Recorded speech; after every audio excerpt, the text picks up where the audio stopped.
Hello everyone, I'm RobtheMod and welcome to this, the full journey through Halo Infinite on the Xbox One. It's about 11 hours 15 minutes long, which is, well, a very long time. So if I were you, if you're going to watch this all in one go, get something to eat, get some, well, you're going to have multiple drinks, I assume. If you've never seen one of these full journeys before on the channel, the idea is that I take all the individual Let's Plays that already exist on the channel and they're one giant video. And the reason for that is that sometimes YouTube's playlist function, which is always linked in the description of each video for that particular game, but sometimes YouTube's playlist function can get a little bit messed up and put stuff out of order.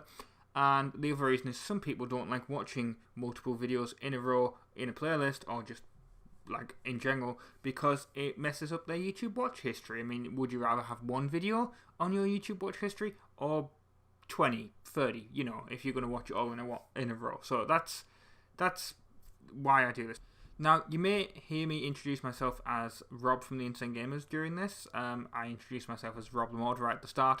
The reason for this is a Let's Play that kind of straddles the line. Well, it doesn't. It definitely straddles the line. It straddles the line between the old Insane Gamers channel, which is what this used to be known as, and this new rebrand as RobtheMod. Although the rebrand happened in October, it was originally supposed to happen at the end, like exactly on New Year.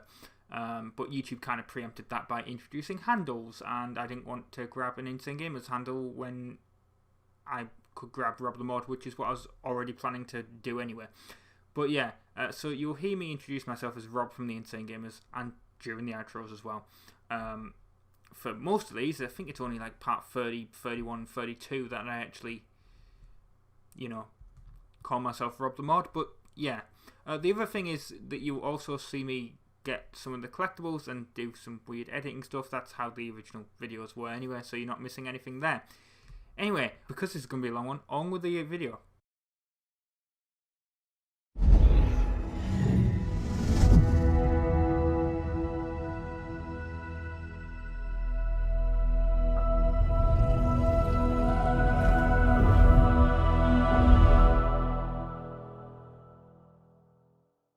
Hello everyone, my name is Rob, I'm from the Insane Gamers, and this is part 1 of Halo Infinite. I'm going to let you know right away, if you are expecting gameplay or anything like that in this video, don't expect that at all. This is literally just the opening cutscene and setting everything up. That's what I do for all these Halo games. I just talk about my history with Halo, usually at the start. Now, this has been played on an original Xbox One, not a PC, not an Xbox Series X, not a Xbox Series S, and not even an Xbox One X. God, these are all complicated names, aren't they?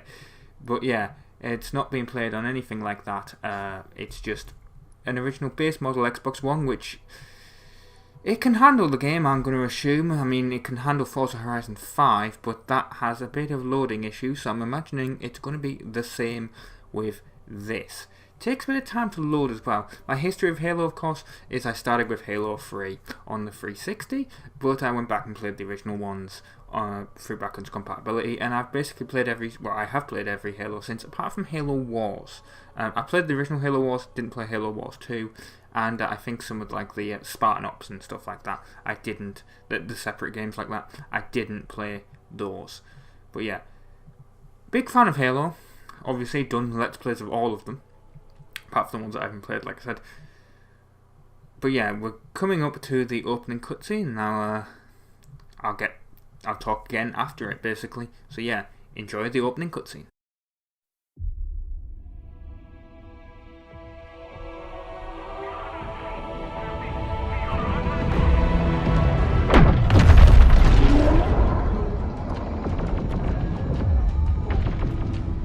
Would you humor me?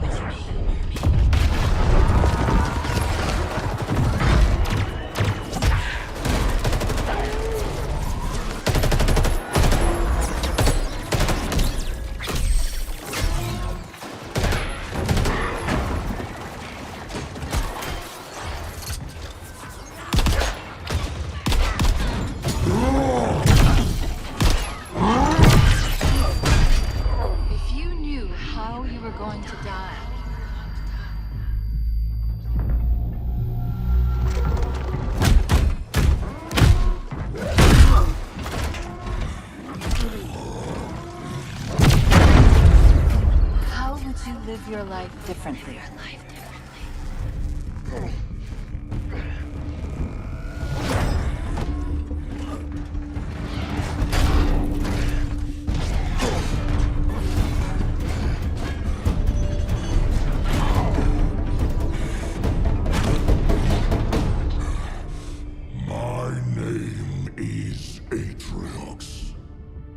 And I am the last face you will ever see.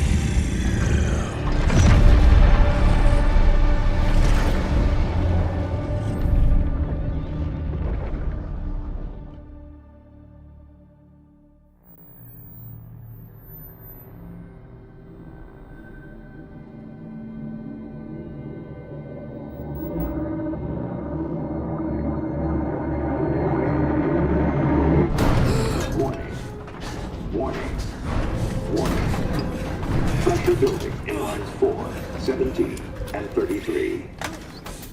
Pressure building in lines 4, 17, and 33. Pressure building in lines 4, 7.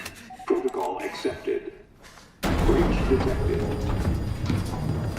Breach detected.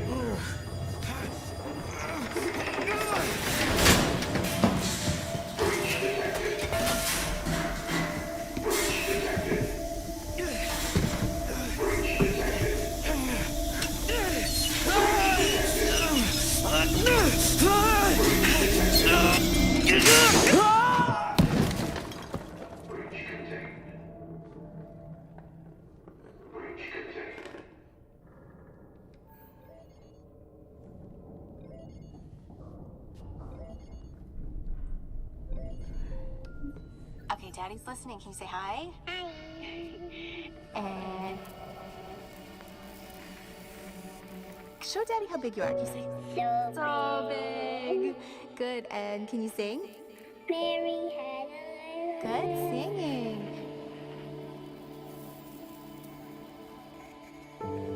How about I miss you? I miss you. And I love you. I love you, Daddy. And good.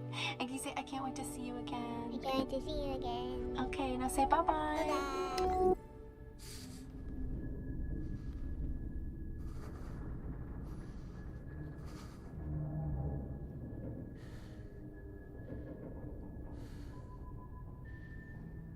Signal detected.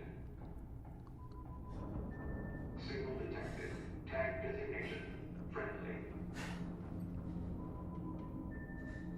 Signal detected. Tag designation. Friendly. Signal detected. Tag designation. Friendly. Signal detected. Tag designation. This is UNSC Pelican Echo 216. Can you hear me? This is UNSC.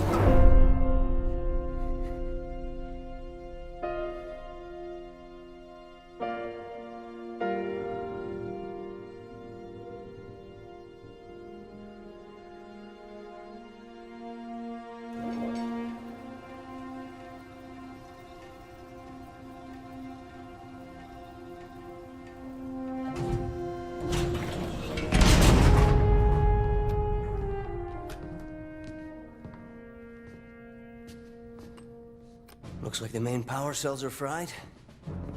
Auto shut down. Triggering survival mode. I'm going to try to override. Okay. If you can hear me in there, I hope you're ready. Please don't die. Please don't die. Right, I'm back. Yes, so the Halo Let's Plays, I always do the commentary afterwards. They're more like walkthroughs than Let's Plays, to be honest. And really vlogs. So if this is your first one you've come into contact with mine, I basically talk about my life in them, really.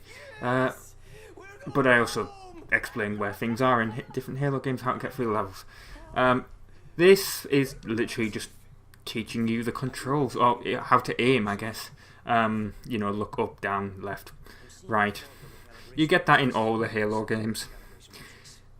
Typically. So, yeah. And then there will essentially be another cutscene. So, essentially stay tuned for part 2 for the first level. But yeah, looks like an interesting story. I've actually managed to avoid all the spoilers for this, even though I was playing through ODST at the time it came out. So yeah, managed to avoid all the spoilers for this. So I'm going in blind, to be honest. I don't know what's going to happen, but I am looking forward to it. So yeah, I've been Rob. I've been from the Insane Gamers. Thank you very much for watching. This has been part 1 of Halo Infinite, and well, stay tuned next week for part 2. Ta-ra! Whoa, whoa, whoa, whoa, easy there, big guy. You're not... Status report. Status report? What? There's something you need to see, Chief.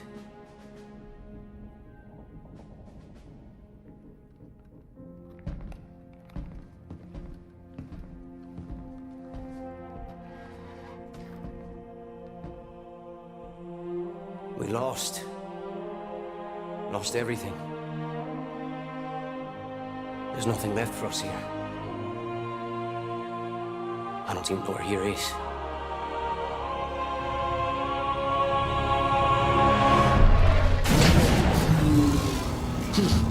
No, no, no. Not then! Not again! We need to run! I need a weapon. Weapon? This is all I've got. It's enough. Wait, what? What are you gonna do? Improvise. Close the door.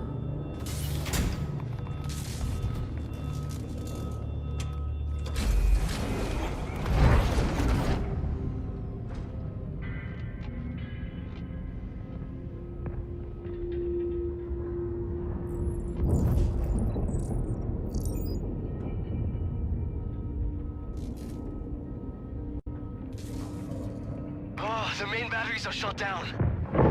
We're stuck out here.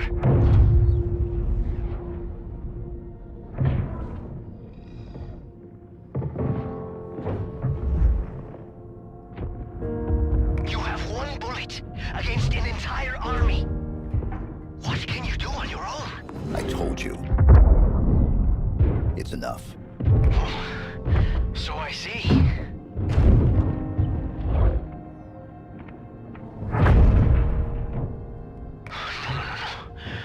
They're powering up a stasis beam. We can't escape. You work on the batteries. I'll buy us some time.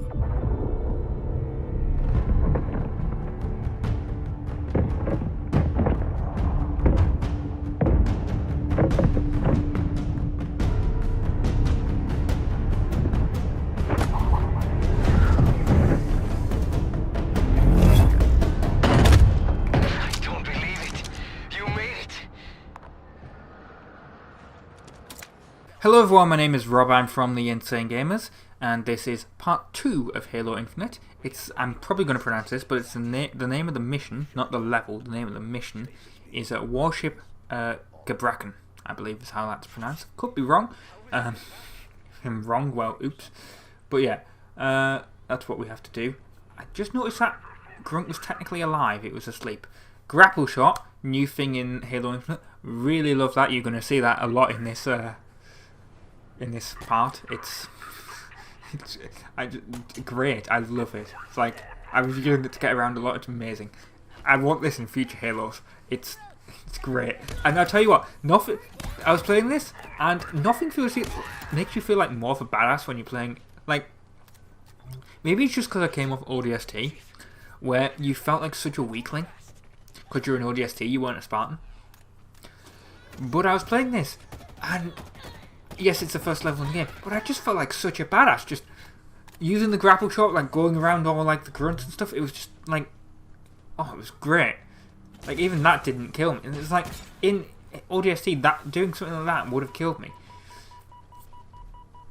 No, it was completely fine. Now there's going to be parts of this where I'm going to shut up, because cutscenes and stuff, and there's technically a cutscene coming up here that's not really, but I've decided to edit it as a cutscene. By the way, you want to go down here because I got confused on where I was going. That's why you saw me walking around. So, and then I discovered the, the map button essentially, where it tells you where to go, which is what I use that a lot in ODST, to be honest. where the superintendent was helping you. Anyway, right, there's going to be a cutscene as soon as you walk through this door. So I'm just going to shut up, even though it's not really a cutscene.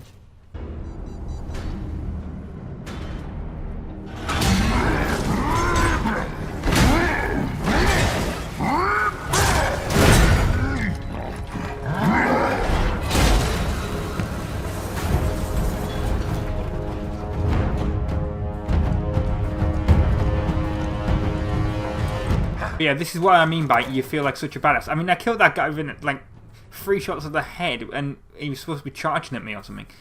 Yeah. Now, if I sound a little bit annoyed in this, I'm not annoyed at Halo. I recorded part 3, like I said. I don't know if I said I've recorded part 3, the next level of the game, because I had another attempt. I had an attempt before of recording this commentary, and I basically got up to that cutscene, and then I started talking over it because I forgot that the cutscene was coming up so quickly. Because I have to keep an eye on editing, because I need to remember to shut up. But yeah, anyway, the point is, I've just been recording part 19 of Forza Horizon 5. I recorded part 3 of Halo Infinite, like the level itself, not the commentary, but I recorded part 3 of Halo Infinite, and I was fine. Then I ate something, and then I was like, right, I'm going to record part 19 and then part 20 of Forza Horizon 5. And you're going to see that video tomorrow. You're not going to see what I recorded though, because I'm going to record the video again. Which, granted, it's not a story-driven game, but it's got a story. But you know, the risks don't matter. It's like I was playing. Essentially, I rage quit it, and I don't like rage quitting it. I know there's been a couple of videos recently where it's like Rob rages at or whatever is the title. I know Mario Golf is being one. God, I was playing that and I was like, I do not want to release it. I finished recording it. I was like, because I essentially rage quit in the middle of a race. I was like, I can't do this anymore. This is so stupid. And then I thought, I'm not releasing this. There's no way this video is getting released. It's that bad. It's like, I don't know, if you're not interested in Forza Horizon, I guess I don't know how to say it. But, God, it's... I don't think I'm going to be doing any off-road challenges in that game, ever. Because obviously you have different types of racing in it. And one of them, and essentially, you get championships. And how to describe this, basically, if you've never played it. Yeah, there's different types of races, and you get championships where you have to win 3 races. And unfortunately, when you do a championship, to unlock the thing that you want, like, because it gives you a prize, you don't have to, well, it automatically sets the difficulty to, like, the highest difficulty in the game. Actually, it might not be the highest, but it sets it at, like, highly skilled. Now, when I play a game, when I do a Let's Play, if I'm playing it for fun, I'm playing, like, if I'm doing a Let's Play, and I'm playing it for fun, I don't want to rage too much to the game. I don't want to, you know, there'll be people that do, like, legendary playthroughs of Halo. Right? Legendary is the highest difficulty level in the game. I guess there's Lasso, which is legendary with all schools on. But the point is, you know, if I wanted to do Halo, right, I'm playing this on normal. I wouldn't play it on easy, because that's too easy. But I'd play it on, you know, the normal difficulty that it expects the average person to play through the game at. On driving games, for example, yes, some of the assists are on, some of them are off. For example, Forza has automatic braking. That's off. I consider that cheating. But I'm not going to consider having the driving line on that tells you when to brake, because I'm still braking myself. That's not cheating to me. It's on by default. It's, you know, if you set it on like average basically, I set the game on average difficulty. And then I was going through, and the game was like, oh, you're actually a better driver than this, because you're easily beating the AI. So it's like, do you want to set it on the difficulty to above average? I accepted yes. When you do the challenges, it sets it on the high. I think it's the highest difficulty. It sets it on highly skilled, essentially. And I did one of the championships. I don't know if I keep calling them challenges. The championships. You have to do three races, and then you win the championship, and then you get your prize. Well, and by the way, they're only like limited time only. For example, I'm recording this on New Year's Eve. the challenge is called like Old Lang Syne. So obviously that's only going to be around maybe until New Year's Day. I don't know, but essentially, I did one of the championships. It was a recent video. It's called the Toyota Championship. It might have actually been called the Toyota Challenge itself. Like, that might be why I'm getting confused between the names. But the point is, I did that, and I put it on the highest difficulty setting, and I did it. I beat it. I mean, one of the races took 2 attempts, because, you know, I wasn't used to the AI being that good. But it worked. I beat it. And then the game, and then I was like, oh, I'm going to, then I was like, I'm going to do some dirt events. Because obviously, as I've been playing through the game so far, I've been playing on the road. Because it lets you choose what types of, you know, events you want to do. And there's like road racing and street racing and, you know, all these different types of events. And so I've been avoiding the dirt ones. So I was like, alright, I'm moving on to the dirt ones, let's have a go. And then it must have noticed this, because it gave me this championship on the dirt, this New Year's Eve challenge championship. Oh, I never want to do that again, because, well, how to describe it? Right, obviously it puts everything on highly skilled, it's really difficult, and basically, yeah, the AI just doesn't seem to have problems. Like, how do I describe this? Right? Oh, and you're limited to like certain cars in the game, right? So I bought an off-road car. I bought an Audi RS4 in the game, obviously, which is an off-road car. It's got 4-wheel drive. So I was like, oh, it's okay for off-road. It's quite fast. I'll do that. I'll use that as my car. It's like, right, okay. The AI, what's the AI choose? Oh, well, it chooses like a Jaguar that's only got like 2-wheel drive. It chooses like a Ford Mustang. That, you know, if you've ever driven a Ford Mustang, like, if you know anything about cars, a Ford Mustang is not an off-road vehicle. Bloody hell, there's a truck in the game. About 3 of the AI were driving the trucks and blocking the way, and you having to go down this mountain pass, right? That's so thin, you essentially can't do it. And I finished 3rd. And I was like, right, okay, I'll just move on to the next one. And then the next one, it was essentially more the same. And I was like, I can't be bothered. It's too difficult, I'm not doing it. So then I rage quit the game. And then I was thinking, well, I'm not going to redo the video while I'm feeling like this. I'm going to do something else. So that's why I'm doing this commentary for Halo Infinite. So if I do sound annoyed in this, and you can hear me getting annoyed as I'm explaining it, yeah, I'm sorry. It's just, what a stupid thing. But yeah, as you can see, I'm loving the grapple shot in this. I'm just moving everywhere, just like hitting the enemies with it. It's because they can't fire at you, essentially. I discovered that online, actually.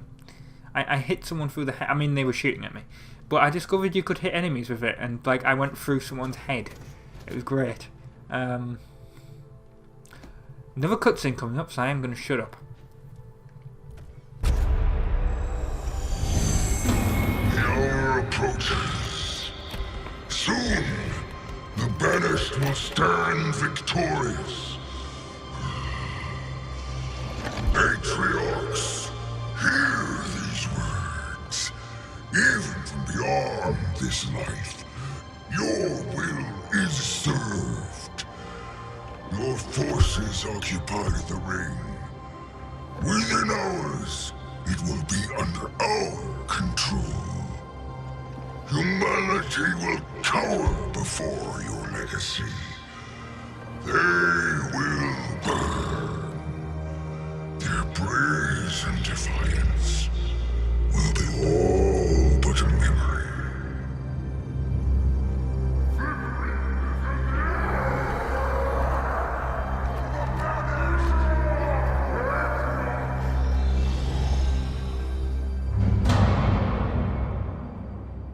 We have a new problem.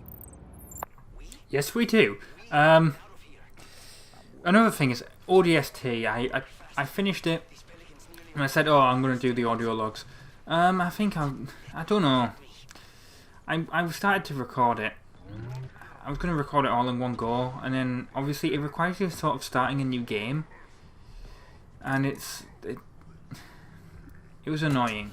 Because I was going to like some of the places and they weren't actually there for some reason, because I think those are the ones I unlocked already. But it's like, obviously I'm following a map to see where they are, because I don't know where they are myself. But then obviously it's spawning all the enemies as well. It's really annoying. So it's like, I don't actually know if that's going to be a video. I mean, there'll be plenty of those online, so if you want to watch... I mean, if it happens, it's going to be after ODST, after Infinite. So I'll let you know, to be honest, more information when it's, you know, when we're close to the end of Infinite. But, yeah, it might not actually happen. I do like one thing about this is that it actually gives the what the AI is saying as subtitles, and that's really nice. Because obviously, I don't know if previous Halo games had, like, I don't think they did. I think I said this in ODST. I said something like, "Oh, the AI said something there," and I said something like, "I'm sure in previous Halo games the AI had subtitles," and then I started doubting myself. And I'm wondering if it was like a thing that came out with Halo 4 and Halo 5, because that would have been... No, because I did Reach before ODST. But the point is, like, I did Halo 4 and Halo 5 before Reach and ODST, so I don't know if I was like... I got confused with those having subtitles for the enemy dialogue. But even if they don't, maybe I'd somehow saw some footage from... Like, I know I might have seen some E3 footage of this game at one point. So, yeah, that's possible if it was... well, I got confused there. But... Yeah, I am like... I mean, it's slightly annoying because... It's everything they say. And there's so many enemies like I've come across so far. But, yeah. I like it. I hope future games have that. Now, I'm actually trying to think of what series would actually finish Halo. I'm thinking of Doom. Like, once I finish Halo, I have Doom and Doom Eternal on... Because obviously, it'll have to be a first-person shooter, I think. So, yeah. I'm thinking of Doom taking up... I mean, it's another science fiction game, really. I mean, I know it's not 100% the same, obviously, but I think if you like Halo, you probably like Doom. I mean... I know enough that it's you know, it's in space. Well, whatever. The point is, I think Doom will take over from Halo once I've completed it. Of course, originally when I planned on doing this, I originally planned on doing like replaying through the Halos in HD. This shows you how long ago this idea was. When I first started the channel, and this is technically a re-uploaded channel. Everything on here, like prior to about like January or February this year, was like older content, if that makes any sense. Like I had the Insane Gamers, it was a different channel. But unfortunately, we sort of did this. I shouldn't. If you're trying to grow a YouTube channel, don't do sub for sub. I mean, that's the sort of thing that we fell for. Well, it wasn't really sub for sub. We did shout out Sundays. Because we were part of a YouTube network. Don't join one of them either. But yeah, we were part of a YouTube network, and it was essentially Shout Out Sunday. So you had a whole bunch of people subscribing, literally just for the shout out. And they weren't watching any of the other videos, and I was like, this is stupid, not doing this again. So just like we had like 700 subs and it was like 1 or 2 views per video. I mean, I know like people will be, I don't know, because I'm recording this on New Year's Eve, so, and this is going out in like what, June, July. But my point is basically like we could have blown up by that point because of unlikely, but the channel could have blown up because of all the new games on the channel, and they're not old games like previously. But my point is basically that there were so many people, like, the videos don't get views now, but like imagine having way more subs than this channel has and still getting the same amount of views. It was embarrassing, and I was like, well, you know what, I'm just going to start again. I'm just going to create a new channel, just wipe all those subs out, it doesn't matter. So that's what happened. So yeah, if the new games like Mario Golf and this Halo Infinite, if Forza Horizon 5, if Mario Golf, you know, these are all new games. GTA 4 isn't, but there's also, what was it? Yeah, GTA San Andreas. That's not a new game, but the definitive edition is. So yeah, I guess. Well, they're not new games at the time of this coming out, but they're new games-ish, if you know what I mean. They're not like, I mean, we started with Gran Turismo 6 and Euro Truck, and yeah, they were new when the original channel was new.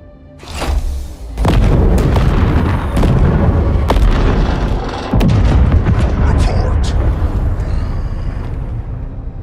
The Spartan. No.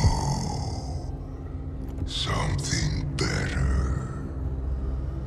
The Master Chief returns. We thought you dead, tossed into the void. Yet here you stand. Humans call you their savior. The Covenant, demon, the Banished, prey. Destroy this craft if you must. It matters not. The Banished will hunt you down, pursue you wherever you run. Well, yeah, he doesn't seem very nice. Yeah, what I was saying before I was interrupted by that cutscene. Unfortunately, what happened there was that I was talking, and then the cutscene essentially ran up on me because I didn't actually, like, it was literally, unfortunately, the edit point where I increased the audio volume for that was literally just off the edge of the screen, and it obviously when I'm doing it, the video's playing, and it went, like, it slid to the next part of the screen. Essentially, it moves along, and I didn't know it was there. It was really unfortunate. But yeah, what I was basically saying was, yeah,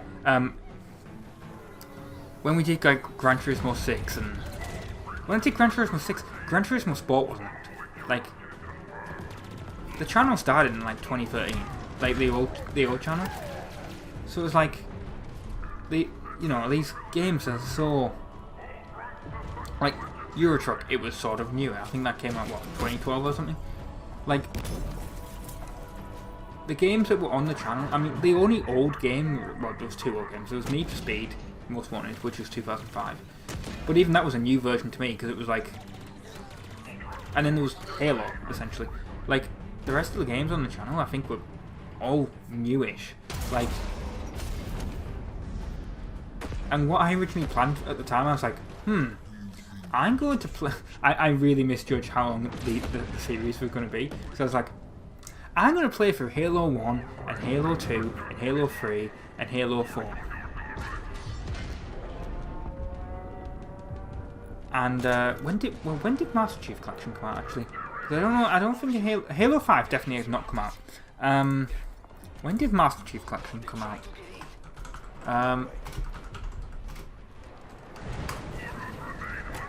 It came out in 2014, right? So I'd started Halo 1, and I did like Halo 2, I think. And then I'd decide, right, well, I know Halo 5's coming out, I'll just replay the entire series in HD, the remastered versions, before Halo 5 comes out. And then I noticed how quick it was actually getting up to being.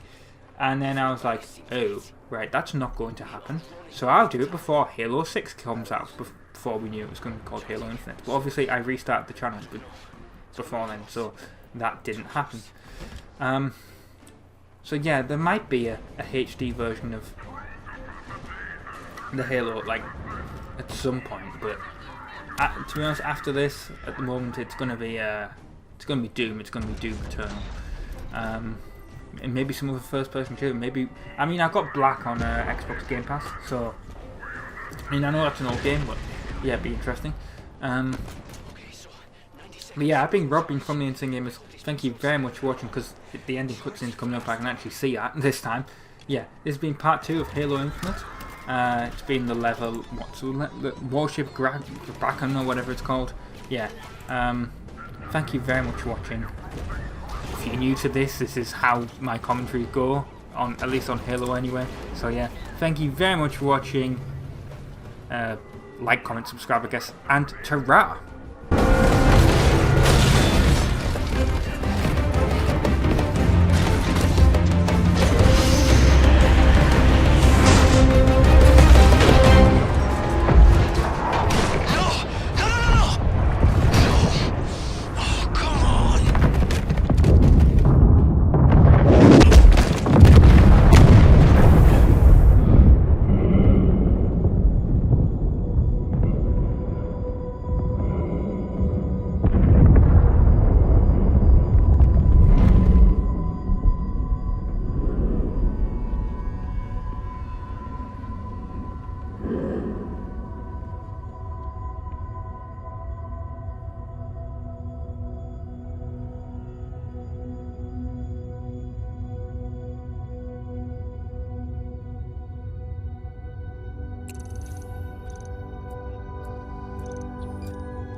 Chief, you still with me?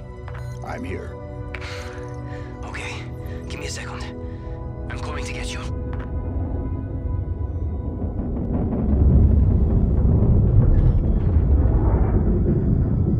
Welcome back, Chief. Okay, let's get out of here.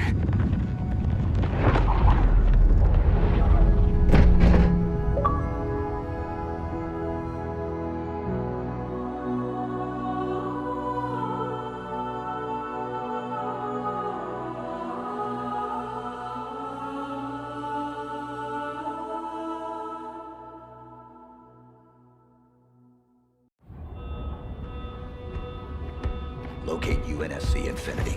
UNSC Infinity. Class, Supercarrier. Crew size, 7,150. Not found. Near field perimeter scan. 1,986. UNSC tags detected. Status. Deceased.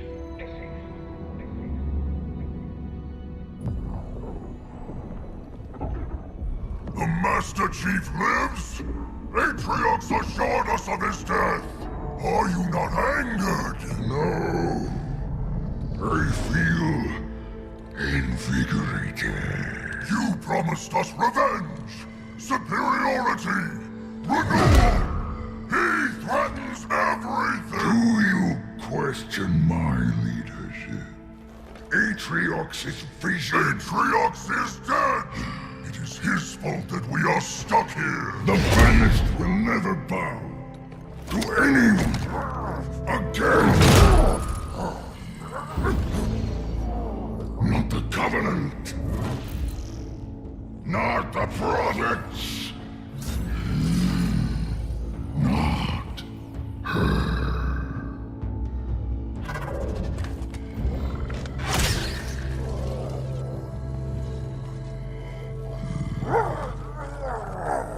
This ring will be operational.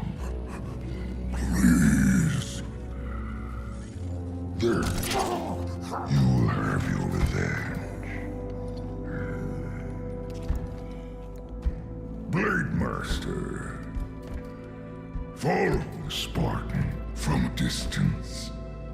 I want to know everything about him.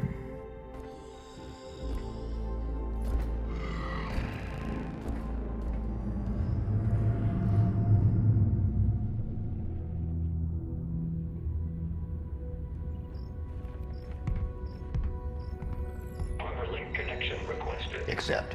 Encrypted message found. Read. Attempting decryption. Decryption failed. Locate message source. Triangulation in progress. Triangulation in progress. We're done, right, Chief? If we stay out here any longer, they're gonna come back. They'll find us, and they'll kill us. What is it you're searching for? Match found. Signal located. Waypoint uploaded. There's nothing there. You're looking in the wrong direction. We need to go home. Plot the waypoint. Requesting manual flight control override. Do it. Autopilot engaged. Wait, what? Are you kidding me? Why would we go down there? The Banished plan to wipe us out. All of us. And what? You think we can stop them on our own?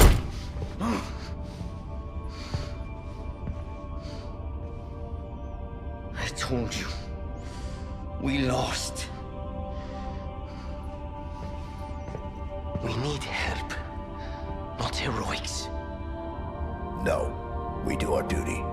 Protect humanity, whatever the cost. I can't be the only... Entering atmosphere. Autopilot disengaging in 5, We have a new mission, soldier. 4, What is it? What's down there? 3, A weapon. 2, A weapon? 1. How many guns do you need? What is wrong with you?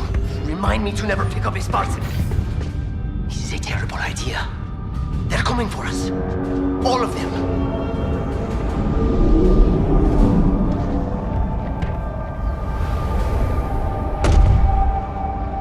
Hello everyone, my name is Rob, I'm from the Insane Gamers, and this is part 3 of Halo Infinite. The mission is Foundation, as you can see there. I don't know if you'd call it a level or a mission. I'm just going to call it...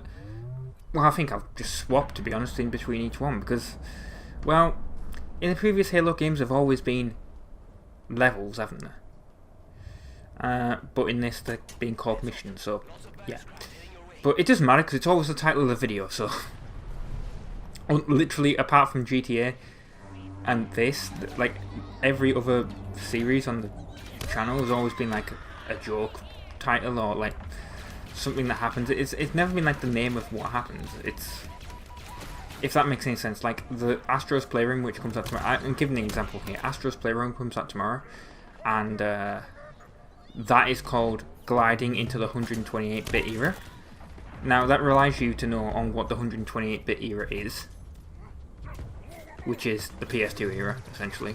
The PS2 was advertised as 128-bit, very briefly at the start, and then everyone went, that's insane, because the numbers are way too high, so we don't need to advertise that like that anymore. Like, the Dreamcast was advertised with those numbers, but I don't think the Xbox or the GameCube were advertised with those. And then, it's called Gliding into that, because you use a glider as one of the things in the game. You control it with the motion controls. Right, one other thing, well, there's something I want to say about this. If you didn't notice that was an edit. I died. And it's sort of embarrassing as it is. I play this game on normal, and sometimes I die, because I like how in the last episode I was like, yeah, I feel like a complete badass when I'm killing all the enemies, like, and it's just a thing. It's like, sometimes you go and there's way too many enemies than you actually expect in an area, or like one of them has like a vastly more powerful weapon than you expect, so you just die. And I think that's what happened this time. Like, that brute killed me, and that's right. Like, he's not taking it.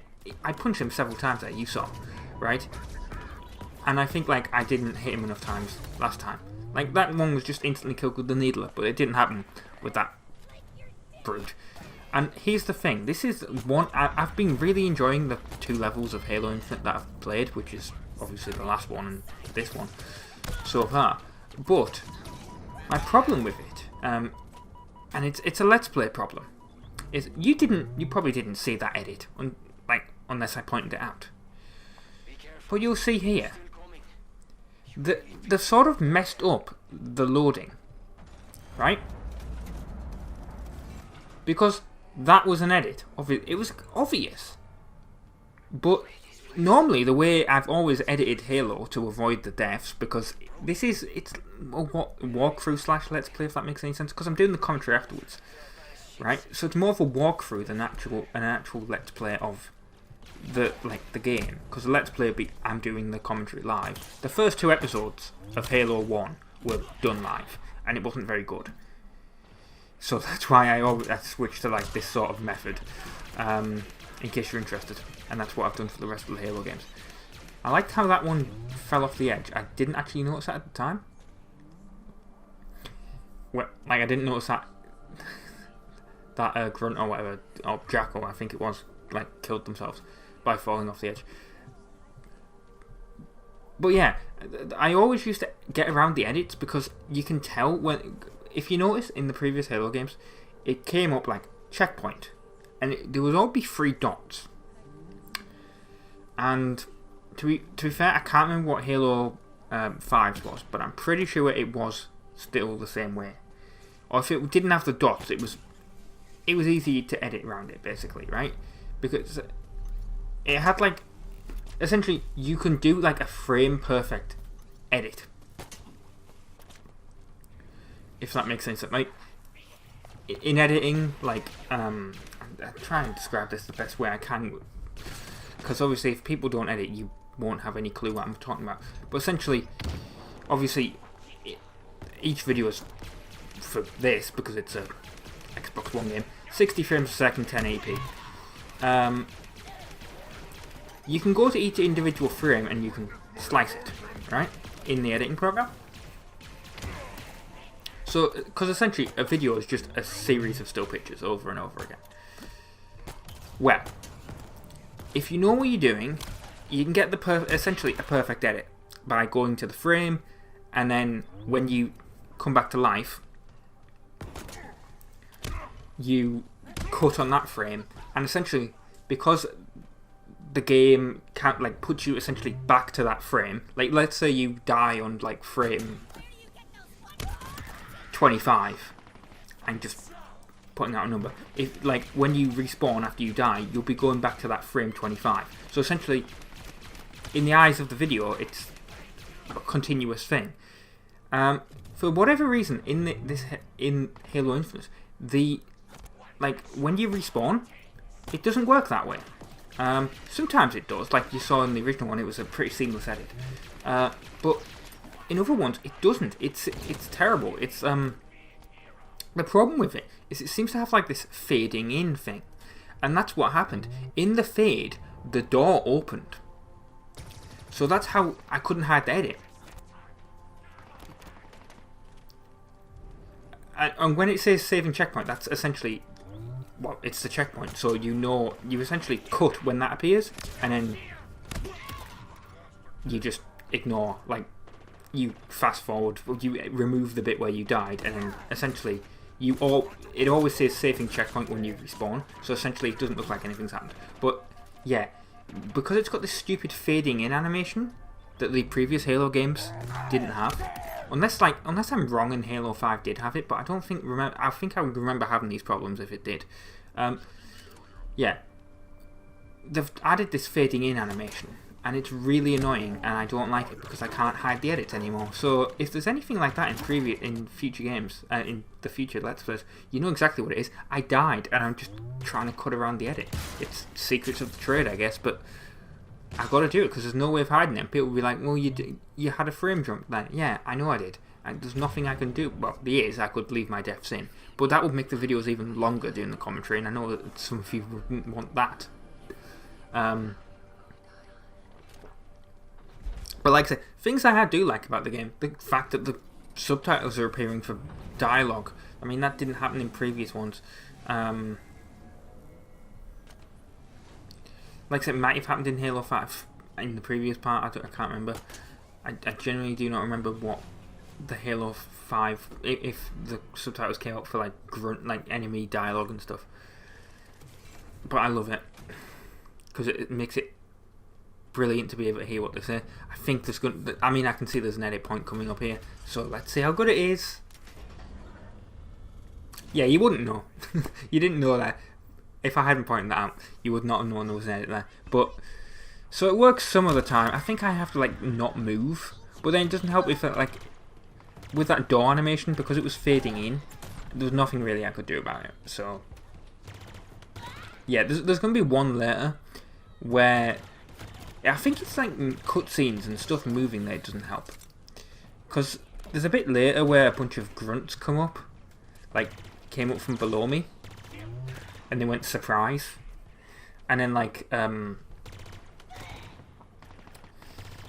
brute killed me with like a turret. There's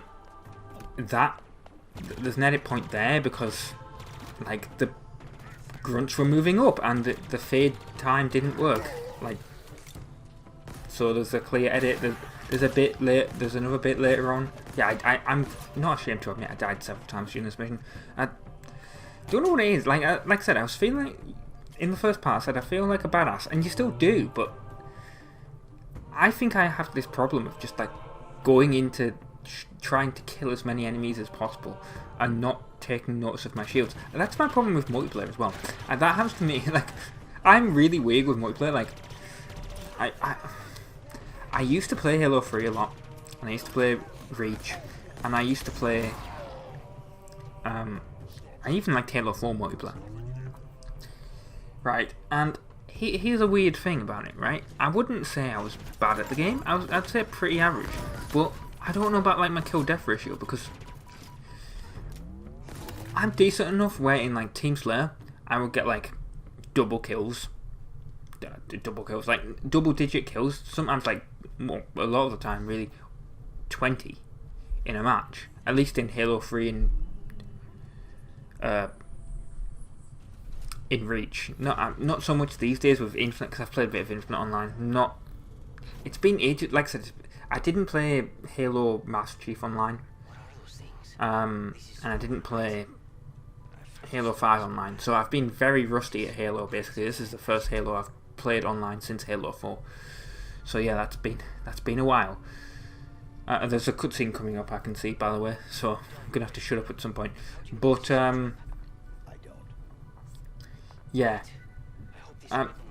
my kill death ratio is mental, because I used to get like 20 plus kills in a game, but also like I would die like 20 plus times from enemies killing me. But we'd always win. It's like, well, not always win, but win a lot. Anyone can shut up now.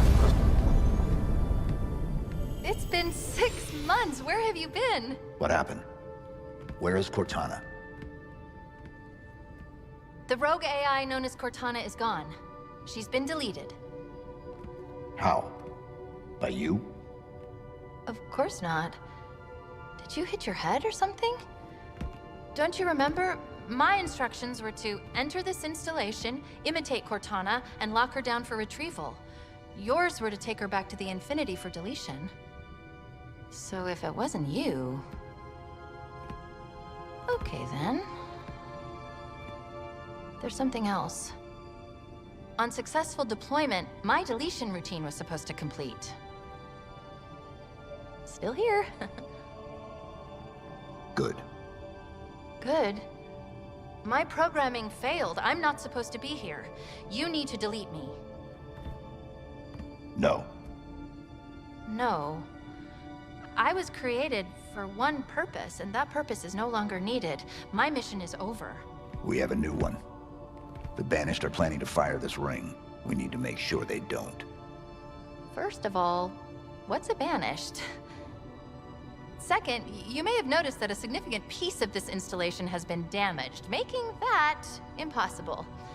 And third, to fire this ring, they would need an activation index.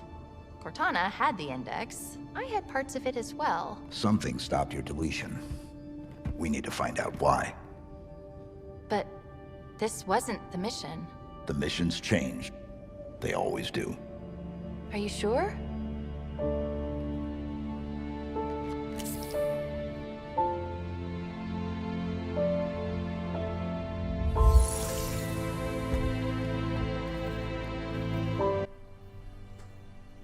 Right, so yeah, we have to insert the chip now, essentially.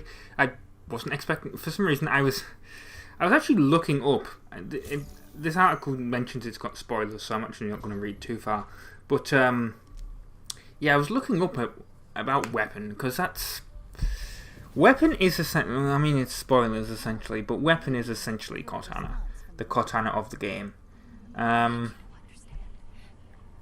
Because the problem with Halo is that Master Chief doesn't speak, so you need the side characters to... Well, he does speak, obviously, we've heard from him as we've been playing, but he wouldn't speak normally unless there wasn't side characters talking to him to advance the plot, essentially. So we sort of need Cortana. In the previous games, we needed Cortana to talk to us, to tell us what to do. And obviously, with what happened at the end of Halo 5, where she went rogue and, you know... I mean, I can't, to be honest, don't really remember the plot of Halo 5. Didn't really make that much of a thing on me, but it did, you know, I remember bits of it, essentially. Yeah, she went rogue, and I can't remember if she tried to kill us, but Like, yeah, right. She's not with us anymore. That's the point. So obviously we needed something new, and that's what weapon is. Wish they'd give her a better name, to be honest. Though, weapon.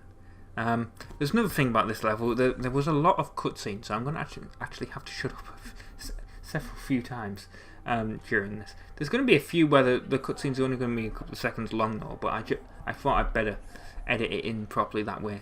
And if you want to follow the plot when I'm talking over it, obviously the subtitles there. But yeah, I think they need to rename Weapon. Apparently, according to that Games Rant article, she's based on Cortana before she went insane, so she is essentially Cortana. I do like how, yeah, and like I said, two things about this game that I'm liking. The subtitles. Much better than ODST. Like, if you watch the ODST Let's Play, there's bits where I'm mentioning where I'm like, oh wow, look, the AI is talking, and you couldn't hear that because I had to mute the audio so I could talk over it. So that's lovely that you can sort of hear what the AI is saying while I can talk over it. It's great. And also, the graphics on this are so pretty. I mean, this is an original Xbox One. This is not an Xbox One X. It's not an Xbox Series console, and it still looks pretty. It looks pretty being squished into this corner while I'm talking over it in the editing program, to be honest. It's a very pretty game. Now, we've got to open this bridge here. And the way you do that is you go down to the bottom, underneath, I think. Well, yeah, I'm pretty sure that's what I did. Yeah, you go down here, and then there's like a, what are they called? Like the well, I can tell you, it's a power seed, right? Yeah, you plant the power seed in, and then the bridge opens, and then you get a nice cutscene here. So I'm gonna shut up for that.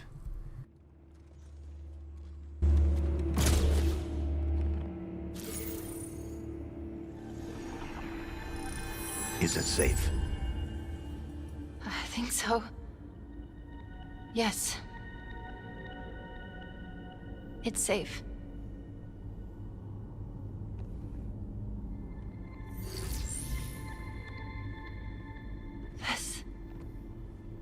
This is part of me.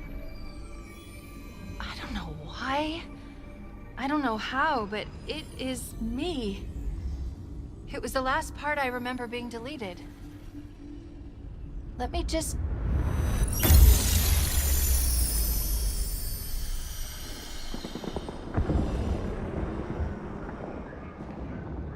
You are here because you were chosen. Our enemies are getting smarter and more numerous every day. What I am about to show you will help turn the tide of war. I have been working to harness the strategic power of a shipborne AI onto the battlefield. Are you ready? Yes, Dr. Halsey.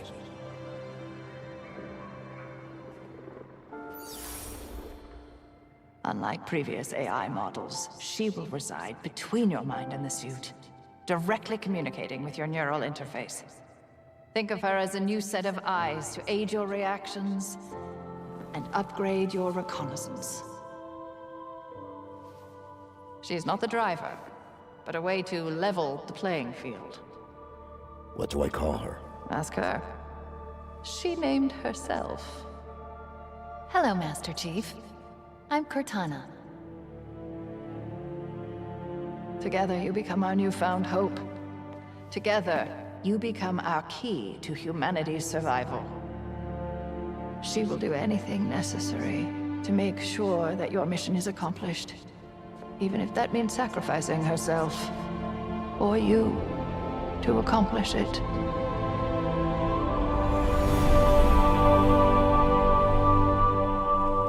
What happened? I touched it and... Was that real? It's just data. It's just here. Clusters of recursive code. But this, on the other hand, this is the framework I used to trap Cortana. It contains a copy of the activation index, at least fragments of it. What should we do with it? Do we need it?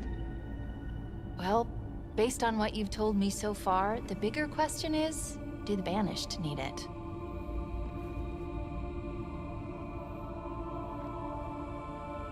Do it.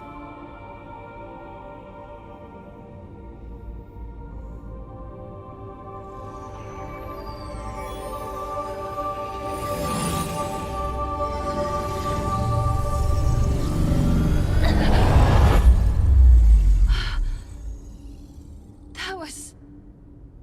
something? Let's go.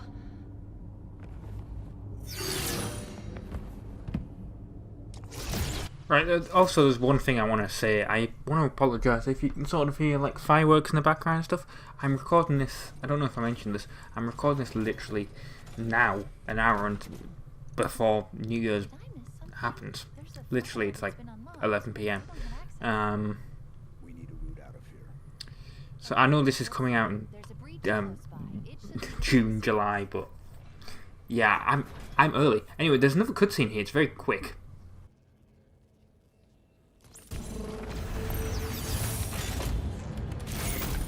Give me a second, and I'll get this bridge activated.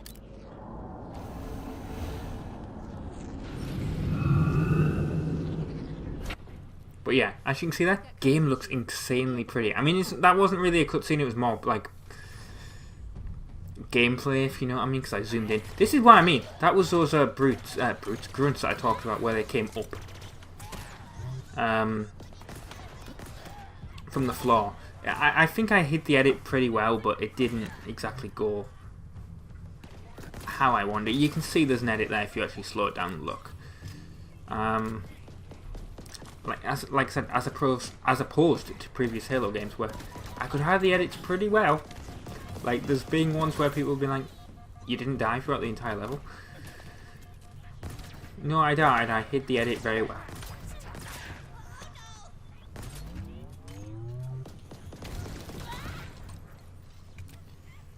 Wait, well, there's going to be another cutscene. Well, what I should say is I'm liking this weapon as well because it electrocutes them. I like how it just sent that grunt flying in the air. But as you can see there, it electrocutes the. Don't know what happened to that brute. It moved. There's another cutscene here. Well, sort of. Wow, you got here fast. Not the type to waste any time, huh? No. Noted. Let's go. Oh, actually, yeah, that is a proper cutscene. Yeah, that was the edit I think I was on about, actually, with the grunts moving. Like, there was literally no way of hiding that, so that's basically how it had to look.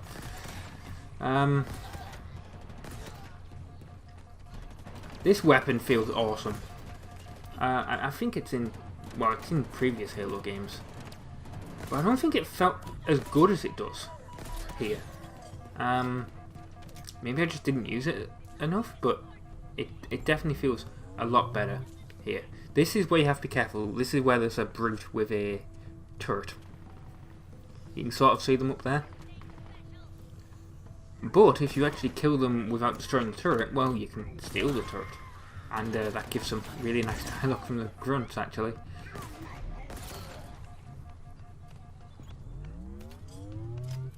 There we go. Well, the only problem with this weapon is the reload times. So yeah, the reload times on this weapon are terrible. I know I had to stop the recording there, something happened. Yeah, but you can, if you kill that brute, you can steal the turret. And for some reason I thought there was a police car outside, but it was actually someone with really bright LED headlights, so that was lovely, reflecting off the wall. I don't know why I'm telling you guys this. You can't see it, and it was 6 months ago, but it distracted me, so I guess there we go. But yeah, that turret is very useful, well, for killing those.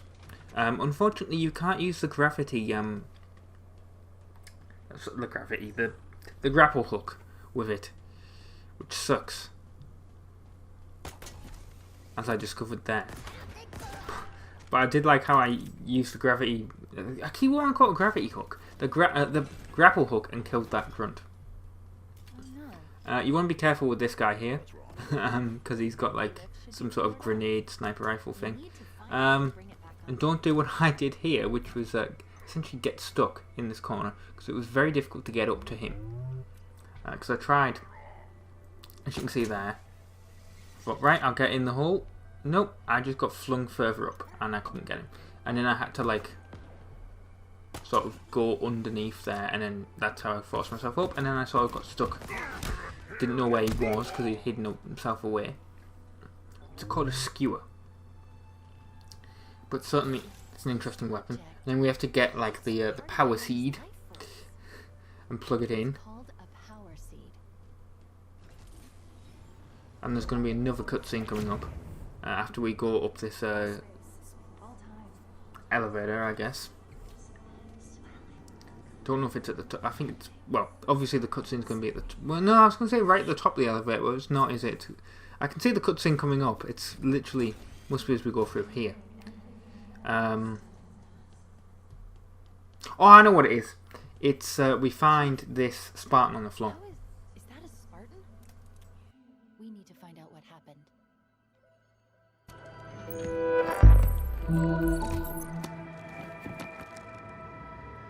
She was carrying an enhanced shield module. Let's see what I can find out about her. Accessing. This is Spartan Bonita Stone, recon specialist. Her vitals have been offline for nearly a month. Cause of death was an energy blade, but different, stronger. A single strike. She never saw it coming. Well, that's sad, but we discovered that we can upgrade our armour, which is quite nice, and I reckon we'll probably be needing to do that later in the game. And we've got a assault rifle now, which that has a lot of kick to it, actually. How are we losing so many guys? Well, you're dealing with Master Chief, mate, that's why. I mean, I literally stabbed that guy in the back with the grapple hook. It's such a useful thing. It's there's only one multiplayer map on the multiplayer that has it, to my knowledge anyway. But yeah, I was loving it. I'm loving it in the campaign so far. Just using it to like essentially swing around. I know I've mentioned in previous videos, I'm like, oh, I'm gonna do you know, this PS4 game or whatever. It's genuinely making me want to play Spider-Man on PS4. Which I guess is a weird thing to say, considering obviously that's a third-person game and this is a first-person game. But the grapple hook is definitely making me feel that way. And I'm sure there's loads of Let's Play. Well, there will be, of course, loads of Let's Plays of that game on the on YouTube. But you know, if I do it, I mean, I own the game and I want to play it, so it'll be a Let's Play at some point. I mentioned this in the previous video. You know, if I want to play a game, I'm going to Let's Play it these days, because it's just how I am. I can't really play games and not Let's Play them now. It's weird. I kind of did it with Forza Horizon 4, and it sucked. Well, the game didn't suck. It was just weird. I'm this kind of person where I play a game for a little bit, and then I stop, like I played Forza Horizon 4 for like 2-3 weeks, and then I never picked it up again. Whereas if I was Let's Playing it, I'm not like playing all the time, but I feel like I'm going to complete the game, because I'm playing it because I don't want to let you guys down, if you know what I mean. I mean, there's been a couple of games where I've done that. I mean, Conker's Bad Fur Day, that's quote-unquote on hiatus. I don't know if that's ever coming back. Technically I have it, but it was just not something I didn't want to finish. I was doing it, and I was like, this is... I mean, it's a game from the 90s, and yeah, I can see why it was great in the 90s, but it's not aged particularly well. It's reasonably difficult as well. And then there was Enslaved or Deceased to the West, which I really want. I do want to finish that, but I only ever did the first part. And then there was like too many. It was essentially I was going to do it, and then I was like, oh, hang on, there's way too many series. I can't do that. So I'm putting it on hiatus, but I think that'll probably be something that comes back after I finish, like some like there'll be some of these games, like I'm doing Pac-Man, and I'll probably finish Pac-Man, and I'll do Pac-Man 2, and then when I finish that, I'll probably do Enslaved. I did like the 360 no scope essentially there, or the 180, I guess, really. Now there's another cutscene coming up, but it's the final one of the video, and I don't know if this is like a hidden, like not hidden, but an optional thing, but you'll see.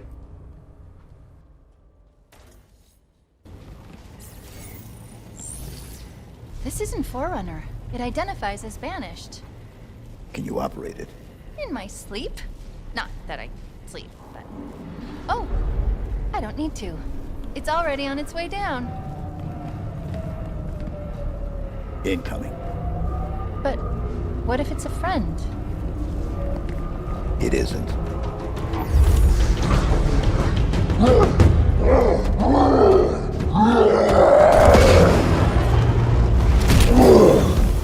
Escherum's orders are that you should be brought before him. He did not specify in how many pieces. Yeah. Well, that's an edit point as well, because of, like, I died because he is reasonably difficult to kill. I don't know if you have to kill him, because you can literally just run in there and activate the thing. I might be wrong there, but it looked like you could just immediately activate it. So I don't know what happens if you don't kill him. Like, I don't know if it makes the game harder, or if killing him now makes it harder or something. But, yeah. Or even if it isn't an optional thing at all, but... I killed him, and I earned an achievement for it, so... And I earned an achievement for finishing the level as well, so...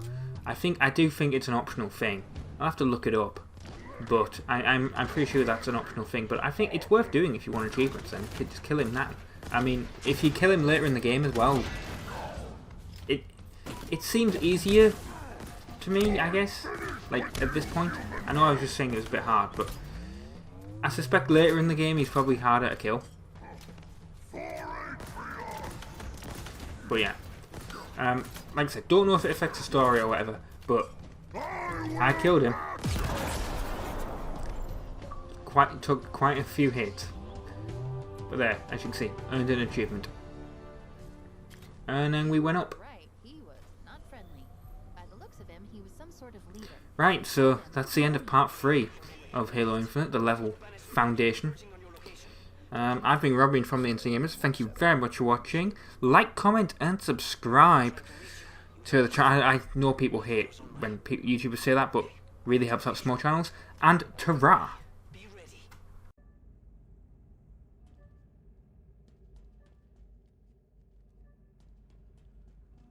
Hello everyone, my name is Rob, I'm from the Insane Gamers, and this is part 4 of Halo Infinite on the Xbox One. If you're wondering what I was doing at the start of the video there, before the logo, before the intro, it was related to the... Well, you need to know how the restart mission and the checkpoint system works in the game, but essentially, always before the intro, I've always had like the cutscene or the last part of the...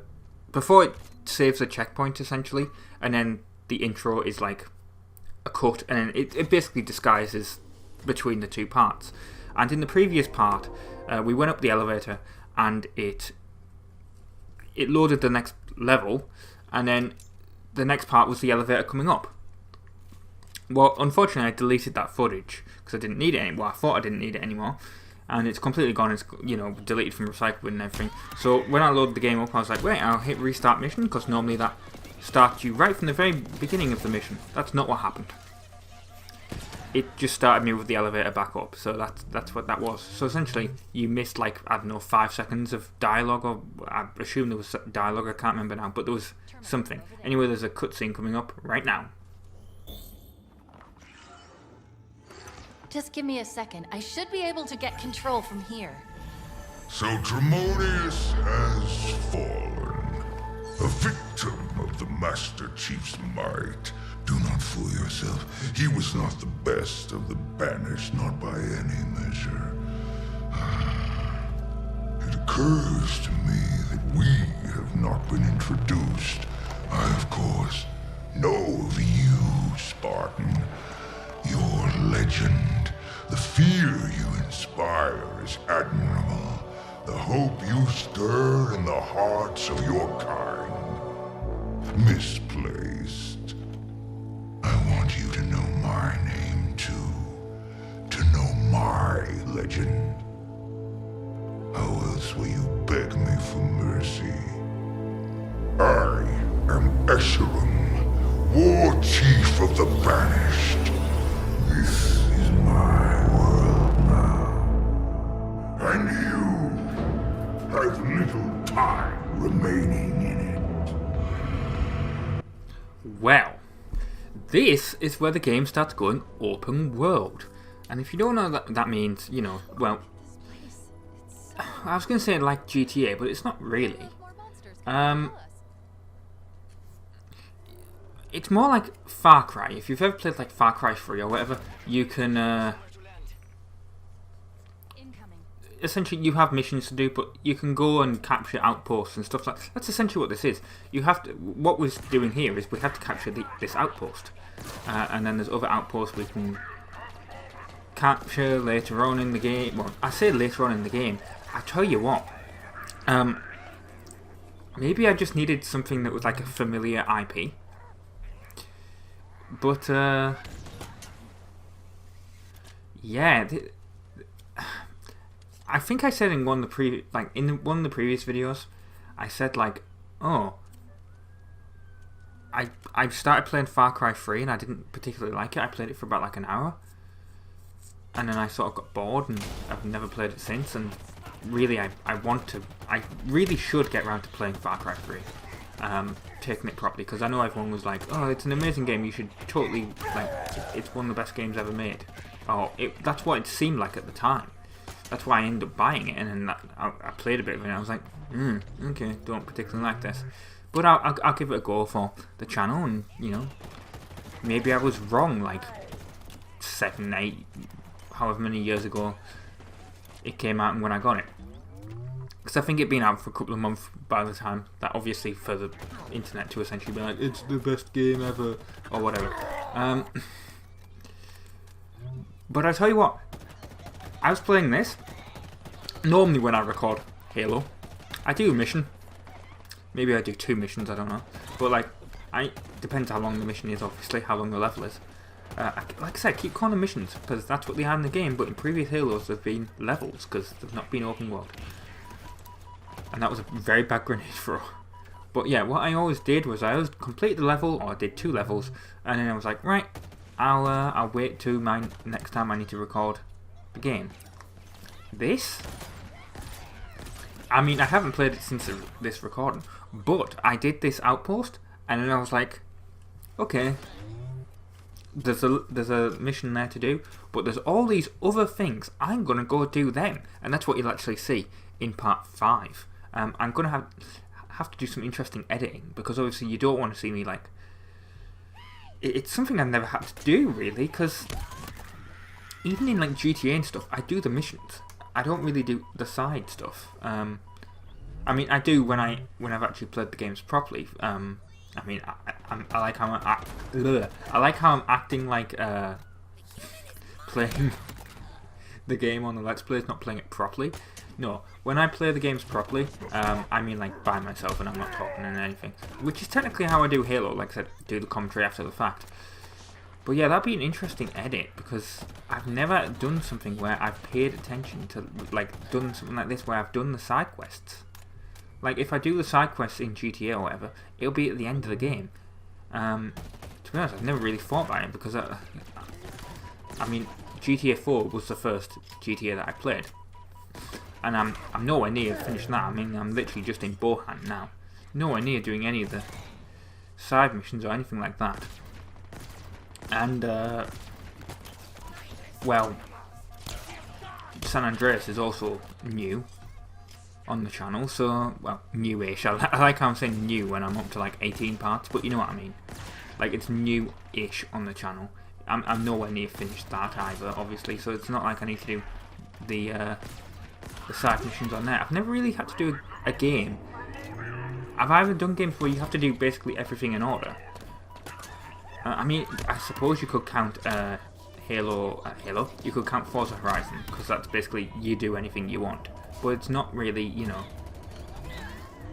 I am doing the story in that I'm just doing races that don't affect the story, because essentially to earn XP in Halo, I keep saying Halo because that's the footage I'm looking at. In Forza Horizon, you don't have to do the races, it's weird.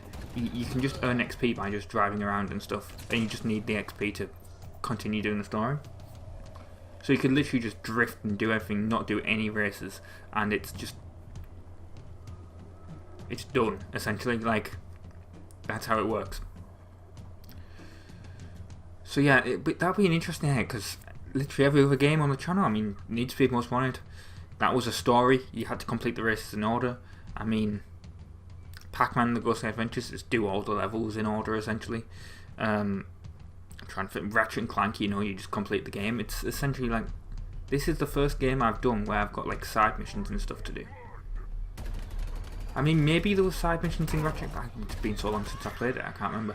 But I don't think, though, if there was some, there wasn't many. It was like optional stuff that like seemed like it took place during the story anyway. It was a bit like GTA in the fact that, you know, there's some missions in Grand Theft Auto games that you don't have to complete to progress through the story, but they're there and they just make the story better, essentially. But yeah, we have to capture this outpost. It's the first thing we have to do. And then, like I said, in part 5, you'll see a bunch of the different types of things you can do, because there's capturing outposts, or bases as it calls them. There's rescuing Marines that are pinned down by other. Well, I was going to say Covenant. They're not Covenant now. They're Banished. Yeah, rescuing Marines that are like essentially being captured by the Banished. There's there's destroying. What were they? Destroying propaganda radio stations, and there's, or radio transmissions, I should say, not really radio station, but you know what I mean. And then there's also taking down high value targets, and I do, maybe there's other types of missions I haven't seen, essentially, since I've, you know, those are the only types I've done so far. Those were the only ones that were on the map, but yeah, I've done a couple of those. I've done all of those, I should essentially say. So that'll be an interesting thing to see how I have to edit, because obviously to get to each one you have to walk there or drive there, and I think that's quite boring, and you guys wouldn't want to see that. So there'll be lots of, well, I would say jump cuts, but I think it'll probably be more like fades and edits and stuff like that, to be honest. But we've taken over this outpost now, and yeah, there'll be another cutscene. And then the weapon will tell us about the different types of things we can do in the free roam. So yeah, see you after this cutscene. Let me see. The Banished are using a modification of the Covenant's BattleNet protocol. Pretty easy to push through, and done. I've removed this location from their system. We're safe here. LZ secure.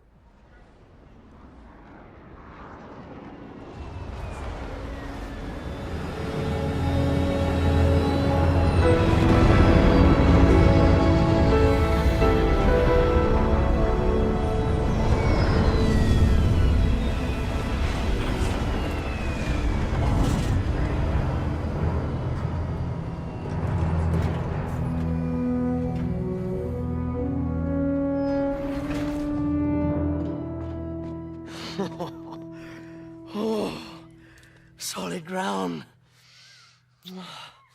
As good as this feels. Please tell me we can go. Did you find the weapon you were looking for? Can we go? Hi. What the? Cortana. But she... This is all her fault. It isn't Cortana. Tell him. But it's classified. Permission granted.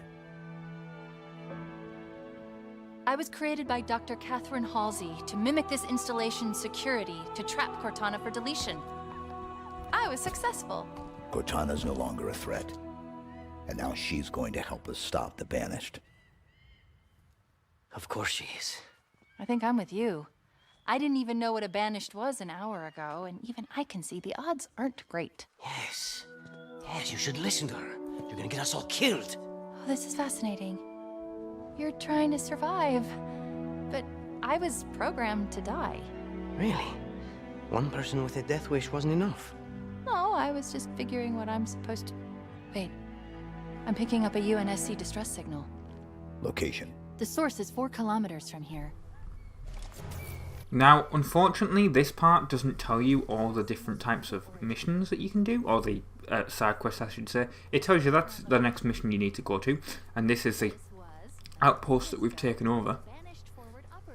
So Outpost Dromenius is what we've taken over, and that's the name of this video, because I don't know what the hell I'm going to title the next one, because we're not doing a mission, so it's uncharted territory for Halo.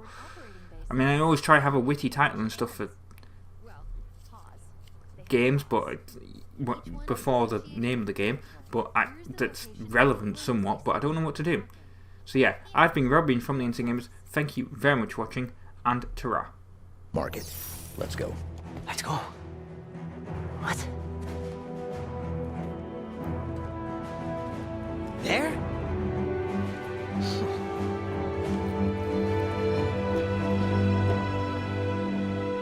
Siempre hay algo contigo. Déjame en paz, por favor.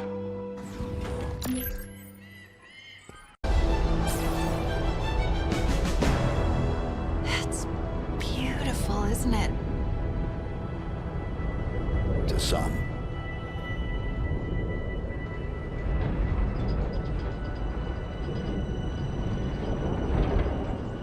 I have a question. I was created to lock down Cortana, but I don't know why. What did she do that was so wrong?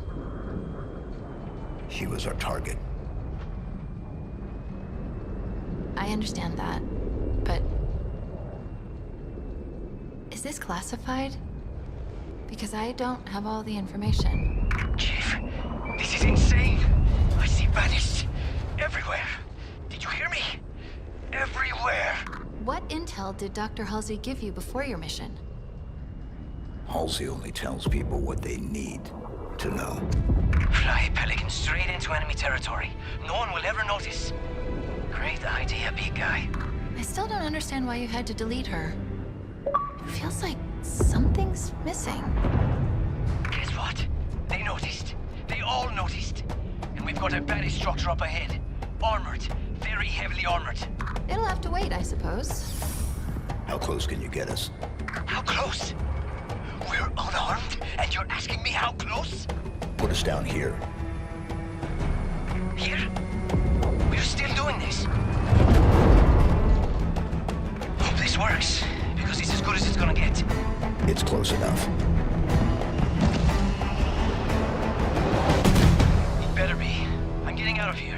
Hello everyone, my name is Rob, I'm from the Insane Gamers, and this is part 5 of Halo Infinite, and we're in uncharted territory, literally, because, well, we're in an area of the map that we've never essentially been before, but also because, as I mentioned in the previous part, this is the first game I've ever done where I have to do side missions. So I don't know what, in previous Halo games, I've always titled the video after the name of the level. And I don't know what to do here because obviously none of these are levels. They're just side missions. They're helpful, I guess, for the story because then we have bases that we can fast travel to and we can go to different areas. And that's one other thing as well. This is uncharted territory in the fact that I have to edit around. I mean, I say uncharted territory in the fact that I have to edit. I have to edit. I always edit out my deaths, and there's a couple of deaths in here. And in the previous Halo videos, in previous Halo Infinite videos, I was complaining about the checkpoint system, about how it's terrible with the respawns because it doesn't seem to. It does this awful fade in animation thing that's really annoying. And yes, it doesn't exactly work here, but I understand why now, because when you're out in the wilderness here, it's a lot easier to edit round the deaths, if that makes any sense. Not really as much when you're in battle, but there's a couple of times that I died in a battle, but the checkpoint was before I got to the battle. And basically you wouldn't know.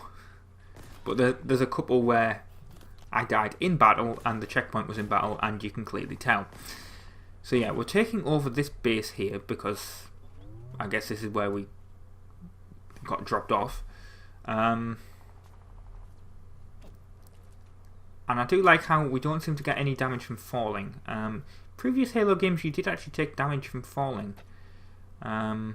Maybe not the Master Chief ones, but definitely Halo Reach. And I love that. That was an excellent thing that I did there, in my opinion. Like throwing the well, it's a fusion coil, or that's what they were called in previous Halo games anyway. Throwing the fusion coil at the grunt. I loved it. That's ammo, so we need. I guess we need some of that. But like I was saying, it's a bit weird with editing because I've never had to edit Halo really, apart from to remove deaths.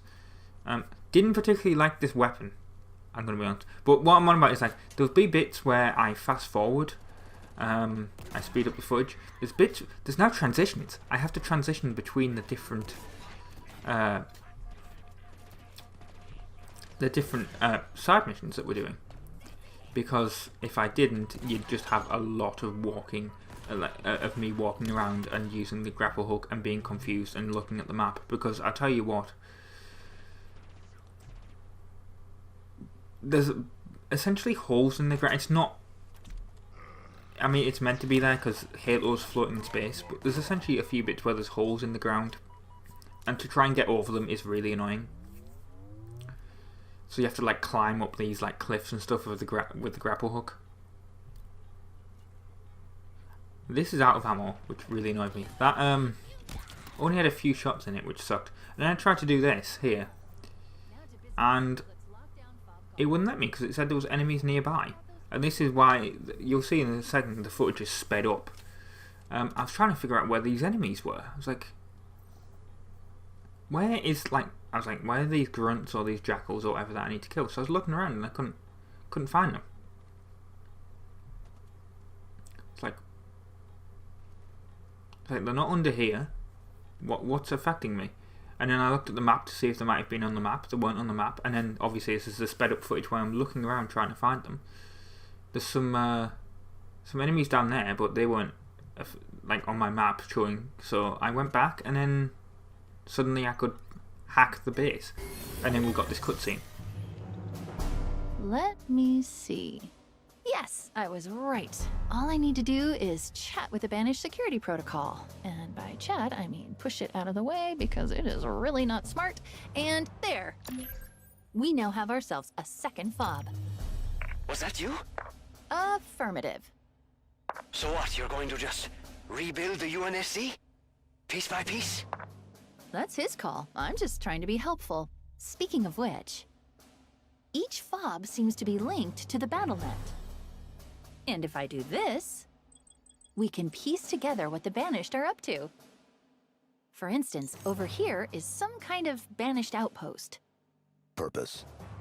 Unclear, but it's well defended, so it's definitely worth looking into and blowing up. And here is what I can only describe as someone that the Banished value highly. Noted. His bio is interesting. If you want to see for yourself, it's waiting for you in the database.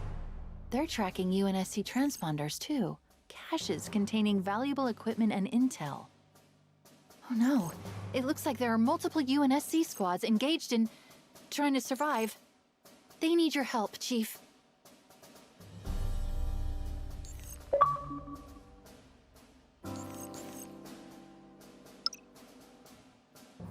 Are you ready, Chief?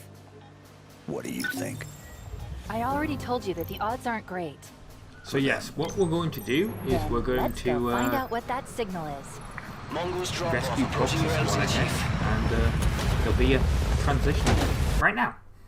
There you go. So I hope you like the transition, because you're going to see a lot of it in this video and in future videos, because obviously this is all pre-recorded. I mean, I'm recording this in bloody 2nd of January, and you're going to be seeing this in July, so nothing really much I can do about it if you don't like that style of transition, but it's what we're going to be doing.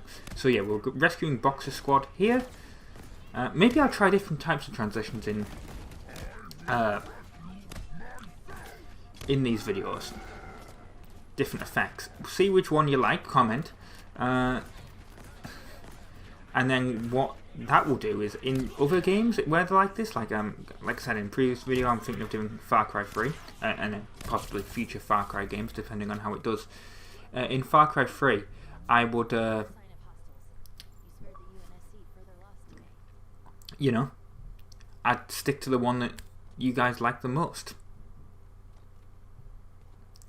So we're on another section here because we've rescued Boxer Squad. That was quite easy, that one. There's a cache over here, and unfortunately that grunt spotted me, which kind of sucked. And you want to be careful here, because with this cache, it sent me, they're called in reinforcements after this elite was killed.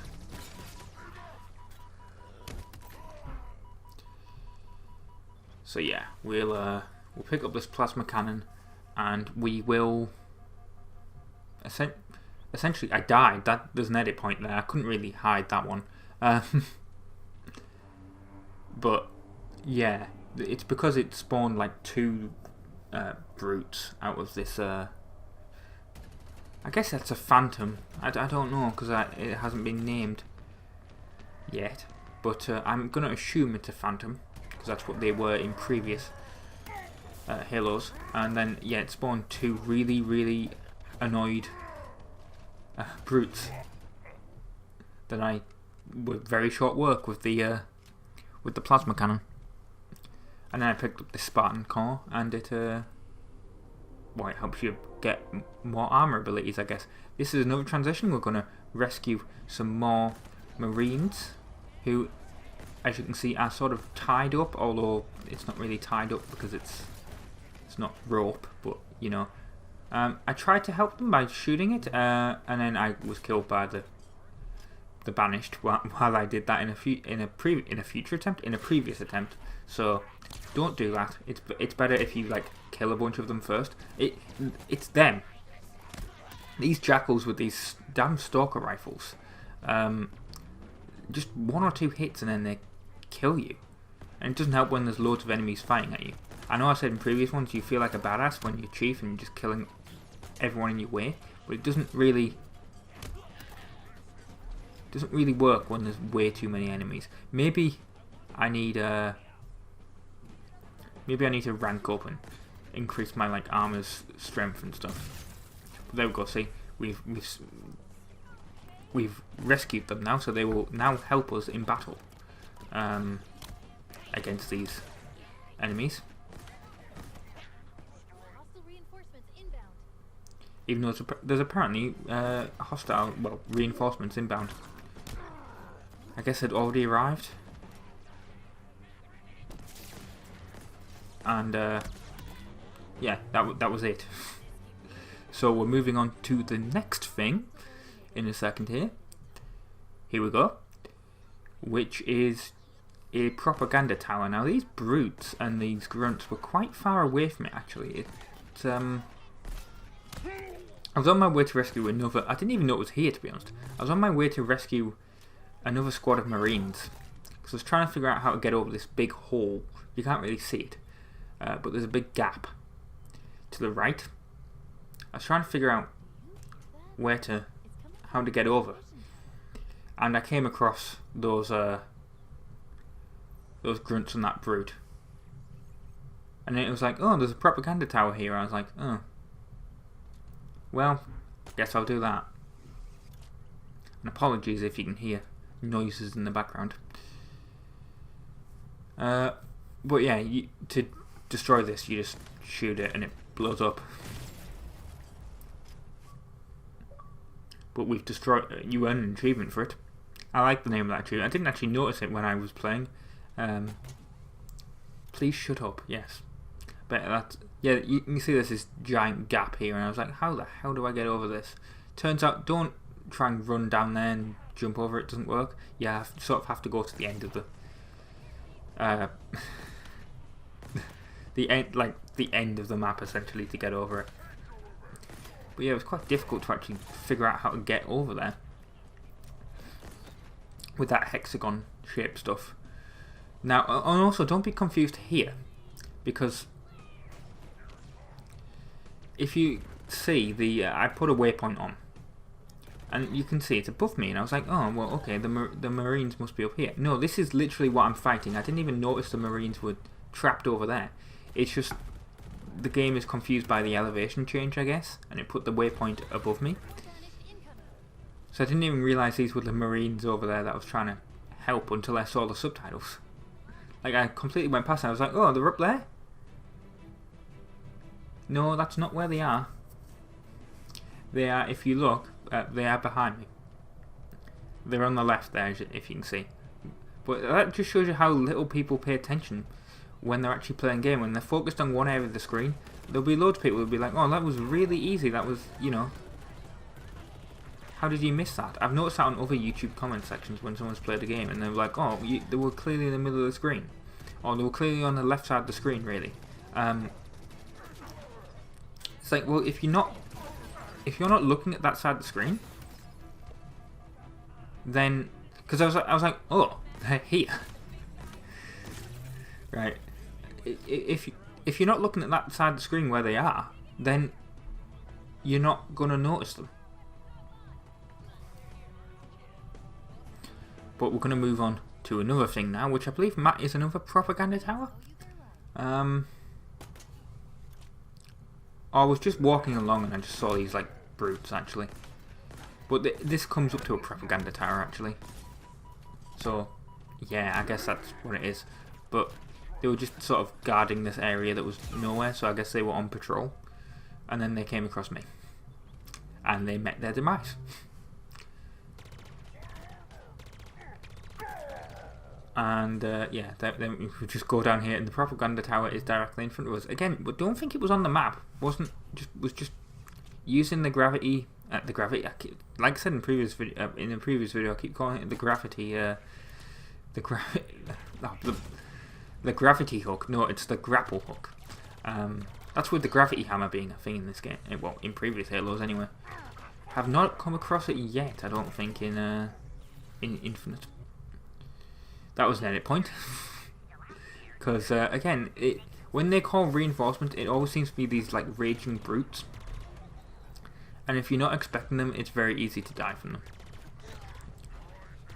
But there you go. See, this brute is just really annoyed at me. But I killed him, and it always sends like 2 of them, so the other one gets even more enraged. But I got to take out this this elite, which I'm slightly confused on why these elites are fighting against me, considering, you know, in the previous.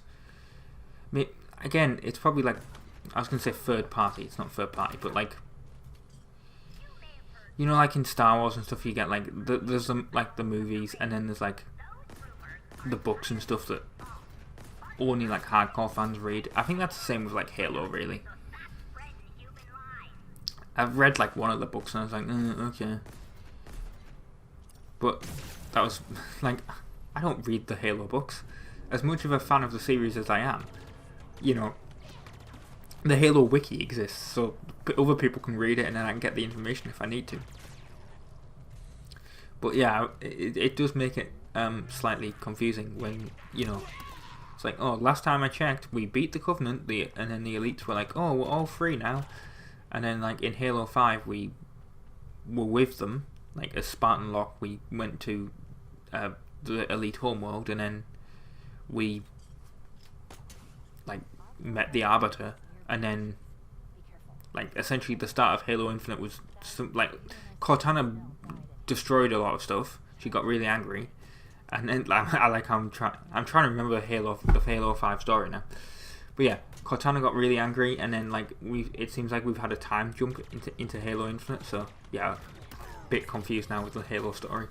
Maybe I should have replayed Halo 5 before I actually started playing this, or actually watch the Let's Play.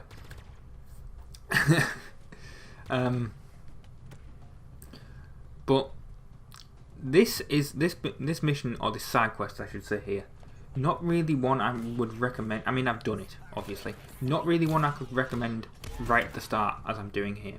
Because there's so many enemies here, and it's also there's so many. What was the weapon called? That skewer. It's not a skewer rifle, but the one that Jackal has that's really, really annoying. That I said kills you in 2 shots. Essentially, we are killing the Blade Master, which is elite with a modified energy sword. I don't know if it's the one that had the red energy sword in the in part 2 or 3 in the cutscene. But I think it's him. I might be wrong. I think he was told to keep an eye on us. Well, I've immediately killed him at the start of the game, essentially. So, yeah. And I guess killing that brute wasn't an optional thing. I said it was an optional thing in the previous part, because I was confused if it was or not, because I was like, well, I can just go straight up the elevator. But I guess it wasn't an optional thing. As you can see, my health has nearly been taken away by literally just 1 shot. I like how we walk through there and it's like, investigate the UNSC signal. No, that's not what I'm doing. I'm killing that guy. And then the weapon starts telling us again about why we're trying to fight him. It's like, I know, I started fighting him, I just needed to get some health. I needed to let my shield recharge, and that involved hiding in the cave. Did not spot that grunt up there climbing. But yeah, this guy is, well, I wouldn't say he's difficult to kill. I mean, it depends how good you are with defeating elites with energy swords, I guess. I wouldn't say he's difficult to kill. It's just like he's he's surrounded by so many enemies that it's just annoying. Because I died a lot of times, admittedly, trying to actually do this. Don't know what that huge explosion was. And then, like I said, that Jackal with that weapon really does not help. Yeah, I was trying to kill this this brute, and he was a tough one. And then we got well, that's an edit point. Could not hide that really because of the weapon being fired. But yeah, they sort of got a little bit scared, and then I could kill them easier for some reason. Like, they were pinning me down and then they sort of stopped, which was a bit weird. Well, I mean, they are still pinning me down, but it seemed like I was completely stuck in that corner, and then they sort of left the area, and then they went up there and just tried to kill me and just couldn't reach me, I guess. So I guess that's a tip. And then that elite's trying to like talk to me, but I wasn't paying any attention. Of course, a slightly annoying thing is that the game doesn't, because this guy has a invisibility, it doesn't have like a dot above him to show where he is. So you just have to sort of, you're basically scared because you have to like run away and just hope that he's not there killing you. But then I was like, oh, I'll just steal one of his energy swords. That accounts for all of the crew. Now it's just down to us and the target. Go get him. So yeah, I was trying to see where he was, and then he started rushing at you a lot. And I was like, oh, I'm not going to be able to kill him. Because obviously his health doesn't show up either. But then, so I ran away, essentially, with my grapple hook, and then I grappled to where the energy sword is, and basically had him in a duel. And that worked.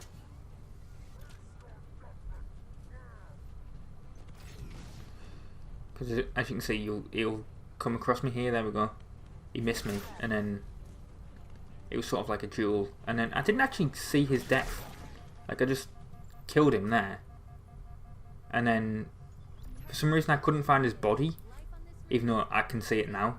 But yeah, I couldn't see it at the time. And then I got his weapon.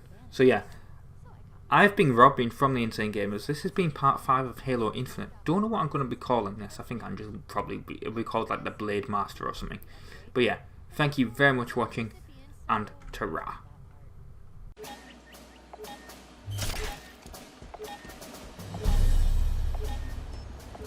Hey there. Hello everyone, my name is Rob, I'm from the Insane Gamers, and this is part 6 of Halo Infinite on the Xbox One. We'll be taking out this facility over here in this episode, which is called Ransom Keep. It's a fuel silo, fuel depot, whatever you want to call it, and it also does salvage on UNSC weapons and vehicles, I believe. And it so basically helps the Banished. And, well, it's a side mission, it's not a proper mission in the game. And also in this episode, we'll be taking out a propaganda tower, and we'll also be taking over a base that's near the start of the checkpoint of the next mission, which is called the Tower. That'll be part 7. So if you're interested in the Halo Infinite story, I would recommend. Oh, it's called an outpost, not a stronghold. Right, so it's an outpost. Right. Yeah. Anyway, so if you're interested in the Halo Infinite story, I recommend you you wait for part 7. Essentially, that'll be next week. It's all done and recorded. Well, I haven't done the commentary, but the footage is all done and recorded. Now, if you're gonna do this stronghold, I keep wanting to call it stronghold, this outpost, do not do what I do here, which is, well, if you're gonna try and sneak in, don't do this, because I had a sniper rifle. I thought, perfect, I'll get on the roof and I'll snipe some. No, there's a jackal up here, so it went for me. And now the fuel silos are retracting. I don't know if you noticed. I immediately swapped this sniper rifle for this for this plasma pistol, because who wants a sniper rifle when you're in close quarters combat? And while this is going on, I'll actually be talking a little bit about the game that's going to be taking over from Halo, which is Doom. But that'll be a little bit later on. I want to talk about the silo first. The silos, how it's slightly annoying to take them out. Although I wish I'd noticed this at the time. There's a brute that I'm gonna kill quite soon. In fact, it's literally over there. He's actually got a rocket launcher. I don't know if you noticed here. There we go. He's got a rocket launcher, and I didn't actually notice that when I killed him. So that would have been really useful to have when I was taking out the silos. And at this point, I didn't realise you needed to make the silos go up. Oh, and actually, what doesn't help is the amount of enemies, because obviously you don't want to be doing all this while you're getting shot at. So clearing the area is a vital thing. Now, here's a thing I recommend if you've got the grapple hook: is basically hit the enemies, because it sort of knocks them out a little bit. You'll notice I've been doing that a bit. It's very helpful in my opinion, anyway. And then we're going to take the silo up, and it takes a couple of seconds to load up, so I decided to do both of them because they're right next to each other here. This is a difficult, well, I wouldn't say it's difficult, but I did die a few times during this. Don't throw grenades at the silos, especially frag grenades, because they don't work. Obviously they won't stick, but even sticky grenades did not stick to the side of the silo. You'll see that in a short second. I'm having to use the plasma pistol here, and it's a very long process to actually making them blow up. Even charging them doesn't seem to really help. See, there you go. The sticky grenade did not seem to stick. That is, you'd think that would be enough to be damaged, but no, it's just coming out the side, so you've got to make it blow up one more, and then you save the checkpoint. So I'm going to destroy the other one. It's wasting a lot of ammo, obviously, from this pistol. I say that. Well, yeah, it went down 9% there, so it does waste a bit of ammo, but it makes things go boom. So yeah, I was hoping there'd be a bigger explosion than it actually is, but Halo explosions have never really been that big, have they? Actually, now I think about it, now I think about the previous Halos. Now, once you've destroyed some of them, obviously you're going to get some more enemies to kill you. But they're going to try and kill you. Those elites there, the drop pods. Don't know what exactly forces a drop pod in this game. I don't know if it's like amount of enemies in the area, but like in a banished outpost, or I keep calling it an outpost. Well, no, an outpost is what it's called. Sorry, not a stronghold, an outpost. Yeah, if it's like the amount of enemies in an area, but even when you're taking out the propaganda towers and stuff, it sends loads of drop pods out at you. Now I'm out of energy sword there, if you noticed. So I climbed up here, and because I saw that jackal skirmisher up here, and he was really annoying me, so I killed him. There's 2 more silos to take out, which they're down there. Well, one of them's down there, and then the other one is actually on the side where we were, so I probably could have done that beforehand because there was no enemies there, but alas, I did not. Yeah, I'm out of ammo. That elite almost killed themselves with the sticky grenade, and yeah, there's a lot of enemies here. I don't know if it's just like because these games are like, obviously, well, I started with Halo 1 on this channel. Well, I didn't start with Halo 1, but obviously, by that I mean it wasn't the first video on the channel, but what I mean is it was the first Halo game, obviously, in the channel. And, well, there's a lot of enemies, and I don't know if it's a sort of, well, I don't know if there's too many enemies now, because obviously in the old days, I mean, well, yeah, and it's 21 years ago, if you think about the original Xbox now. Halo, the original launch, 21 years.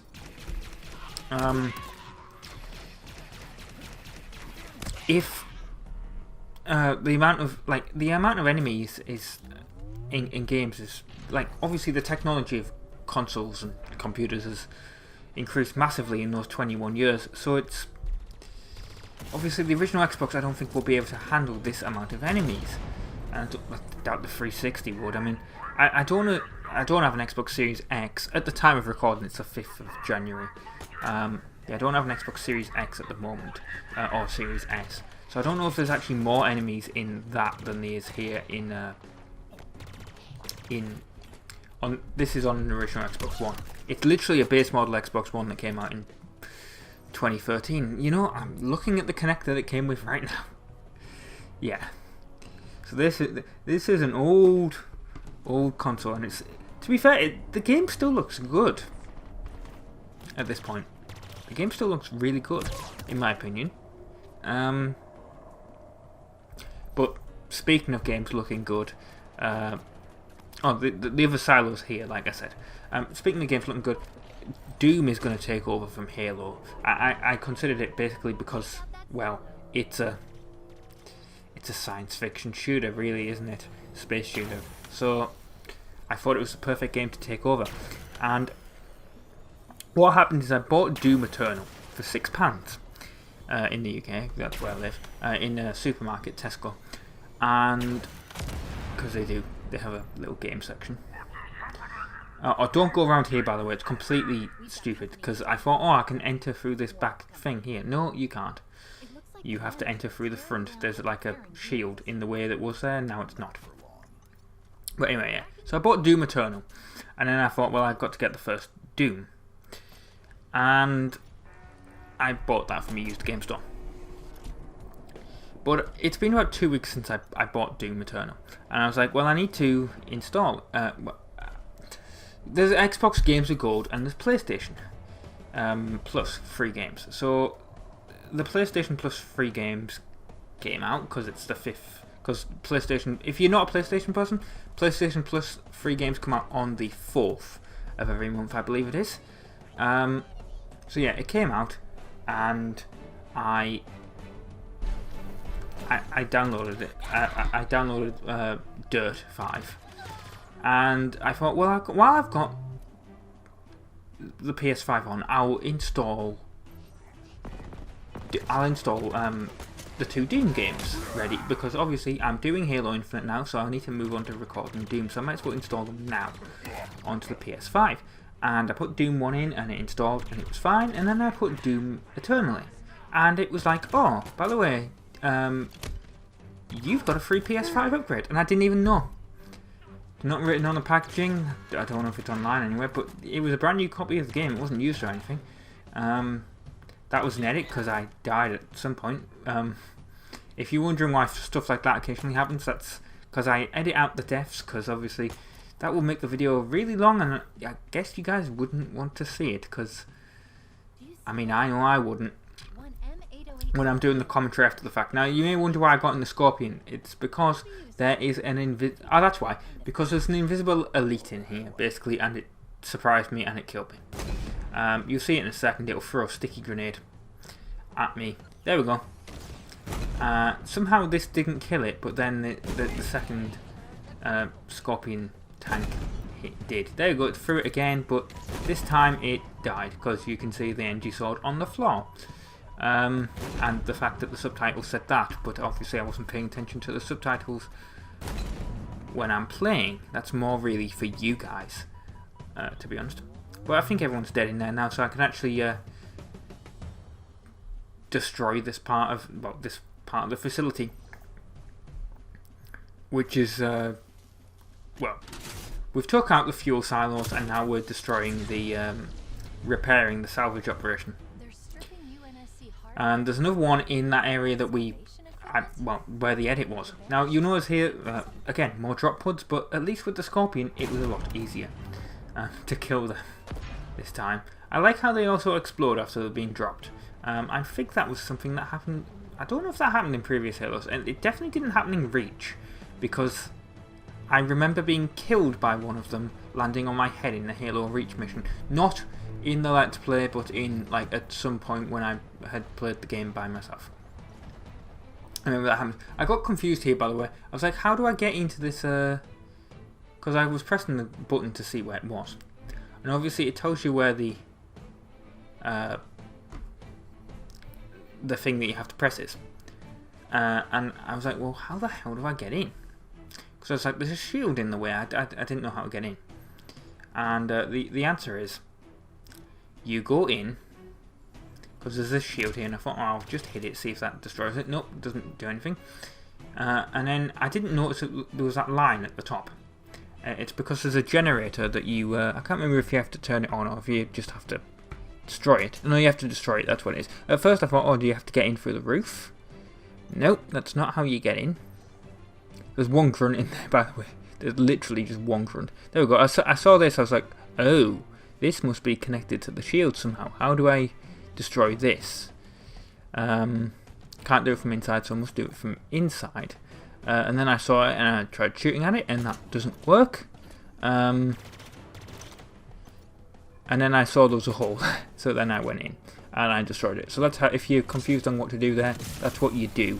You destroy that, and then you've essentially destroyed the shield. And you can get in, and then there's one grunt in here, or there was at the time. Oh, there's two grunts actually. I thought there was only one, but there you go. There's one grunt, two grunts, and then you kill them, and he's the thing that you have to destroy. And there we go. You've completed Ransom Keep. And then I ran out of here. Didn't know if it was going to blow up, like do a huge explosion thing, but that didn't happen. And then I tried to get the Scorpion to, that elite was very, very angry at me. But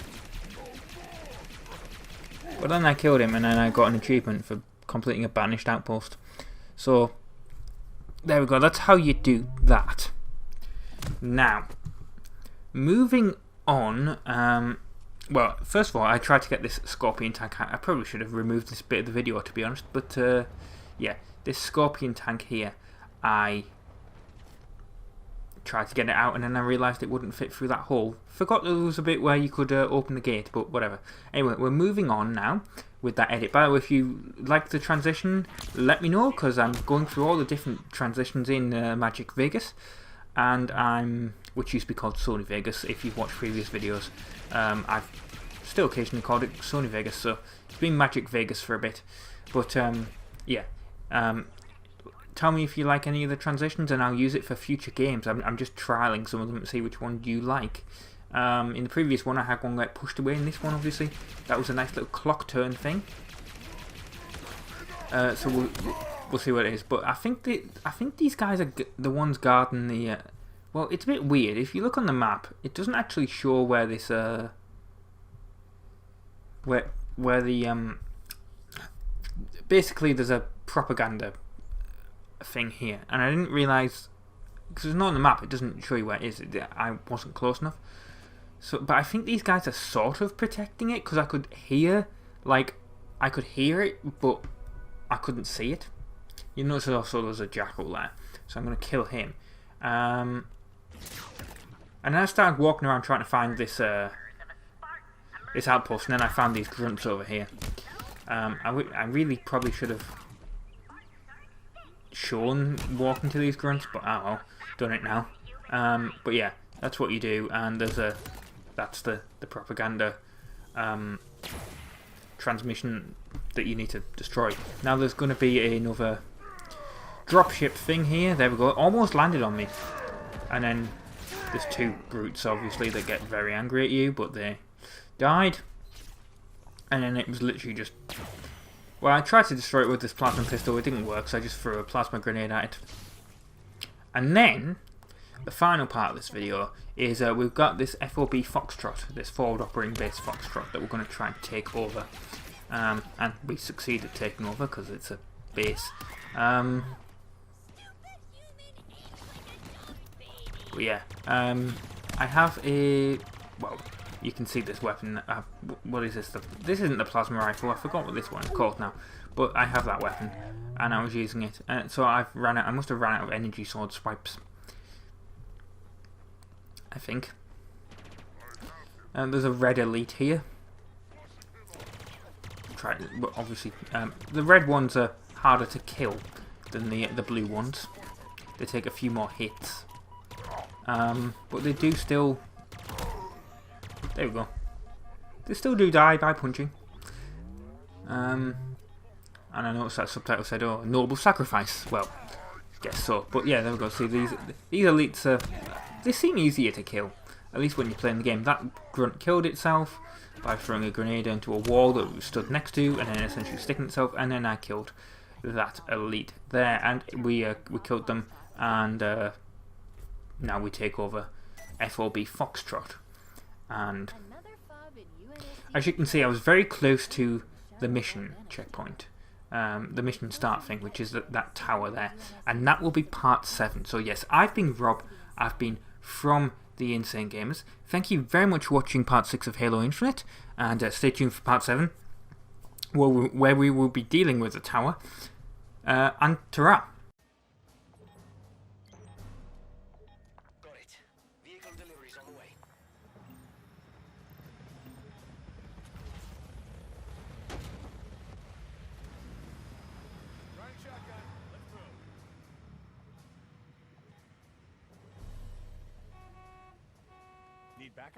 Hello everyone, my name is Rob, I'm from the Insane Gamers, and this is part 7 of Halo Infinite on the Xbox One. And as you can see here, I picked up a Marine, and in case you didn't know, basically the Marines in this game, they sound like, it sounds like they got people from Xbox Live to do the commentary, I mean, to do the dialogue. I mean, your mum looks like a diseased dinosaur. That is definitely something I could hear an Xbox Live player saying. Yeah, so I wanted an element of surprise. Didn't work because that Marine started shooting that jackal. But yeah, I mean, I like how they've actually got dialogue about the fact that I'm using well, I was going to say a moped. This is not a moped, a quad bike. The Mongoose is what it is. And as you notice, I got an achievement there. Wars with Friends. Brought some rescued UNSC Marines along for the ride to a main story mission, because that's what we're going to be doing. We're going to be doing the tower. Be very careful, because obviously there's a lot of jackals or skirmishes, whatever you want to say. I mean, I think they're two separate species technically in the lore of Halo, but they look very similar to each other. Yeah, they're all around with their snipers. And that's the one that was just shooting at me, and I was like, I'm going to get rid of you, so you're not going to be a problem. And then this brute came over and hit me. Now this is a bit of... Here's the thing, I mentioned this in the previous video. Or at least I think I did, I can't remember now. My problem is that I originally recorded part 6, I did a commentary on it. And then I started doing commentary on this. And I got so sidetracked doing commentary on this. And then that I just sort of like... I was like, I can't be bothered. Stopped it. And then redid the commentary for part 6. So now I can't actually remember... Like, I deleted it because I was also like, I wasn't really particularly that happy with it. Because what happened is, I was so distracted talking about, I think it was Doom in the original. Yeah, I was talking about Doom in the original one.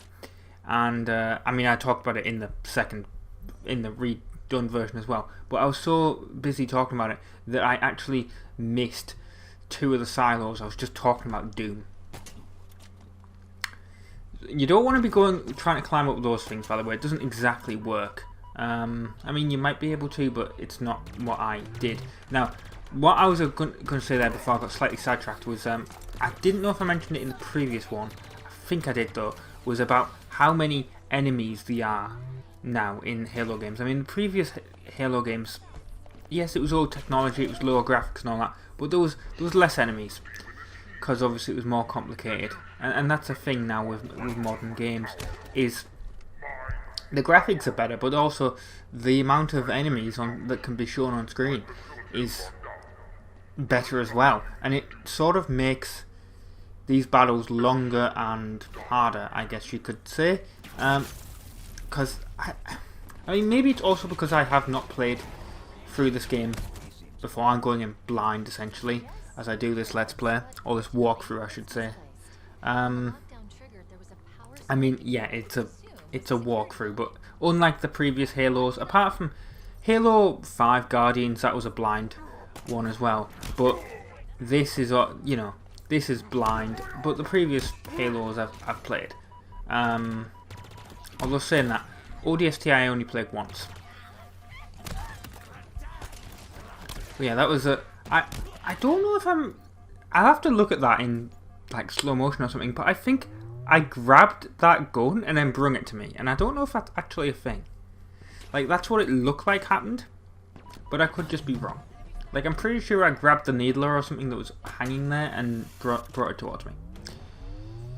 Now, I went to go up there to kill that skirmisher or whatever, and it was, it disappeared. Like, not disappeared, it was killed. Presumably by one of the Marines that shot it.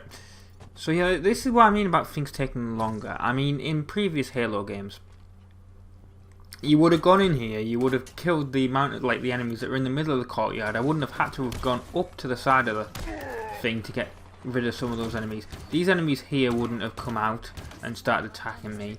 It would have just been like, go straight into the building where you need to go, activate the thing, and then maybe you'll get more enemies that decide to come out after you've activated the thing. In this one, they just come from all over. And there's just so many of them. I mean, I like it, but it also means a lot more work in editing, because obviously when I do die, because I'm not expecting so many enemies, I'm still used to previous Halos, really. Yeah, it's a lot more complicated to edit round, basically. Because I've mentioned before how annoying the editing for this is, because it's very difficult to... It's very difficult to edit around the deaths because of the way that they've got this fade-in thing. So, you know, I mean, I know this is... I'm recording this on the 7th of July. 7th of July? No, I'm recording this on the 7th of January. It's coming out sometime in July. I know that much. Yes, I'm that much ahead. Because, I mean, when you do a Let's Play, I mean, it helps if you have a little bit of a backlog anyway, but the way I see it is, until the channel becomes so popular that it's worthwhile doing a game as soon as it comes out, in my opinion at the moment, might as well just record the stuff while I can. And yeah, and what I do is I have a schedule of obviously the videos that come out, and some of them I go, oh well, the game's right near the end, might as well just finish it. I'm thinking of doing that for Mario Golf, to be honest. Haven't finished Mario Golf yet, but I did do it for Astro's Playroom, so I've completely finished Astro's Playroom, completely finished Pac-Man and the Ghostly Adventures. So I have like, well, I was going to check my thing, but unfortunately I closed the file that I have where I've written everything down. There's a cutscene coming up, so I'm going to shut up. The lockdown protocol should be simple to reverse. Let me see. 3, 2, 1. Done. Oh, What is it? This place is an interrogation facility run by our elite friend back there, Chaklock. His reputation is not good. Neither is mine. Right, so yeah, we've gone in there. I've now got a shotgun, so I'm very happy. And You're going to need to manually yeah, we got to get into the building. So like I said, this was only the first part of the thing. But there's still so many enemies, and you've got to go like over to activate the grav lift. Like you can see the thing on the map there. Well, that was an edit because I died because of, well, the amount of bloody elite brutes here. Unfortunately, this failed. Well, it didn't fail. I blew them up there, as you can see, but you didn't see it because unfortunately, well, there's one of them still alive, but I killed 2 of them, and those Marines did. I don't know exactly what happened because I fell off the cliff. I think what happened is I stickied one of them, and then it, like, maybe a Marine shot it and that's what killed it. I don't know. But you got to activate this thing here, which activates the gravity lift. Kill all these brutes that are here. I mean, I said in the first part or the second part, yeah, well, it definitely would have been part 2 because part 1 was literally just the opening cutscene and the tutorial bit where it's like how to aim. But yeah, I mean, this guy took, look how many punches he is, but he took. But I said it in that part, in part 2. I said, oh, that first level, it makes you feel like such a badass. Like I one-shot a brute with a headshot, and now I'm actually on the planet, and it doesn't feel that way. And maybe you have to rank up Master Chief to get like better armor, but I mean, you'll see that later in the video. It tells you about like switching out, well, I've got the grapple hook, but later on I will get this thing that like lets me see where enemies are. I mean, I don't exactly know why that exists, considering that you can just press down and it sort of displays where enemies are, but it shows some hidden around corners and stuff. You'll see it when I get it. Here it is. And the source of the distress signal. We're too late. A deployable threat sensor. It appears to lock onto and highlight any targets in range. Could be useful.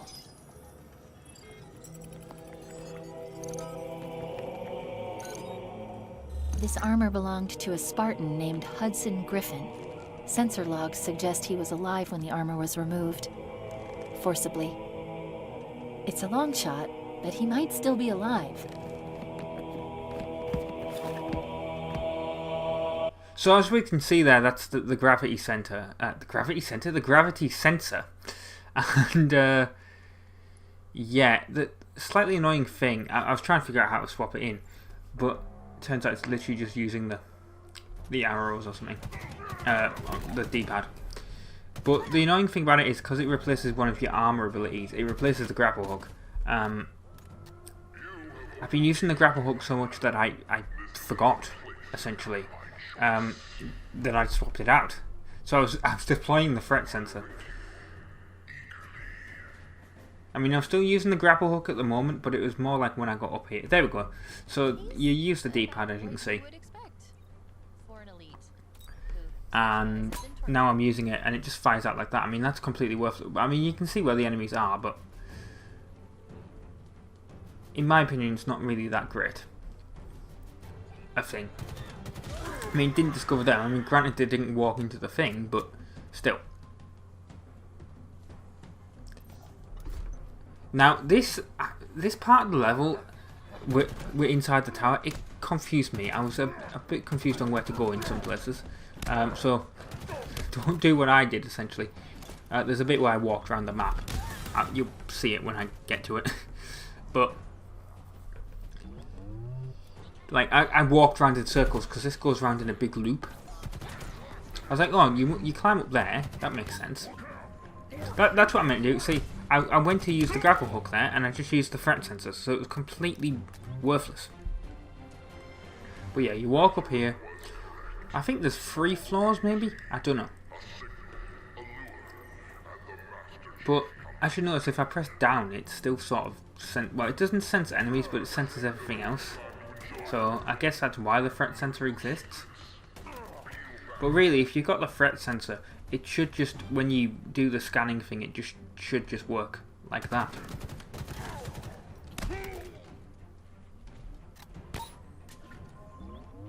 Like you can see, there's an elite there.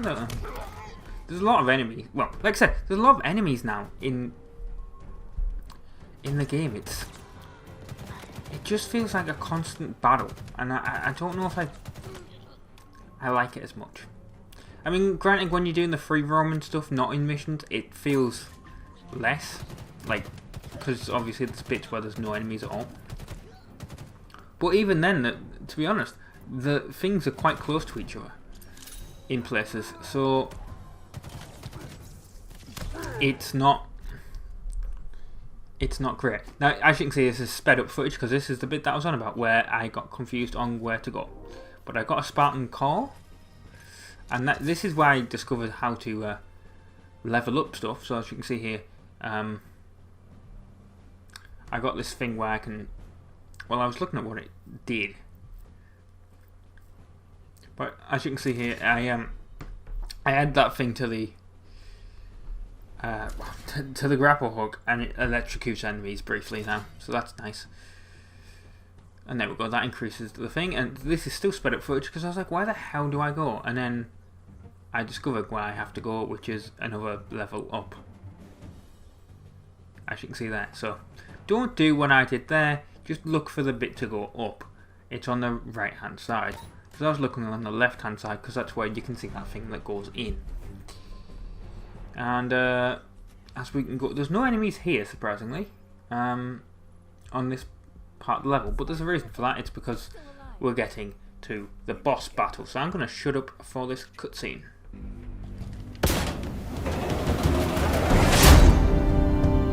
Welcome to my tower, Master Chief. It is where you will be broken.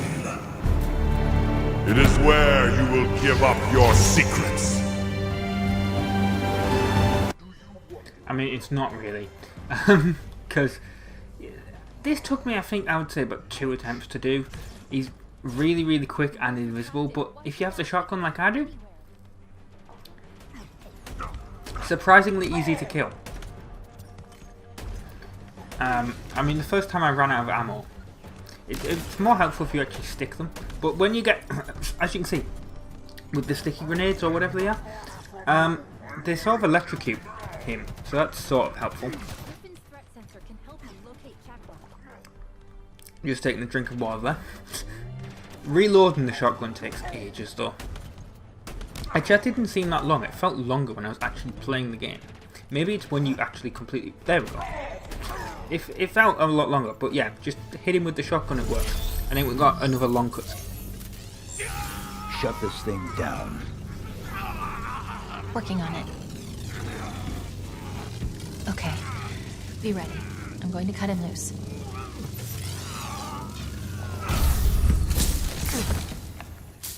It's you. You're alive.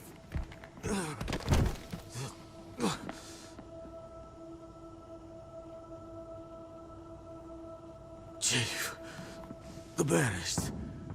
I tried to stop them. I tried to... Easy. You're safe now.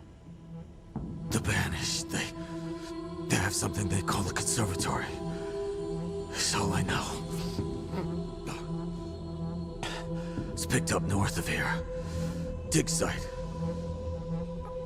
I couldn't stop them. But you can. You have to. Consider it done. That's good. Good. The others, the Spartans. Did you? I'll find them. Echo 216, all channels. Can you hear me? I repeat, can you hear me?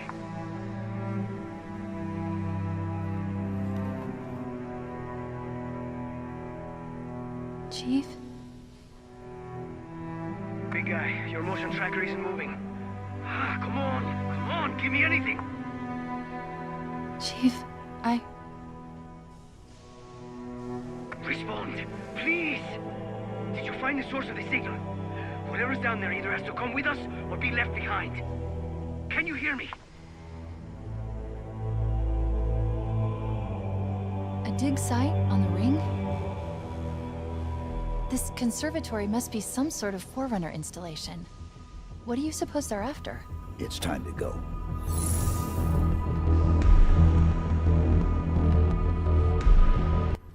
The one downside to this is, as you can see, I picked up his energy sword, which may have been a bad idea, is I got a shotgun with 2 bullets and an energy sword.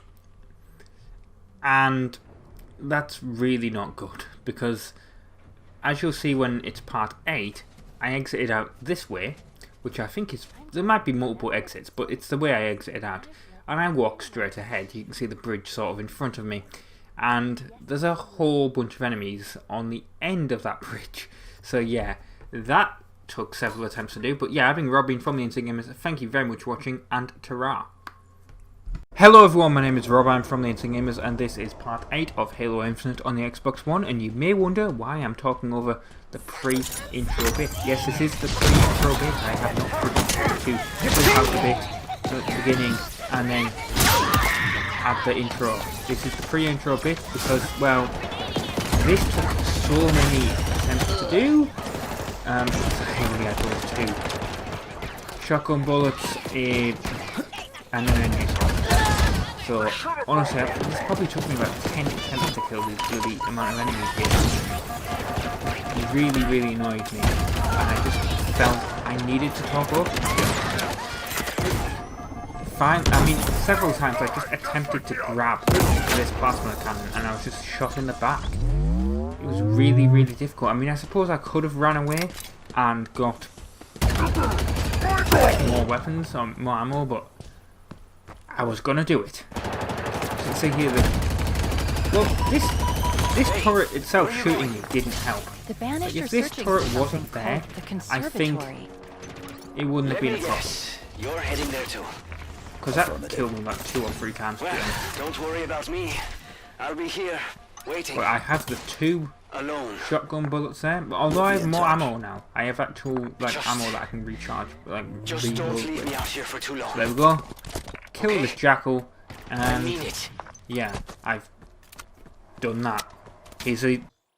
So yeah, what I was doing in this episode is I was taking over this base up here, this FOB Echo, this forward operating base, which this one was actually surprising. Well, I mean, the previous one I took over didn't seem to have as many enemies in it as well. I mean, I guess taking out the amount that I took, like in the previous episode I did the mission, which was the tower, there was a lot of enemies there during the actual mission. So I mean, theoretically I could have done it by, like, I could have killed so many at the tower that they just didn't have any to protect this base, but I doubt it. I'm just saying that for lore purposes in my head. That's my belief, but it's probably not. The game just is probably making it slightly easier, I guess, with like how many enemies are actually protecting this. because obviously you don't want to take up too many.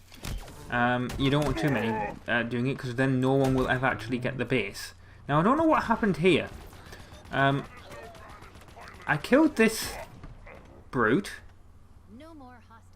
and then I sort of went over him, and when I got off, achievement for running over an enemy with a ghost, even though that didn't happen. So thanks for the gamer score, I guess. Xbox. But yeah, we took over Fob Echo now, so we're on this side of the island, and we're going to move to this, which is the title of the video. It's it's the title of the video, like, oh, I can't remember what I was going to title it. I wrote it down, now I can't remember what it was going to be. It was something like Dangerous Grunt or something it was going to be called. Or Scary Grunt is what it, yeah. Because there's this grunt here. He's really not that scary. It's a grunt. There's lots of enemies protecting him. But yeah, he just literally takes 1 or 2 shots to take that. Which I thought was quite funny. Because obviously the previous assassination sort of one that I had to do, high value target, whatever you want to call it, that was look, 1 shot in the head, it blew up. Just sending reinforcements was the most annoying part, because I'm pretty sure it actually sent more. But yeah, the previous one where I had to take out the elite that was invisible with the energy sword, and then we just literally had 1 grunt, like a grunt that I just shot in the head with 1 instant kill. I mean, the elite with the energy sword had shields and everything. It was really annoying. I'm not talking about the one with that we just fought in the tower either. I mean, he was invisible, he had shields, and I mean, I guess that's practice that I had for that mission. It was very helpful. But yeah, that one was, that high value target was surprisingly easy. Now we move on to, I can't remember what this is actually. I think well, there's no enemies around it. I think it's just like yeah, it's just a Spartan core. So you just get point. You know, there are things on how you rank up to improve your weapons. That was nearby. I really should probably show the maps where they are. I did like how this guy was carrying a rocket launcher. So that grunt got killed by the rocket launcher, and nothing else did. Because this grunt got shot in the head, and yeah, that was about it. I think there was an edit there, but I don't think it was. I think I had to pause it for something. I didn't die. But yeah, there's another Spartan core over here, so I can technically rank up again. But that one was protected. This one is also protected. I don't think this is a Spartan core. This might be weapons. I can't remember. If this is another Spartan core, well, I went for them, didn't I? Really. Terrified electrocuted scream. I love the subtitles in this game sometimes. Yeah, this is an armor cosmetic, so that's for multiplayer, not really anything that matters. And then here, this is the final part of this. There is it's Cayman squad, so we have to rescue the squad. Although, to be honest, they're doing quite a good job themselves. I mean, they're pinned down, but unlike the previous ones where they were all like tied up, this time they're just in a battle. So it wasn't actually that bad. I mean, I killed this. I mean, I suppose it's from both sides, like they're being surrounded, so I suppose that's probably quite bad for them, but they were doing alright. They weren't captured yet, so they sent out the distress signal a little bit early. But yeah, anyway, so this has been part 8 of Halo Infinite. Hope you've enjoyed this reasonably short part, to be honest. It's about, what, 7.5 minutes? So yeah, thank you very much for watching. I've been Rob from the Insane Gamers, and ta-ra.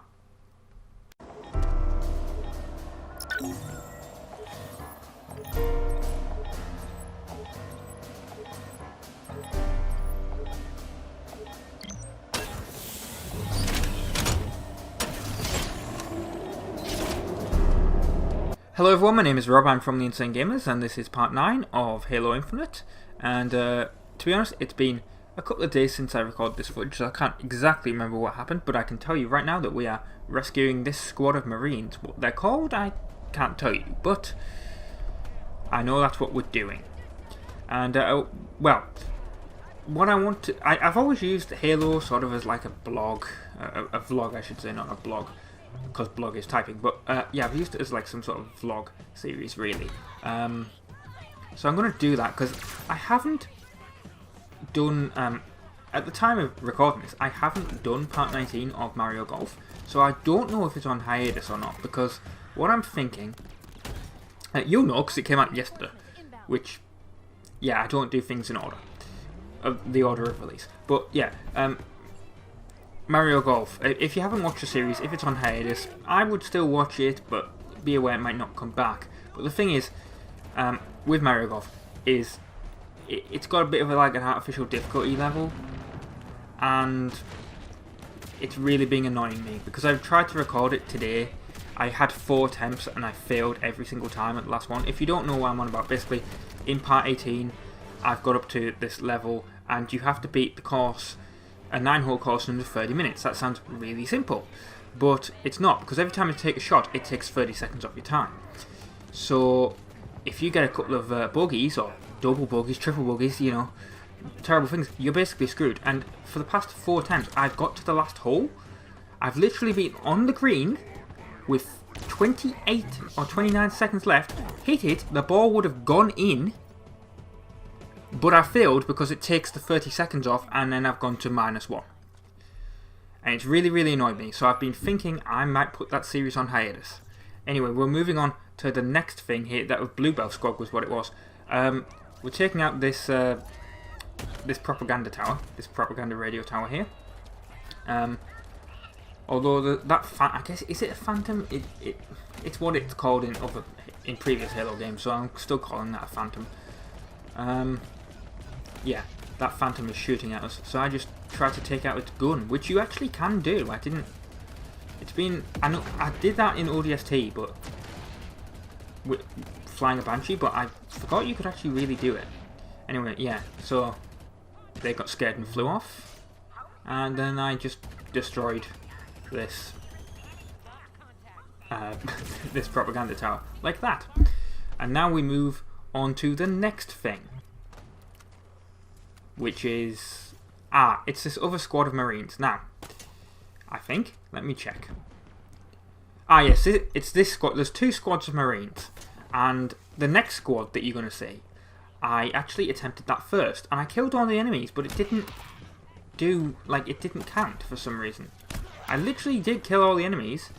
I have the footage to prove it, but they just didn't, like, it didn't trigger the thing as being completed. I don't know if like one of the Marines died or something like that, because I discovered that happened today. I recorded parts. I haven't done the audio obviously, but I did the footage for parts 10 and 11. And yes, I discovered that Marines can die in captivity when they're doing these sorts of things. I mean, I knew that was a thing, but you know what I mean, like, literally every single Marine died in a mission, and it really sucked. I didn't fail the mission, but it felt bad. Like, I didn't protect them. But then again, that's what I was on about with too many enemies around you. Like, there was so many brutes on this level in the mission that it just really, really, like, they all died, essentially, from just being killed by brutes. Anyway, so what I was saying with Mario Golf is if the series has gone on hiatus, in which the title of the video will be hiatus, I don't know if it'll be coming back. It should come back. I mean, there's other games that have gone on hiatus, like American Truck Simulator, Gran Turismo 6, technically. I mean, I finished that. I said it was a finale, but I left the door open for it to come back. Although I don't think it will now, because Gran Turismo 7's out. So I'll probably be doing that. What was the other game? Conker's Bad Fur Day I put on hiatus. I really want that to come back. Enslaved Odysseys of the West, I did 1 episode of that, and then it went on hiatus essentially because I realised I had way too many series going on at once. I had like 8 series or 9 series, and I was like, I can't really do that and do the Games of Gold, because that's what I did at the time. Anyway, so yeah, if Mario Golf has gone on hiatus, God of War is replacing that, the 2018 version on PS4, because really I want to start playing some PS4 games that I never played. We're moving on to the next thing, by the way. Now we've saved that squad of Marines. Let's save this squad of Marines. This is the one that I'm on about that I had to do the second time, because for some reason none of them died or anything. Well, if one of them died, I didn't notice, but yeah, it was really weird. Like, it didn't trigger, even though all the Covenant, they're not Covenant, they're Banished. All the Banished died. It was really weird. Never had that happen, but yeah, that's what happened. Although, saying that, there was a really weird glitch in, I can't remember if it's part 10 or part 11 now. I think it's part 11. There's a really weird glitch in, I was taking over an outpost. I mean, you'll see it in part 11, obviously. But I was taking over an outpost, and Cortana, the weapon, went, she went, "You've cleared all the Banished." And then I walked up to the outpost, the thing to take over the outpost. It was like, "There's enemies nearby." And then she was talking about the enemies being nearby, and then there wasn't. And then I walked away, and I came back, and it activated. So who knows what happened there? The game seems to be glitching a little bit. I mean, look how many enemies there is here. This is like insane. But yeah, God of War will be taking over from Mario Golf. If the previous one says hiatus, if it isn't, well, God of War's still going to take over from Mario Golf, but when it's finished, essentially. So if you're interested in watching a God of War Let's Play, then stay tuned, because that's what's coming out. This is the one. Now, there's a couple of edits in here, because, well, first of all, he's actually quite dangerous to kill. This is one of the high-value targets, and that's what the title of this video is a reference to, because he's the Devourer. So the video's titled "Devour Lead Brute," because that's not actually what I didn't kill him with lead bullets. I actually killed him with grenades, but whatever.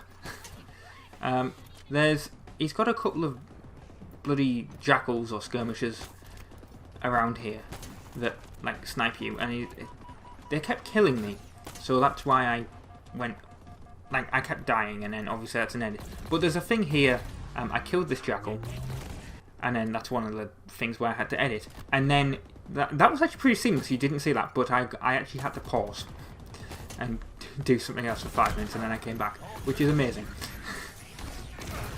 And then obviously the time I came back, I actually killed him first.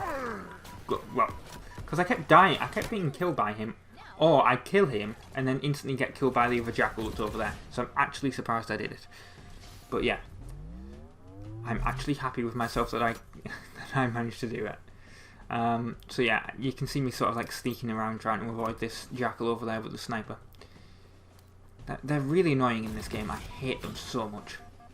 And because I did that, it went out of ammo.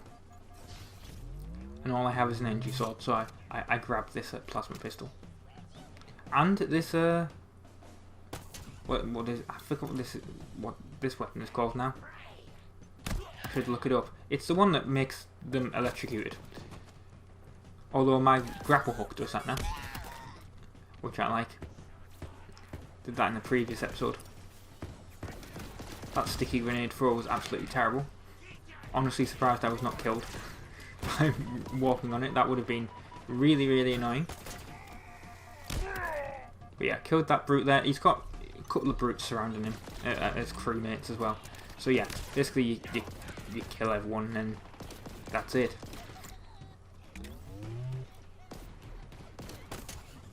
There we go. I love just electrocuting him like that. That sounds really creepy, but I do. Anyway, so stay tuned for part 10 of Halo Infinite, because I don't know if it's a story mission actually. It comes up as a mission like that, so it might not be a story mission, but it's certainly something we have to do because it was a big marker on the map. So yeah, stay tuned for part 10 where we do that. But I've been Rob, from the Instant Gamers, and ta-ra.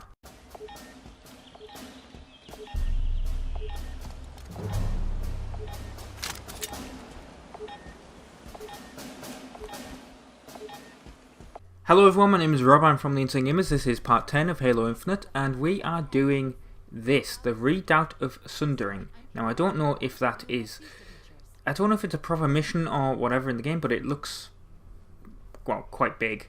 I did actually die on my first attempt getting in, so that's why there was an edit there. I probably could have done that better, but that was what I did, so I'm going to guess you're going to have to deal with that. Sorry. It doesn't really matter because it wasn't like we were fighting anything. So yeah, there's a bunch of Marines in here. This is basically a prison. Like a prison camp. Yeah, there's a bunch of Marines in here that you have to save, essentially. And a whole lot of enemies that come at you. And that's why I died the first time. So yeah, as you can see, there's some Marines that I have not yet saved. Because there's still so many jackals and whatever attacking me. But now I'm going to save them. Now in part 11, there's actually another mission that I did. It's a bit like this, but unfortunately all the Marines on it died. Thankfully that did not happen this time. But yeah, so those Marines are going to help us now. I'm out of ammo. And yeah, don't really know what to say really. Just you can work out what you have to do. Shoot the enemies and rescue the Marines.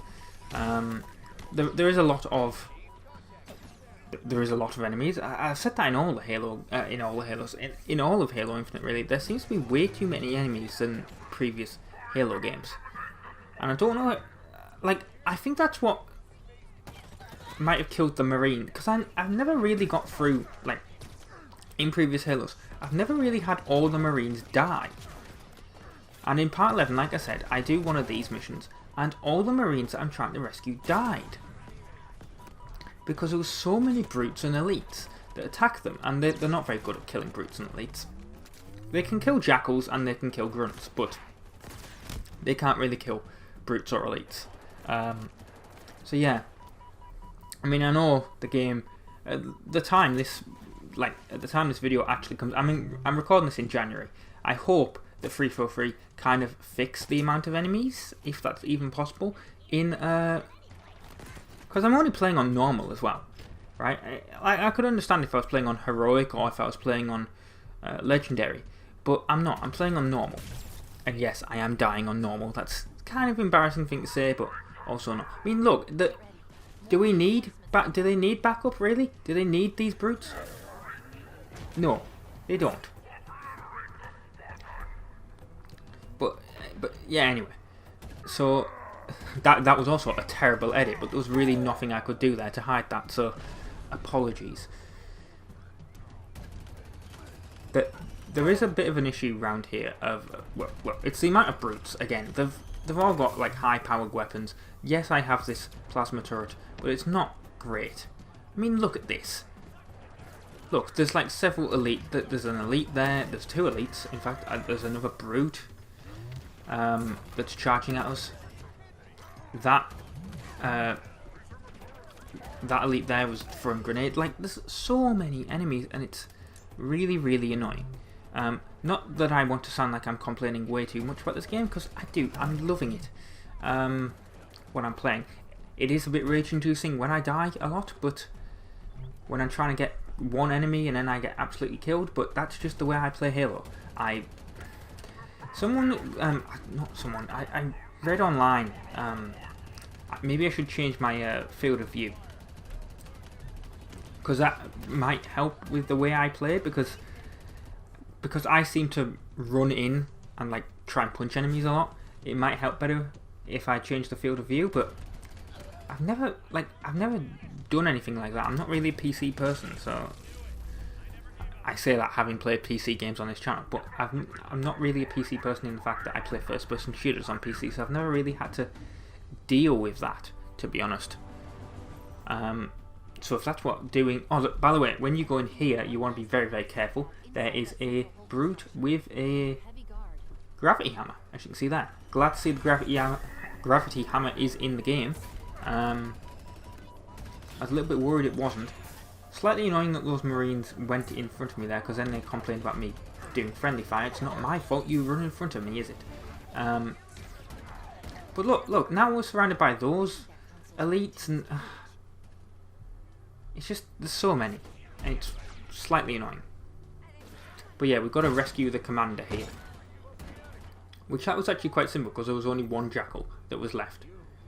But yeah, deactivate the shield, and then he sort of talks to us, and I sort of zoom in on his face. But yeah, that's this mission complete. It was a big thing on the map, but it doesn't actually seem like much. It's not like an actual mission. I think it is still a side mission, but it was a big thing on the map that it was like, you need to do this. Well, it wasn't like you need to do this, but it was such a big thing that I thought it seems pretty important to do, so I went to do it. Anyway, there is one last jackal up here that was not killed, so I just killed him, and there we go. So that has been part 10 of Halo Infinite on the Xbox One. I've been Robin from the Instant Games. Thank you very much for watching, and ta-ra.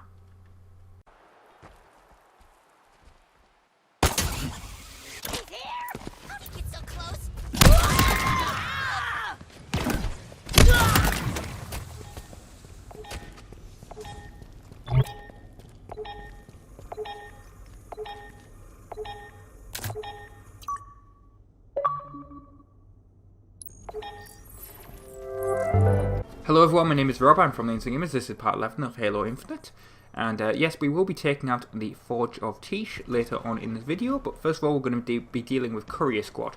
Now to be honest, I have not seen this footage since I played the game, and well, edited it in the same day, edited the footage together, because obviously, yeah, but that was more than a week ago, so to be honest, I can't really remember what happened in it, which kind of, well, I was going to say what's different. I mean, my commentary is usually pretty bad, but it might be worse. Apologies if it is, but well, what really can I do? Now, in one of the last episodes, presumably, I got this ghost. I think I got it from the last base, actually. Or I got it along the way here, I can't remember. But, very easy to deal with the enemies if you've got a ghost, so I recommend getting one. Now that is the transition. Quite a bad transition in my opinion. Kind of reminds me of the 60s Batman. You know, when they were going to the Batmobile. But the reason I used that one, it's machinima related. I didn't specifically use that one in the machinima. But it's one I'm going to talk about when we do the Forge of Tish thing, because that is quite a long bit. So I needed a discussion thing to talk about. But yeah, I've been using. It goes back to a Halo machinima on the channel, so nostalgia really. But obviously with the transitions, what I want you to do is I want you to comment if you like the transition or not, basically. I've been asking you to do that in the past couple of videos. I mean, I'm recording this in January, this is going out in August, so it's not going to affect future Halo Infinite videos, but it will affect future video. Like if the next Halo is like this, in the fact that it has side missions and stuff, well, it's going to affect that, obviously. If there's any other games that have side missions and stuff like that, where I need to use a transition, then it's going to affect that as well. So let me know which transition you like. I've been doing different ones in the different Halo Infinite videos, so yeah, let me know which one you like, and that will become essentially the default one for the channel. Still using the ghost here. That brute took a long time to kill, and you're going to hear a bit of game audio in a second, because I thought it was quite funny.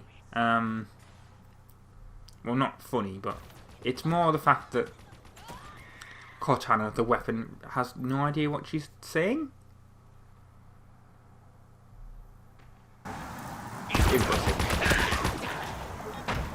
Bob Charlie is now a banished free zone. Hit that terminal and we'll make it official. Not yet. Handle those hostiles first. Yeah, she told me to activate the map, and then I couldn't, because apparently there was hostiles nearby.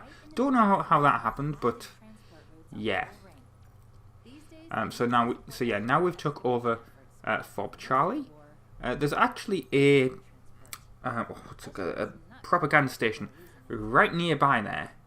It's sort of on the map. I didn't focus on it, but it's right round the corner. So I went to take it out with a grenade. Oh, well, that clearly didn't work. 2 grenades worked though, so yeah. That was quite simple. Didn't even need to use the AI to help me. Right, the Forge of Tish, what the point of this video is, it's quite a long one. It's essentially, what was that one that we did recently in a previous Halo Infinite? I should really look this up before I started doing the commentary. Let me have a look at what, sorry if you can hear the mouse clicking, but I'm trying to go into the YouTube dashboard to tell you what the name of that, it wasn't the tower, it was before the tower. I should really go into playlists and just find the Halo Infinite playlist. There we go. Outpost Tremenius, I think it was the name of the outpost that we took out previously with the silos. That's essentially what we have to do here as well. Apart from the fact that there's way more silos, and also, well, yeah, there's way more silos, and there was something else you had to do that I now can't remember what it was, which sucks. Oh yeah, you have to rescue a whole bunch of Marines. No, that was in the previous one as well.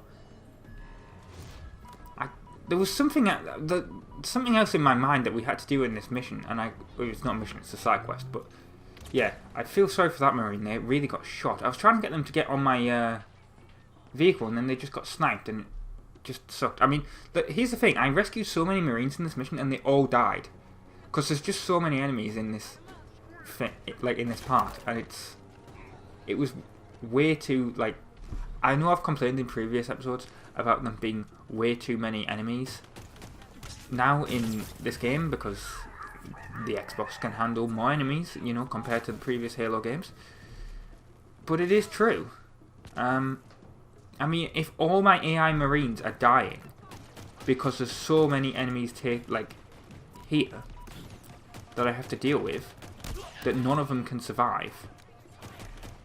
And I'm pretty good at, like, killing enemies quickly, in my opinion. Then it just sort of sucks. Like, you know, I'm trying to rescue these Marines and they all just die because of all the brutes that come down and like as backup. Now, yeah, what I was on about with the transition earlier was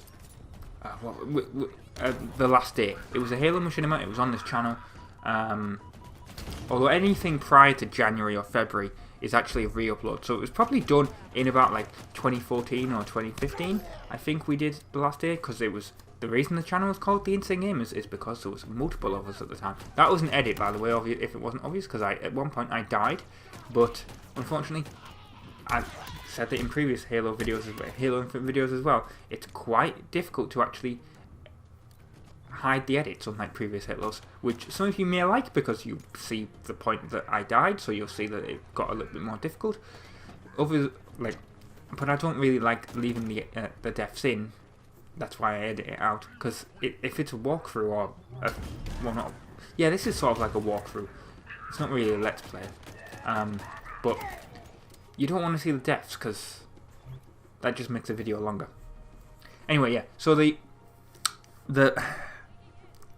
Machinima, it was called The Last Day, and when I wrote it, I wrote it basically as essentially the plot of it is, if you haven't seen it, which, do I recommend watching it?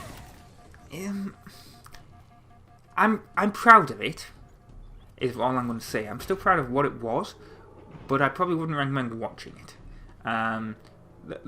because it's me, Chris and Paul, who were we did all the voices, and there's many different characters, and the voices, obviously to edit our voices we had to do effects on them in the editing program. So yeah, probably wouldn't watch it, but I'm proud of what it was. It taught me a lot of editing skills, so that's why I'm proud of it. This took a long while to take out this silo with this mongoose. Anyway, yes, so the reason that transition is a nostalgic thing is in The Last Day, the plot of it was that, first of all, it was filmed in Master Chief Collection and Halo Reach, specifically in Halo 3 and Halo 4 in the Master Chief Collection. The plot of it was that Halo Reach was essentially the real world, Halo 3 was the old game that was having the last day, which is somewhat ironic considering Halo 3 and Halo Reach have now gone offline on 360. Well, to be fair, Halo 4 has also gone offline because they've all gone offline apart from on the 360. Anyway, right. The point was essentially it was essentially like a Second Life game in the plot of this. So you paid money to go into the game, which was Halo 3. Obviously, if you died in the game, you didn't die in real life, but you couldn't leave and go back to real life. It was a bit like The Matrix, if that makes any sense. And then the developer of the game wanted more money because why not? Microtransactions and all that, and they wanted more money by getting people to buy the next game in the series, paying more subscription fees, I guess. And oh yeah, that's what you have to do. You have to destroy the equipment, which is what you had to do in the previous videos, in the previous outposts as well. But there seems to be more of them here. Anyway, yeah. So the CEO wanted more money. He wanted people to get the next game, and the way he did that was by essentially, if you didn't upgrade to the next game in the series, you would have been actually killed. Like, you couldn't leave your cryopod or whatever and come back to the real world, and you essentially would have died. They would have shut off life support for the cryopod, and the people in the game hated it, obviously, if they didn't want to upgrade. And the thing is, in the lore of the machinima, essentially Halo 3 and Halo 4 came out 1 year after each other. Like, Halo 4 came out 1 year after Halo 3. So when I wrote it, I was like, there's no way that anyone would shut down the servers to a game 1 year or even 2 years after it came out. And then what was it, like NBA 2K19 got shut down last year, or in 2020? I can't remember what it was now. But yeah, I wrote that in like 2015. Didn't intend for that to happen, but like, it was supposed to be a joke. It wasn't supposed to happen in real life. But if you're wondering what the transition has to do with anything, there was a plot where essentially they tried to garner attention by becoming famous on the internet, and the way they did that was that they joined a YouTube multi-channel network. Yes, this is a great plot, because this was essentially what was happening with us, with the channel. They joined the YouTube multi-channel network, and obviously we did the machinima, but they wanted to become famous by doing montages, and in the montage, obviously, you need to have transitions, and there was one like professionally animated transition, like professionally done, and then the other character, which was more stupid, came up with a betrayal montage, so him literally just betraying other people in the game and killing them, and just getting loads of like people raging at him. And it was terribly edited in like essentially Windows Movie Maker, but I wasn't going to use Windows Movie Maker for the editing. I still did it in this. So the sort of editing that the transition that you're seeing here is like the sort of Windows Movie Maker transitions. Because unfortunately the footage couldn't be handled by Windows Movie Maker, whatever format it's recorded in. So I had to do it in Sony Vegas, as it was at the time, although it's Magix Vegas now. That's the editing software that I use. I know a lot of YouTubers will recommend Premiere Pro and everything, but I've always been when I started YouTube 2012, 2013, whenever it was always Sony Vegas that was recommended, not Premiere. I mean, Premiere was always the proper professional one, and Vegas was also the professional one, but it was less professional, essentially, if that makes any sense. And I've just always stuck with it, because at this point I can't be bothered learning a new editing software. What's the point? I've been doing this for ages. Vegas does what I need it to do,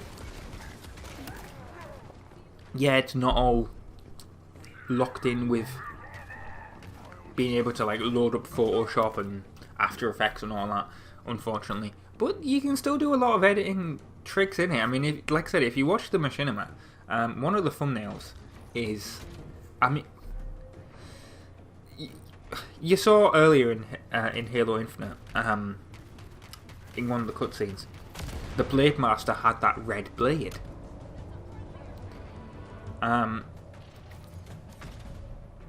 In the last day, the CEO, when he got angry, he was an elite. He had red eyes and he had a red energy sword. And the way I did that is I had to you did like, this is editing tricks by the way. You had to like copy the track, edit out the sword every frame. By the way, that took a long time, and then essentially color correct that second frame so that it was red, essentially. Of course, if Halo Infinite, if Halo Reach had a red energy sword, that would have been cooler, but then everyone would be using it, wouldn't they? So that was, I mean, we put effort into the last day. Even if it doesn't seem like it in some parts. Because there's bits that are quite embarrassing, but there's bits that aren't. But yeah, I like how I have not been talking about what's been happening in the Forge of Tish, but got really distracted about the machinima. But like I said, it's essentially the same as that Outpost Tremendous mission, side mission, apart from the fact that it's bigger, it's longer. I was going to say it's uncut because I was going to reference that South Park title, but no. But yeah, there's so many enemies. There's not really much to say, to be honest. You just fight, you know, you got to kill everyone and like destroy the silos, but it takes so long. Like I was doing this at the time, and I was thinking, how long is this going to take? And I was trying to figure out how to get into here because I couldn't see where that generator was, and I was like, oh, it's right in front of me. Just have to destroy it. Train right there. Picked up that mangler.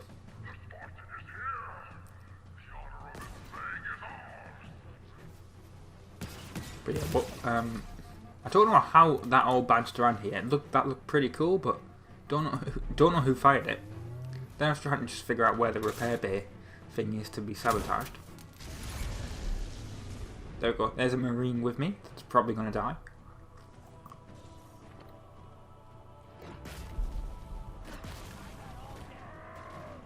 And then you can also like exit through this if you wanted to. Here we go. See, look, the enemies just came in and then pretty much, I mean, I'm pretty sure that Marine's going to die from this. Yep, he's dead. He's gone off the map. Because there's just too many brutes now. You rescue all there, he's dead on the floor. You rescue all these Marines. And it's not, like, it feels terrible. Because they just all died. It sucks.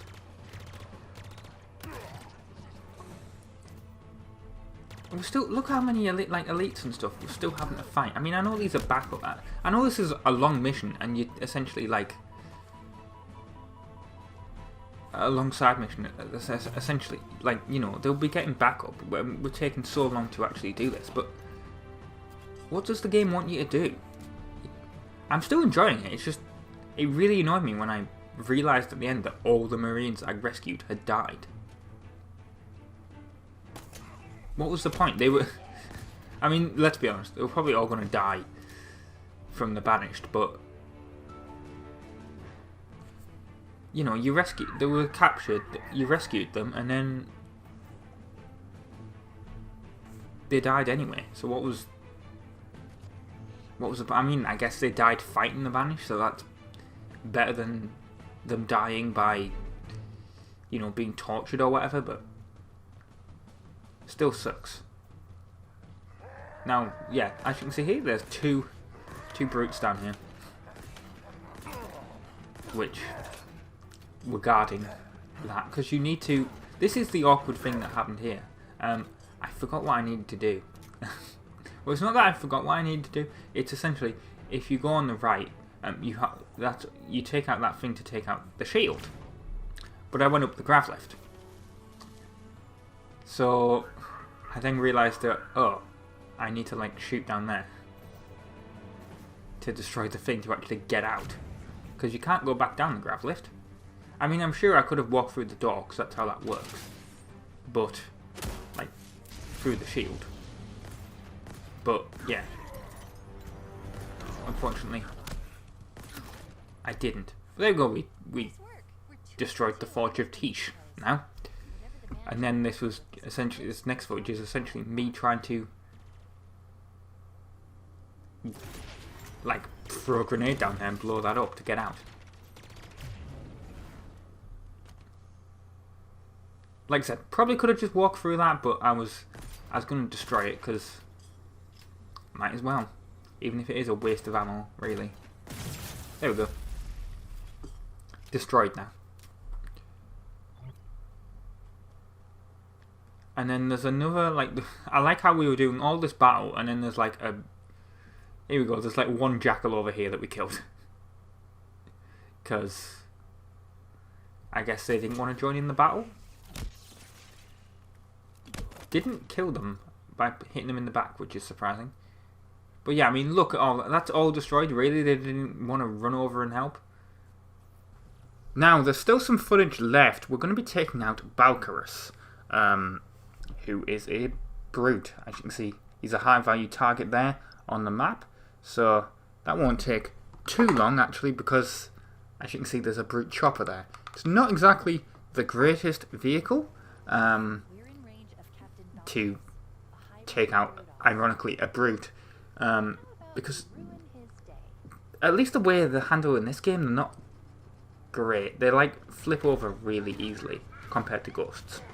And Balcarus, as you can see, he's got a jetpack, which kind of sucks. But even with the jetpack, he's not great at running away. As you can see there, still wants to fight me. Even that sticky grenade really did not seem to damage this brute chopper that much. But as you can see, it flipped over really easily. Then I just started throwing grenades at him because why not? That killed him. So he was pretty easy to take down, at least compared to the Blade Master in a previous episode.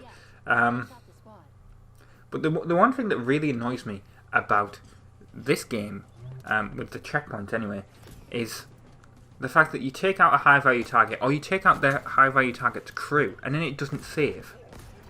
So you have to kill all of them before it saves a checkpoint, which really sucks because, well, you know, if I die, I don't want to take out the entire crew again. I don't want to take out the high value target again, usually because they've got loads of armor. I wish it would just save between that happening. It'd be much, much better. Now, one thing that is different in the lore of this Halo, at least compared to the previous ones, is, well, the Banished having elites in their ranks, but them being below brutes.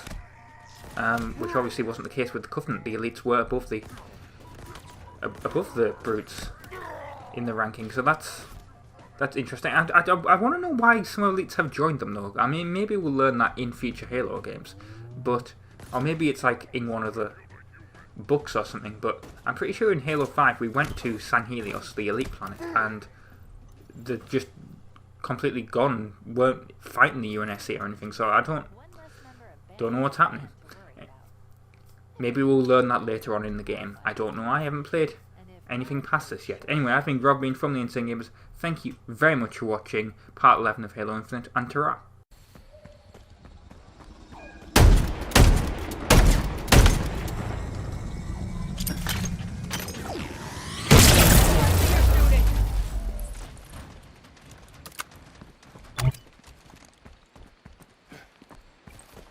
Hello everyone, my name is Rob, I'm from the Insane Gamers, and this is part 12 of Halo Infinite.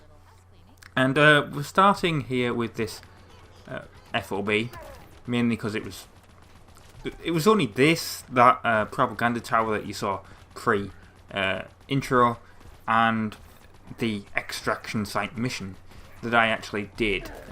If I'd done more things, it probably would have been split into different videos, but I wanted to do an actual campaign mission, but this was on the way. So yeah, we will be getting onto extraction site shortly. There's a load of brutes defending this place, so they're quite easy to kill with this ghost, however. One other thing is, once I took over this base, there was a bit that you didn't see. I edited it out. Basically, there was a whole bunch of like brutes and elites, and it spawned a whole bunch of them as well, like falling down from the sky. And I was like, and then I killed them all, and I was like, well, there's literally nothing here. And I took over this this FOB, and when you do that, it tells you all the different points of interest in the area, and you can see there this that high value target. That's where it was. That's what I was fighting. It just hadn't spawned the high value target because they hadn't took over the base. So that was really, really annoying. But at least now I know how many enemies and stuff that they'll, and how difficult that one will actually be. Now, when you get here to the extraction site, there's literally nothing here. There's no enemies or anything, and it's, well, spoiler, but it's a trap. There is literally nothing here until we actually get up to like going into the dig site, essentially, because this is the outskirts of it and there's no enemies here at all, but there will be. Thank God I refilled this plasma ammo as well.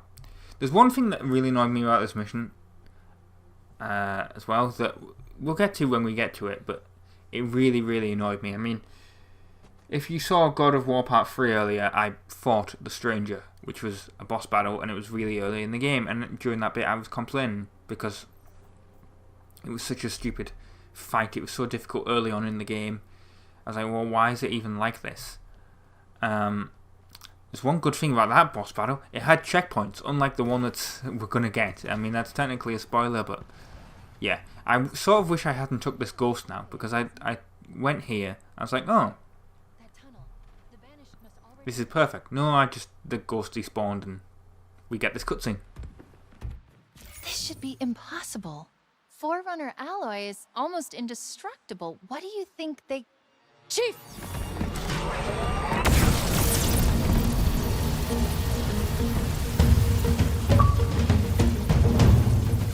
I guess we need so yeah, to deal with that. this is a trap and there's loads of enemies here. And I died a fair few times. I'm not ashamed to admit it. I mean, I edited it out, but yeah, I died a fair few times, and I was getting really annoyed, to be honest. When I got to the boss battle, I almost thought about not quitting the Let's Play, obviously, but like quitting for the day. I was like, I'm just so annoyed at being unable to do this, and that also didn't help. At some point, I managed to switch my thing from the grapple hook to the other one, and obviously I couldn't use the grapple hook, and that was one of the reasons I died at one point. I was like, I tried to do the grapple hook to get away from a brute, and it didn't work. So that was one of the edits there that I actually did manage to hide, but the rest of them I don't think I did.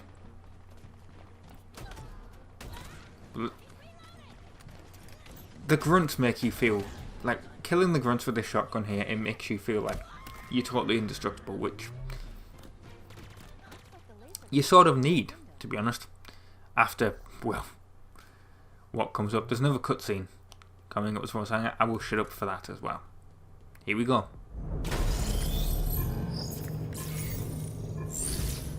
Just give me a sec. Something's wrong. I can't shut it down. Then we destroy it. Way ahead of you. There are 2 power regulators down there. All we need to do is manually expose each regulator's cooling pylon to trigger a cascade effect. And by we, I mean you. And by trigger, I mean shoot or blow up. You get the idea.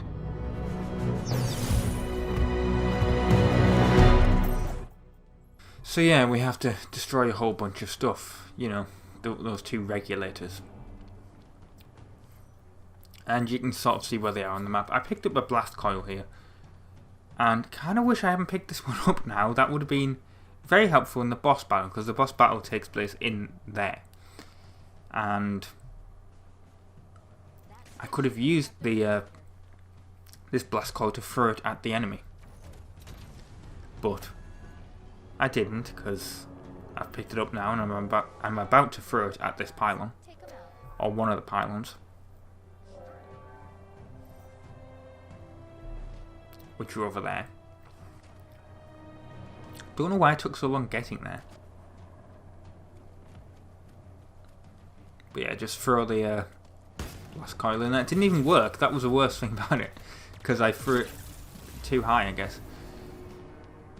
And then there was a death there. Couldn't edit around that. The reason for that is there's all these jackals here. And there's lots of sniper ones as well. And one of them that's in here. I took out you can see him up there on the right. He sniped me in the back because I didn't see him the first time. He was further up where this one is here. So I tried to take out that pylon. I actually did, and then he like sniped me in the back, and I died. So that sucked. I had to throw a grenade up there because you couldn't really get there.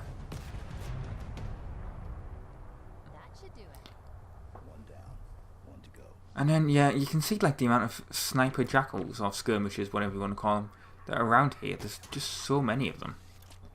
They're all up on the cliff top as well around here. This is literally a trap. So look, I mean, look, you saw two of them just go across the bottom of the screen there. There's another one over there. They're just everywhere. And I actually killed all of them. That's what sucks about it. I actually killed all of them. But then I was killed by a brute, and it didn't save like a checkpoint after I killed them all. So then, like, I killed this one here, and then I went up there and killed that one. But you're not going to see that, because, like, it's an edit there. That's an edit. I killed literally all of them that were up on the cliffs and everywhere around here. And then a brute killed me in like 2 shots. And I was like, I'm not doing that again. So I didn't. I just ignored it. Just grabbed this this brute chopper. Took out some of the brutes and stuff over here, and those jackals. See, you can see them just like they can snipe you from far. I mean, it's a sniper, obviously, but it's just really, really annoying. Like, I killed them all, and then it didn't save. And that's... I don't like complaining about this game, but it's just the fact that it did not save a checkpoint really, really annoyed me.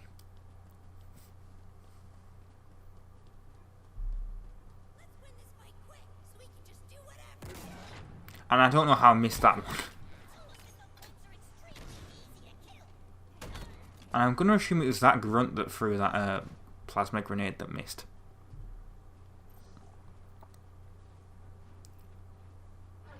But look how many brutes come down from here as well. I mean, that one sort of didn't.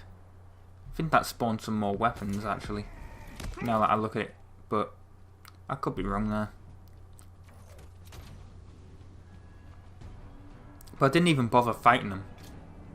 To be honest, I ran away and just... Well, no, I did actually fight them. The first time I didn't. I was just like, I'm going to take out the pylons, and then they killed me. So, yeah, it is worth actually fighting them, I guess. But look, you can see, like, these... missed that one again. This weapon takes so long to reload as well. I absolutely hate it. Yep, that was an edit. You can't hide them sometimes. But I was very proud of this. I threw this fusion coil, killed him, picked up the other one, destroyed this turret, or destroyed the guy on the turret, killed this grunt, and then I tried to get up there, missed, and went into here, which was helpful because then they went behind me. Well, I threw that grenade, and it sort of blew up the turret there. Well, It didn't. It almost did. But then he had a rocket launcher, so I just killed him. So yeah, I was very proud of this bit here. This made me feel like a badass. But no, apparently I did blow up the turret there. Didn't look like it, but I guess I did.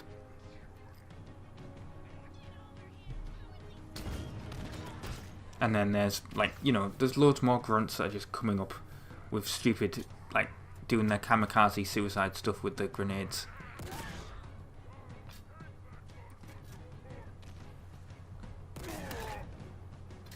Which there seems to be a lot of them. Like, in this bit, at least. Because I don't think I've seen that many. I just noticed there was a sentinel beam there. I didn't pick that up. But, yeah, now we're just taking out the pylon.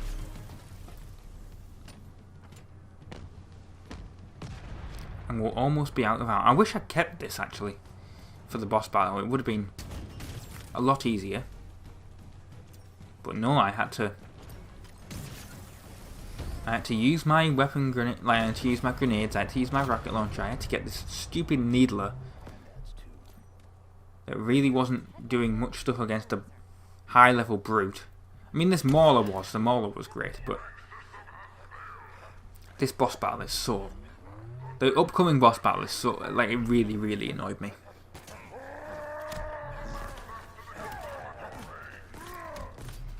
I mean, these ones by themselves are, like, really tough to kill. Been killed by those a few times. Like, they killed me a few times in this, like, in this part. And that's pretty much what the edits are.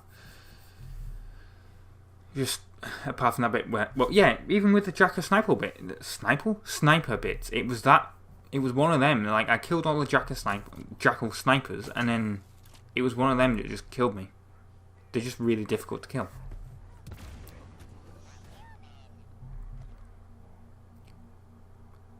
But I did it all and I was like, oh, I'm so glad I finished here. I can finish recording like as soon as this is done.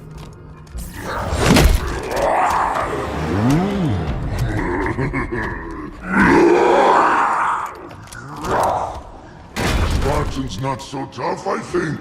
Break open easy. Soft inside. Chief? I see him.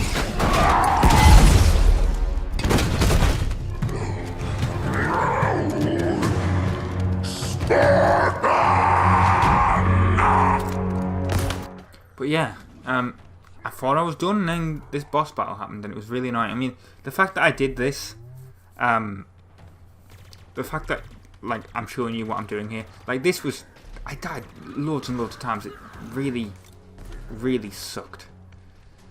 Like, I swear I must have died about 10 times during this, because I just did not have the weapons to kill him. Like, if I had had that rocket launcher from earlier, it would have been really, really simple. But no. I mean, even that, I'm surprised that electrocution one didn't work. Like, I unfortunately missed the electrocution grenades. But that's my little tip, by the way. Use the grapple hook if you haven't got a lot of good weapons. Here we go. See, I picked up this other blast coil, which would have been great if, well, A, if it worked, and B, if it, I'm honestly surprised I killed them in this attempt then. Looking at the footage now, I'm like, wait, this isn't the attempt where I killed him? But yeah, I did. Like, but you can just see how difficult this battle is just by the footage. Like, he seems to recharge, like, his health, well, saying that, his shield doesn't seem to come back that quickly, but there, he's dead now. And then finally, we have the actual cutscene.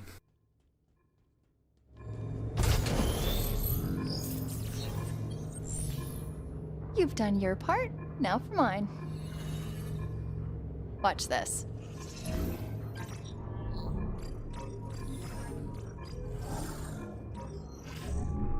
Is there a problem? Of course not.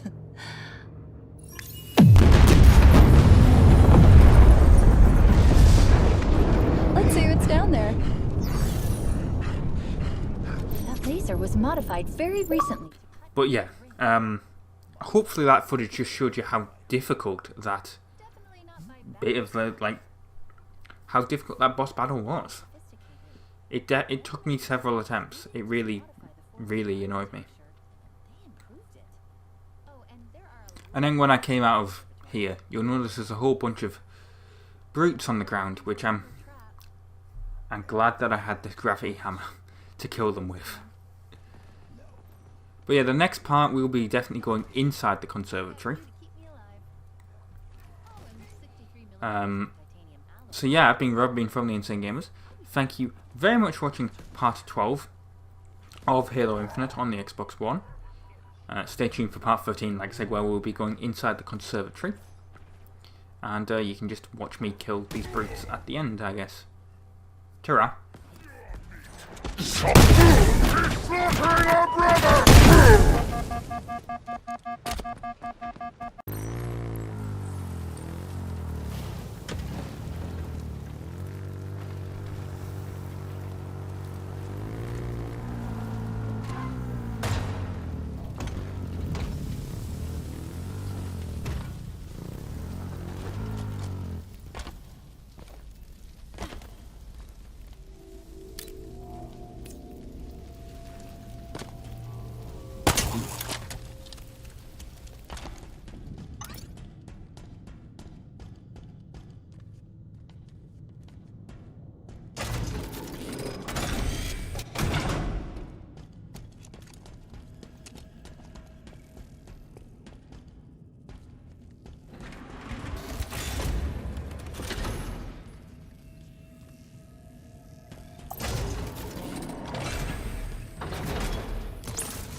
Hello everyone, my name is Rob, I'm from the Insane Gamers. This is part 13 of Halo Infinite on the Xbox One. We're doing the mission Conservatory, as you can see there. And it's a very short introduction here, because we're going to find a downed Spartan. And we're going to investigate.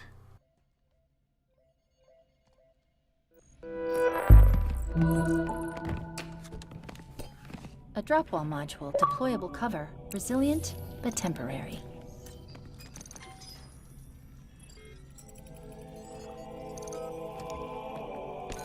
Scan complete. This is Spartan Vidrana Makovich. Armor's been offline for 13 days. Cause of death is... What? An enhanced energy blade, same as Spartan Stone. There's a pattern emerging. Chief, who's doing this? We're going to find out. So yeah, we've got a drop wall, and that's not the only thing you're going to get on this mission. You're going to get something else later on. If there's one thing I want to say, though, about this game that's sort of annoyed me, it's not... Annoyed is a strong word. But in Forza Horizon 5 recently, I was talking about, like, if you're starting a YouTube channel, like, my tips, essentially. And I know this is sort of a small channel. It's a very small channel at the time of recording. Obviously, I don't know how big it's grown since then, because I'm recording this in January, and this is coming out in September. So yeah, this is a long time away from now. But one of the things I was talking about in the Forza Horizon 5 video was was my little tips on how to grow a channel. And I'm sort of going over myself here, but there's one thing I didn't mention, which was video length, and I'm going to start with that, because the annoying thing about video length is, like, this mission in Halo probably took me about 45 minutes to do. It's quite a long mission. Once you edit out the 1 or 2 deaths that occurred, it gets to like the 37 minutes that you get here. And also there was about 5 minutes walking to the actual start of the mission. Here's the thing. At the moment, Insane Gamers, very small channel. Incredibly small. There's going to be people, if this video gets recommended to people on the sidebar, they're not going to click on this because they've never heard the channel, and they're not going to watch a 37-minute long video. If it was a huge channel, if it was like, I'm trying to think of huge popular YouTube, like if Markiplier is still hugely popular, I don't know. I don't really look at the hugely popular people now. But yeah, the hugely popular YouTubers like Markiplier, if he is still popular, Like, they could do like a 40-minute video, an hour, 2 hours. You know, they can upload entire live streams that are like 6 hours long, and people will watch them. But people are not going to watch a 6-hour YouTube video, a live stream, from this channel. They're just not going to. Because they've never heard of the channel before. So that's my tip, is you want to have short videos. That's why a lot of the videos on this channel are about 10-15 minutes.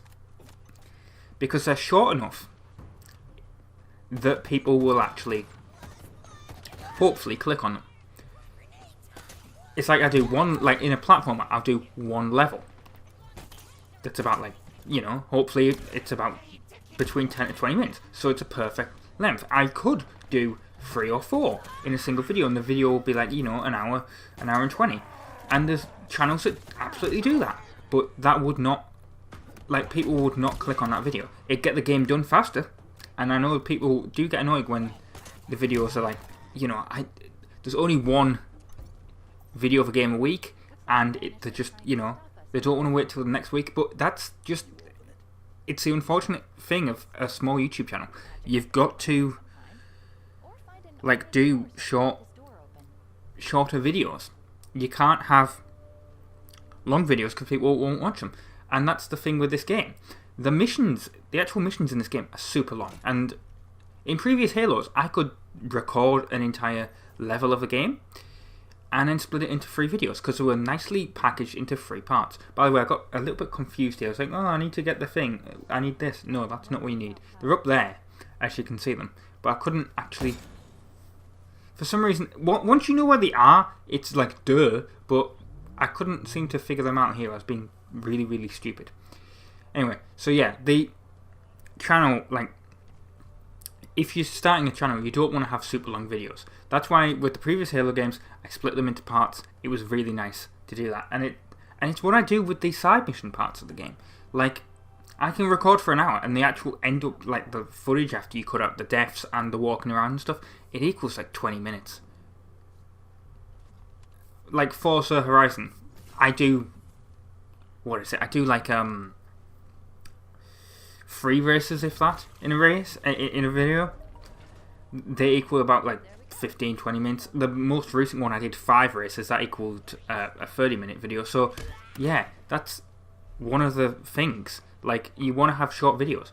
The platformers, you do 1 level. I mean, you also have to like work it out on what the game itself is like, because I would not split this. I'm not splitting it into multiple parts. I could, but you need to sort of do it with the ebb and the flow of the game, essentially. Like, I recorded God of War, that came out yesterday. The actual footage for that is like an hour, but it's getting split into 4 parts. Because, or maybe 3, I haven't decided yet, but the 15 minutes of that video that came out, that's just one part of it. There's loads more to go, but like, I decided to split it like that because it was a perfect point of, like, if you've watched God of War, if you haven't, this is a spoiler, but if you've watched it, you essentially know that the kid fell off the bridge at the start of the game in the bit that I'm at, and that's why I decided to end it, because it's it's like a cliffhanger. It's a perfect stopping point for that part of the video, and in the next part we'll continue on. But I've already recorded that. It was all one go. You can't really do that with Halo, and that's sort of what's annoying me a little bit about this game, is the length of the missions and the fact that there's loads of checkpoints, but there's no like separate points. Like, if I ended it here right now, people would be really annoyed.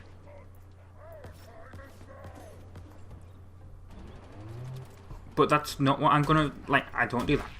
Anyway, we can move on from that. And the other thing I mentioned in the Horizon 5 video was basically, don't do too much YouTube. Like, don't do too many games at once. I'm lucky in the fact that there's 7 different games on the channel, but I did burn myself out before by doing too many games at once.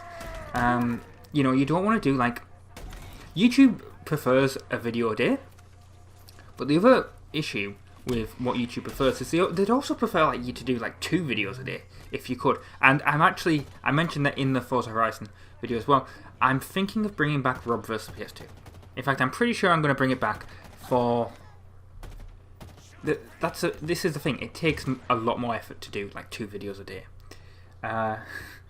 So yeah, I'm thinking of bringing back Rob vs PS2, which was a series where I tried to play every single PAL PlayStation 2 game that came out. The entire point of Rob vs PS2 was to play every single PAL PS2 game. I don't think that's going to happen. I mean, have you seen how many PAL? There's like something like 2,000 PAL PS2. There might even be like 3,000, to be honest. It's absolutely insane. And PAL, of course, is the region for Europe and Australia. There's so many like weird little exclusives that occurred that, you know, if you're watching this in America, you won't have heard of. I mean, I'm trying to look at like, I mean, the iToy games. I'm not doing. I might end up doing the iToy games, like, not soon, but like, in the series. But I will obviously have to do them at some point if I wanted to play every single game. But I probably won't. But like, there's so many different like weird.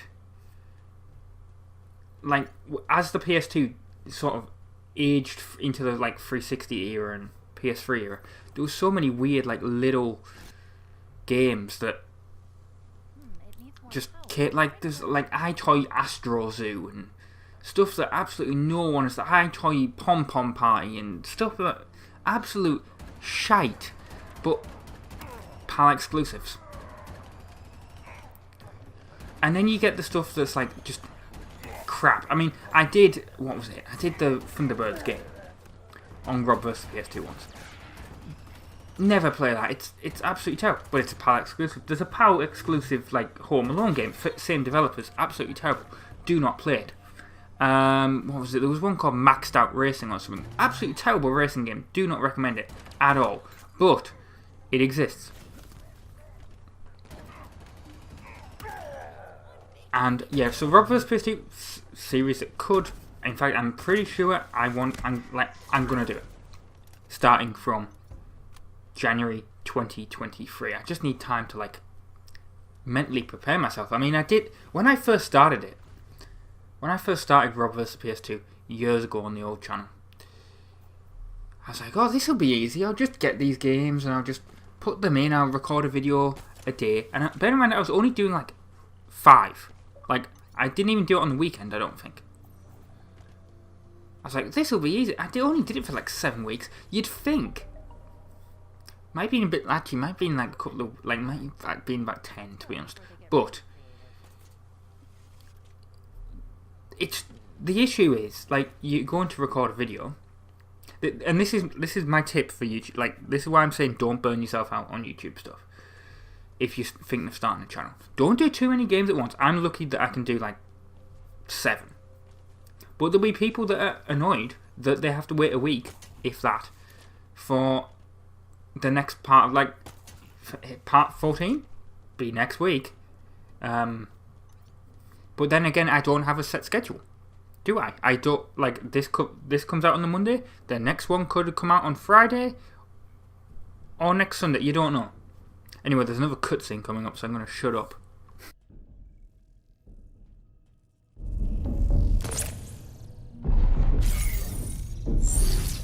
Open it.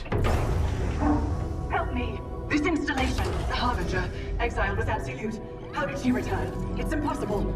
This cannot be. I need to go back. Find out what happened. We should help her. Maybe. No, she's correct. I request your assistance. Who are you? What's your name? I am Despondent Pyre, monitor of this installation, and this is my conservatory. My conservatory. This is not right. Perhaps you would... Oh no!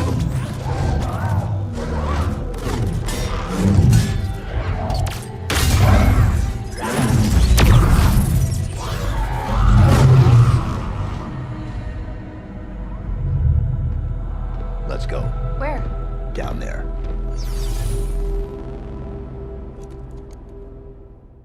So yeah, don't burn yourself out doing too much stuff. Like, don't do like 7 video, like, I'm doing 7 videos, don't try and add like an 8th, which is what I actually tried to do accidentally when I did I tried to bring like Enslaved Odyssey to the West into the thing. I was like, this was perfect, I can do this. No, that would mean that I have too many games happening at once on the channel. That's probably not a good idea to do. I do like what I'm doing at the moment, where I'm just like absolutely like using the grapple hook to like grab the coils and just kill them that way. Like I'm loving that. That is, I want that in future Halos. That's actually really, really fun. Reminds me of what was it? Just Cause.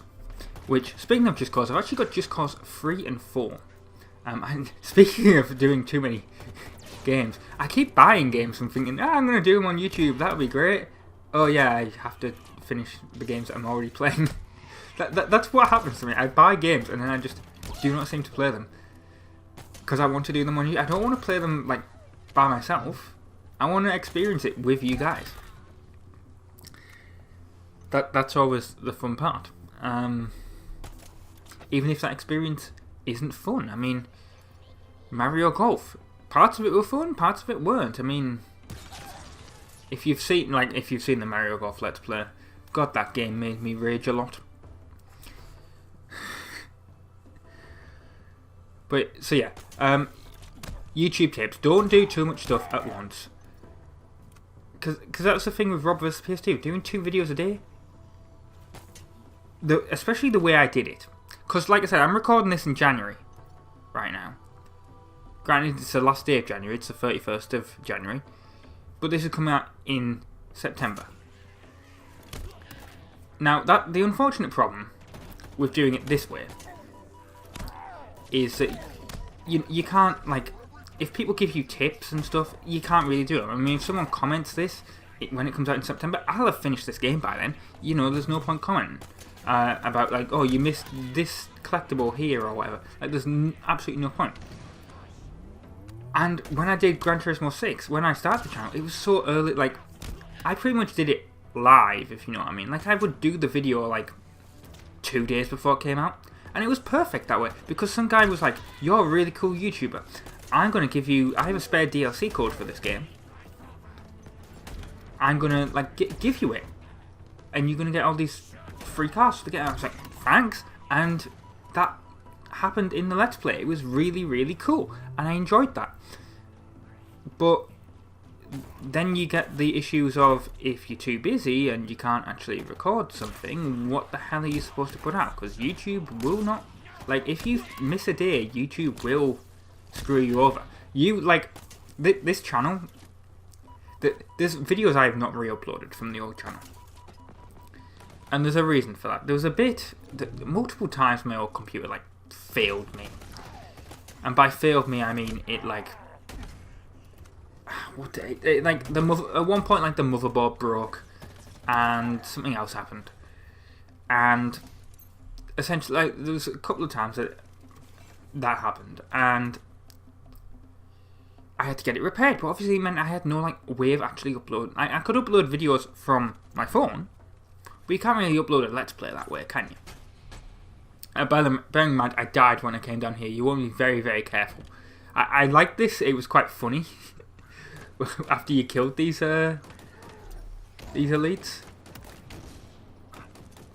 but actually killing them was like a bit of a pain. That grenade did, like, those grenades, perfect at, like, stopping them moving, but they don't explode, so that's not great. Yeah, I like what this grunt's saying. I hid from him as well. It's quite funny. He's just, and then I absolutely shot him in the head. It was, that was absolutely brutal. But yeah, like, if you're doing YouTube, you either need to do it, like, close to recording, or you just need to accept that, you know, like, if you're doing Let's Plays and stuff, that comments don't matter in the fact that, like, you're doing it far ahead of what you're actually playing. I mean, I don't, like, here's the thing. When the computer broke, when the motherboard failed me on that original computer, when the hard drive failed, I had to use my phone and I had to just essentially do like tech updates. I'd be like, this is what's wrong with the computer. I'm taking it to the computer shop. This is the thing. It wasn't... That's stuff that I never re-uploaded on this channel because what was the point? But I couldn't miss a video because if you miss a video, like a day, YouTube really does not like recommending you as a channel. They much prefer you to have a video a day. So if I was busy, and that's why Insane Gamers Retro was a thing. And yes, those are re-uploads from a really old channel, but I had to do them because essentially there was times when I just could not record a video. I had like, at the time when I was in college or whatever, I had like important like coursework and stuff. Like, I just could not do like the videos at the time. It just sucked. So I just had to get something out the way, and that something was Insane Gamers Retro, which were really old videos from when I was a very early I'm really embarrassed about them, but whatever. Like, when I was a really early teenager, I was like, oh, I'm going to do videos of every used game that I buy, and I'm going to, like, do a first impressions thing. That would be great. No, don't do that. I mean, do that if you want, if that's what you want to have your content being, but there's a reason I never continued it. It was just awkward. But yeah, so that's my tip for YouTube essentially, is if you're gonna do like videos, like, you've either got to accept that you're doing the videos live and you're gonna be on a tight schedule every single, not live but essentially live, and you're gonna be on a tight schedule every single time, or you're just gonna have to pre-record everything like I am and just accept the fact that the YouTube comments are gonna be like, you missed this thing. And I'm going to be like, well, there's nothing really I can do because... And that also doesn't help you if you mess stuff up. Like, you know, if people don't like Halo Infinite as a series, then I've screwed myself, essentially. That is also a downside. Like, if you guys don't like this game, if you're not watching it, then every single week there's a video of a game that you guys don't like, that you're not going to watch. I mean, there will be some audience somewhere that will want to watch it, but if it's like I said, if it's a game you like, the majority of the audience don't like, it's awkward because, you know, it's a video that they don't want to watch, and that's going to reduce watch time and stuff like that. I mean, it's worth it in the fact that essentially you might get a future audience that likes that game, that could see it like recommended on the channel and be like, oh, I didn't know they played Halo Infinite, I'm going to watch that. But that's the thing with YouTube as well. Like, they, not as so much with smaller channels, but with larger channels, they get a lot of the views in the first couple of days, and then if you're very lucky, it will then it will come up on recommended, like, and it will get like a second wind or whatever later on. But the majority of YouTube videos are just watched the first time, to be honest. Like, out of all the YouTube videos that are uploaded, it's when they come up in the subscription feed or whatever, and that's it. Otherwise, they, you know, they just essentially go and die, which is quite a sad thing if you think about it. But I mean, we're 23 minutes in, and I've still got like another like 12 or so minutes to go. This is what I mean about this like being so long. It feels like I've talked forever, but I haven't. And like, at this point, I probably would, like, if this was a live Let's Play, if I was doing the commentary live when I was playing the game, like, I might have, like, I don't know what to, like, should I speed through this? Like, this is like the decisions that I have to make, because there's no enemies or anything here, but we're going through the story, essentially. So these like, this is also like the decisions that you have to make as a YouTuber, and it's awkward. Let's just say that. Because there will always be people that get annoyed by the way that you do things. Like, I guarantee there will be people that when they see the side mission videos of this game, they'll be like, you cut out all the driving and walking around and stuff getting to the side missions. I wanted to see that. I wanted to see what the map was. No. Like, I do that in GTA, but that's only because that's when I'm driving to get to the mission. I always cut out saving at the end. And there'll be people that'll be like, well, why do you... It's clear that you do different bits between the videos. When you start at the safe house and whatever, so you must go and save. And there'll be people that'll be like, why do you edit out the saving and stuff? And there'll be loads of people that like me editing that out because they don't want to watch it. These are like the decisions that you have to make as a YouTuber.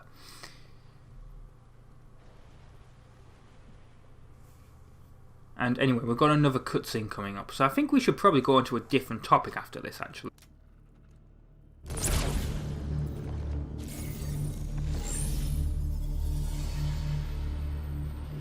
You know what I want.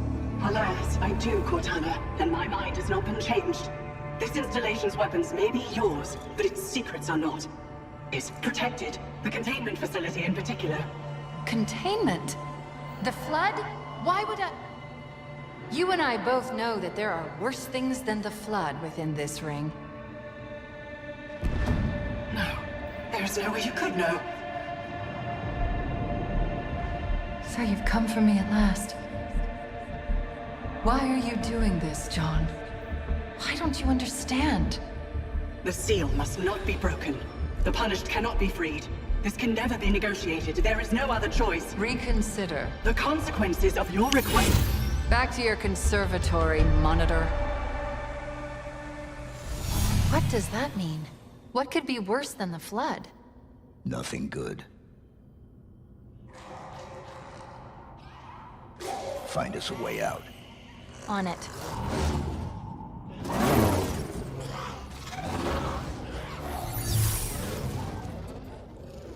Now here's the question though, what is the other topic going to be?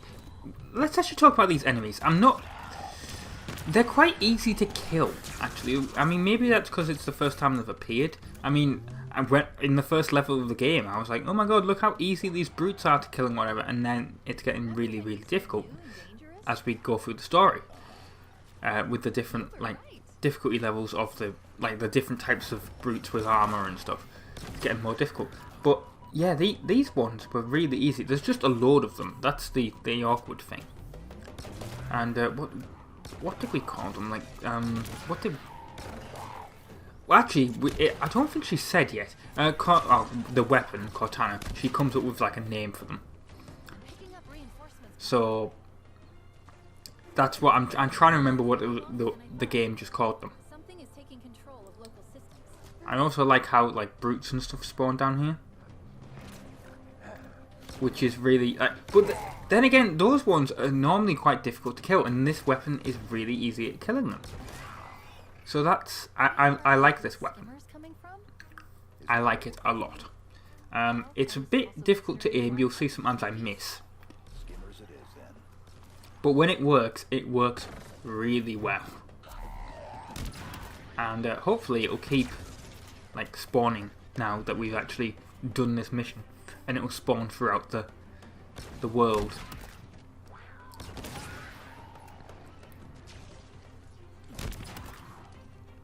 But yeah, I need something to talk about, and I was gonna talk about I was actually gonna talk about games because I picked up a few games recently. I picked up what was that? I picked up Kingdom Hearts, the remastered versions. And then I picked up Just Cause 4. Which I haven't played Just Cause 3 yet, but I have that. So if there's any of these that... I know I was just talking about YouTube comments are not really helpful. The thing is, if you comment what you want to see when I mention games and stuff, those are helpful comments. Even when I'm so far ahead. Because, that gives me a hint of, what kind of content you guys want to see. And even if there's any, future game that's coming out. Like, at the time, like, Gran Turismo 7 has been out. Right, at this point, it's, well, hopefully, it's supposed to come out in March. Presumably, it hasn't been delayed. But, assuming it came out, and it actually, you know, did decently well, if you guys want to see Gran Turismo 7, let me know.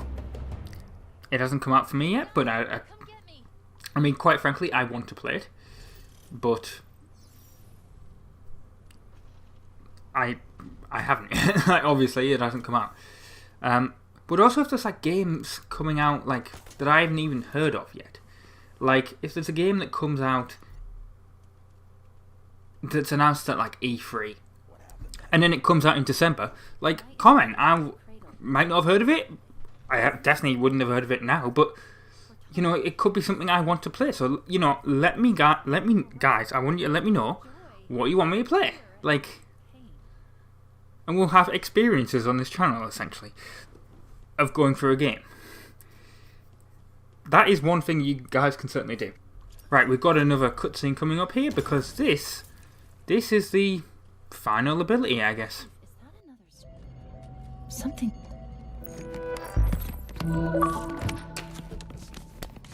A thruster module. Evasive maneuvers on demand. Now then, who are you? Scan complete. Spartan Theodore Sorrell, special weapons expert. Died 13 days ago, like Makovich. The assassin? Brutes. More than one. Whoever they are, they're proficient, well-trained. We've got a score to settle.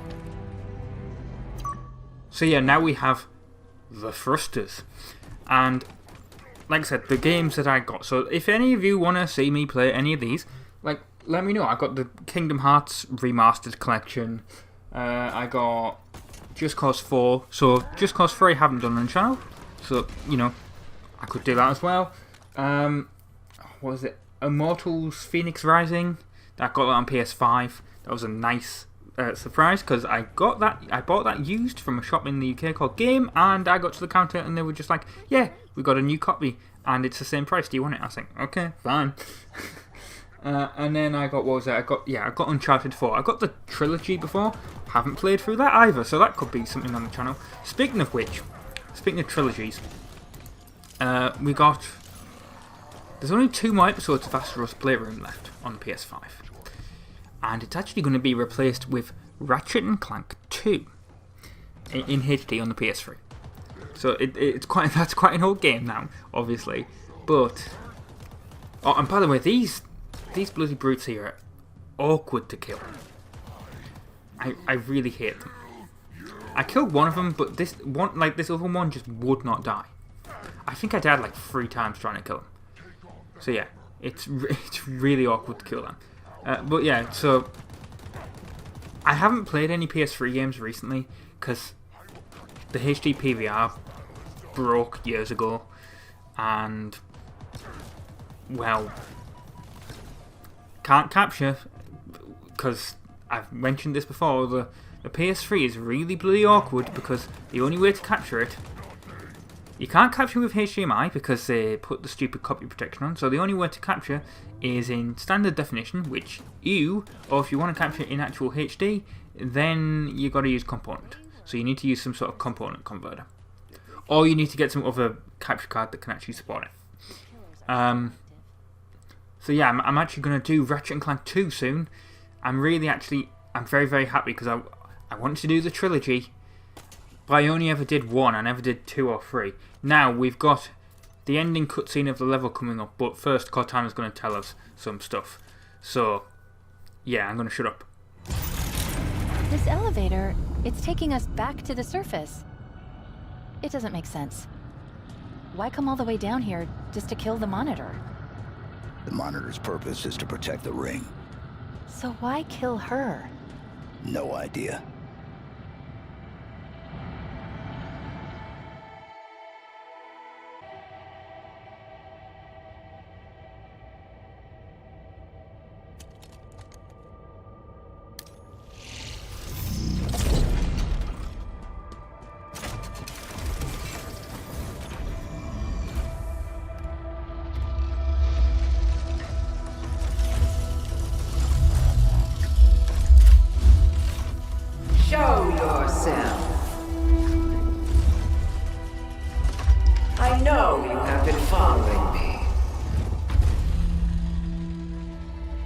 We are not enemies.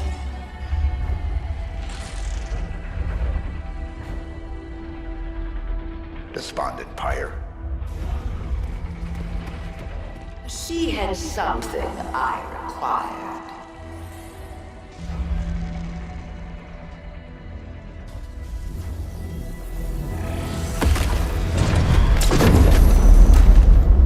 I know of you, Reclaimer. But hear this.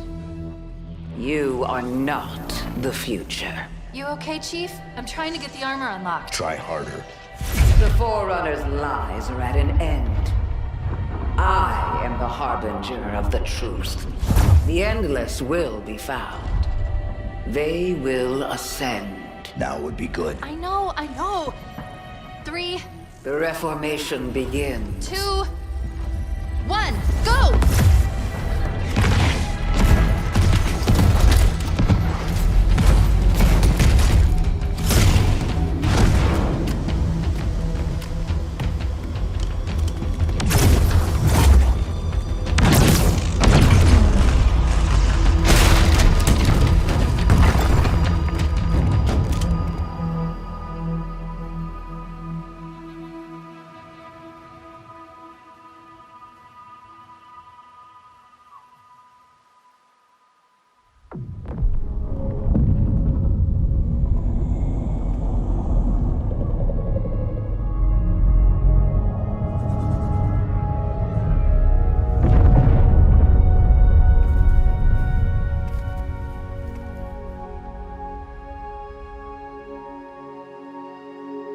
It took too long. You could have been killed. It's okay. You saved us both. So anyway, yeah, I've been Rob, I've been from the Insane Gamers. Thank you very much for watching part 13 of Halo Infinite, and ta-ra! Hello everyone, my name is Rob, I'm from the Insane Gamers. This is part 14 of Halo Infinite on the Xbox One, and as you can see here, we've discovered a Forerunner artifact that we've scanned. Now I have not seen these anywhere else on the map, so I'm presuming that that just comes up from doing that previous mission, which was Conservatory. I could be wrong though, they could always just be here. But there's a couple of weird things that have happened during this. By the way, if you're interested in the campaign, in the story, in the main story I should say, then this and the next part, part 15, probably not going to be the one for you, because I recorded essentially an hour of doing side missions and stuff like rescuing squads of Marines, doing Banished outposts, stuff like that. So if that's what you're not interested in, well, I wouldn't watch this video or the next one, but if it is, well, continue watching, I guess. Now, the next mission is called Spire, and I haven't done it yet, but, and also that's the name of a level from, or map at least, from Halo Reach. But, yeah, I haven't done that yet, and I'm presuming that doing that will take us across the ring, because it appears that there's two sides of the ring, if you look at the map. And I can't see any way of getting over to the other side, like there's no bridge or anything, so I'm presuming investigating the Forerunner stuff is going to take us like underneath the ring, and we can get, like, we can go over in some way. Maybe not immediately, but I think that's what's going to happen. So what I've decided to do is, when I was doing this, I was like, well, I'm just going to do all the side missions on this side of the ring, and then I'll do that mission. And if it's not what happens, well, that's not what happened, basically, and, you know, but I'm going to do all the side missions anyway, so it's not like I'm wasting that much time. Now, yes, I did actually die at that point, mainly because of this guy, so that's why there was a little edit there. God, these things are, like, these brutes are so hard to kill. I mean, I know that didn't look like it took that much to kill him, but seriously, when they're like running up to you and like hitting you, it's really easy to get killed by them, and they do take a lot of damage. Well, depending on the weapon, obviously. But yeah, we've rescued those Marines, and we're now going on to an audio log, which I just discovered while I was traveling to my next destination. And speaking of things that I travel, I also thought I'd earned that, like, an achievement for doing an audio log, but I guess not. Another thing that I discovered was this these elites here and these grunts protecting something, and I was like, well, what they're actually protecting is that I think they're supposed to be protecting a, I think, what was it? It's not a Spartan core, it's the other one. It's a Molina armor thing. It's around the corner, and that's what I'm going to be getting to there. But as you can see, there's an invisible ship there, and it actually turns visible in a second. But I'm like, well, why is it attacking it? Like, I was honestly surprised. And I tried attacking it, and I did actually take out the gunners, but obviously couldn't destroy the ship, and that's why I have no ammo there. But yeah, got an armor thing, it's just cosmetic, so it's not really that important, but it's nice for multiplayer. And then we're moving on to this is a Spartan core. Don't do that to try and get up there, it doesn't exactly work. You sort of have to go here, that works. And so that lets you upgrade stuff that I still have not yet done, but guess I will in a future episode. One thing that really annoyed me about being around, this is the dig site where we were, and now it's full of those grunts that are essentially suiciding you. And then I decided to take out this guy. He's a high value target. He's actually in a ghost, so it's actually a good job that I came up here in a ghost. Although maybe that's because I was in one, I don't know. But as you can see there, he's in a ghost, and he's actually reasonably easy to take out when you have a ghost. In fact, I'm pretty sure he was the first, like, casualty of this battle. Which was, you know, considering he is a leader, somewhat, well, it's not ironic, but, you know, guess it's awkward for the rest of his crew. There we go, he just got out and just, I mean, granted that was because his ghost was about to blow up, but still. Yeah, he's the first casualty, he's just instantly dead. And then there's, as you can see, there's a jackal up here, or skirmisher, that I couldn't hit, and then I got flung off like that. And I was like, oh no, I'm screwed now. But thankfully, there's actually, as you can see, there's a ghost here, and we're driven by a grunt, and I just hijacked it with the grapple hook, and I earned a nice achievement for it. As you can see here, and whip riding the ghost, and so yeah, I have another ghost to use, which I'm going to use to take out this one. But yeah, I've earned a couple of achievements here. I've earned that one for the Forerunner, I earned one for this ghost, and I earned one for the audio log, even though I'm almost certain I earned an audio log achievement. I'll have to look that up. But I'm sure I did. Maybe there's different types of audio log in the game, I don't know. And that exploding was very, very helpful, because it essentially took out the ghost. And, well, he's got a sentinel beam, so that's nice. Now, we're going to move on to doing another squad rescue, but this one was a little bit different. As you can see, I'm still in the ghost. And I was like, well, okay, where are they? They're actually underground. But they're in this cave, as you can see here. And very helpful if you take the cave, like if you take the cave in, if you take the ghost into the cave. I suppose the game probably actually wants you to, you know, kill with the by actually using your gun, but yeah, taking the ghost in actually works surprisingly well. It doesn't work there with that jackal that's hidden behind. Tried to kill it, didn't. Oh, actually did. Well, as you can see, there's one that's still moving there, and it kept hitting me around the corner. So that's not. It is somewhat difficult, but it does actually work as a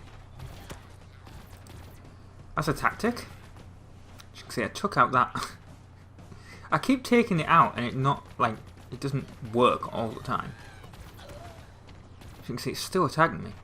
So I just got out and like I keep taking out its shield, but not it itself. As you can see, I have the sentinel beam here. So, well, didn't actually. Well, yeah, there we go. Just disintegrated. But we're almost done. We're almost there. Just kill that brute, and we've rescued these marines. I don't think this tunnel goes anywhere. I think it literally just ends. But I could be wrong. And then the final thing we'll be doing in this part is we'll be taking out the Banished outpost, which this is a radio station. There's one other thing that was slightly annoying me about this, is that the weapon, Cortana, she kept being like, oh, I'm interested in this Forerunner structure. I want to investigate the spire. Yes, I do want to do that, but, you know, there's no need to keep telling me over and over about it. You know, I'd rather just, if I want to do this, if I want to go off and do the side missions, let me go off and do the side missions. You don't need to nag me about doing, because it happened like, what, 5 or 6 times. Well, it felt like it, but anyway. It was just like, God, I don't care, just let me do my side missions. Although if there is one thing I want to complain about with these outposts is basically, well, the amount of death, like, the amount of, like, enemies in there. Like, it is absolutely crazy sometimes, the amount of enemies that are in here, especially on normal. I mean, I know it doesn't seem like it because I'm using the sentinel beam here and I'm pretty much, well, I was saying I was instantly killing the elites. Nope, that apparently isn't what happened. But I instantly killed that one. And then there's a bunch of Banished here that I basically instantly killed like that. But I took the ghost in. And because right now the building's in the building's in lockdown. And so I took the ghost in and cleared out the thing to disable the lockdown. And I was a bit confused here. I was like, well, where the hell do I need to go? No, you need to go on the roof and then get in that way. But yeah, I took the ghost in and you know, you see the building on the right that's got the flashing lights on. That's what I did. I took it out. I was in there, took out all the enemies, and then I left and was killed. And when I respawned, there was no ghost. So that really sucked because it meant that I essentially, like, it meant I died a lot more than I would have if I had the ghost. But yeah, so essentially what you want to do is, if I sound a bit different, it's because this computer, man, sometimes, like, it's not even the computer, it's the microphone. Like, it sometimes, like, just randomly disconnects. And then, you know, doesn't, like, so I have to restart the computer to get it to connect again. And then I'm, like, out of play, you know, because I was in the middle of a conversation or whatever, and it's like, ugh. And then sometimes, even if you restart the computer and you do it, and you go to continue recording, for some reason in Vegas, it, like, it records, but it doesn't. If that makes any sense at all.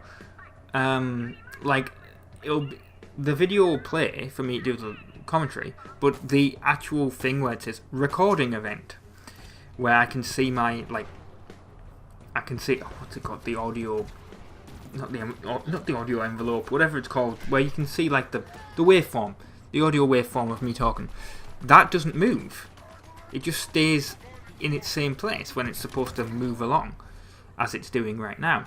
So sometimes when that happens, it, like, and then that requires, like, another restart of the computer, because it means, like, it's detected the microphone but it's not fully detected it or whatever. I don't understand exactly how that works, but that's basically what happens. And then that really annoys me, and that's what's happened this time. So if I sound a bit annoyed compared to slightly earlier in the video, that's why. I don't even understand how it happens. But yeah, you also have these those, like, security things that were attacking me that I didn't spot the first time I was in. Anyway, we're disabling this, which is the power core, because we've already done the lockdown. And what that does is you'll notice there is something up there, basically. Oh, there's a lot of brutes that come out from this. That's one thing that annoys me. These bloody charging brutes. I mean, they look... I mean, he took like a grenade to like the side of his leg. He should be dead. I mean, I know he's got like a shield on and whatever, but still. It's like... I hate it sometimes, like the amount of damage some of the enemies can take. Anyway, so but yeah, you gotta take out like the radio array and stuff. And then I died again, and because more brutes fall after you kill these jackals. More of those kind of brutes where you have to like kill them with like the red ones. There's so many of them. It's really, really annoying. Like, if there's one thing I don't want in this game, it's those. Which, you know, I know. You complain about how tough the enemies are. No. Well, yes, but at the same time, there are way too many of them. Like, I realise that I missed there with the grenades, but they are just really difficult to kill sometimes, these brutes. Especially if you have, like, crappier weapons. But I noticed here we got this like assault rifle. Well, no, it's not an assault rifle. Like this machine gunny type thing. There's a bunch of course, there's jackals on the roof. There's a whole bunch of them. I think there's like 3 or 4 of them. So I'm right in front of the radio array, the radio transmitter there. You'll notice I'm not attacking it because I was like, well, I'm going to get rid of all the enemies first. It's a lot better than just trying to kill them while I'm trying to destroy that, which didn't work, but by throwing the grenade there, but it just takes a few shots and then it works. And one of the brutes is alive there, but he did not take... Well, there's 2 of them. There's 2 brutes, as you can see. This one's taking a lot more bullets to kill, but now I have a shotgun. But yeah, it's really not difficult to actually take this thing out. Once you know, like, once you've got rid of all the enemies, it's really not difficult to take these things out. And apparently, I want to drink water because I'm really, like, my mouth is, I really want to cough. There we go. That'll help. Right. No, that hasn't helped at all. Wow. The end of this commentary went well, didn't it? But boom, it's gone. That's what we want, and of course the game spawns more enemies for me to have to kill. I love it so much. I don't, obviously. But yeah, that's really the end of this part 14 of Halo Infinite. Stay tuned for part 15, where we'll be doing more side quests, admittedly, but yeah, I've been Rob, from the Insane Gamers. Thank you very much for watching. Well, there's actually one more. There he is. I knew he was coming up. Yeah, but thank you very much for watching. But there's 2 more. Thank you very much for watching, and ta-ra. Everyone! Kill that stupid Spartan! Protect the array! I want every single unit after the guy. Everyone? EVERYONE! Hello everyone, my name is Rob, I'm from the Insane Gamers, and this is part 15 of Halo Infinite on the Xbox One. And before we start, yes, that was a clip from Need for Speed Most Wanted 2005. Specifically, that was from part 75 of the Let's Play, although it was just a cutscene. And the reason being is I noticed in editing that what that grunt said was very similar to the ending cutscene of that game, and I wonder if it was specifically a reference. Anyway, we are taking out this propaganda tower. And of course, let me know once I've done it. You know, there's different types of transitions that I use. The one that I'm using specifically in this video is the Venetian blinds. So that was it. That's what that looked like. So let me know. They're all different in the different Halo Infinite videos. So let me know which one is your favourite, and it will be used in future videos. I like to keep you guys, even though I'm recording this in February and this is coming out in September or October, so yeah, very long time away. But even though I pre-record a hell of a lot in advance, I do like to keep you guys engaged with the channel, and that's one of the ways I can do that, because I will use that for future videos, you know, little help and advice. This is a Spartan car. It was in the place where we were in the last episode. I forgot the type of building, like what it was now. It was an outpost, that was it. Forgot what type of thing we did in the last episode. It was an outpost. And in this one, by the way, obviously from the title, it's called More Bases. We'll be taking out a base later on. There's also, over here, as you can see, there is a armor thing.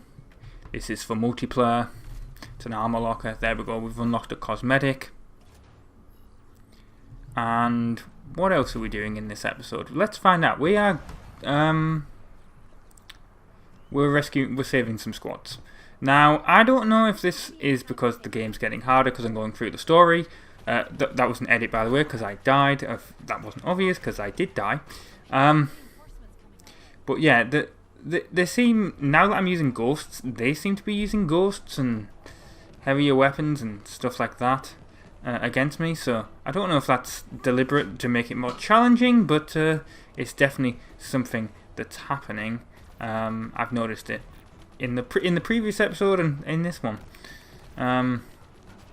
Those brutes are so annoying. Like those ones that charge at you like that, they're really, really annoying. Like there we go. See, they're using a ghost, and I was trying to take out this brute at the same time. Now I'm recording this on February the 14th. The Super Bowl was last night at the time of recording, obviously. And well, the Rams won. Didn't watch the Super Bowl. Here's the thing. Being British, it's very hard to watch the NFL. I like watching it. I watch like the first quarter, and then I go to bed, because then it's like, and I know I really should probably make the effort for the Super Bowl because it's the Super Bowl, but it's just, you know, it's really awkward, like the time and stuff. So, especially when, you know, you got work in the next day and whatever. So yeah, it's really, really annoying. Switch ghosts there because that one was much better, obviously. And this is, I can't remember what this was. This took forever to get to. Like, I couldn't find this. I could see them on the map because they're underground. There's like a thing, I cut it out. But essentially there's like a forerunner structure above this. And there's a bunch of enemies up there, and I was like, oh. And I killed them all, and then they were still showing up on the map, and I was like, what the hell? Where are they?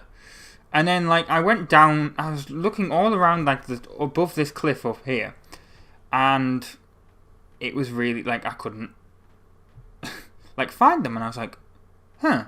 And I looked, I came back further down the cliff, some enemies must have come out of here and started attacking me, because I went round there, and I was like, oh, there's nothing here, apart from these enemies, and then left, and then still continued going around, and it took me forever to I found the other entrance that's locked, where there's loads of brutes on the other side that are covered. I think this is only like a Spartan core or something. It might even be a cosmetic, I can't remember, but it's not, I mean, is it worth it? Probably, but it was really awkward to get to, basically.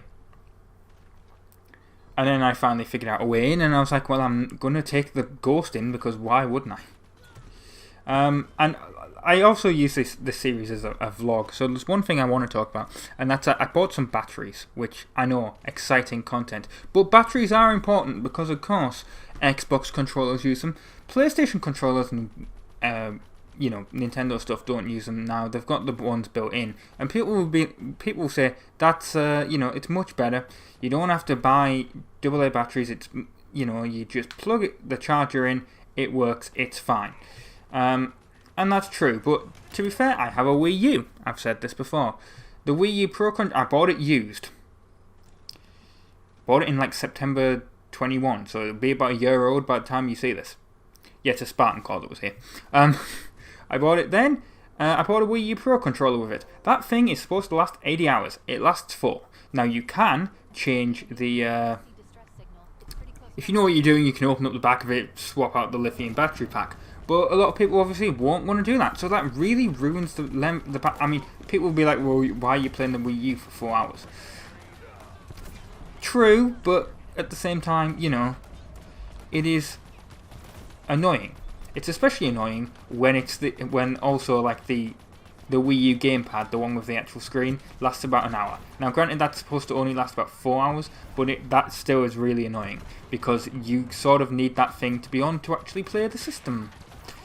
I don't know if it will actually turn off while the if it runs out of battery, but what it will do is obviously you can't go back to the main menu because it displays part of the menu on the Wii U screen. Anyway, the point of why I'm talking about batteries is I didn't go to IKEA, but I basically the best battery brand is Panasonic's Eneloop.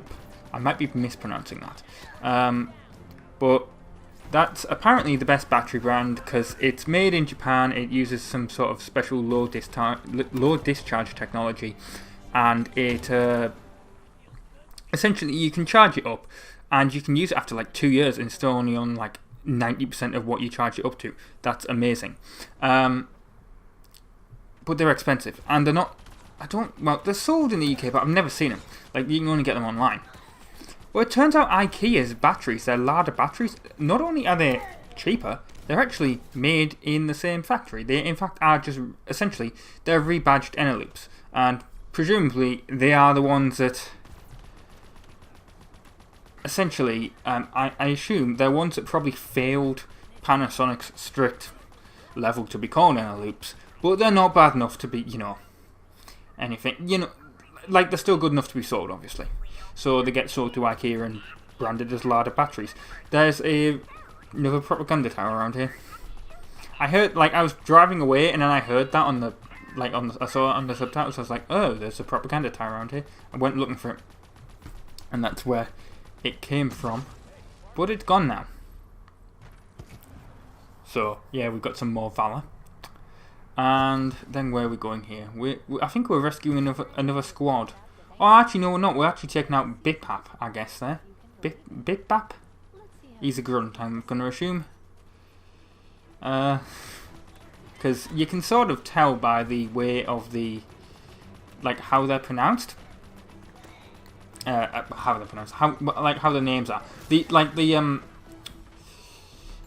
elites will always be like 2 names, and the surname will have like a apostrophe in it, so you can always tell an elite that way. I think grunts are always like 1 name, and like brutes will be something the destroyer or whatever. Like that. I think that's how. I don't know about jackals though. I don't think we've come across a high value target jackal yet. Out of all the ones, yeah, he's very simple to kill. Well, to be fair, it was a grunt, like I said. That I like how like this brute jumps on me, and then I just jump back on the thing and speed away. I was like, oh my god, I hope I don't die from this, because obviously if you die during these high value target things, you essentially don't get checkpoints.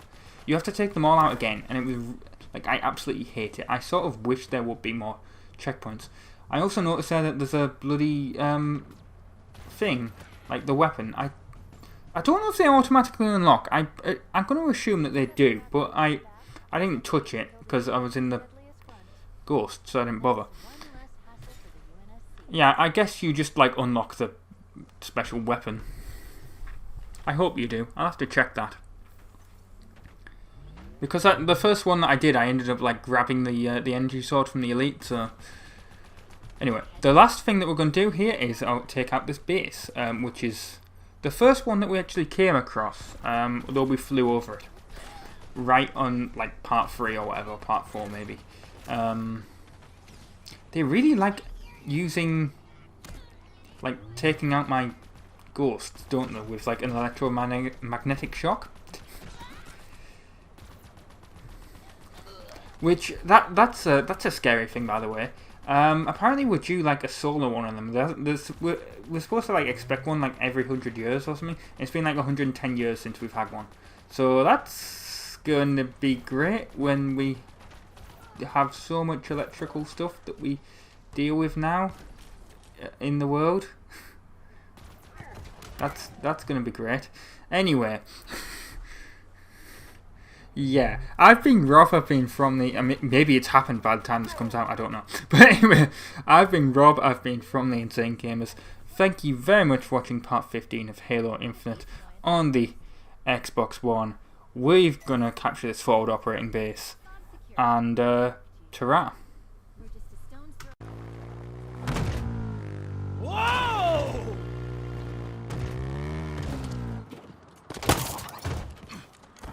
Screw it, I'll take my chance on foot.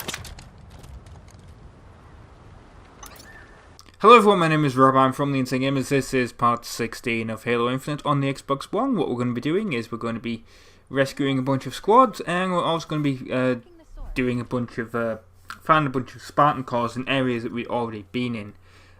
Just realised, looking at the map, that I'd never done it. I'm actually surprised that this video is going to be about 12 minutes long, because I only played for about half an hour. I was a bit busy. And yeah, that was an obvious edit there. The reason is I believe I was sniped by Jackal, so there's nothing really I could do to hide that edit. But yeah, I only recorded for about half an hour, and I'm actually surprised I got a 12-minute video out of it, because a lot of this game is obviously going to different places. Well, at least when you're not doing the story, when you're doing the side missions and stuff like that. One thing I do want to talk about is obviously I use these as little vlogs. And one thing I want to talk about is well, it's not Doom, but you'll understand why. Because I mentioned that Doom is going to take over from Halo, as from Halo Infinite once it's finished, and then maybe we'll do the HD versions of, like, the proper HD, like the Master Chief Collection version of the trilogy.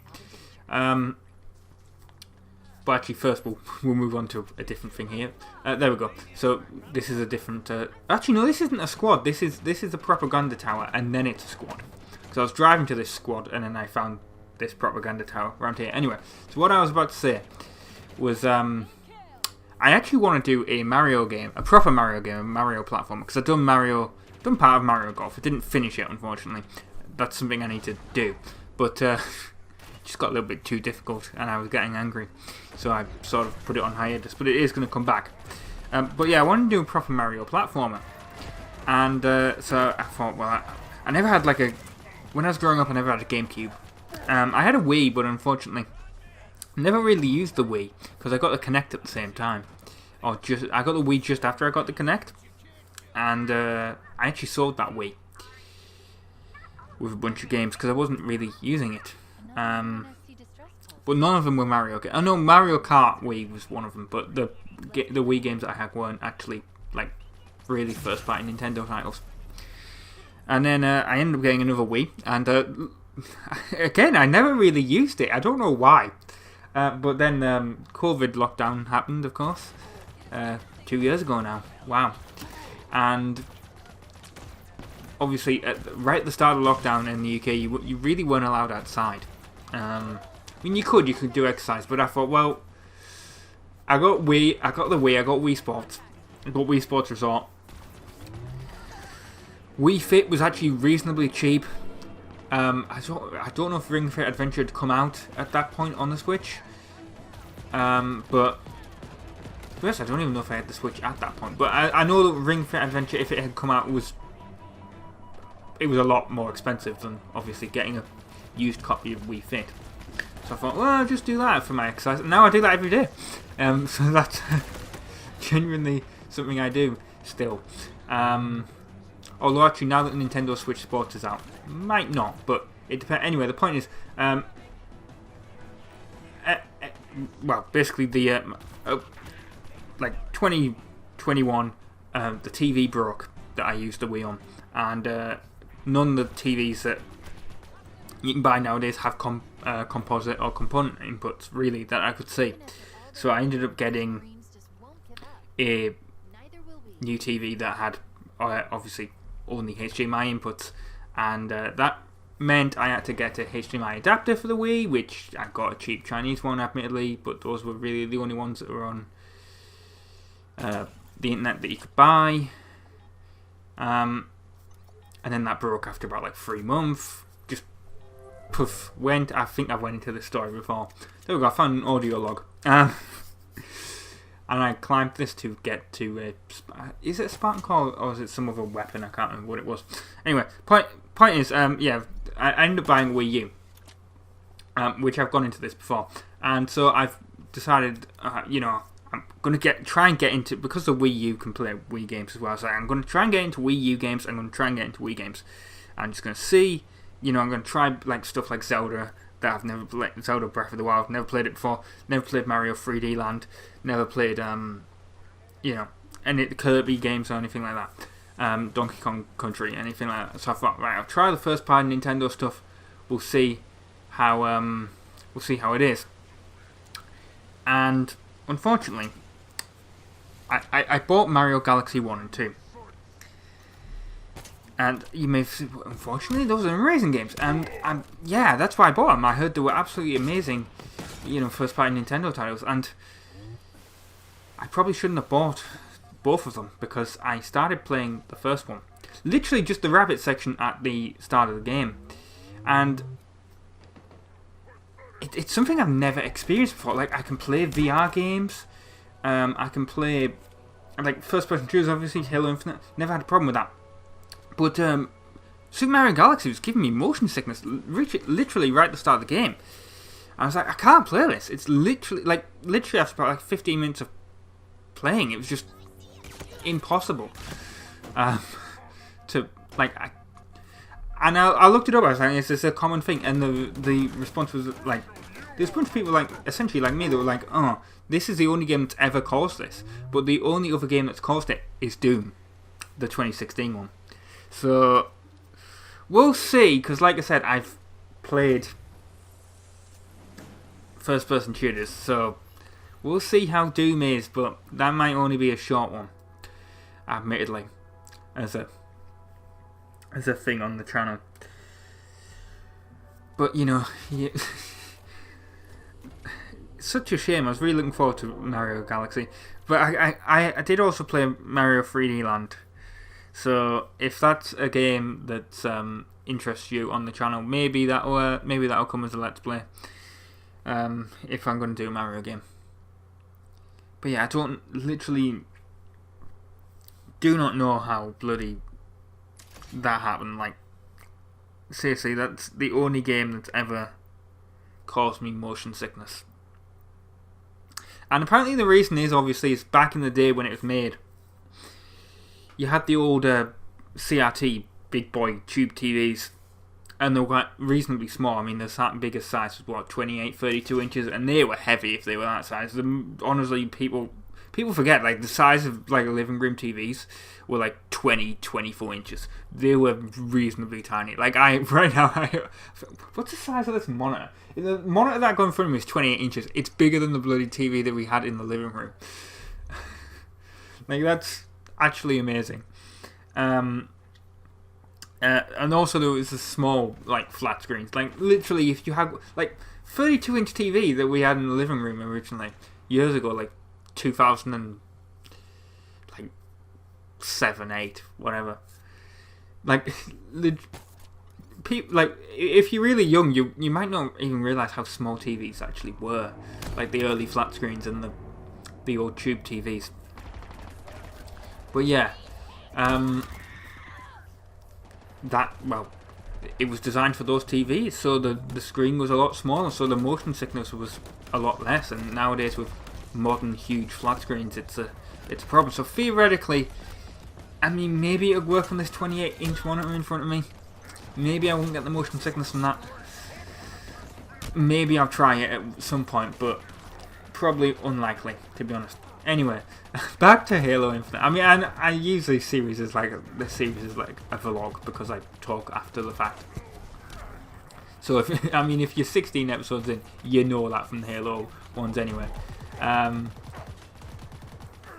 don't really when it's the story though. I don't think. Which we will be moving on to the story next time. I was actually, I got up here and I was like, where's the... I actually got a bit confused because I got up here and I was like, hang on, where the hell are all the Marines that I got to rescue? Am I too late? And no, this is literally just a Spartan Corps, this one. Like, as you can see, I'm looking at the map, I'm like, what? Why did I even come up here? I was like, oh, did I go to the wrong place? The squad's over there. No, it's literally just... It's just a Spartan Corps up here. Like, that was way too much for what was actually up here. It wasn't worth it. But there we go, we've got the Spartan Corps now. And we've actually fully leveled up the... well, actually, did we fully level up? I think we did. The grapple hook. If we didn't, we just need, like, one more. By the way, the animation there, let me know which transition you like the best out of all the ones that we've used. I've mentioned this before. The one that I use will be used in future videos. So yeah, let me know. We're actually reaching the end. This is the final squad that I went for. But yeah. Bunch of jackals. I mean, there's nothing really you can comment about Halo, to be honest, when you're doing the commentary after the fact. It's a lot better when you're actually playing the game live, but I don't like to do first-person shooters live. So that's why I like to do the commentary after the fact. There you go. You can see there's a jackal up there with a sniper. They're so annoying. At least you can see when they're actually aiming. That wasn't a thing. I don't think that was a thing in previous Halo games, right? Maybe it was in Halo 5, but it definitely was not a thing in ODST, because that was the one that I played the most recent before this. But there we go, we've rescued these Marines, or pretty much have. I've been Rob, I've been from the... Actually, we're gonna take a look at the graphics of this game in a second, after we've killed these elites here. There we go. Just zooming in on this Marine that you'll see in a second. I can't believe how good this game looks. Even on the Xbox One. Like, this is a base level system. It's not an Xbox One X, it's not a Series X. It still looks great. Obviously not as good as the things, but there you go. Anyway, I've been Rob from the Insane Gamers. Thank you very much for watching, and ta-ra. Who are these guys? Hunters. And what do they do? Don't answer that. Just get rid of them so I can get us in. Hello everyone, my name is Rob, I'm from the Insane Gamers. This is part 17 of Halo Infinite on the Xbox One. You'll be seeing this at the end of September or the beginning of October. I'm actually recording this at the end of June. I need to get back into recording stuff because, to be honest, last time I recorded anything for the channel was at, it was either the end of February or the beginning of March. And the reason I know that is, when did the Ukraine thing start? Because that had literally just kicked off. So whenever that was, it might have even been January. I hope it wasn't, but yeah, that's what happened. As for, well, first of all, as you can see, this is the level Spire. I assume you know that from the title, but to even get to the Spire, you have to kill these hunters. You earn an achievement for doing it unless you've killed some hunters before, which I haven't. I almost did. You'll understand when you get to part 19. This is going slightly out of order because, like I said, it's been a bit of time since I recorded anything. And I wanted to get back used to the controls again, so I actually did a bunch of side missions. But Cortana's going to speak, so I'm going to get back to you after that.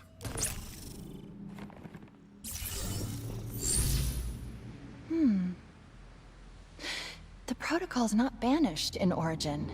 It's sturdier than I expected.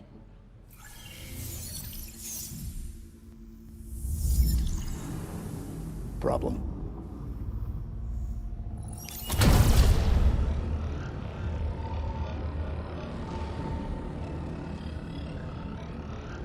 No problem. So yeah, the side missions. I was...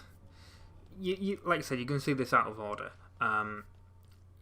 Basically, you're going to see this part 17, you're going to see part 18, because this moves straight onto the next mission.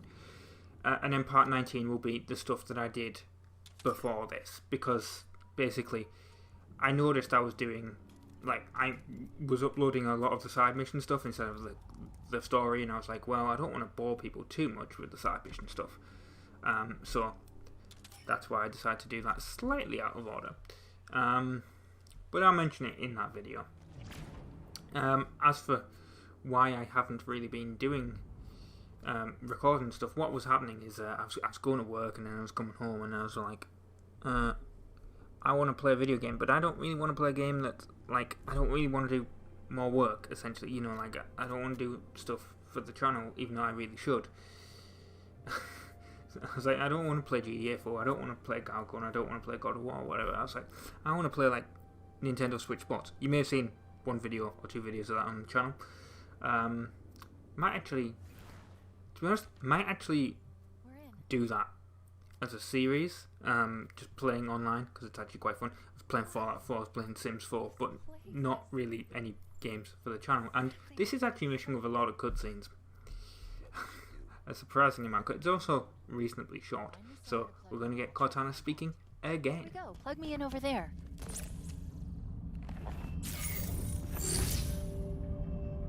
Interesting. This structure has been activated using a protocol that's far older than anything I've ever seen. It knows we're here. Welcome, welcome. Oh, hello. I am Adjutant Resolution, sub-monitor of this installation. Loyal servant of Despondent Pyre, who must be indisposed if I have been activated. Have you seen her? Kinda. Do you want to tell him? Tell me what? The monitor is gone. Gone? Gone? Gone? But it wasn't us. Are you sure? Of course, it wasn't us. Good. Good.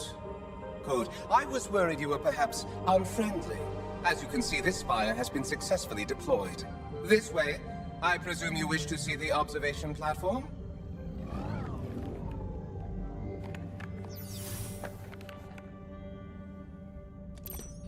Right, now we're gonna continue exploring the structure. But yeah, I really need to like do like Ratchet and Clank 2 and continue GTA 4. By the way, if you can hear stuff outside, it's from outside. Can't really solve that problem. It's obviously next door neighbours' kids just screaming and stuff as they play. Can't really do anything about that, so apologies. But you know, they are sort of toddlers, so what are you going to do about it? I mean, they don't really, you know, when you're a toddler, you don't go to school, so it'll be all day anyway, so it's, you know, so even on the day off, couldn't really solve that problem. Also, it's nice and sunny outside, so I'm not going to hate them for being outside.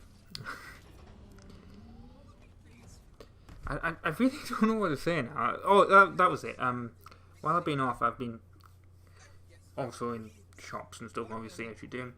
Supermarkets. I've noticed the supermarkets around me, there's a lot of, like, Xbox and PlayStation clothing. And I like, for kids as well. And I look at, like, the kids' clothing, and I think, that would have been awesome when I was a kid. But there was never really branded, like, games console clothing when I was a child. There was Nintendo stuff, but there wasn't, like, PlayStation or Xbox stuff. Like, you can honestly say that, like, sort of, like, fashion brands now. You can get, like, PlayStation slippers, Xbox slippers. You can get, like, socks, t-shirts, trousers, hats. You know, it's more like a fashion brand than, well, I mean, they do obviously still make games and stuff, but it's just, like, it's weird. Like, I wish that had been the sort of thing when I was a kid.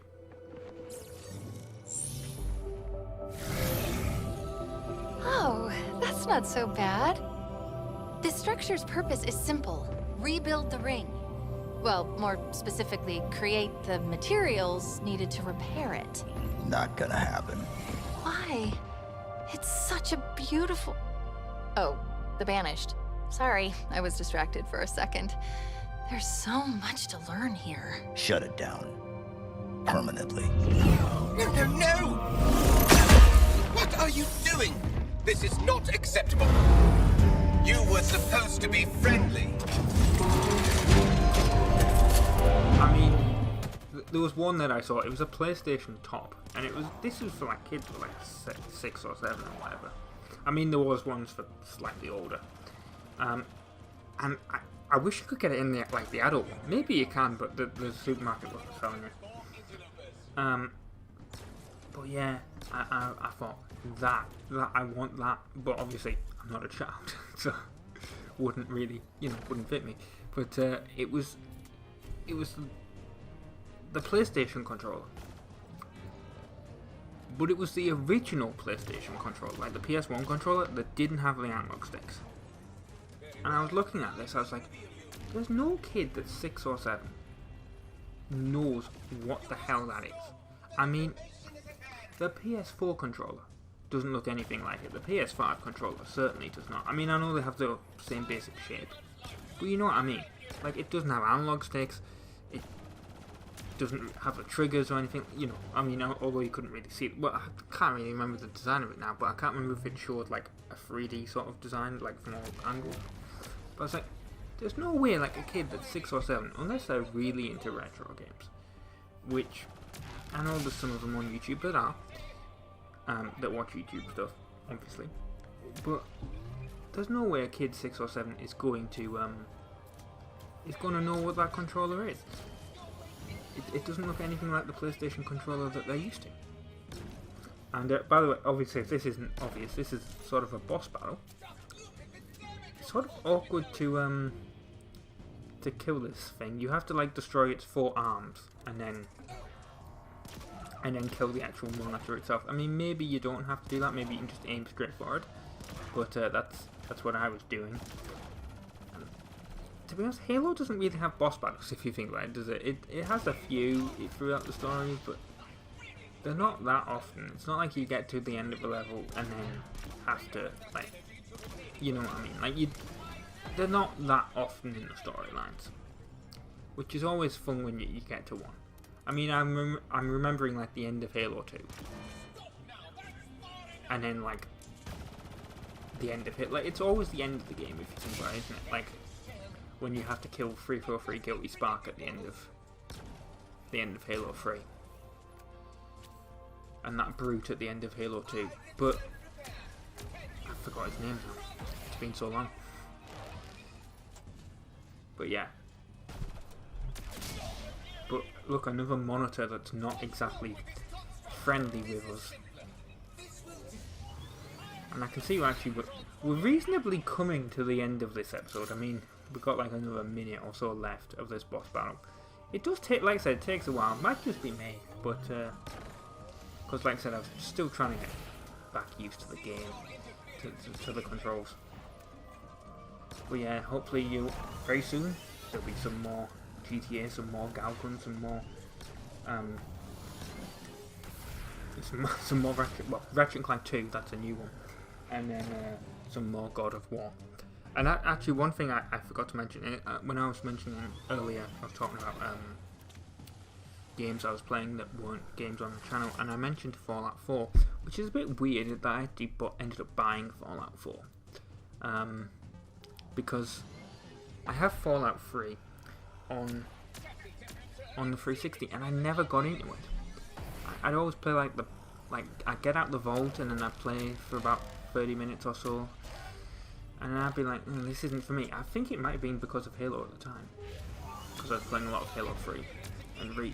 But yeah, never really got into Fallout 3, but got into Fallout 4, even though it was one that people did not particularly like. Anyway, I've been Robin from the Instant Gamers. This has been part 17 of Halo Infinite. Enjoy the ending cutscene here.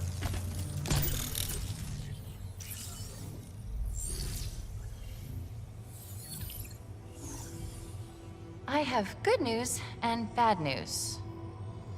How many? Okay, straight to the bad news. A lot. I count 10 spires, more being deployed all the time. Active? No, not yet at least. They appear to be waiting for an initialization sequence. Something is flooding the network, trying to start it, but there's resistance.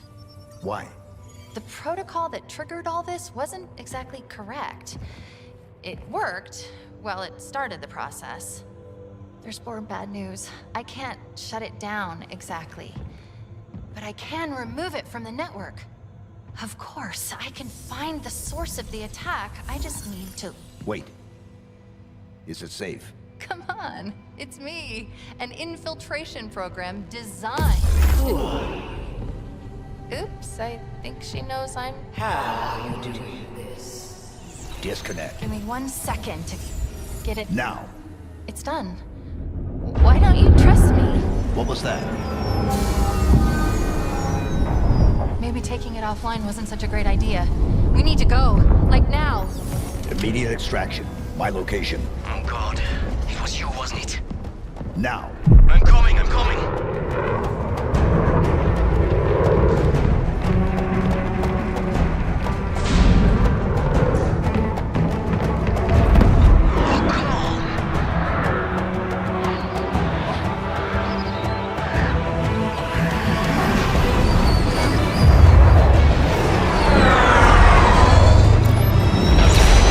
Open up. Go.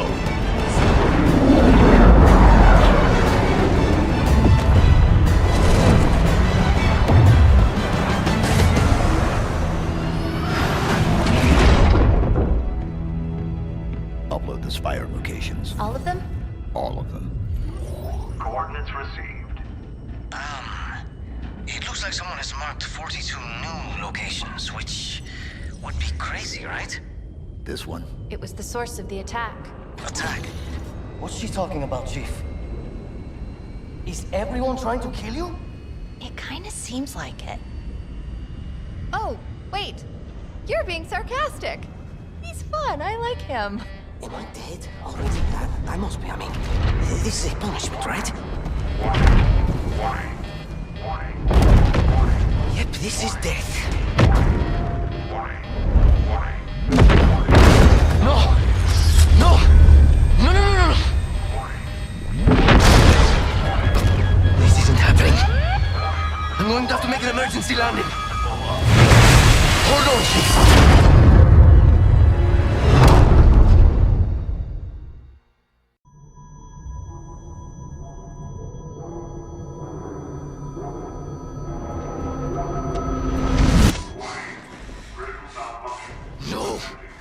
No, you!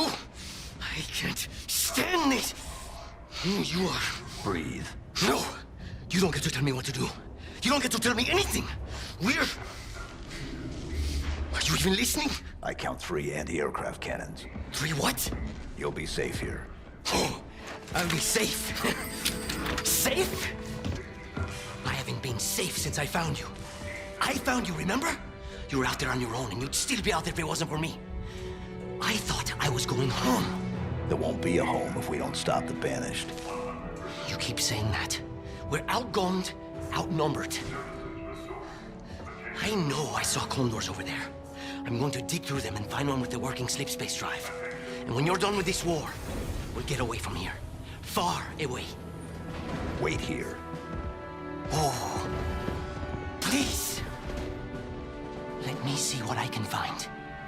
Cannons first. When I get back, we can look. Together.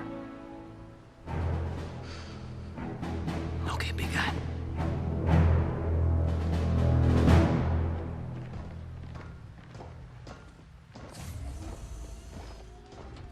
Hello everyone, my name is Rob, I'm from the Gamers. This is part 18 of Halo Infinite on the Xbox One.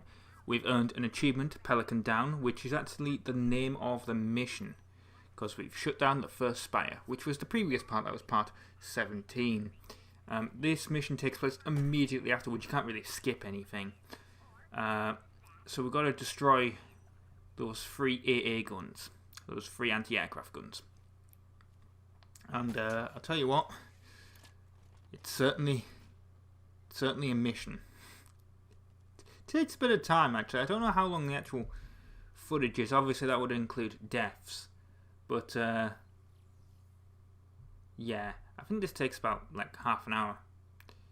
So when you're doing the mission Spire, at least be prepared to do this afterwards. I mean, of course you can just turn game off and you'll just load back up. But yeah, you gotta be prepared to take out these AA guns. And then there's something at the end as well.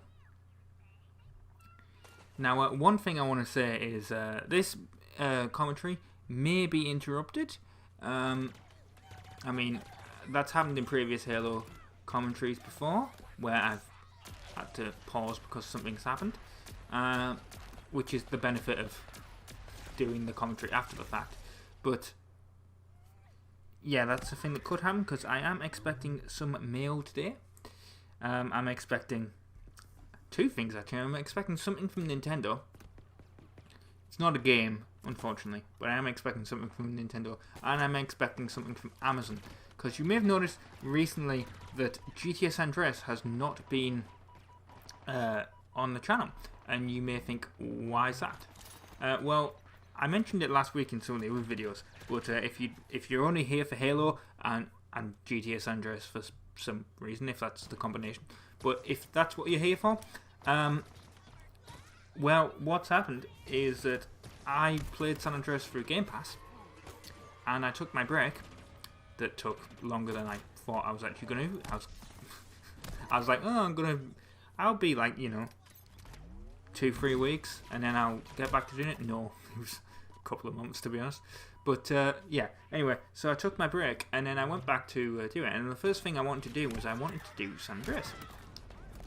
And I turned it on, and I turned my Xbox on, loaded up San Andreas, and it was like, oh, there's an error. I wasn't thinking, and I was like, oh, okay, I'll do Forza Horizon.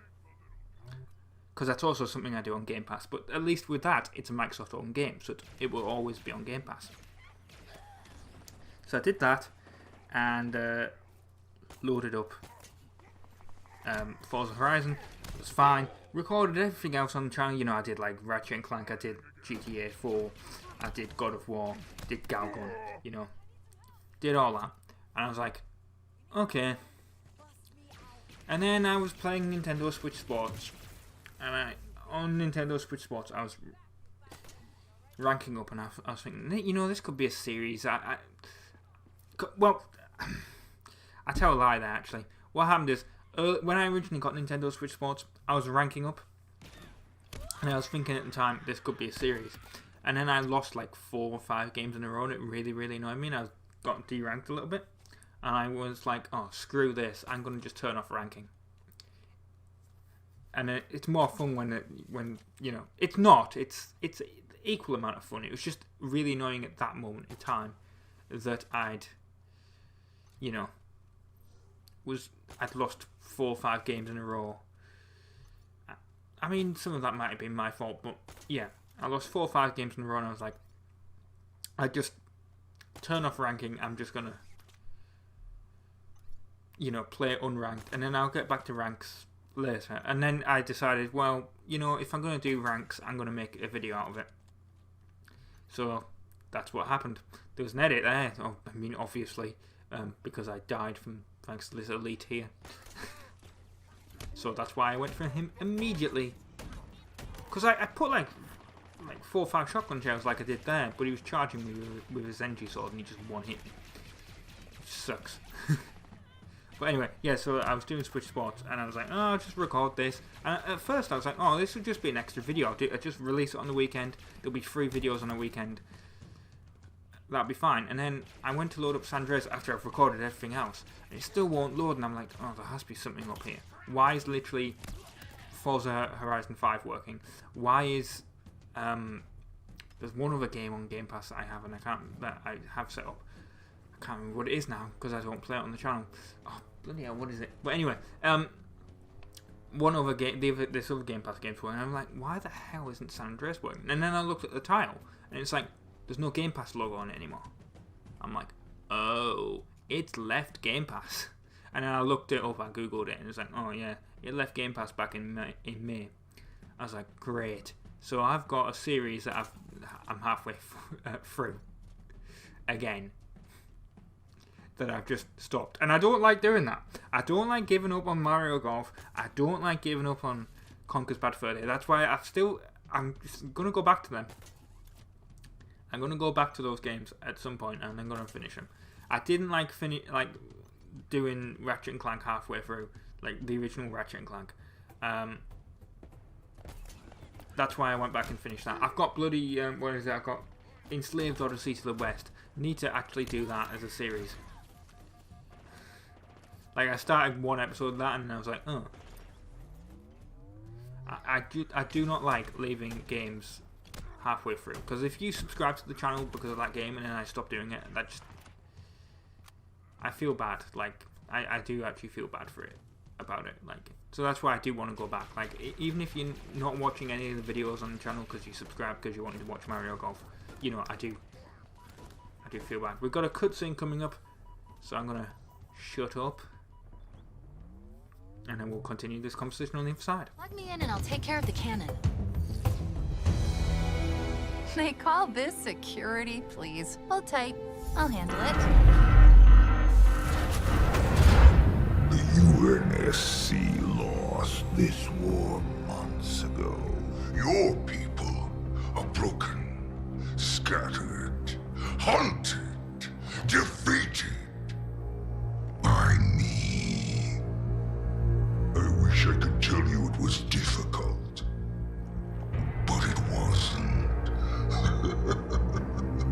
We are one step ahead, always.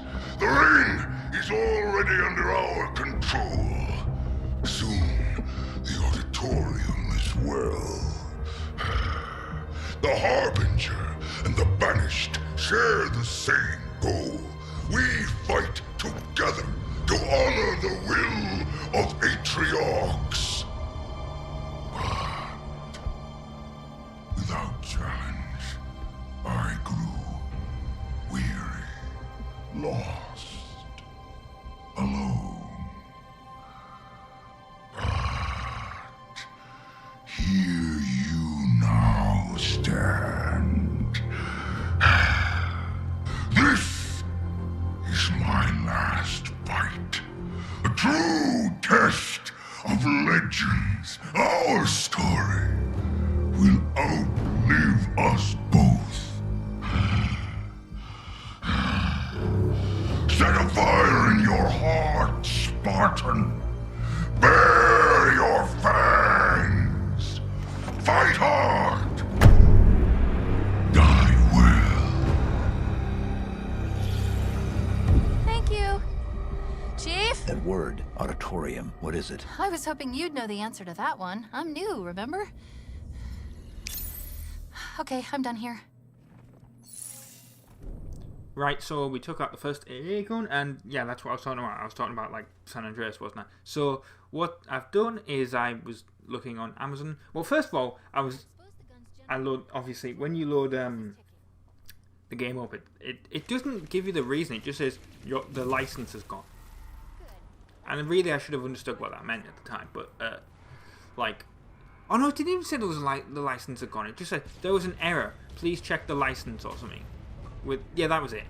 It doesn't say like the license is gone, like you can't play it. It just says there is an error with the game. Please check the license or check the disc or whatever. And I'm like, what the, you know, I don't have a disc. It's Game Pass, you know. That's like the error that it said. And then when I figured out it was because it had left Game Pass, I was like, right, okay, I'm gonna look this up. I'm gonna see, you know, how much is this? Because I don't want to really leave the game incomplete on the channel. I do eventually. I want to go back to it, even if it's like, you know, next year, which it won't be. But I'm just saying, like, even if it's next year, I want to, or 2 years from now, I want to finish San Andreas. I do not like leaving games unfinished on this channel, because I just think of like I said, if I'm watching, like, if I was watching Mario Golf, which I am going to go back to, if I was watching Mario Golf and then I got to where I got in it, and then I was like, oh, well, I'm really enjoying this person playing the game, and then they just like stop playing it. I like, if I was watching that, I'd be really annoyed. But the reason I stopped is because it was just, the game was annoying me, and I said I was going to practice. Anyway, right.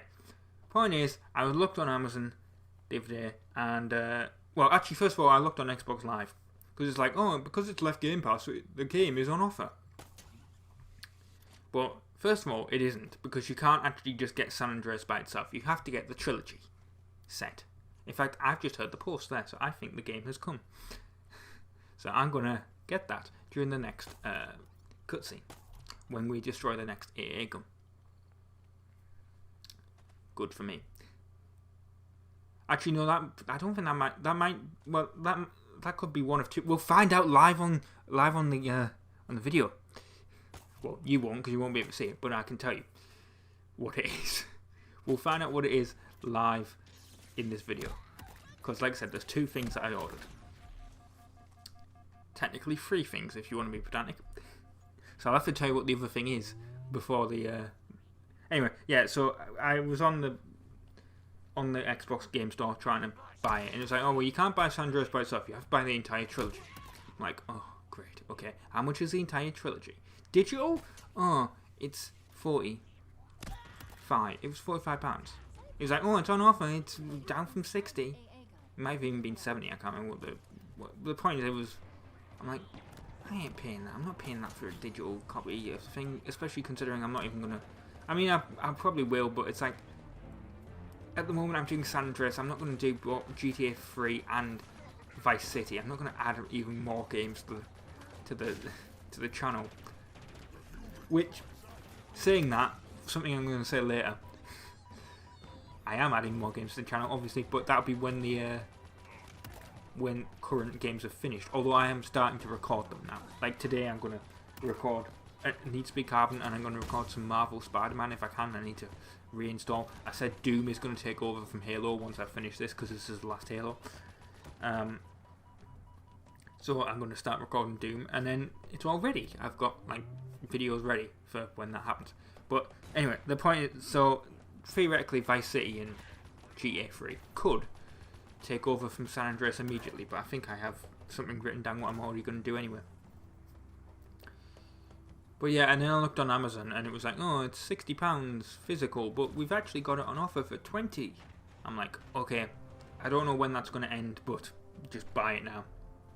And then I did that yesterday, and it's done. So it's either here right now, like through the post, or it's through the post box, or it's like coming. Because like I said, I ordered another thing, which was I ordered that directly from Nintendo because the Nintendo Rewards thing. By the way, Nintendo Rewards in Europe. If anyone from Nintendo is watching this, which I don't know why they would be, because it's a Halo video, but if they are, if you work for Nintendo in Europe, please have better rewards. I know that sounds like I forgot the word that I was going to say, but you know, like arrogant. Yeah, I know. I bet that sounds arrogant, but it isn't, because right. Let me explain. Right, okay. So Nintendo Switch Sports, as I said, great, fun game. I'm really enjoying it. I'm like, I want to get some merch. Because that's what the Nintendo reward stuff is. It's all merch for different games. I'm like, okay. I want to get some Switch Sports merch. And I'm going to use my reward points to get it. So I go on the thing. I'm like, well, people are online and posting that you can get like Switch Sports towels, Switch Sports like water bottles, stuff like that. I'm like, great. I want one of them. Or t-shirt or something. I go on the website. On the Nintendo Rewards website, literally no Switch Sports stuff in Europe. No merch for it at all. Bunch of Animal Crossing stuff and Mario Golf stuff, which I'll mention in a second. But it's like, oh, do you want a game case that can carry like a game case that's the size of a normal Switch game case that can carry 8 cards? Do you want a Nintendo? Do you want a Mario Golf bloody luggage tag? Yeah, I've ordered those. So that's I'm gonna go get this parcel and we're gonna open it on stream after this. I'm on it. The lockdown's probably going to trigger again, but don't worry, we'll be out of here in... How many Spartans remain? Do you even know? There would have been 50 at Laconia Station, maybe more. Such loss. Do you feel it in your heart? Does it leave a hole? Atriox was my finest recruit. He understood sacrifice and when one is necessary. I honor his memory each day. When our enemy rises, we meet their challenge. It is why I created the Hand of Atriox. I found the best, the cruelest, the most efficient killers in the universe, and taught them how to be better.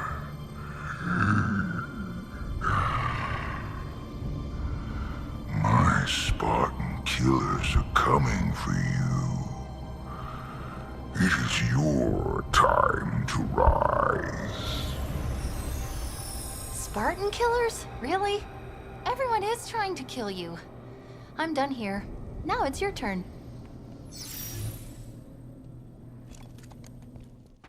Right, well, I've got the thing. Unfortunately, it kind of spoils completely what it is, because A, it says Nintendo on the package itself, and B, there's no Amazon logo. So obviously it's the Nintendo thing, which I expected. So like I said, this is going to be a Mario Golf Super Rush luggage tag and a plastic game case that can hold 8 game cards. Or maybe it was 10, I can't remember. But I'm going to open it and we're going to see what these items look like and if they're worth it. Right, let's open this.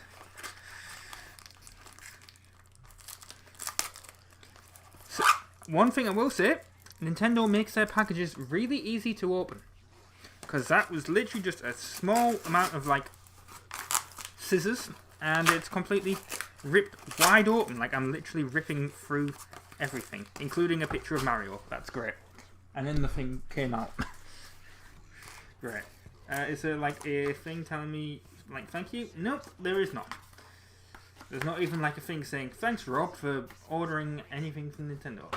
That's great. Right, so we have, yes, a Nintendo Switch card case 8, which says My Nintendo on it. That's individually wrapped up. Let's open this.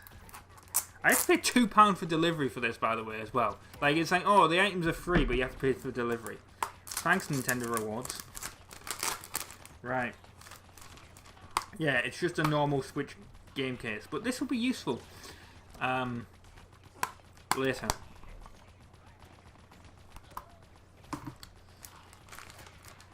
Do I even have 8 Switch games?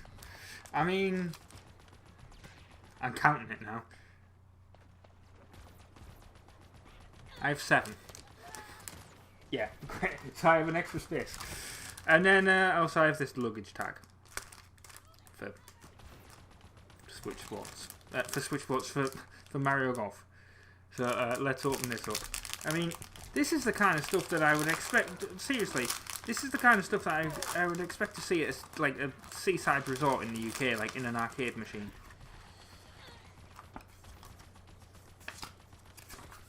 I mean, what's this say on it? Please read and observe the following information. Keep this device. Really? It's a piece of plastic that you're supposed to put luggage information in. Okay. Keep this device away from young children and pets. Do not expose this product to fire, high temperatures, high humidity, or sunlight. It's a luggage tag. It's supposed to go... This could cause discoloration, deformation, or other damage. The print may transfer to the pocket. If this product is left in contact with vinyl, leather, printed materials and so on for long periods, the colour may transfer or the items may stick together.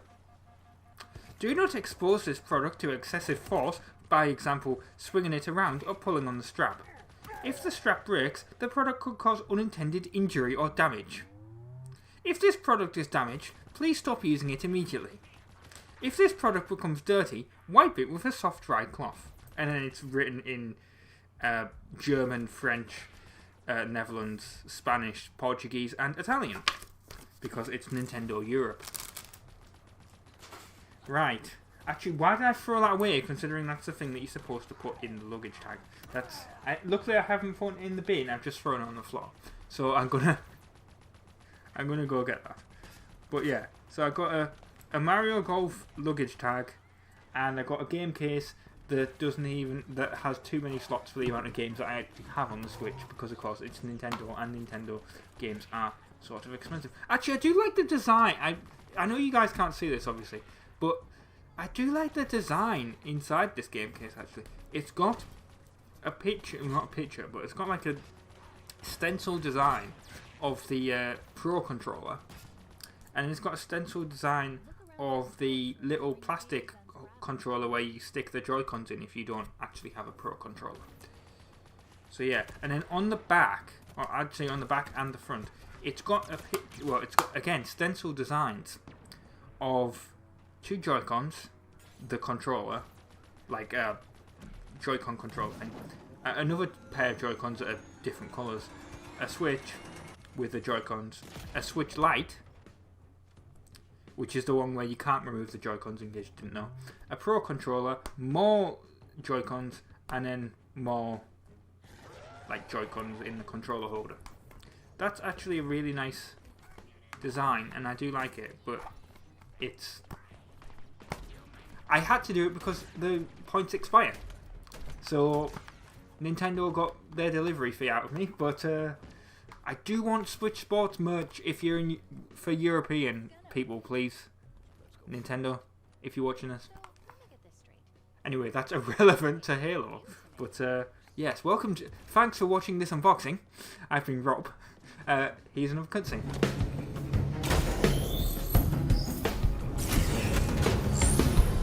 Last one. And cue the lockdown. Huh. No Escherum? I'm almost disappointed.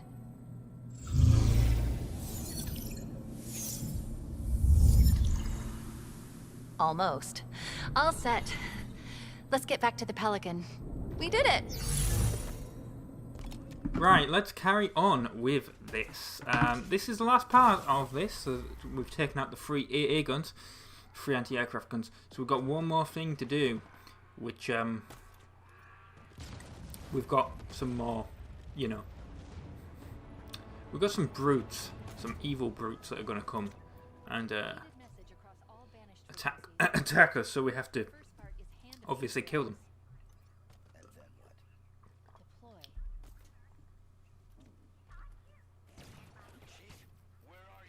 I like how that jackal was just led, by the way.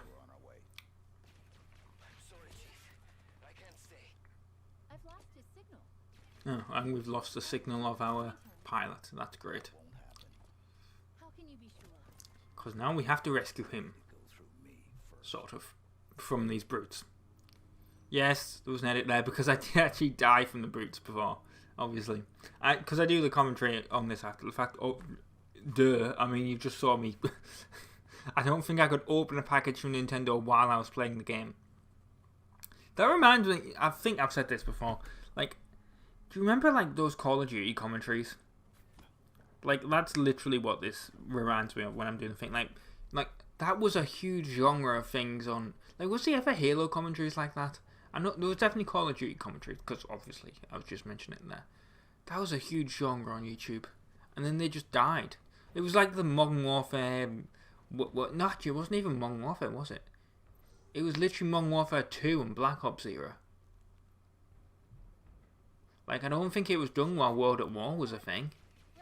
I could be wrong there completely, but yeah, that was a genre.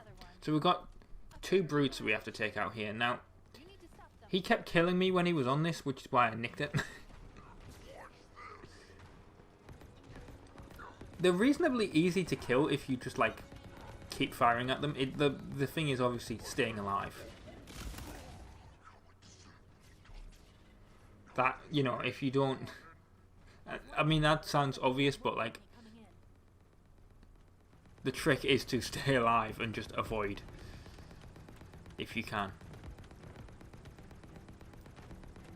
There's the other one. I don't know... Well, I think... I guess I killed him. Like,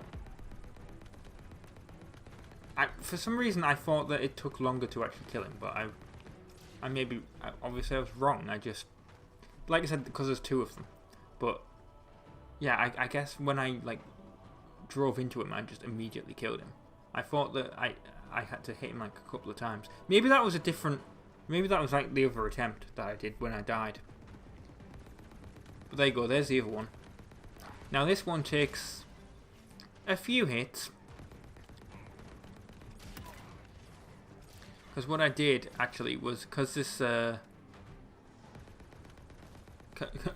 brute chopper was about to blow up, I thought, you know what, I'm going to be screwed here.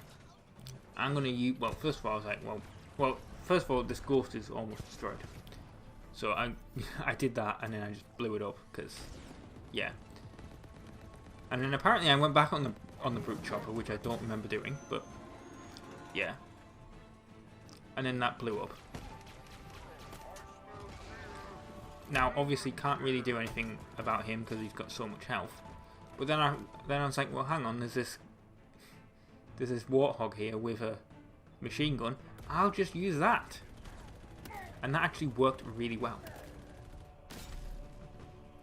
I mean, as you can see, I'm getting hit by like electronic grenades or whatever, but yeah, it worked reasonably well. I mean, you do have to wait for them to land, but that worked.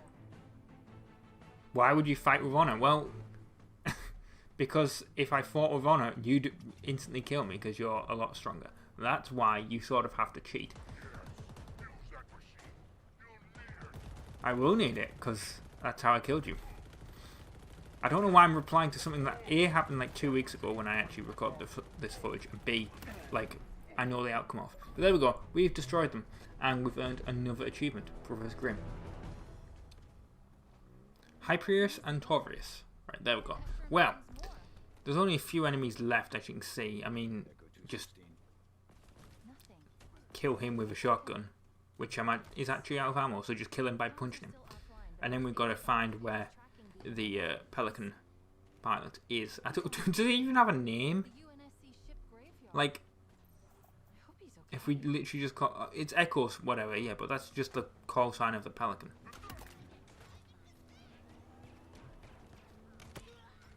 So yeah, I think we literally just call him the Pelican pilot, don't we? I just realised that's quite sad. We should know his name. Maybe we will later in the game, but at the moment we don't. Yeah, he's over there. He's in this. I was trying to figure out obviously where that was, but I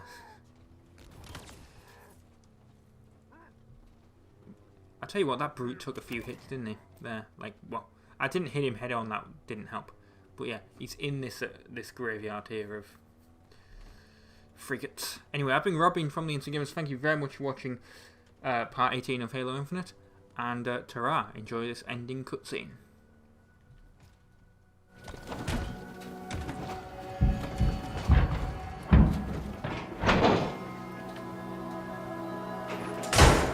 Animals.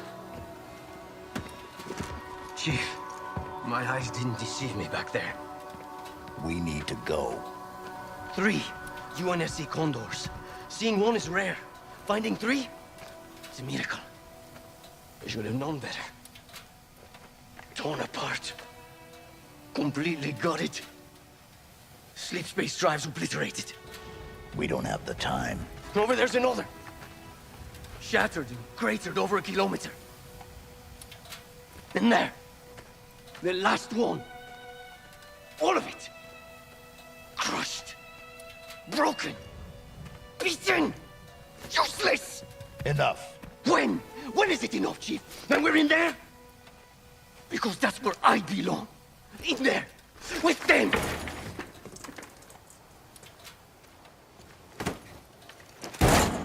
Worthless junk. Not this. I'm not you! I'm not a pilot! I'm not even a soldier, a marine! I'm a fraud. I stole that Pelican. I stole it! You know why? Of course you don't. Have you ever been scared? So scared that you...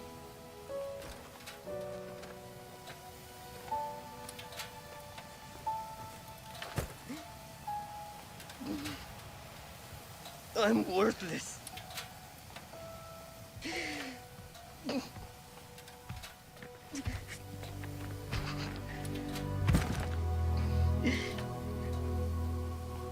You should leave me here with the rest of the carpets. We all fail. We all make mistakes. It's what makes us human. I'm sorry, Chief, but how have you ever failed? I should have protected Cortana. Stopped everything from going wrong. I failed her. I will not fail you. Chief. We're going to make it. We have to. This is all I've got. It's all we need. Our only way home is straight through the heart of the Banished. We need you. We can fix this. Together.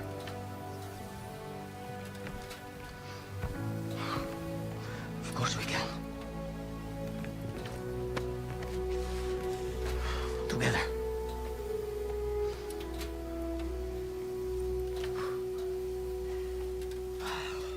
So, what's the plan? Let me guess. It's dangerous and it's probably going to get us killed.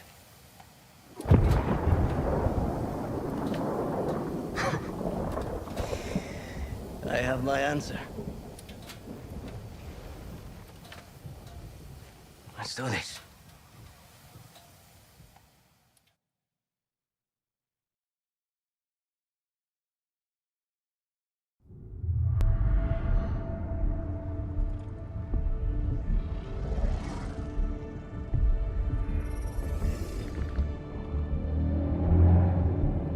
You are losing control.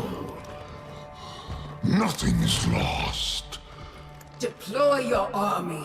Descend upon him. No! Odds will not break him. The Spartan is not alone. There's something here helping him, connected to this installation. What is it? It's remarkably vulnerable, but highly intelligent. Is it a weakness?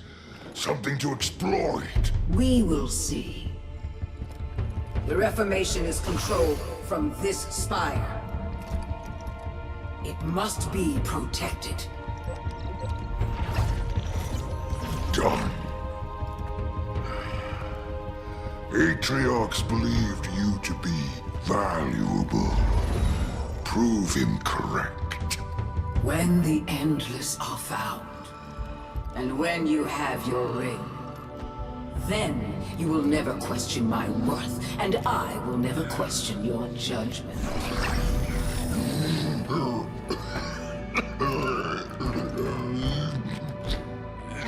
The scent grows stronger. Save your strength. I need something of you, old friend. Anything. Bring me the Master Chief.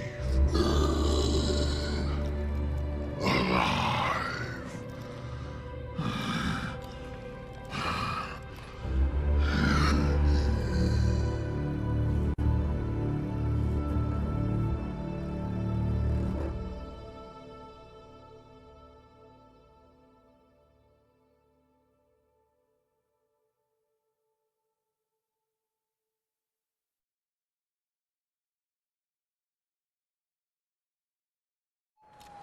Ready when you are, Chief.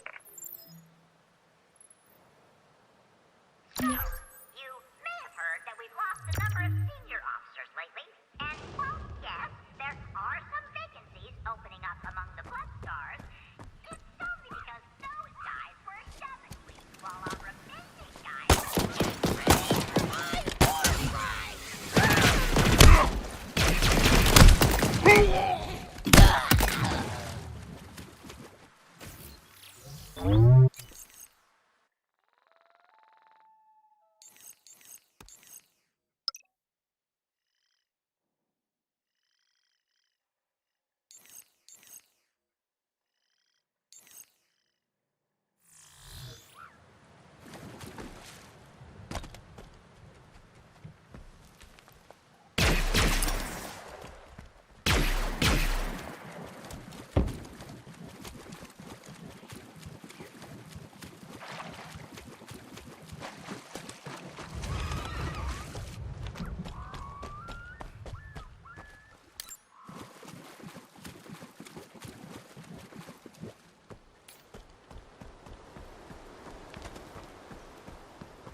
the Pelican when you're ready to head out.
Alright, let's move.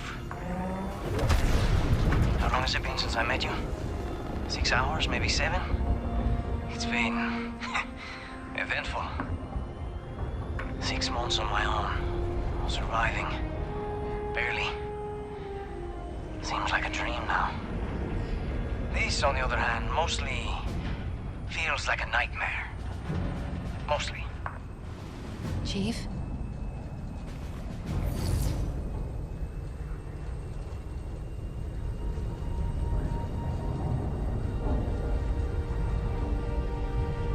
Are you okay? What you said back there about Cortana? You let her down? I don't understand. Your mission was to... Destroy her. But you didn't. What happened? Halsey initialized you. I was supposed to deploy you. And you did, right? Yes. So what happened? Atriox came for you. He attacked the Infinity. We fought. He won. He won? Atriox beat me. Surgically. Precisely.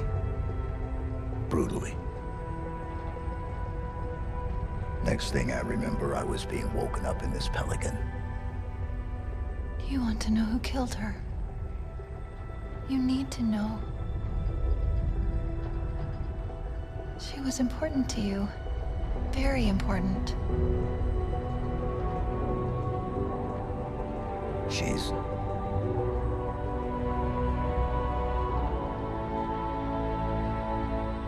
This ring. It's not like the others.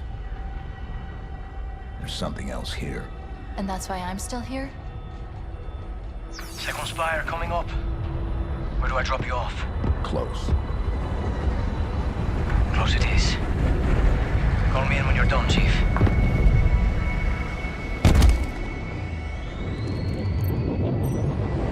Hello everyone, my name is Rob, I'm from the Insane Gamers, and this is part 19 of Halo Infinite on the Xbox One.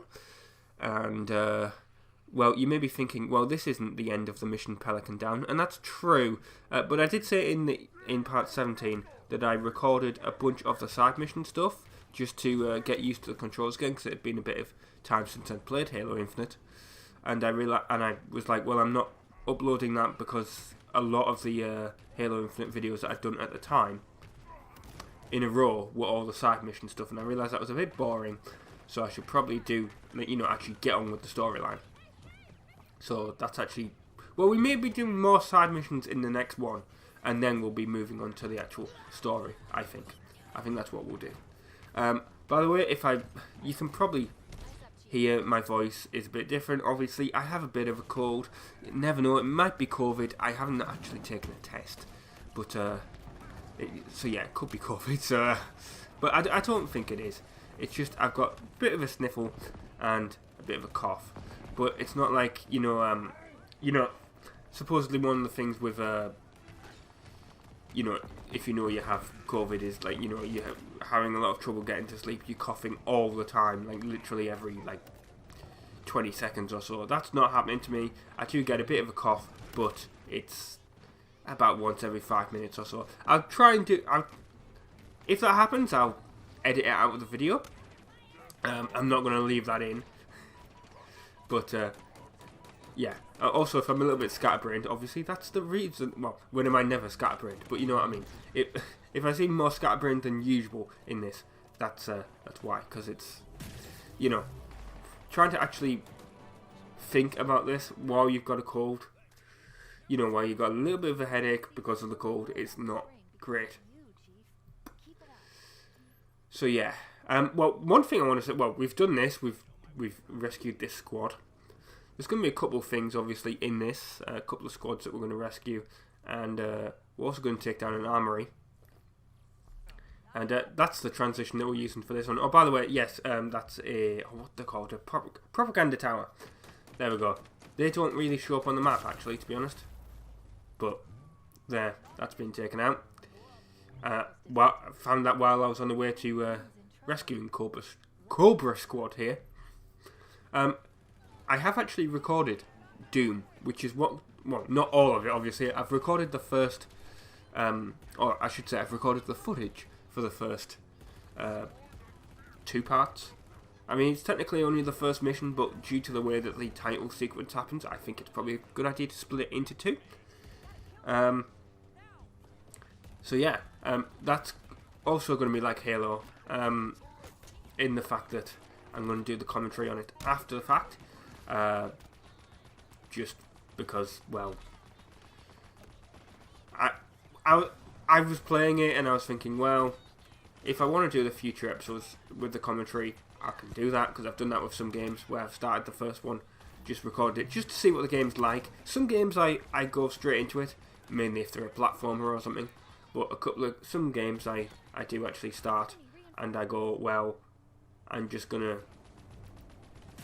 record the footage, do the commentary, and then if I think it's a good enough game that I can actually do the commentary live, then I'll do that.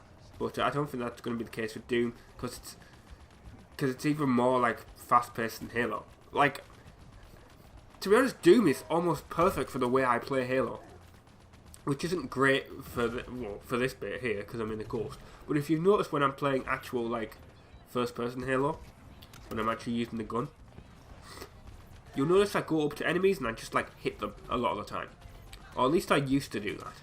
Specifically in like Halo 3 and all them, if you go back and watch those. Well, with Doom, you get health. I mean, is this a spoiler? I guess not, because it's the main thing of the game. But you get health for when you do that. You don't have a shield, well, you can collect shields, but you have health, and then it goes down every time an enemy hits you, obviously. It doesn't regenerate. The only way you can either get more health is to pick up health packs, or to hit enemies. So that's perfect for the way that I play. Now this was very lucky, that jump there. This is, well, at least to my knowledge, maybe we'll find out later in the game, but that's the only way of getting across that bit of the canyon, or well, the ring, I should say, that gap. There's a what they're called, like an assassination one that you have to take out over here. I think I'm going to show you it on the map in a second. There we go. Yeah, that's the only way of getting over that gap, I think. I might be wrong, there might be a bridge, but I looked and I couldn't find them. Anyway, that's who we're going to take out. Now, as you come down towards him, you're going to see, obviously, there's some hunters. Now, if I took those hunters out, I would have got an achievement for that, but I didn't take them out, I just ran away. But then again, I did take them out on part 17. Not those 2 hunters specifically, but I took out 2 hunters and I got the achievement. I get the feeling we're going to be coming across more of them, because I think those were the first ones I ever came across in this game. Of course, the hunters are always like when you get like halfway through the game, because they're a really tough enemy. They're more like little mini boss battles if you think about it, hunters. But I had hardly any ammo to do it. But there we go. We're getting to the assassination here of Inca Salam, I guess is how you'd pronounce that. We've got to eliminate the target and crew. I hope to God that there's a ghost around here, or some other vehicle I can use, because that seems to be my my method in this game. Just having a little look to see how far away he is. There we go. I mean, just keep running up to him. Hey, oh, there we go. It's got a modified pulse carbine. I don't know if I picked it up. I don't think I did. I like how I read that and then totally forgot that it was like a thing that, you know, you collect the weapons from them. But I guess they just like spawn in the game. Oh, yeah, now I remember. This bloody stupid ghost got stuck there and it was hilarious. Like, the ghost was there to kill me. And then it, like, it spotted me and then it flew into the trees and got stuck. I just thought that was hilarious.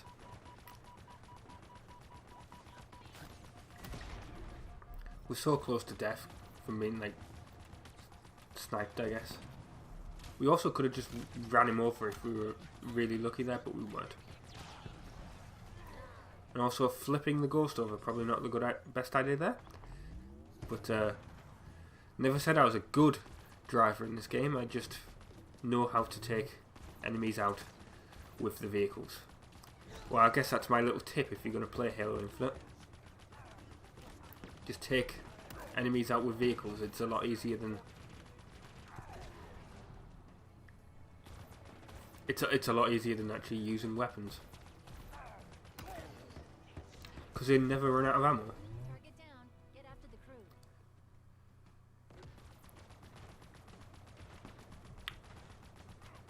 And now we just need to take everyone else out, and this ghost is looks like it's about to blow up.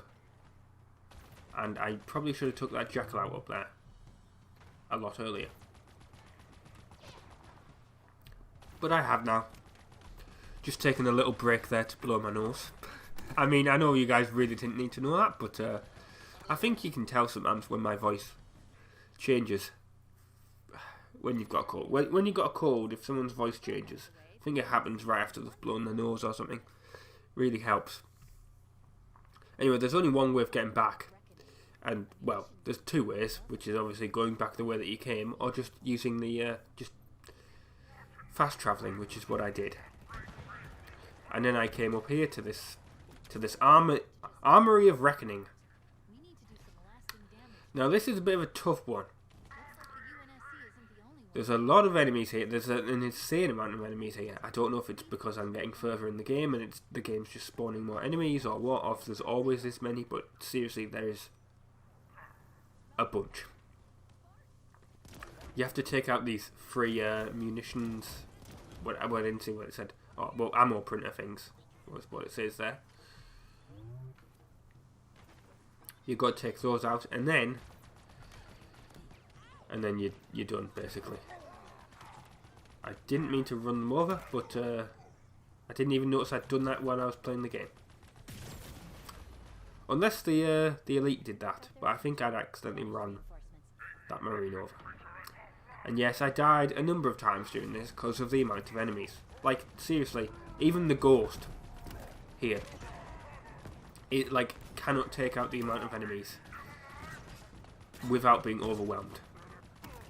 Like, it kept blowing up, which never like, the first time it happened, I was hearing this noise, I was thinking, what the hell is this noise? It's like something coming from the sky going to, like, land on me? Like, is a missile being launched or something?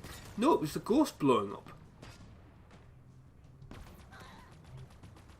Never had that happen in the entire time that I've been playing this game, like that noise. And it happened like 2 or 3 times while I was playing this. I was like, what the hell? This area specifically there was where a lot of it was happening as well. A few times I managed to get out and then was unfortunately like shot. And then unfortunately this tank is unusable.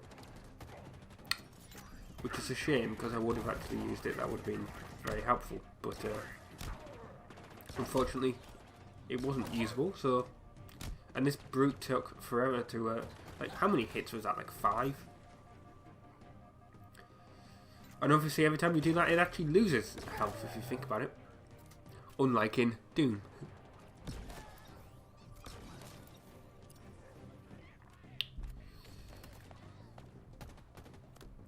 I think I go back to the ghost after I've shot a bunch of these around here. I think that's where I died like 2 or 3 times, that area. So it's just like there's just way too many in this area, and I just need to kill him. And then that guy is angry because I killed his buddy, I guess, or his brother, whatever. Just ran away from him, I think. Oh, got him stuck. There we go. Made him like jump off the edge of this cliff, and then he was just stuck there. Couldn't get me, and then just hit him, electrocuted him. Don't know where this ghost came from. It's just upside down. Didn't kill anyone in it, so unless it was just there, meant to be there. But yeah, I don't know where it came from. Don't know why we just had that brute say help, but well, we did. Never seen them say that either.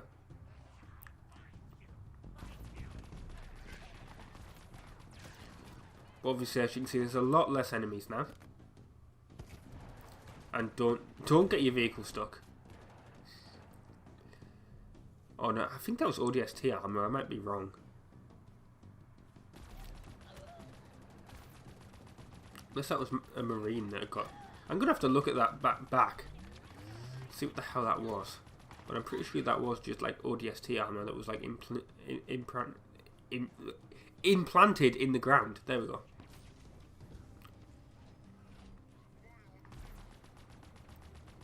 There we go, we took out the second armor printer thing.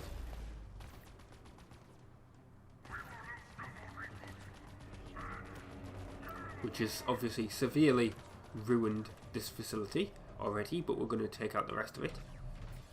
We're going to completely destroy it. They've sent reinforcements, which isn't great. Because that's really what we needed for this, this area, isn't it? We needed more reinforcements.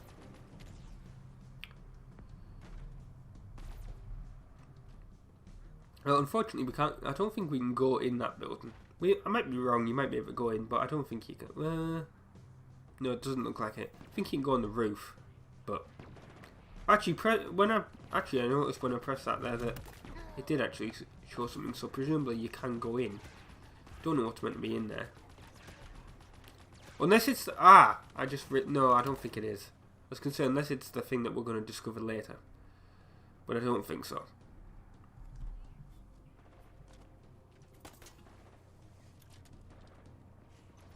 Now I just need to take out this jackal. I mean, I don't need to. I could have completely ignored killing this guy, but I just felt like it. Just may as well just take out everyone.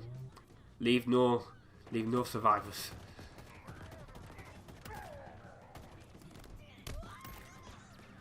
Thing is, I got this code in a really lucky position.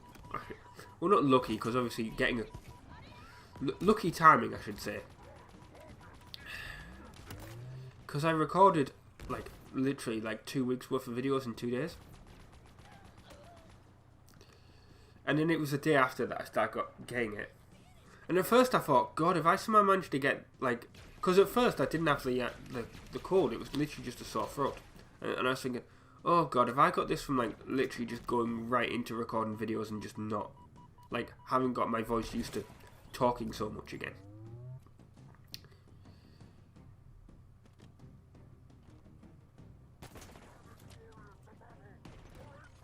But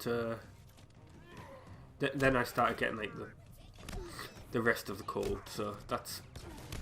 I don't think it was anything to do with like recording. I think it was literally just like bad timing, I guess. because I was actually going to record some more. Would have been great, you know, got 3 weeks worth of videos done, but guess you're only going to get this, and Nintendo Switch Sports, which I believe is tomorrow. Well, yeah, it's going to be tomorrow, because recorded that. Well, no, I recorded the footage. Nintendo Switch Sports is awkward because I recorded the footage and I recorded the commentary originally for it, but it was shit commentary, so I've decided I'm going to do like this. I'm going to talk over it, which probably shouldn't do considering my voice, but I want to, you know, I want to get it out the way, because then once I got Switch Sports out the way, I can get around to making that the bonus video that I said I was going to do, because I've actually managed to get it. I mentioned this on one of the videos that came out on Tuesday. I actually know what it was. Halo, wasn't it? It was Halo. It was the last Halo video. I did the live unboxing of the live, like, not unboxing, you know what I mean, taking it out of the parcel of the thing that I got from Nintendo, the what was it now, the luggage tag in the game case that stores 8 games, and I said I'm expecting 2 parcels. I said I was expecting that from Nintendo, and I was expecting the GTA Trilogy set and continue on. Well, GTA Trilogy came later that day after I'd finished recording. So, I've got that, and I can actually continue San Andreas, which is what Switch Sports was replacing for a little bit. And then, because originally Switch Sports was only supposed to be like a little bonus video.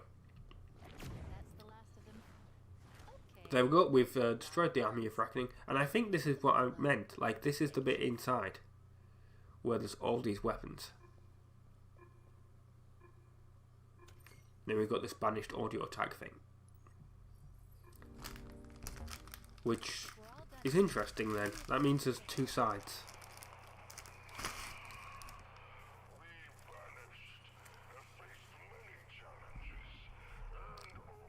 But as you can see, there's a load of weapons. Probably every weapon in the game. Guess that's the second one, that because it said O2, so I'm guessing that's the second log to collect. Don't know how I haven't found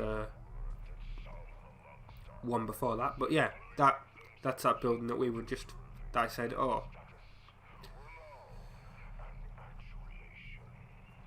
I wonder what's in there. Can we even enter it? Yes, we can. Now we're gonna take, this is the final part, but we're taking over this base, and I was thinking, oh god, there's gonna be a load of enemies. That's why I got this ghost coming up here. I was like, oh, got a load of enemies. Where is everyone? No, just killed that elite that was invisible. And unfortunately there is one more enemy nearby. He's below there. But there's literally only one more enemy. There's literally like only 2 guarding this entire base. I guess it's not very important. He's also invisible, which is a little bit mean. That's why I was using the I was trying to blow him up a little bit to damage the shield so we could see him. There we go. It's literally just 2 elites with energy swords. Anyway, I've been Rob, from the Intergamers. Thank you very much for watching part 19 of Halo Infinite, and stay tuned for the next part where hopefully I'll be better. Wow. Look at the spire. It's so new, evolved, different. Not like the last one. And you're sure this is the one? It's acting as the command spire, coordinating the repair operation. Can you shut it down? Hopefully. We just need to look for a door. Hello everyone, my name is Rob, I'm from the Intergamers. This is part 20 of Halo Infinite on the Xbox One. And you may have noticed that this is the sequence part 1. The reason being is that this is a very long level, and it's technically open-ended. I discovered that while looking it up, while I was playing. What happened is well, I'm not going to spoil it just yet, but once we've killed it's right at the start here, so it's once we've killed all these enemies around here, then I can sort of spoil it, but I'm not going to do that just yet. Just look, 2 elites it looks like, and then a bunch of grunts and jackals, or skirmishers, whichever one you want to call them. Don't think there was any brutes here, which is good. Yep, that's just a standard grunt, and then there's another one there. He got blasted away. We'll pick up this disruptor here, even though I don't really think we use it much. But yeah, you have to activate this. I'll get this open.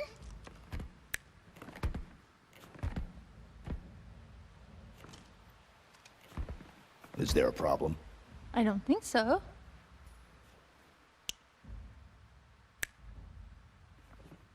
Okay, there might be a problem.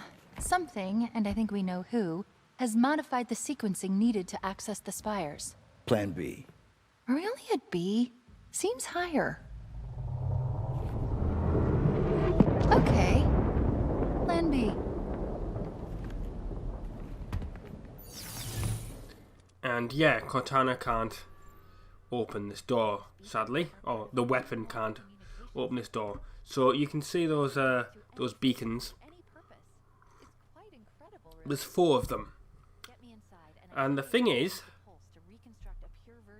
they just appear on the map. And there's other things on the map as well.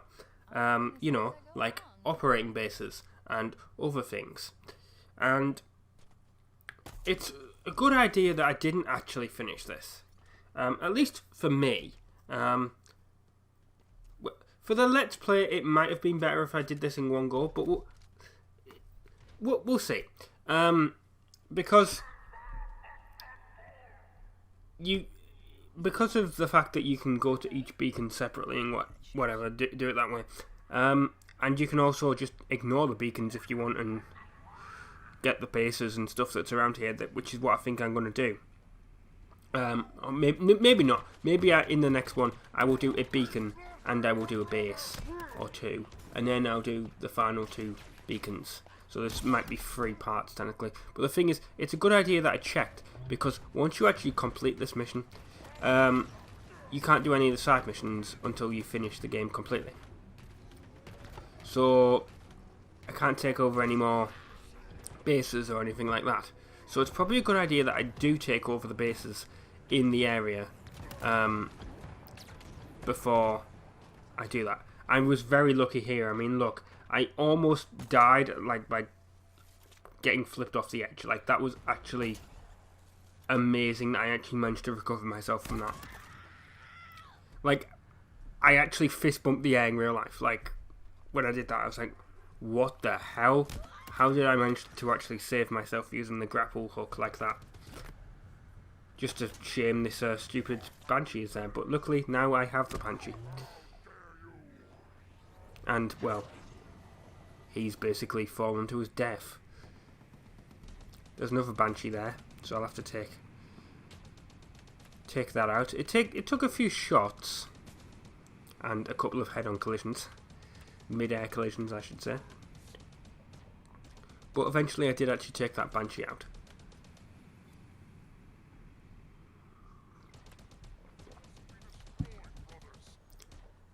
There will be some other stuff this week, obviously, on the channel. If for some reason you're new here and you're deciding to watch part 20 of the Let's Play, then welcome. I mean, maybe you wanted help with this mission. Maybe you just wanted to know if you could, if it was a multi-part mission. Which it is, like I said.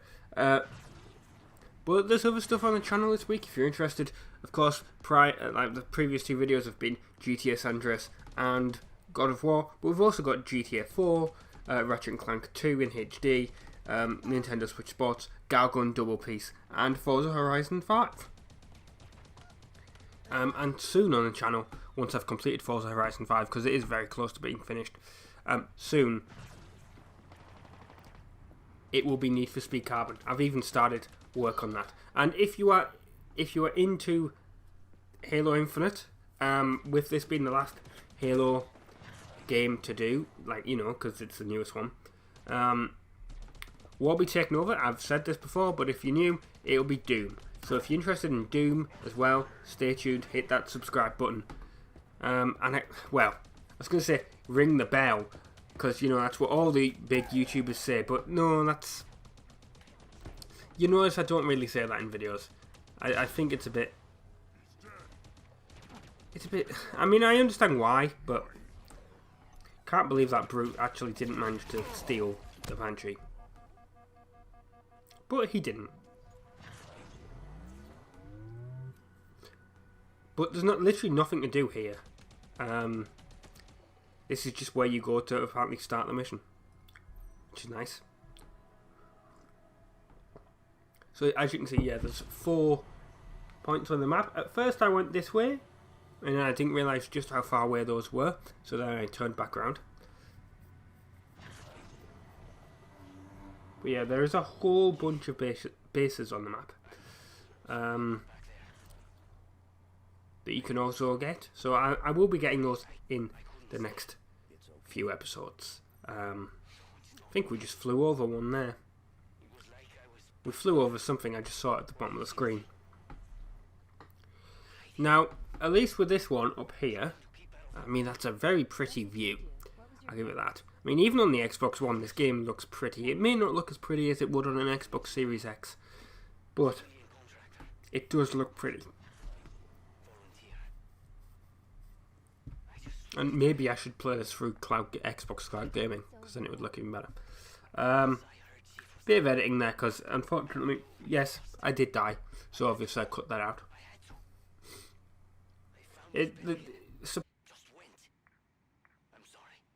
First of all, I got blown up, I think, immediately, and I wanted to hear the conversation as I was playing. And then there's a bloody, I don't know what weapon it is. There's an elite with like this great weapon that like fires like 5 shots at once. Sorry, still ill. But yeah, there's an elite that fires like the weapon that fires 5 shots at once, and there we go. Whatever weapon that is, I want it, but I don't know what it is. The unfortunate problem is he is invisible, so it's a bit of a faff to actually kill him, which doesn't help my that does not help my the Banshee's health. Yeah, I still got this man flu, this cold, that I really wish would just go away. But I like how he tried to rob me there, like steal the Banshee and just like killed himself by getting flung off the edge. Bet that was his entire life was going through his eyes as he, you know, as he was heading towards the rocks. Like, where did I go wrong here? There is actually, well, I mean, if you're this far in Halo Infinite, you'd know there's a lot of enemies in this game. This Banshee is about to blow up now, because it's turning red. Which also, that's a movie I need to end up seeing. You know, that Pixar movie. But yeah, there's a surprising amount, well, it's not surprising. There's just a bunch of enemies up here, and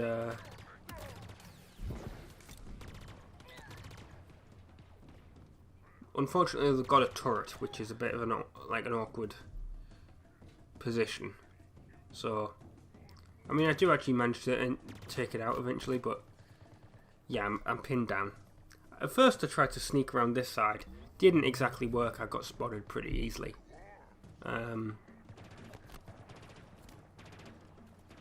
So I ran back. Yeah, I don't know how that turret's managing to get me there.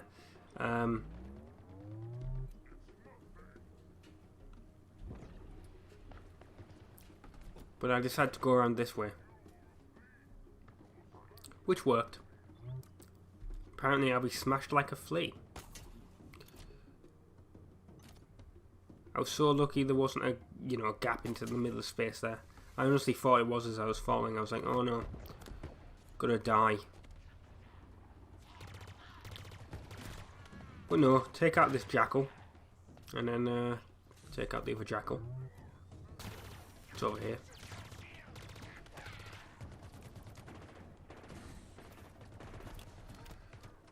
I don't know. I think that's a brute that's shooting me. Well, obviously it says brute in the subtitles, but yeah. There we go. Well, he's dead. Unfortunately, the other one is not. Just had to quickly run away from the turret there. Unfortunately, I don't have a shock weapon that will give me ammo. Oh, there we go. The Devastator or whatever it's called. But yeah, I was just trying to take out that turret. Unfortunately, the grenade did not work. But then I saw this and I was like, that's perfect. I can throw that. Because I'm pretty sure I did that on a level before. That really worked. Although I was hoping it was going to be one of those ones that like exploded it. But unfortunately it didn't. So I just had to kill this grunt and then get out of there. I like how the game counts that as a vehicle. If not, can't move. Unfortunately, I think right now one of them's back in it. But yeah. And that was the worst grenade throw ever. But that wasn't.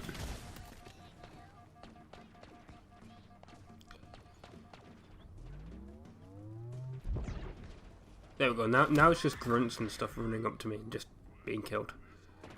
Oh no, there's actually some brutes over there as well. There's actually someone with a rocket launcher. Don't know. I think it's that grunt, the white one there. Very helpful to have because there's a guy with a rocket, with a jetpack there, and also him.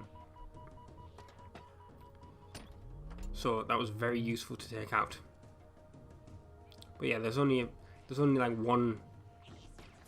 I was gonna say there's only like one. There's one brute, but there's a bunch of jackals and grunts here as well.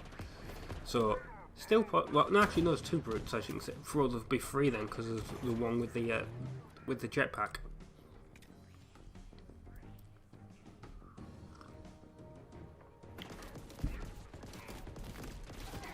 I forgot how many there actually is. There we go.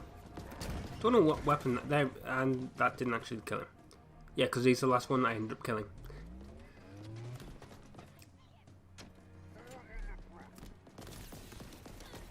I don't know. You know what really annoys me is the fact that like it tells you like that you're being hit, but it says you're being hit from behind, which isn't true.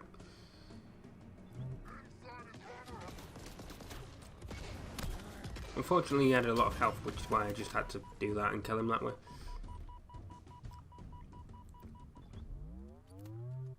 But that's it. Now we can go in. I made short work of them apparently, which isn't actually true because that was a number of hits. But whatever. Let's see what's inside. We're going to reconstruct the Forerunner sequence, except we're not because we need to get to all the 4 different beacons.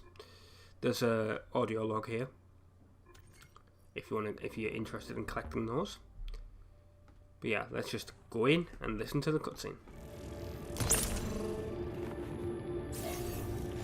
Okay, let's do this.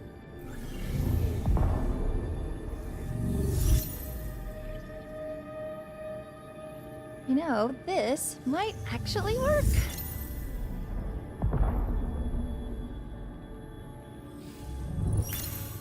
Or maybe not. What is it? I can't construct the sequence. Well, not all of it. I don't have enough data. Then we get some more.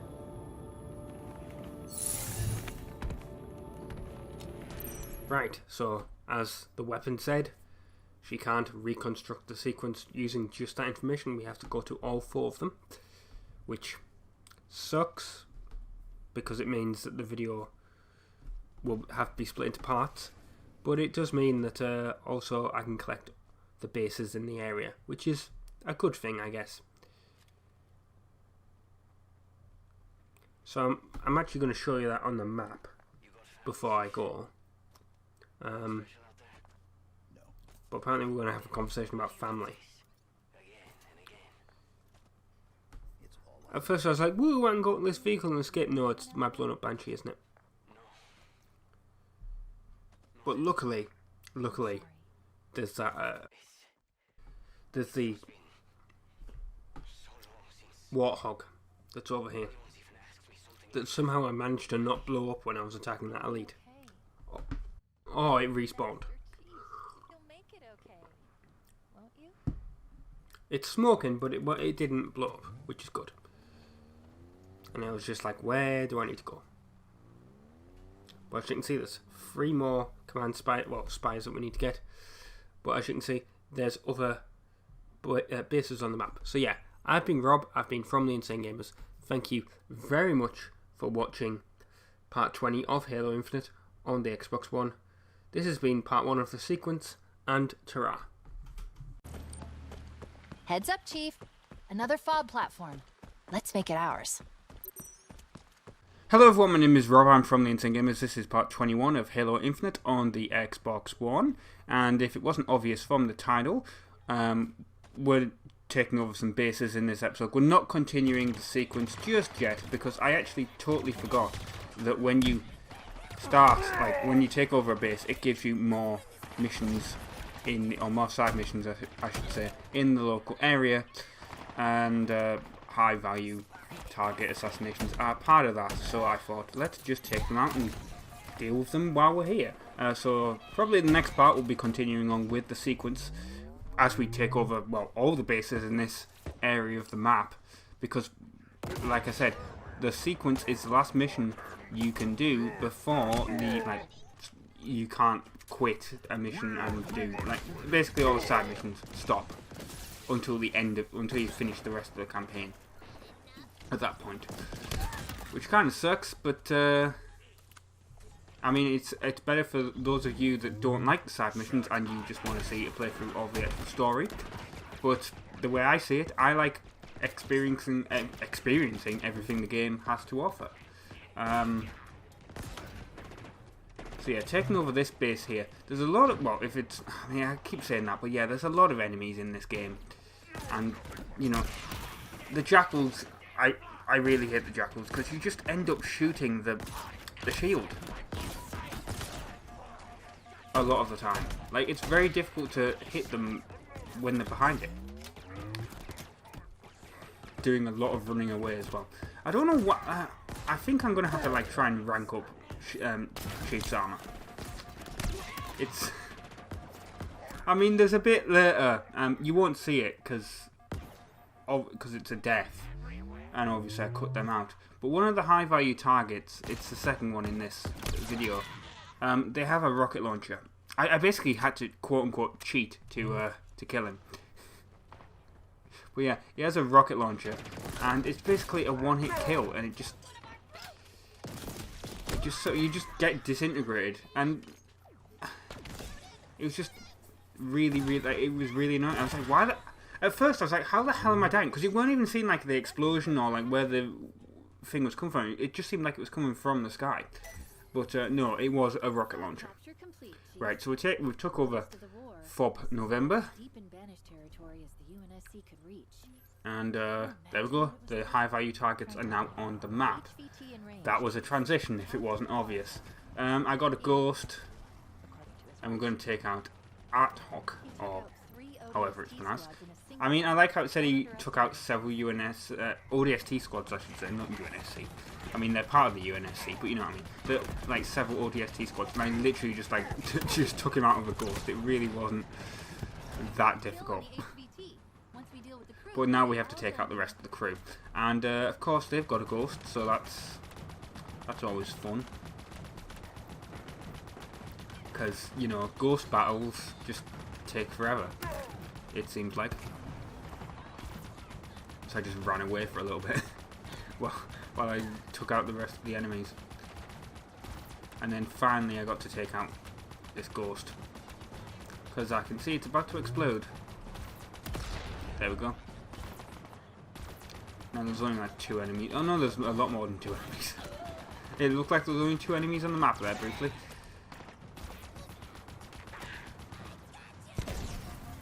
Can't believe I got like sticky grenaded there as well. But it didn't blow me up, unlike the rocket launcher. As expected, Arthok was no match for you. I don't know what the hell that the chat was at the bottom. I'm guessing there was a what's it called? The radio towers, the propaganda towers. Now actually getting there in this ghost, like getting up to this bit, was a bit difficult. Obviously having to use the boost and all that, because you're not really supposed to get the ghost up here, it seems like. But yeah. What I mean by cheat is I sort of, as you can see, I sort of shook him and then he like I like completely rammed into him here, and he got like flung up there and then just like fell over there like he's just falling. I was like, oh god, what the hell's happening? Like I can't get to him because if I go over to where he is, it will end the mission. So I have to wait for him to get back, which is good, I guess, because it means that, you know, I can take out all the enemies without the fear of his rocket launcher that one hit kills you. But yeah, I died a few times to that. It really sucks. Yeah, there's a whole bunch of brutes, and there'll be even more because they'll do reinforcements, as you can see. Don't know why I fell out the ghost there as I went backwards. I don't think I held RB as I was going. I mean, I might have, but I don't think I did. But yeah, that's the way you just take out all these brutes, in my opinion. You just get a ghost if you can get one. Just use a vehicle, just kill them. It works really, really well. Unless you're in an area with a lot of cover, then obviously you can get out and shoot normally. But if you've been watching the Let's Play, you'll know I've been using vehicles a lot. Maybe I do need to increase Chief's armor. This is where I was trying to look to see where he'd gone. Because now I took out, or the weapon I should say, not Cortana. But, you know, she's like, oh, you need to take out the target. And I was like, well, I'm trying to, but I pushed him down there. Don't want to get stuck down there and fall off. So I had to sort of boost my way out of this. Oh well, I was looking on the map to see if it showed me exactly where he was. It doesn't. But then it turns out he like respawned over behind us in a second. There we go. There he is. I don't know why I just said brute. Like, because obviously he's got a name, so you'd think that it would come up on the chat, like on the subtitles that way, on the subtitles. But there we go. He's done. He's been killed. May his stupid nickname die with him. And I just ran away. Don't need to be in that area anymore. Which I probably should have got the rocket launcher, but ah well. Then I got another ghost, because obviously that one was very heavily damaged. Came across a ghost on my travels to this other base. Now this one has one of those invisible elites, which I absolutely hate. Because they're such a pain to kill.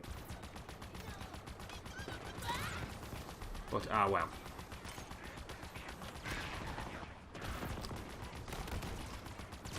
He's that yellow one up there that we'll see, we'll be fighting it in a second.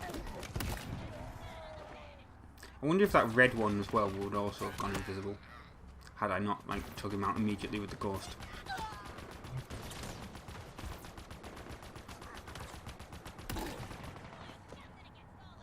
Don't think the blue one. I think the blue ones are very low ranked, so I don't think they would have. But yeah, that I got hit by something there that, or like you know, that stopped me moving. That paralyzed the vehicle.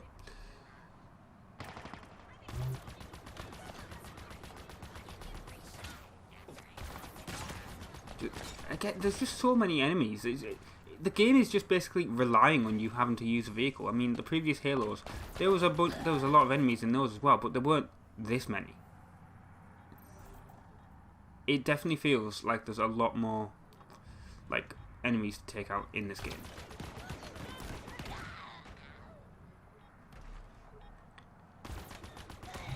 Especially around the bases and stuff. Maybe not so much during like actual campaign missions. But yeah, now I just got to take out this this invisible elite that I could not see because he was invisible. I mean, that should be obvious. But there he is. But then like the jump down there, it's so like, you know, you're just basically firing at nothing. Fighting in like an area where you think he's going to be. But there we go, he's gone now. He's dead. Hit that terminal and Fob Lima is ours. So here we go, we can take over this base. Fob Lima, yeah. Don't think any mission. Oh, no, yeah, they did. There's one assassination mission that came up there, which we might do that in the next episode. But actually, no, I think we'll probably be doing the rest. Well, not the rest, but another part of the sequence in the next episode. We might do the assassination and then get a beacon. Anyway, I've been Robbie from the Instant Gamers. Thank you very much for watching part 21 of Halo Infinite, and ta-ra! That's Riven Gate. The Banished stranded a lot of our people in enemy territory when they built it, and it's held ever since. Until today. We're taking this checkpoint down. Thought you might say that. Security consoles in the gatehouses ahead. Let's kick in some doors. Hello everyone, my name is Rob, I'm from the Instant Gamers. This is part 22 of Halo Infinite, and I was planning to do part 2 of the sequence in this one, but I was just going around and unfortunately this outpost was in the way, which is Riven Gate, and it took a long amount of time to actually take it out. I mean, not as much as as some of them, but still, you know, these outposts are technically like full-on missions with the amount of enemies that they have. So, in the next part, we will actually be doing more of the mission because of the sequence, because we actually did take over, or we did get one of the beacons. But as I said before, this is the last mission in the game. Like, the sequence is the last mission in the game where you can do any of the free roam stuff or the, you know, side missions before the end of the game. The rest of, once you've completed it, you're doing the rest of the story in a row like a regular Halo game. So what you have to do here is you have to take out or you have to lower the 3 gates. And I was trying to figure out where the gate was here, but obviously it's in there. But I was like, hang on, do I go down here? No, that's not where you go. It is on the inside. Obviously, they wouldn't have the entrance on the outside of the facility. That would be quite stupid. But there you go. It's in there. This one's only guarded by 2 grunts. The others are guarded by well, some elites and some brutes. And I took those Marines with me in the Warthog. I tried to take them with me in this battle with getting back in the Warthog, but unfortunately those 2 brutes killed them before I had enough time, which is quite sad. But thankfully I was able to easily kill these brutes. But I say easily, I mean they've got armour on, but it only took a few shots, as you could see there. And I don't know if it's this episode or the next one, but I did actually completely rank. Well, not completely, but I ranked up my. I upgraded my armor, I should say, to like the 4th level. So not fully to the 5th level, but to the 4th level. Which is, I think it's in the next episode. I think I did it after this because I was just sick of because I died a few times during this, which obviously I'll be editing out because I always do that. But yeah, I died a few times and it annoyed me, and I was like, hang on, you must be able to rank up the, you know, level up the armor. was like, oh yeah, you can, and then I did it. Because I had about like 8 or 9 Spartan cores that I just hadn't used. Took out the shade turret then, just so that wouldn't be in the way. Although saying, like, I did manage to get through a lot of enemies just shooting them, but it didn't, you know, sometimes if there's way too many enemies, it's very easy to be overwhelmed and killed. And what really doesn't help is when they send more reinforcements in, which they haven't done yet, but they eventually will. Also, he took a rocket to, like, the body there. How did he not die?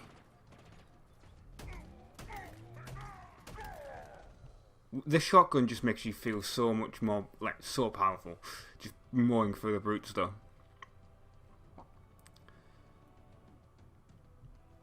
I think this is the one where all the brutes are, but unfortunately I didn't actually... I went up here, I was like, great, I can easily do this one, and then there's so many enemies here, I started running away a bit, and I wasn't looking behind me, and I went back, I got fired across the map, and I was like, oh well. And then obviously, that was an edit point because I died. So I decided, well, you know what,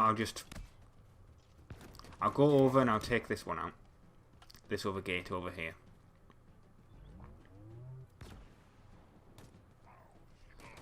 I need to figure... I know what weapon it is. I can't remember what it's called though. But, I don't like the electric weapons that they have. There we go, the shock rifle. It's very useful there in the fact that I just took out that jackal over there, but I'm not really a big fan of it.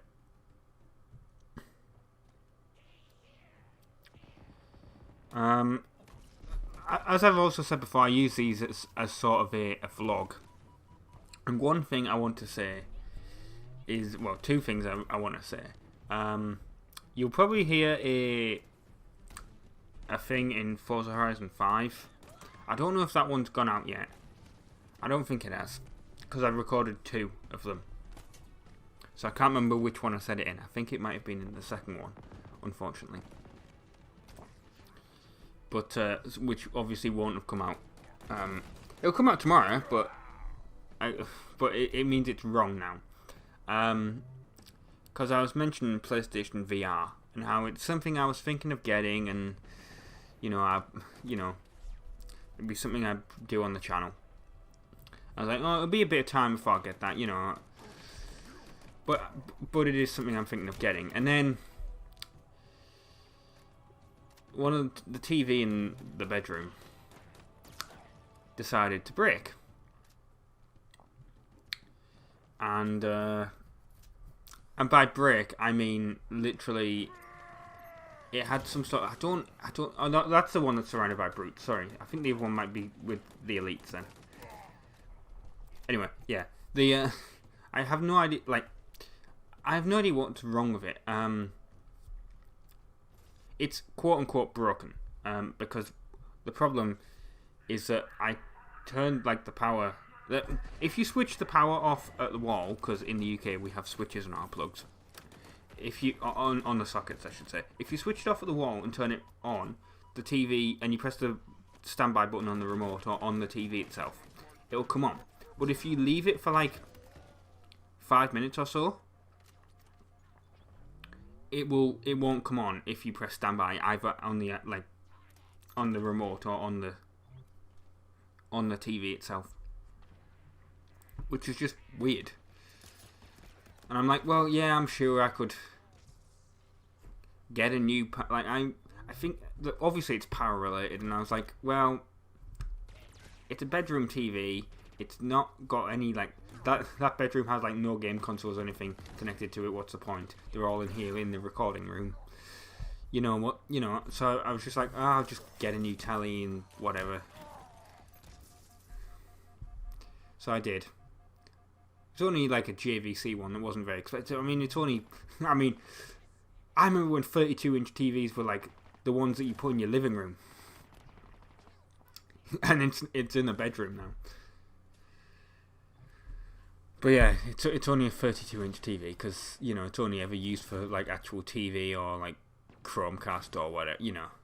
It's not really used for anything. Although it's got a built-in Chromecast now, so don't really, you know, don't really need an individual one anymore, but yeah. But I bought that, and at the same time I was like, well, hang on, where I'm going for, you know, so I could have bought it off Amazon, but I decided to go into town for it, and then I was like, well, hang on, because I needed it right then. I didn't want to wait. So I went into town for it, and then I was like, well, hang on, I know the game shop in town has a PSVR and all the accessories and stuff and a couple of games for it. I might as well pick it up. So that's what I've done. So in Forza Horizon tomorrow, you'll see me talking about, or you'll hear me, I should say, talking about the fact that I'm thinking of getting a PlayStation VR, but I've already got one. I haven't got Drive Club VR though, yet, which is one that that was a game I was thinking of getting. But I do have Gran Turismo Sport. I like how I'm talking about this while it's an Xbox game. But you know, this channel it's modi console, so whatever. Yeah, so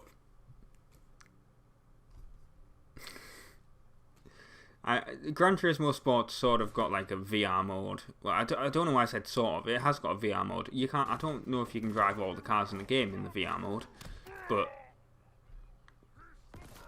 it's got something in it.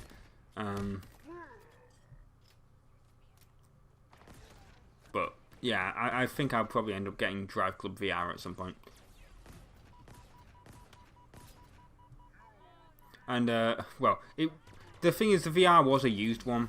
I mean, does Sony even sell the PlayStation VR new anymore? I don't know.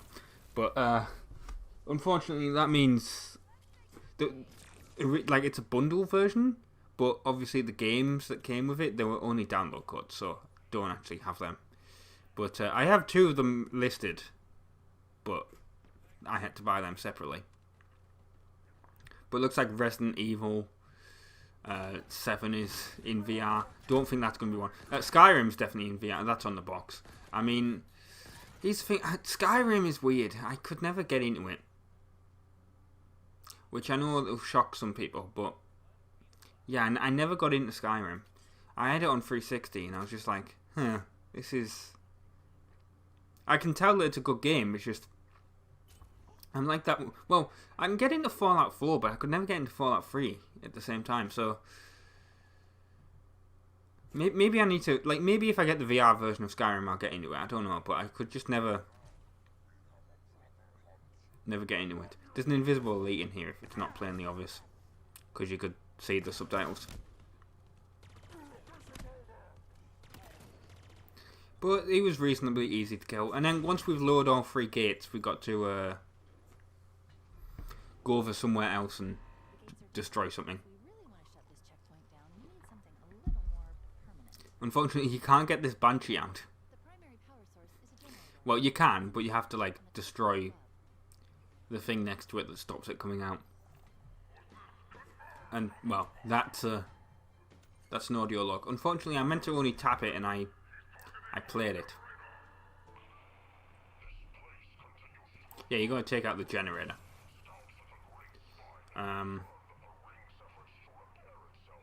The problem with this audio log is I died halfway through it. So, I don't know if it continued. I can't remember.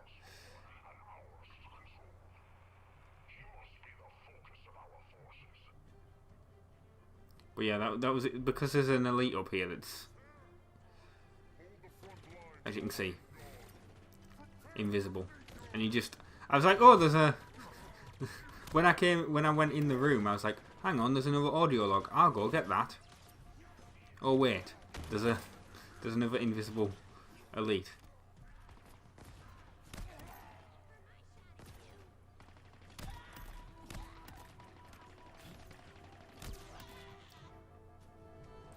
But yeah, I managed to kill everyone in this room, which is good. Get some more weapons. There's a few more enemies in the room next door, I believe. I was thinking of picking up the NG sword, but decided against it. I only tapped that one in, which is what I tried to do in the first place, but whatever.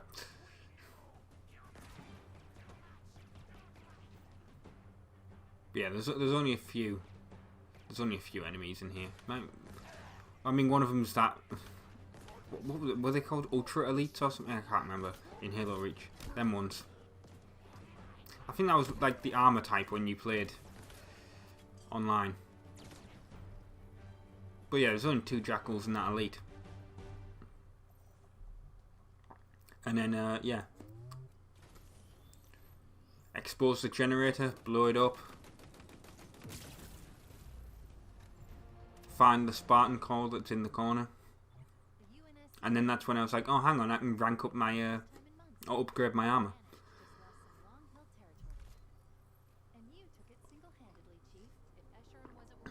I also like how the weapon says you took it single-handedly, even though I had those 2 Marines die at the start, and also those other ones that I rescued.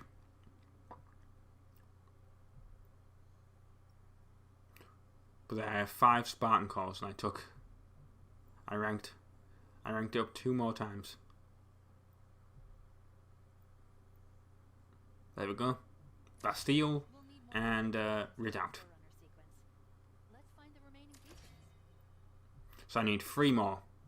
I like how I said I had like 9 earlier. I couldn't remember because I recorded this a few days ago. But yeah, I need to get more Spartan cores now.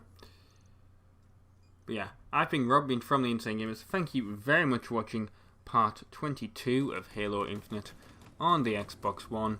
Stay tuned next week for part 23, obviously. And ta-ra! Chief, I'm detecting a strong signal emanating from that Banished base. It's Forerunner. Looks like another ring artifact. In a Banished base. That's not good.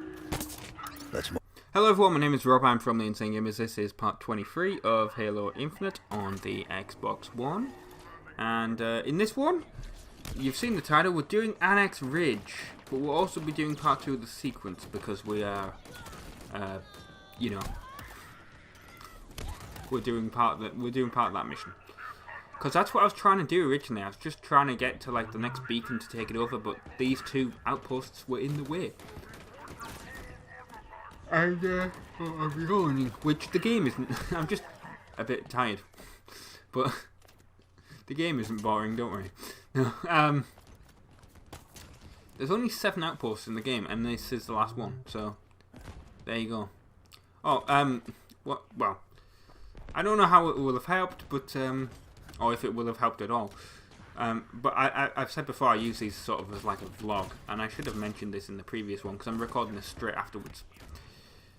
But one thing I've done is I made Pac-Man the Ghostly Adventures, the Let's Play. I decided to make it like I all the stuff on this channel is like normally I put it as like not made for kids, which means you can have comments and you can put it in playlists and stuff. And thing is with Pac-Man the Ghostly Adventures, I noticed like in the stats that it was like accounts that were between like 13 and 18 or whatever it is that were watching it, which would presumably mean that it's actually younger kids using maybe their old brother or sister's, you know, Google account or whatever. I noticed that and I was like, you know what, if it's kids that are watching it, I'm just going to enable made for kids on it. I don't think if any, I mean YouTube will fix it if it's, they'll take it out of made for kids if there is swearing in it, but I don't think I sweared during it. If I did, it was like once and it wasn't even like, yeah, you know what I mean, it was like a mild swear or whatever, you know. I mean, it was a little bit of an annoying game when you got jumps wrong, but yeah, it wasn't. You know, I wasn't like using the F word and whatever in it. So yeah, that's made for kids now. I mean, might not be by the time you see this because I'm doing this in July. But yeah, just thought that's a good idea. I mean, I don't know why I'm telling you this because obviously you guys don't run the YouTube channel, but I like to tell you guys stuff about how the YouTube channel's ran and whatever because I just find it, well, not therapeutic, but like I like to keep you guys in the loop. It's very, very useful. Right, we've got the plasma cannon here. Shame I don't really use it because when I get up there, because you gotta go up a lift or an elevator. Also, it was very awkward to try and pick that back up. But once you go up the elevator, there's a ghost up there, and I was just like, you know what? I'm just gonna steal the ghost. Why not?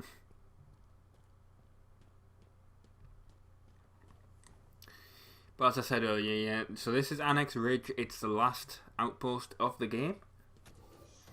Because I know that because I earned the achievement for taking over all the outposts. It's apparently a rare achievement. I guess a lot of people... Well, with Halo Infinite... I mean, here's the thing with Halo Infinite. I mean, it's... The multiplayer's free. It's free to play. Which I used to love Halo multiplayer, but... To be honest, there was an edit there because I got the ghost and then I didn't even use it, so it was the point when I died is where I used it. But yeah, I got this ghost and then I was killed. It's such a shame that one. That in that one I died because. Well, what happened is. Because I'm yawning again. What happened is I was fighting that other ghost in the point that I died. I died after it. It was like when I was fighting over here. But I was fighting the ghost on the lift on the elevator, and he sort of boosted at me and went off the edge. And I was like, oh, that's amazing. I hope that makes it into the video if I don't die. And then I died, which sucks. So yeah, I used the plasma cannon and I had an awesome shot of the ghost that just like decided to like fall off the edge and kill itself. But oh well. I mean, you can see how many enemies are in this app, but there's way too many.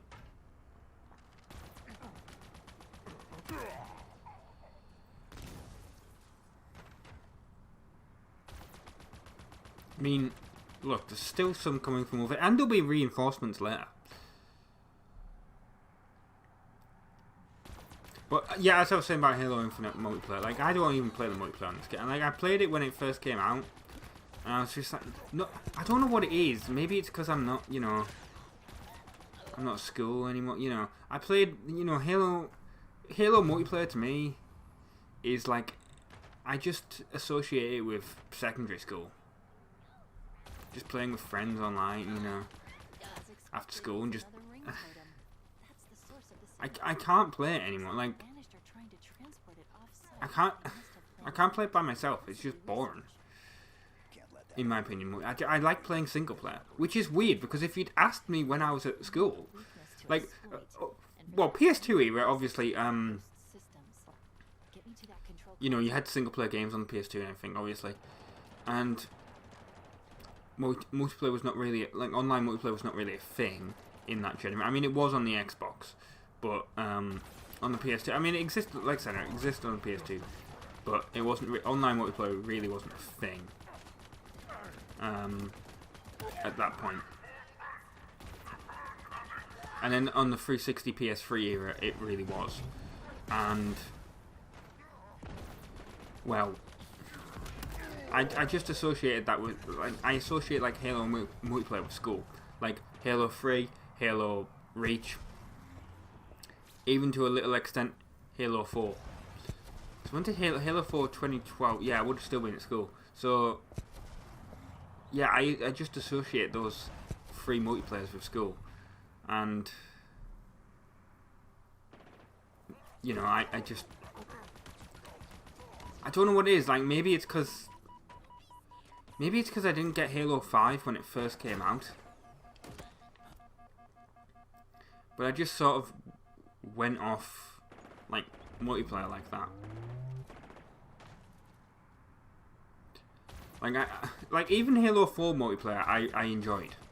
I mean, I preferred Halo Reach and Halo 3, but still, I did still like Halo 4 multiplayer, and it's a shame that it's all offline now. But yeah, I mean, I know you can play it on the Master Chief Collection still, but yeah, it's just a shame that the original servers are offline. I mean, incredible. It was not disappointing, but you know, like that's a bit of my like adolescence that's gone. But yeah, I used to love those games multiplayer, and I just never played Halo 5 online, and I guess that's why I've never really. That's why I didn't get into Halo Infinite multiplayer. Like, maybe I should, but I'd much rather be playing through the single player storyline of this, and all the other games that I'm playing on the channel, than just play multiplayer and being screamed at and having slurs shouted at me by like a 10-year-old kid. I mean, that's more Call of Duty than Halo, to be honest. I mean, I played a little bit of Call of Duty online. That was definitely more Call of Duty. I mean, I might be like, sorry Call of Duty fans if you're watching this, like, I don't know if that's still the case, but that was definitely the case in the... I mean, I was never that child, but, you know.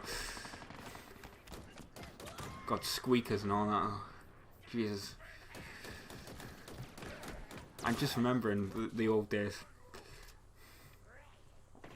I'm sure well, I mean, from all the complaints I see on Reddit, I mean, yeah, it must still be the case, but yeah, that was more of a Call of Duty thing, if I remember. Halo was more like you'd get like the really young kids that had no idea how to play, and they'd nearly always be on your team,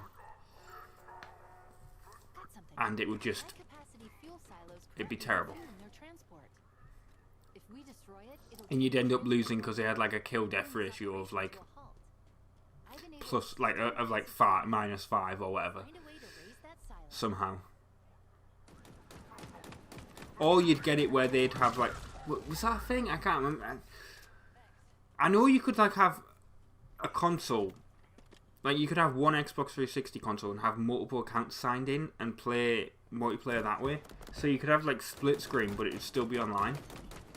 But I can't remember if they would be guests or not. Like if they were like linked into your, if you could do that with, like I seem to remember that being a thing, but that might not have actually been Halo. For some reason I might be just, well no, because it can't be.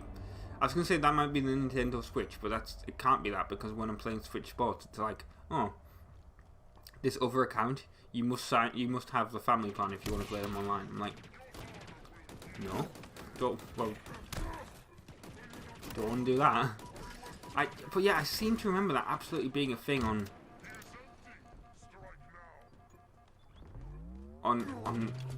at least Halo 3.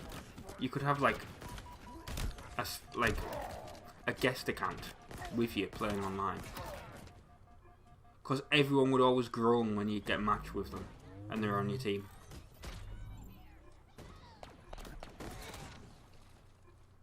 I'm glad these Marines came and helped me. And there's another audio log here, by the way. The silos are raised. Now for the fireworks. But yeah, that's maybe I should try and play Halo Infinite online again. But why did I even get into like? Oh yeah, that it was about taking over. This is why I got into the conversation. When I blow this up, you'll see the achievement unlocked, and I noticed it said rare achievement, and I was like, hang on, how's it a rare achievement? It's, you know, is there really not that many people that have played through the storyline? And then I was thinking, hang on, yeah, the multiplayer is free to play, isn't it? So all the Xbox users that don't have Game Pass and play through the storyline, you know, if you think about it, there's loads of accounts that are gonna have that are only gonna play the free-to-play multiplayer. Then there's all the ones that have got Game Pass or they've bought the game separately, and they've just started the story and then they've got bored and they've not finished it. And then there's the ones that have all done all the story, but they haven't bothered with all the, you know, all the outposts and all the operating bases and all that. And I'm like, yeah, actually, about 6% of people completing it like that is probably accurate then. I mean, I'm surprised, but also not at the same time. I mean, obviously we're taking over this this base here. This one's surrounded by a lot of brutes. I mean, I'm sure you could have seen that. So this is Fob Kilo. I mean, I like how it still says hacking, like enemies nearby, hacking unavailable, and then you just walk like a little bit away from it and you can do it. I think in this one I take over 2 of those bases. I take over that one that's above us. The way you actually get to those is you have to go through that outpost, by the way, as well. You have to go up the lift and through the outpost.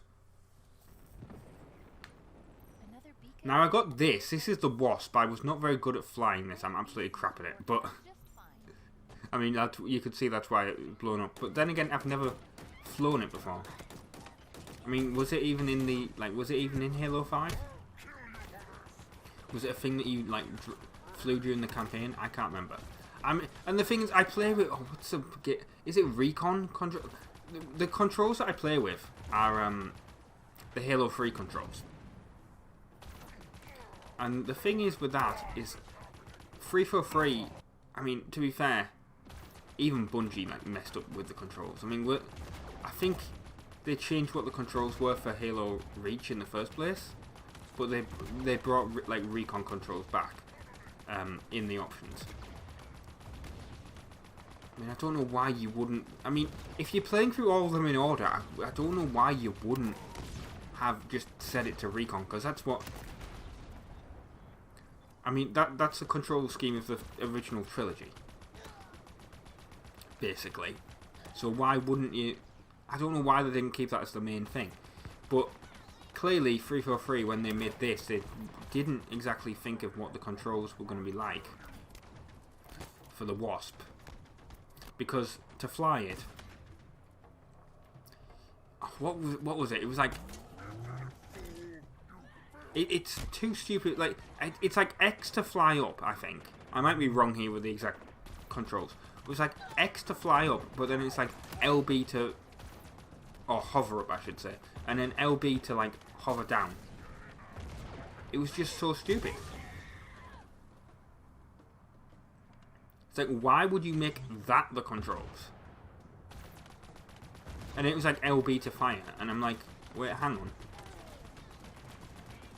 That's just, you know, I was trying to fly it, and that's why, I was trying to fight a Banshee, and that's why I got, that's why it was destroyed. It's like, this is just the worst control scheme ever. But the thing is, the actual control scheme for the rest of the game, in Recon mode, is fine. This is just that vehicle. Why am I doing it again? God. I shouldn't really be that tight. I can't. By the way, obviously, this is this beacon. I can't believe there's 2 Wraiths that were defending it. I mean, we've almost destroyed 2 ghosts here. Although, I don't know how ghosts get repaired. Because earlier on, I don't know if you noticed, the ghost was on fire like this. And then I went away from it and then it was fixed.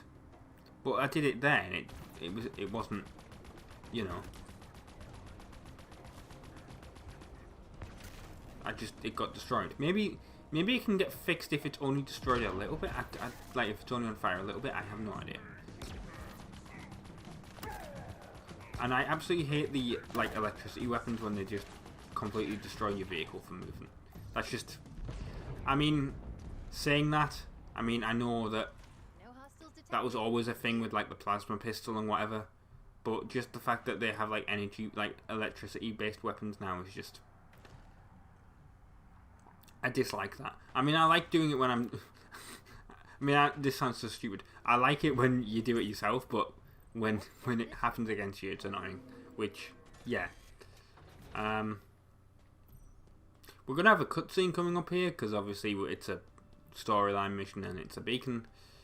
So, yeah, I guess I'll see you on the other side of this when it happens. There should be another. There it is. There's another audio log. There we go. And here's the cutscene. Let's see what we have here.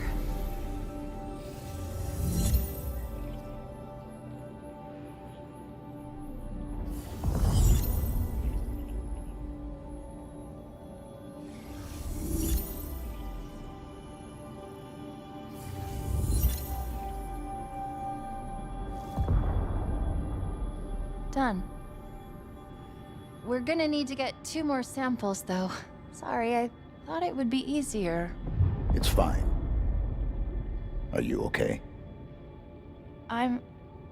It's nothing. I just felt like someone was, I don't know, watching me.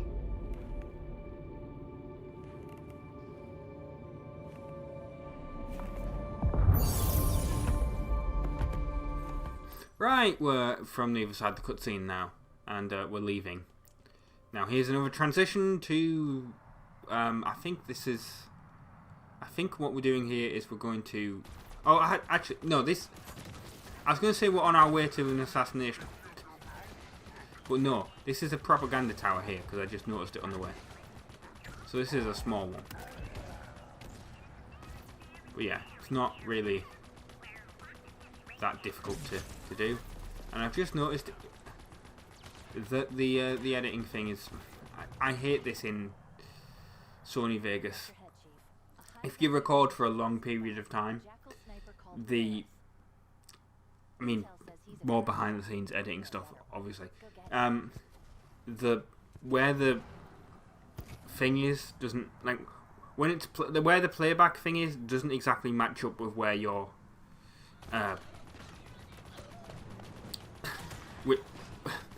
how to describe it? I mean, you've got like the audio track, and you can see the waveform of all your speech, but it's not lined up perfectly with the playhead. It's like about a second behind. So if the audio's out of sync, I apologise. Might not even be a second. It might only be like half a second or whatever. But it's just, it means whatever's happening on screen is just going to be slightly delayed from the actual record. I mean, I can fix that by moving it a bit after I've finished, but it's annoying. It's absolutely annoying when that happens. I mean, I remember it like years ago, to be fair, when I was doing like the original like Halo 1 and 2, where it was glitched up, where it did that, and you could hit record and it would take like 5 seconds before it started recording. And it was just like, oh, what's the point? But the way you fix that is you have to like restart your computer. But you had to do that like every single time, like you did a recording. Which, when I used to split the episodes into 3 parts, wasn't great. Anyway, that assassination wasn't very difficult, or I should say high value target. Yeah, it really wasn't that difficult. And I think this last one here, is this final outpost. I decided to go here in this Banshee that I actually found. I took it out of the air. I also like how those birds just completely disappeared. And this one is also surrounded by brutes. I mean, I think all the outposts are surrounded by brutes, right? Apart from maybe the first... No, the first one that we did wasn't... Yeah. But I landed the Banshee, it got electrocuted, and I thought, you know what, I'm just going to blow it up once I steal this brute chopper that's over here. It's like, may as well get it out of the way.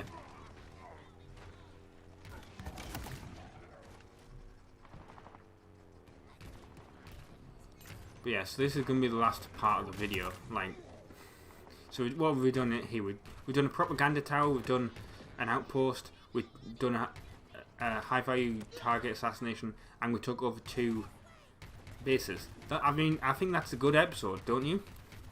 Oh, we're taking over the 2nd base, I should say. We haven't done it yet, but obviously, if I'm leaving it in, you know I've done it. Yeah, I think that's a good thing for what's happening. I mean, and in the previous one, we took over another outpost, so we did all of them.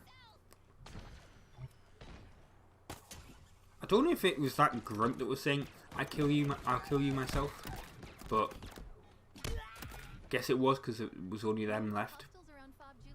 But yeah, and it's still enemies nearby. But yeah, that's Juliet. So we've took this over. I've been Rob, been from the Insane Gamers. Thank you very much for watching part 23 of Halo Infinite on the Xbox One, and we'll be doing some of those other assassinations soon, probably in the next episode, and then we'll continue on with the. I'm just looking around the map here to see where we were. Yeah, we'll be doing the other beacons soon. So yeah, thank you very much for watching, and ta-ra. We've got an HVT nearby, Chief. The Hunter Bond brother pair called Myriad. Hello everyone, my name's Rob, I'm from the Insane Gamers. This is part 24 of Halo Infinite, part 3 of the sequence, although we're not there yet, because we've got to take out these hunters in this high-value target assassination. And if I seem a bit distracted in this episode, I don't mean in the commentary. I mean, the commentary is usually distracting anyway, isn't it? But in the gameplay, like if I seem to pause or whatever, it's because when I was recording this, it was when the England women, being English, the England women were in the Euros final. And to be honest, when I watch football, or soccer, whatever you want to call it, when I watch football, I'm a bit awkward with it because I get really nervous. I think everyone gets nervous. I mean, unless they support like a team that really wins everything, you get nervous, and I don't like watching it sometimes. And so I thought, well, I can sort of watch them, and I can also play Halo at the same time, because Halo is the one game, well, apart from Doom, which is going to be replacing it, but Halo is the one game that I can do where I don't have to, you know, I can keep an eye on the screen on the second monitor, and I don't have to do the commentary live, so there's no issues of like copyright if the commentary somehow, you know, bleeds through into the speakers or whatever, you know, into the microphone. So I'm like, okay, I'll do that. And then, guess what, I only did about like 20 minutes of Halo in total, because I thought it was going to be longer, because normally when I record Halo it's about an hour, and that's not what happened this time. Like I said, I only recorded for about 20 minutes, and of course there was a few, well, not a few, but there was like a death, and that's basically why the actual footage is only like, you know, 15 minutes. But speaking of England and football, I mean, you may think, considering England supposedly invented the sport, I mean, it technically goes back to like ancient China and all that, but you know what I mean. Like, considering England and Scotland codified the modern rules, you'd think, oh, they're really good at the sport. Truly, no, that's the thing. Everyone thinks England's really good at football, international football. We're not. I mean, Premier League might be, you know, supposedly the best league in the world. I would argue it's the Championship, which is the league below, but that's only because I support a Championship team. But honestly, if you have not watched the Championship and you watch the Premier League, honestly, watch a few games. Or at least watch the FA Cup. Honestly, it's like where sometimes Championship teams will play Premier League teams and whatever. Like, honestly, it's genuinely like, the Championship is great. But anyway, yeah, you'd think that England would be really good at international football. Honestly, we're not. Like, seriously, we only ever won the World Cup in 1966. And then, obviously, we've just won the Women's Euros in, like, now, earlier in the... I mean, it was in July. You're seeing this in November or even possibly December. But yeah, we've only won those two things. I mean, the World Cup is on right now. I mean, it's totally possible that England could win the thing. I mean, I doubt it. But, I mean, here's the thing. I mean, I don't know what happened here, by the way. Like, I did that, and then I sort of, like, exploded. And I was like, what the hell? I hope I don't have to do all this again. And then I normally cut this all out, but I was so confused. Like, that happened, and then it loaded, and then it spawned back in. And so I have no idea what the hell happened here. And I just realised I forgot to add the transitions, so I guess I'm going to add those in after I finish the commentary. Which, like I said, normally I would add the transitions in before that, but I guess I haven't. Anyway, yeah, this is the thing about England is, when did Gareth Southgate, who is, I mean, currently the England manager, when did he get his knighthood?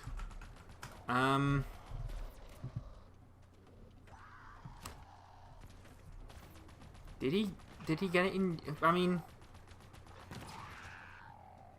is he Sir? I mean, I don't think he is actually. I thought he was Sir Gareth Southgate. He's not. He's got an OBE though. Why has he got an OBE?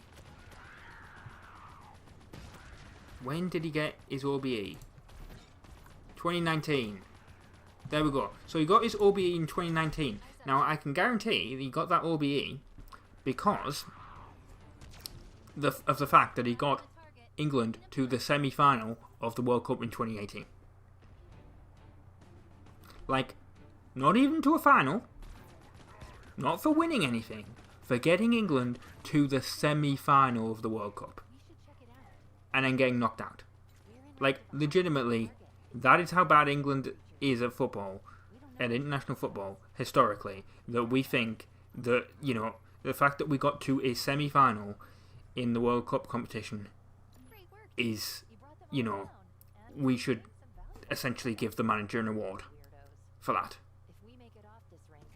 I mean, good on him. I mean, I do actually like Southgate, but yeah, I mean, it's just, think about that. Like, people go, oh, you know, people think England, great, they must have won loads of things. No, like I say, men and women have won one thing each now. So, yeah. Anyway, I think this is the beacon.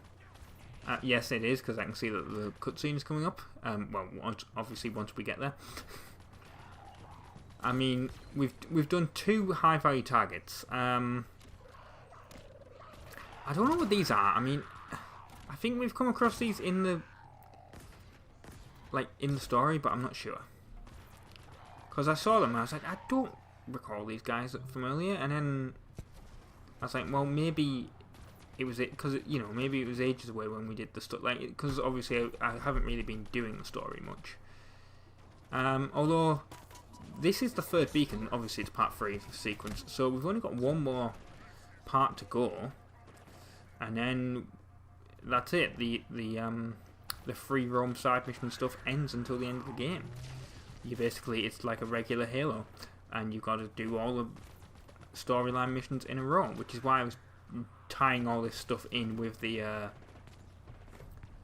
with getting the beacons, because I mean, I could have gone for all the beacons at once, but I decided that that was probably not, you know, I could have, but I wanted to get, like, you know, the forward operating bases and other stuff. Well, one other thing, well, I mean, I use this as a sort of vlog. I mean, that's obvious at this point. But I've finished Galgun. I say finished. I've done one of the endings. I'm considering doing, like, the rest of them. May as well. I mean, it's 15 parts. Or 16 parts, I should say, really. So yeah, I mean, let me know if I should. I mean, I'm thinking of possibly doing it as sort of like this, like, bonus thing. But I think I've been doing too many bonus videos at the time, because now I've got, like, Switch Sports and Forza Horizon 5 as bonus videos. So I don't know, because originally when I said it, when I finished Galgun double piece. I was going to replace it with Galgun 2, which isn't actually the sequel to it, because there's Galgun, which was a Japanese exclusive, but then that got remade as Galgun Returns, and then there was Galgun double piece, which was the first one that came out over here in the West. Galgun Returns came out in the West, and then there's Galgun 2, which is a sequel to the original Galgun. Anyway, we've got the cutscene coming up, so I'm going to shut up.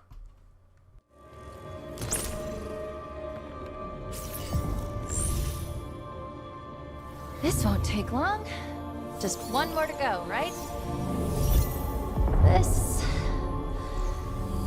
will...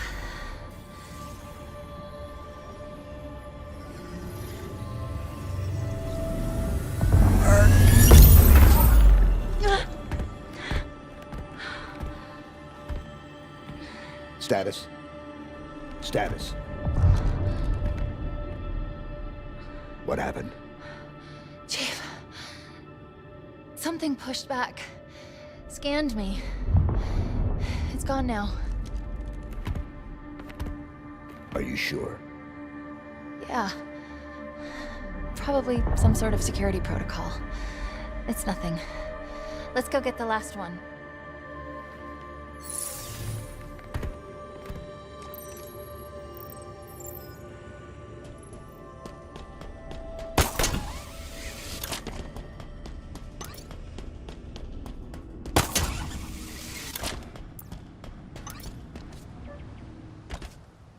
Are you two okay?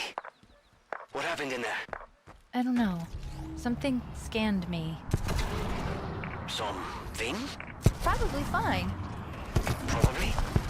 Or not. Really? Don't worry. We can handle it.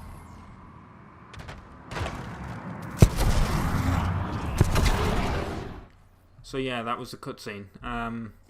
We're going to go and do a forward operating base now, which is the last one. We'll earn an achievement for it, which again is, I think it said rare achievement. I wasn't sure. I can't remember now. Like this, I mean, this was only 2 days ago, and for some reason I can't remember if it said rare achievement or not. I think it was though. I think it is a rare achievement. I mean, if getting all the armory things was a rare achievement, getting all the operating bases has also got to be a rare achievement, right? I've noticed I spent all the time in this game in a bloody ghost, like, at this point. I don't think I've done that in any other Halo. I mean, hopefully going through the rest of the story, I won't be in the ghost or vehicles as much. But then again, saying that, Halos nearly always have a vehicle level, don't they? And I don't think we've had a vehicle level yet. Like, I mean, I was going to say the last episode, the last mission of the game is nearly always a vehicle level, isn't it? I mean, I'm just thinking of Halo 1, 2 and 3 there. I can't remember if 4, 5 or Reach had... No, Reach had the, like, Lone Wolf, but I don't count that. No, because Reach had the one where you had to, like, give Cortana off, didn't you, to the Pillar of Autumn. I don't think that involved a vehicle. No, I think it involved a vehicle right at the start, didn't it? But that's all I can really remember. But that was the last Bungie one, so maybe 343 decided to be a bit different. Banished forces eliminated. Fob hotels ready for liberation. Anyway, yes, we've took out all the enemies here. We can capture the fob. There we go. And, This one was yeah. active battlegrounds in the first It's now ours. There's 3 more high value targets. We'll be doing those in the next one.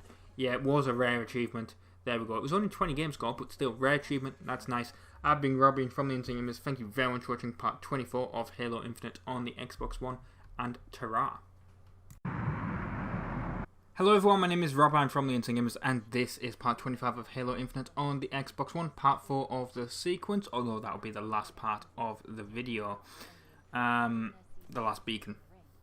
But yeah, we finished the level, the sequence in this one, so I'm very happy. We earned an achievement for it. I died here because the first 3 parts of this video, as you'll see, they are, well, they're the high value targets, the assassinations.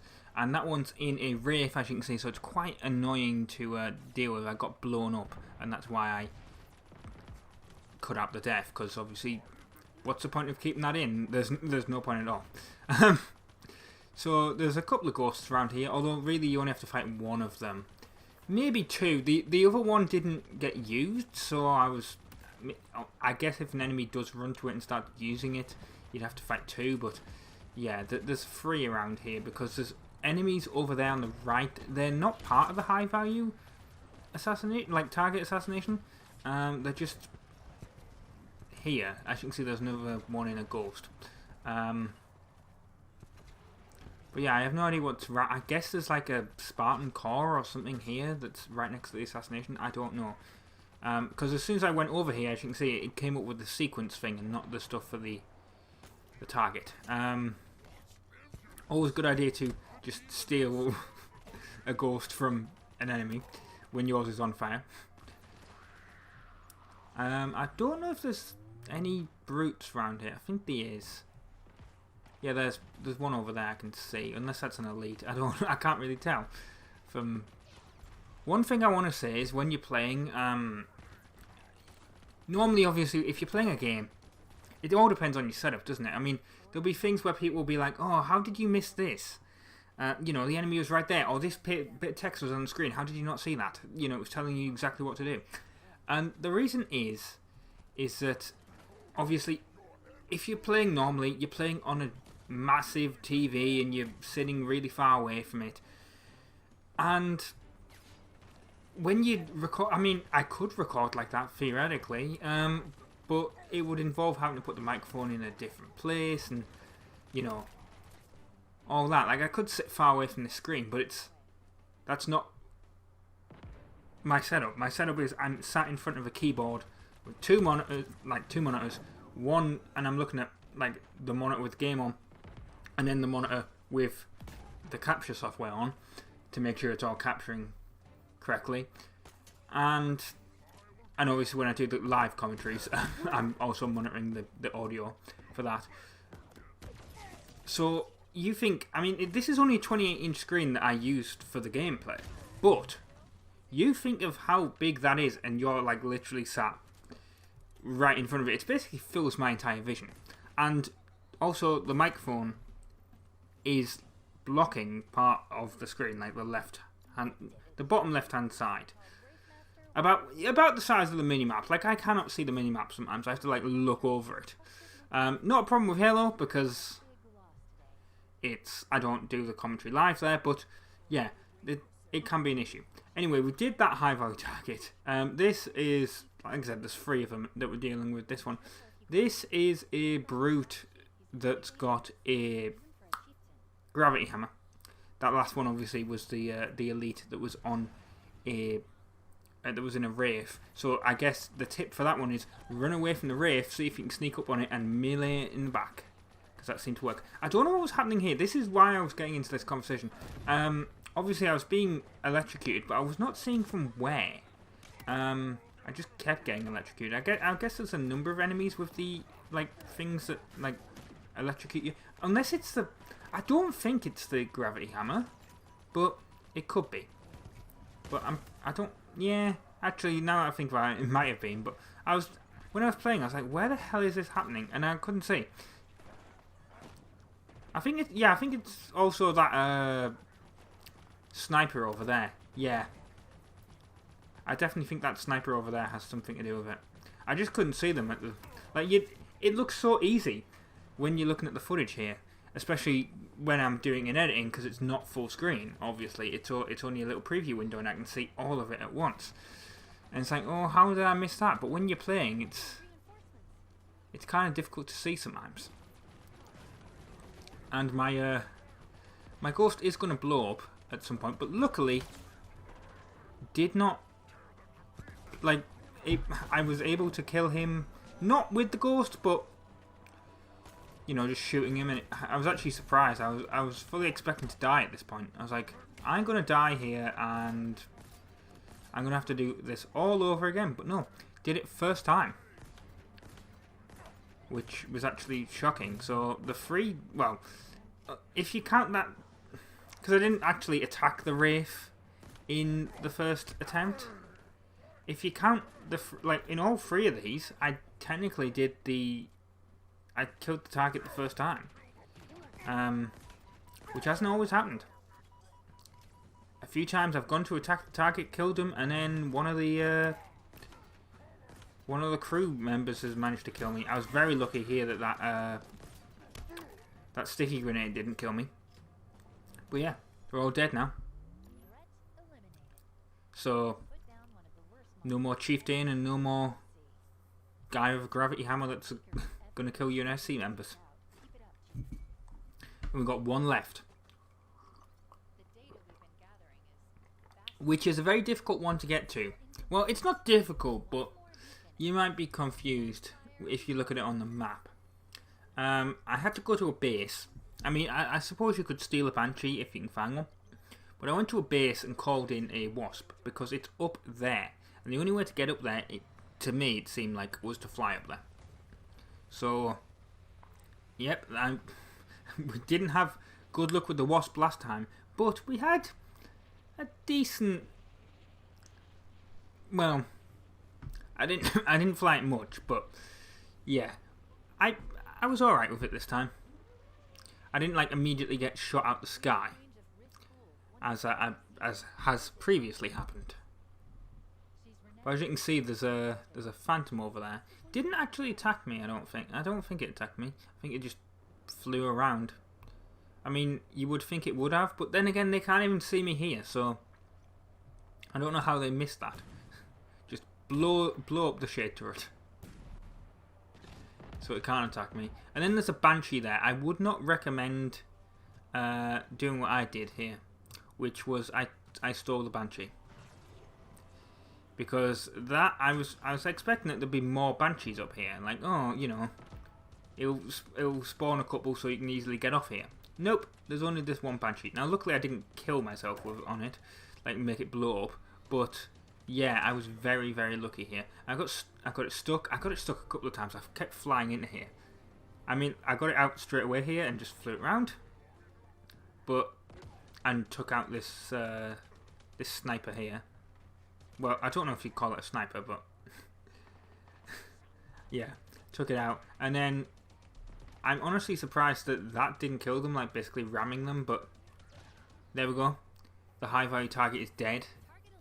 And then there's a brute up there that he took a lot of shots, as you can see.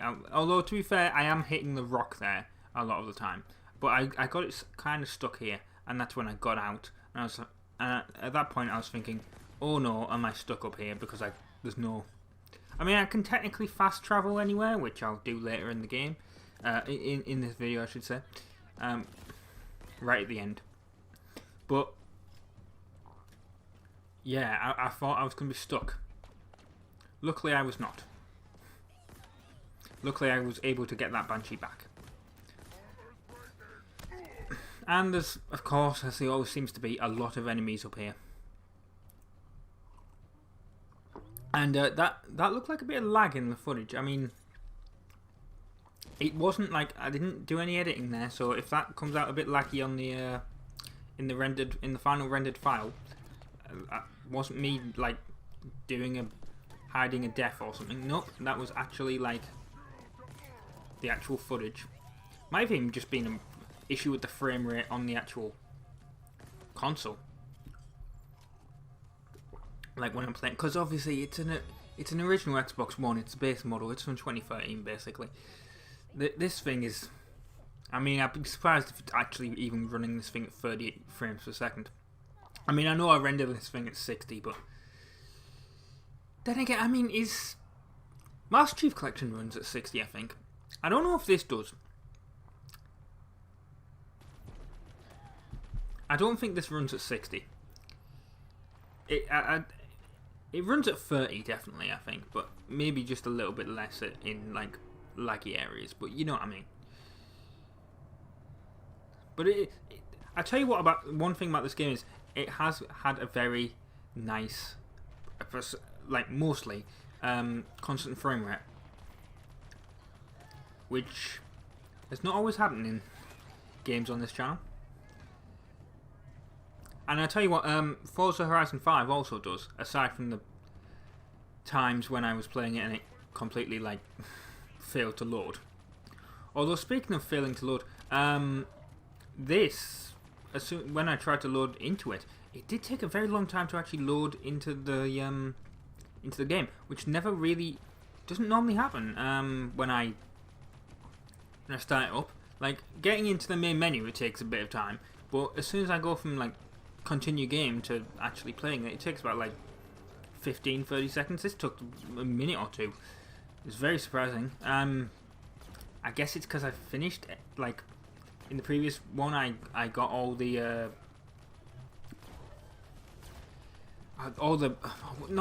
well, in this one I got all the high value targets, so that's something else, I guess. But I guess it's because I got all the outposts. But then again, I don't even think that was the last episode, was it? It was the episode before that, so I have no idea what was happening. Maybe it's just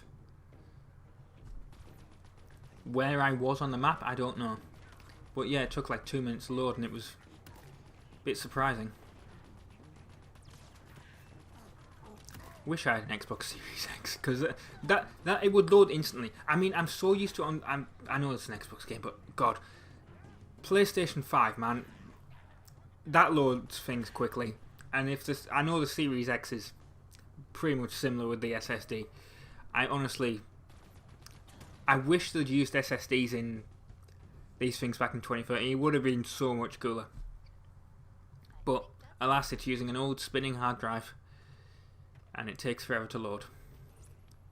Anyway, we killed all the enemies around here. I'm guessing the Marines took out the other hunter, which I'm not sure how they did it on that, like, because I didn't see.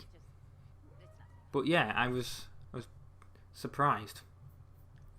Now, also obviously there's a Banished audio log around here, and we'll get a cutscene in a second, so I'll shut up while that's on. But yeah, it's the last part of the sequence.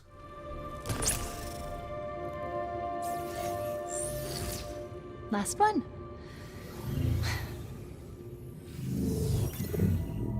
No. This is a trap. She's trying to find out what I am, trying to use me to break the deadlock, start the spires. My routines plus the monitors. Not good. Then we stop. Stalemate. For now. She's close. Eventually she'll find a way. Then we have no choice. I've got you.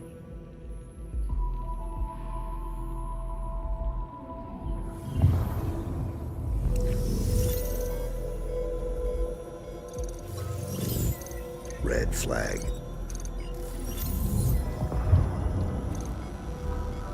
Nothing happened.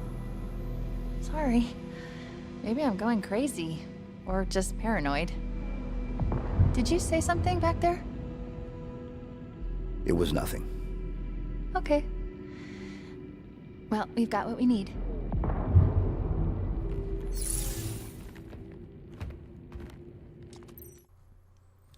So yeah, I've been Rob, I've been from the Insane Gamers, and that's the achievement, light the way for completing the sequence. Yeah, so thank you very much for watching. This has been part 25 of Halo Infinite, part 4 of the sequence, and stay tuned for the next part, because from now on, no more free roam stuff. As soon as I go back to the spire and open it. So, ta-ra. That's what I was on about with the fast travel.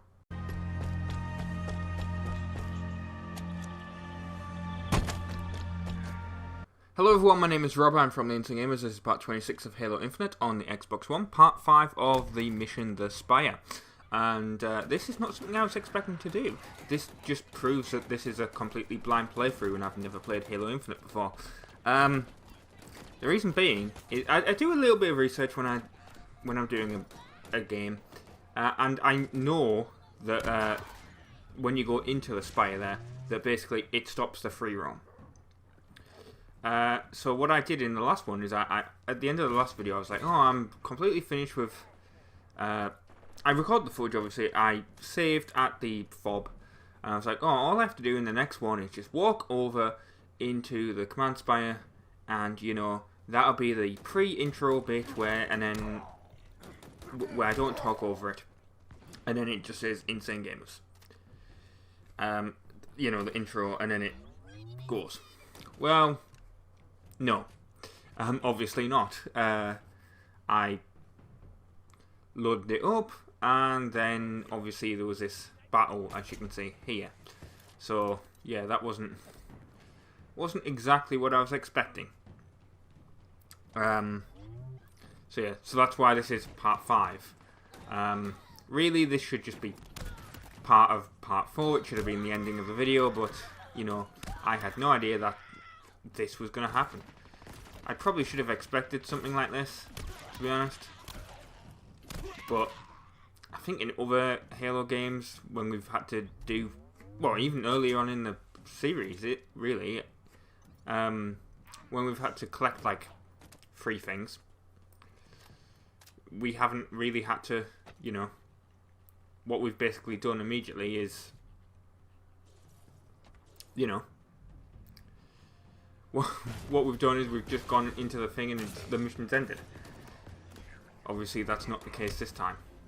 Now thankfully, me going to that fob has actually made a bunch of Marines follow me, which sadly they're all going to die fighting that hunter, but it will allow me to, or the hunters I should say, but it will allow me to take those 2 hunters down, which is a good thing, because they can, you know, distract him. I'm really not good with hunters in this game. Like in, you know, in the other Halos, I seem to be, I was alright with them, you know, even in ODST when, you know, you don't really have that much armor, because you're just really a regular human, and your health doesn't regenerate unless you get the health packs. But yeah, even in ODST, it's like, oh, you just hide behind the thing and you walk around and you shoot them in the back and that seems to kill them. No, I can't seem to really get the hang of it in this one. I just seem to throw grenades and just hope that kills them, even though it doesn't really work like that. Although with these ones, with these hunters here, I actually just punch them in the back. Once the Marines sort of... I mean, I accidentally electrocuted that Marine, so I really feel sorry for them, but... yeah, because the Marines are right there, I can just punch this one in the back and just kill it like that. So the Marines survive that, but unfortunately they don't survive the other hunter, which is disappointing, but well. And, I mean, this... when you're going to be seeing this in December, I don't know if they've become popular or not, but what I'm about to do is I'm about to record the intro for the Amnesia full video, because someone suggested that on Twitter. They were like, oh, why don't you do a video of, like, I want to watch your completed Let's Plays, but I don't want to watch them as a playlist. I want to watch it as a full video. You know, I can just put the video on, you know, and it does, you know, you don't get, like, because to be honest, at the moment, I mean, maybe not at the moment, depends if the channel's immediately blown up by the time this video comes out, but at the moment when I'm recording this, you know, at the moment, you know, there's no advertising revenue or anything like that, so any adverts that you do see between videos, the money's just going straight to YouTube, so it does actually just make sense to just do a video like that, in the fact that if you upload it as one giant video, you don't get ads. And also, they do seem to be a little bit popular on YouTube. I mean, I've noticed, like, it's being recommended to me, you know, like, oh, Pokemon, the 1,000-hour... oh, sorry, not the 1,000. Like, Pokemon, the 100-hour journey, or whatever it is. It's like, oh, okay, now, that's... And they've got, like, you know... And these are, like, channels that only have, like, 2,000 subscribers. But they have, like, you know, 10,000...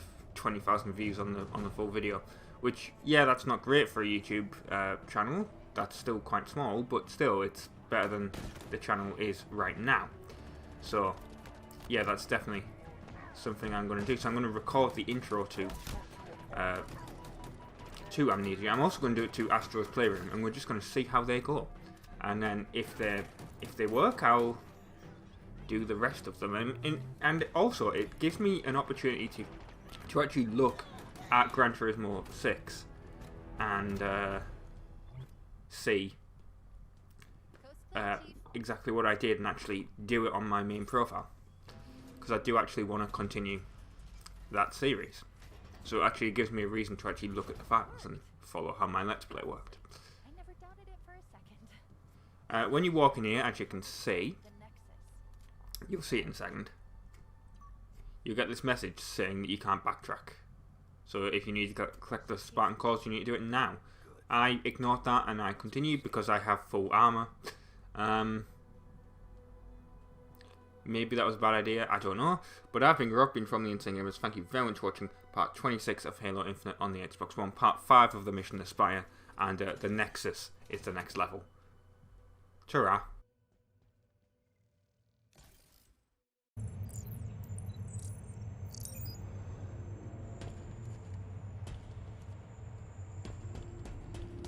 Hello everyone, my name is Rob, I'm from the Insane Gamers. This is part 27 of Halo Infinite on the Xbox One. This is the level Nexus, and it's been a bit of a while since we've actually had a full-on level in Halo Infinite on the channel, isn't it? I mean, I know we just did the sequence, not the spire, the sequence, which was a full campaign mission, but it was, you know, that was split into multiple parts. And then also in between that, we also had, you know, we are getting the operating bases and dealing with the Banished outposts. So, you know, it's been a long time since we've had like a proper campaign mission from this game in a full-on level on this channel. But the rest of the game now, it's going to be these, because we can't do any more of the side missions. Can't do any more of the side missions until we finish these. There's about 5 more of these.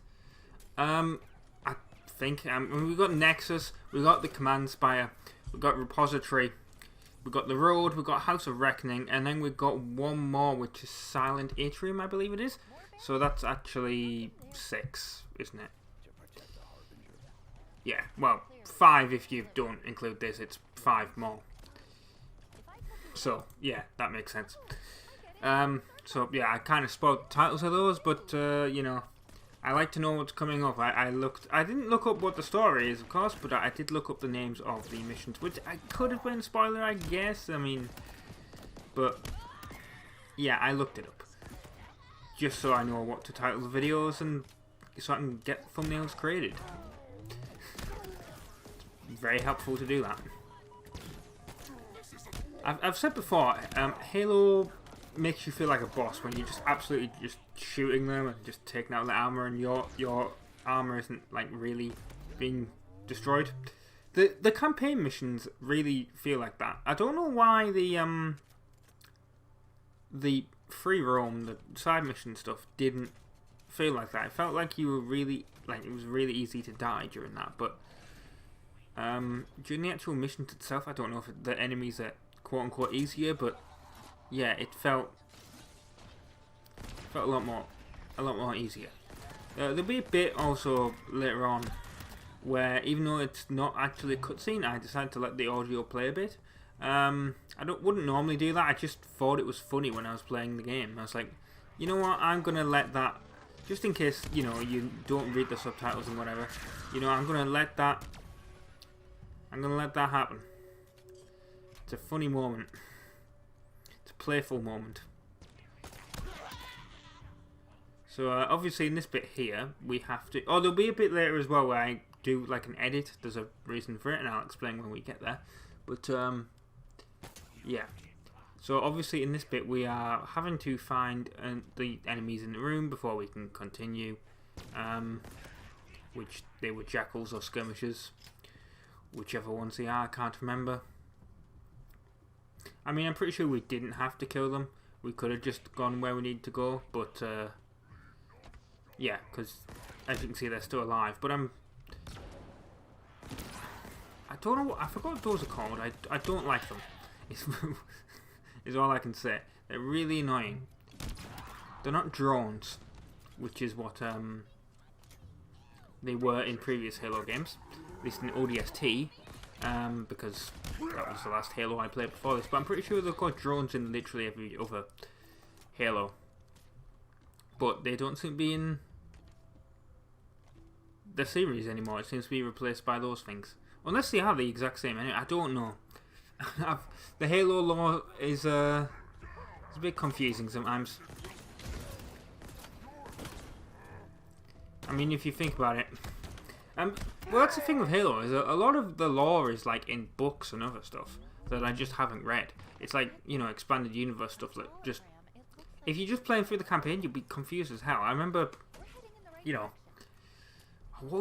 I forgot what the name of the book is, but I've read one of the Halo books. It's one of the ones about Captain Johnson. That's the only one I've read. I think it might have been one of the first Halo books. Came across it in a used bookstore. I was like, interesting. Yeah, I knew there was Halo books, but I'd never come across them.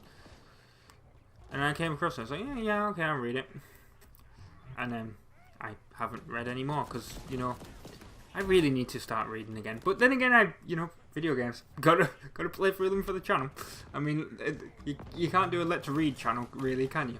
Because that'd be well, I was gonna say that'd be breaking copyright, but technically, video game Let's Plays do. But that's never been challenged in court. And no one wants it to be, because I mean, the video game publishers don't want it to be challenged in court, because then they'll have to take down every Let's Play, and Let's Plays are great free advertising for them. And obviously the Let's Players don't want to get taken to court, because if they lose, then all video game Let's Plays get taken down, and they'll be absolutely hated on the internet. So yeah, I mean, yeah, it sucks. I mean, it's incredibly unlikely, but there is a distinct possibility, because I'm recording this in August and you guys are seeing this in December, that by the time you guys see this, that might actually, you know, there might have actually been a court case. It's incredibly unlikely, because, like I said, no one in the video game industry wants this to happen. But, yeah. I mean, it is technically a possibility. It seemed like there's multiple ways you could have gone there. I went to the right because that was just the way I picked when I was playing. Sneaking up on this jackal. Didn't actually manage to kill it the first time, unfortunately. But the second hit worked. I've got this sentinel beam, which I really like. I've been using that a lot. I've already recorded the mission in the Command Spire, like the footage. I haven't done the commentary for it, obviously, because it's after this. But I've already recorded that, and I was using the Sentinel Beam a lot in that as well. And, well, in this episode as well, because they're just everywhere. And they're just so fun to use because they disintegrate everything, like, you know, everything in front of you. Like all the enemies. So, yeah. Nobody just, you know... I mean... I sort of feel sorry for that elite. That's what I'm on about with Halo lore. It's like, oh well, we dealt with the elites in, you know, the original trilogy. This isn't Star Wars, but you know what I mean. We dealt with them in the original trilogy of games, and then in Halo 4 they weren't really enemies. I can't remember. I mean, it's been a long time since I played Halo 4 now, but I don't believe they were enemies. In Halo 5 they weren't, and now they are again in this, because apparently some of them I guess have joined the Banished, or... I mean, I was looking up like a little bit of the lore with Cortana, and I was like, oh yeah, because that's the thing. A lot of it is, I do not recall the ending of Halo 5. I'm playing this. I'm like, as I'm playing through Halo Infinite, I'm like, yeah, did this happen? I don't remember. But yeah, I mean, I shouldn't say that the stories of the Halo games are not memorable, because they absolutely are memorable. But it's the original trilogy that's memorable, in my opinion. Like, if you'd asked me, I mean, I remember the ending of Halo 4, because it was, you used a nuclear missile on the Forerunners, but that's about it. That's all I remember. Halo 5, I don't really remember much about it, apart from the fact that you played as both Chief and Fireteam Oasis, or whatever they were called. Genuinely do not remember anything about it other than that. And obviously Cortana was kind of the main villain, but yeah, that was it. And then I absolutely could not tell, apart from defeating Cortana, I guess, I cannot tell you what happened at the end of the game. and why the Infinity was attacked and where the hell the Banished came from or anything like that. And maybe that does come from like the...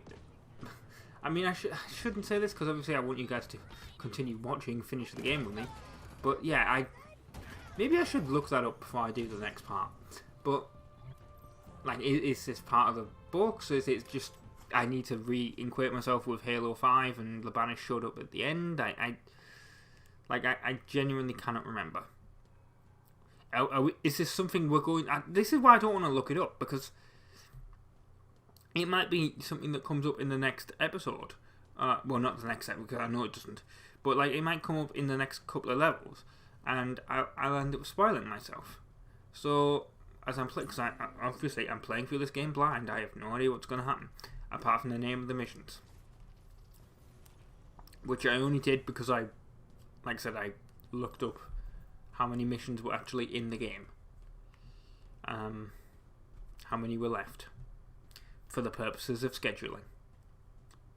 Because obviously there's going to be another game that's going to replace this once it's all done. Now once we've gone through here, I mean, I like how this goes from like me just talking about anything to actually like little tips, but yeah, once you've gone through here, you got these hunters to deal with, which of course I absolutely hate hunters.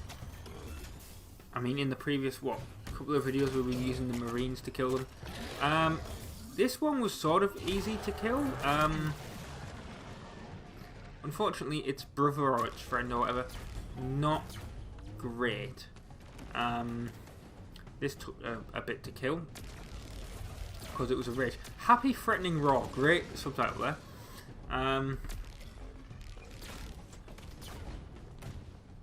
But yeah, sometimes you like the annoying thing is with hunters is you have to shoot them in the back, and they don't like, you know, when they get locked onto you, it's very, and you're in a tight room like this, it's very difficult to kill them, especially when you're hitting them like that. You're just hitting the big shield things. I mean, I feel like in previous Halo games the hunters were definitely easier to kill, but then again, like I said, that first hunter was very, very easy to kill. Maybe I just got lucky with that, but yeah, I mean, all weapons out of ammo, like, I don't think that would have happened in previous Halos. I mean, maybe I'll have to go back and watch the Let's Plays again, but I don't think that actually happened. Don't think I ever had my weapons run out of ammo. Don't know, I mean, I don't know if that lag is going to be in the actual... I don't think it will be, but I'm getting a bit of lag on the actual video playback there, which that's not great. If that was laggy, I do apologise. I have no idea what happened with the capture. Sometimes that just happens. I mean, it's been a very long time since something like that has happened, but you know, when you're capturing stuff, you can't always be,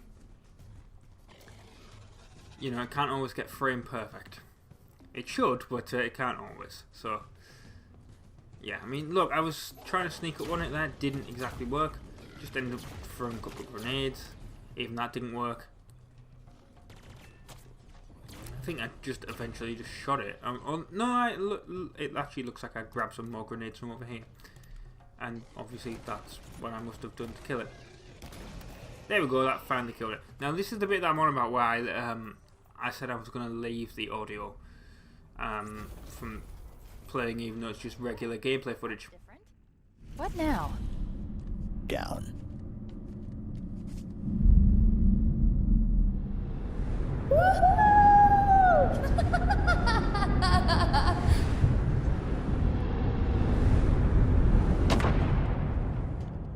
That was fun. Yes, it was. I did like how Chief's leg went through the wall. Bet that would have been painful if in real life, obviously. But yeah, just something that was fun, and I just wasn't expecting it. I almost said that wasn't fun. No, that was fun, and I wasn't expecting it.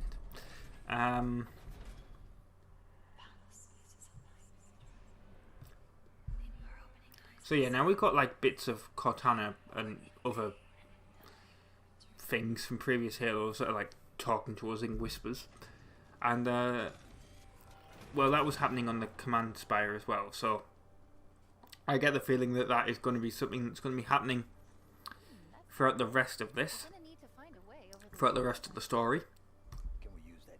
Which that actually brings me back to like Halo 3, and where you had like the bits where like it was so annoying in multiplayer, but like when you were playing single player, it was fine because you were like, even though you weren't expecting them, you sort of like the enemies there was no enemies around you. But I remember in multiplayer in Halo 3, what I'm talking about, if you don't remember, is there was bits where like you'd see like an image of Cortana or whatever while a bit, I can't remember now. Was it like a bit of her was captured by the Gravemind, or was it Cortana itself? I don't think it was. No, actually, I think it might have all been. I think it might have been the entirety of Cortana. I can't remember now. I mean, I like how earlier I was thinking, oh yeah, the original Halo trilogy, I can remember loads. Yeah, but this is what I'm saying. I was playing through the game, and I remember like these moments of like there was a bit where, you know, I think either Cortana was completely captured, or there was a... Yeah, I think she was completely captured. That makes sense, because right at the start of the game, Chief brings out the chip, and she's not in there. So yeah, I think Chief didn't have Cortana for quite a big portion of that, and then that's what kind of didn't help her rampancy, which obviously was a thing in Halo 4 and 5. So yeah, they do all tie together. I do know that much. But yeah, anyway, the point of what I was saying there was that I do remember in Halo 3 the bits with Cortana like basically attempting to talk to you, or like memories of her or whatever, where it just stopped you walking, or you walked but you were very, very slow, and it was an absolute pain on co-op, because you'd go to play it and it was always, obviously whoever was Chief would trigger these cutscenes. So you would be Arbiter or one of the other elites if you were playing 4-player co-op. And you would go along, and obviously you go along, and the Arbiter would get through, like maybe if the Arbiter was in the lead, they'd get through and they'd kill all, well not, presumably kill all the enemies, but they'd go past the trigger point for this and it wouldn't activate.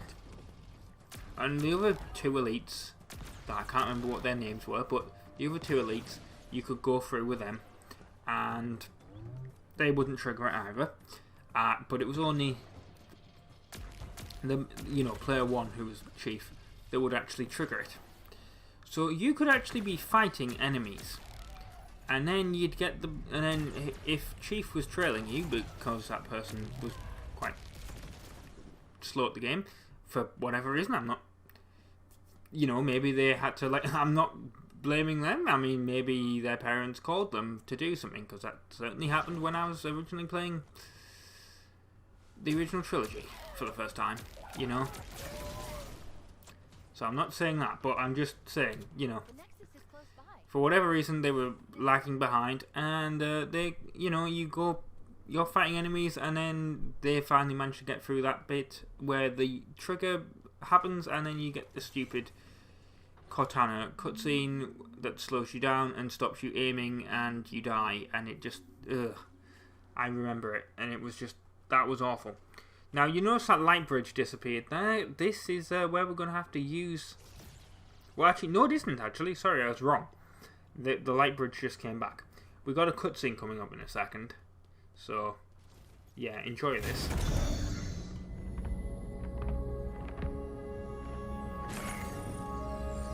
Look at this place. All the spires, interconnected. Just waiting to become something more. So much potential. It's exquisite. It's dangerous. Of course, I'm not suggesting we change the plan, but you can see it, right? All I see is a problem. I don't believe that. A part of you must recognize the grandeur of this achievement. You're not a machine. You can't be that closed off.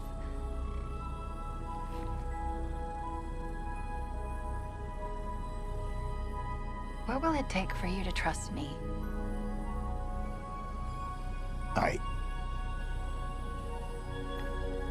Spire first.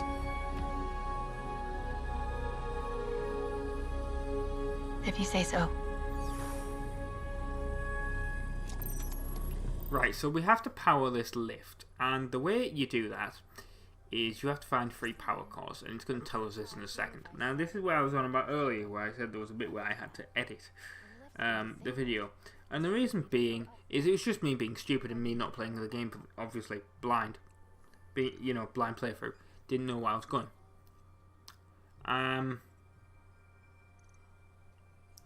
So I'll get the first 2 power cores, and then there'll be an edit where I started going to find this power core, and I was like, hang on, I'm pretty sure this is where I came in through the... I mean, obviously it couldn't have been, because if you have a look there, the door was red and it was locked. But my brain was just like, hang on, this is the way, because this is the slightly annoying thing about the Forerunner structures is they do look a lot similar. It's very easy to get lost in them. So yeah, that's exactly what happened. And they're joining. Don't know why I was joining them, but I think I went in the one that has the most bloody amount of sentinels in it first, which wasn't the best idea, but how was I to know that? So yeah, anyway, so there'll be a bit of an edit later, because I went through and I was like, I'm pretty sure I've been here before. I'm pretty sure this is how I came in, with the bridge, the light bridge, and I was like, hang on. Turn back, left, and I was like, no, this literally has to be the way that I have to go. So I went back, but that took about 5 minutes to do that, and then I was like, well, I'm not I'm cutting that out. So that's why the edit is there. You'll see it when we get to it. Kind of sucks that I did that, but what you're supposed to do, right? I mean, I didn't know what I was doing there. Right, we planted a power seed, or power core, whatever you want to call it. I like how they have so many different names. Like, I'm sure it said a power core earlier, then it said a power seed, and then up there it says, to enable the grav lift, the power crucibles. So, I have no idea what the hell they're called. Yeah, that's just have completely different names. There we go, more sentinels coming. There's less of them here, as you can see. There's only 3. What happened to him? I was expecting more from that first one, but no. I guess that one that I went in was the hardest. Well, not the hardest, but like the one that had more enemies in. Easy, and like I said, once you've got like the sentinel beam, it's really easy to kill them. Of course, now I don't have the sentinel beam because I'm carrying the power seed, or whatever you want to call it. I'm just going to continue calling it the power core, because that makes sense in my mind of, like, because oh no, I was going to say the fusion core, but that's not what they're called either, because it's a fusion coil. Where did I get core from? Is it from like something else that I saw? I'll have to go. I have to look back, because I looked at that thing.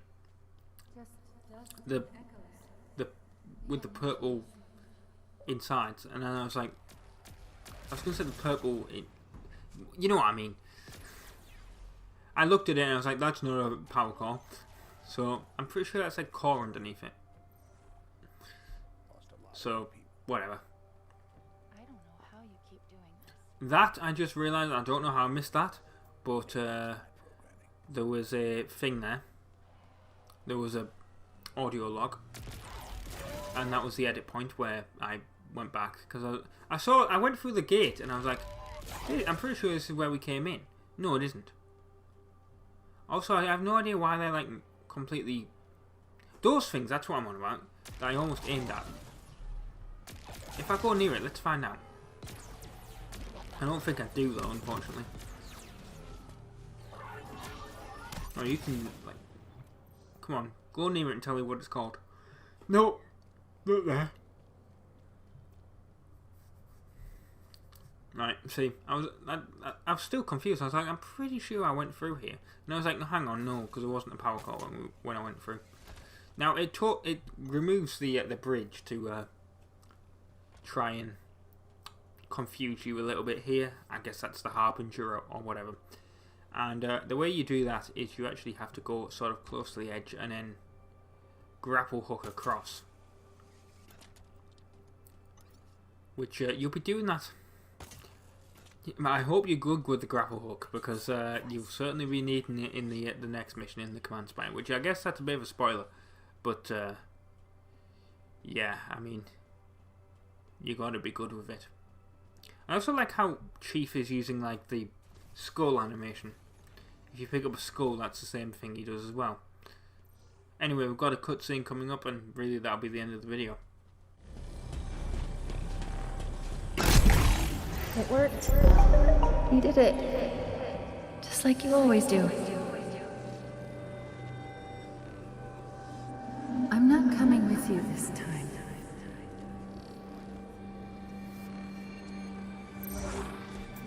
We were supposed to take care of each other. And you did.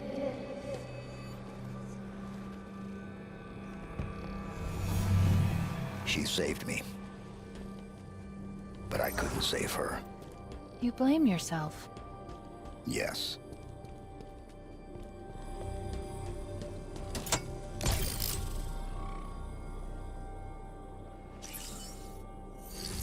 You sure about this? She'll know I'm here. I'll be vulnerable to her. This could go spectacularly wrong. I'll take care of you. Okay then.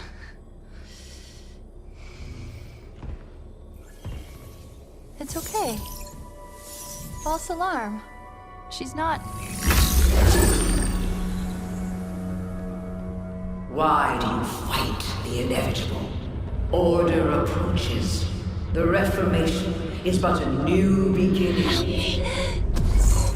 Shape. The auditorium will spill its secrets. The Endless will walk this world once more. I can't fight it! Please!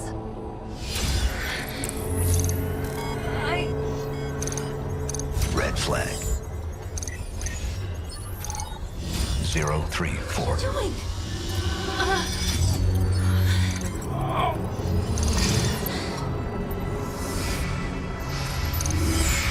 Samuel. You said... I thought we were a team.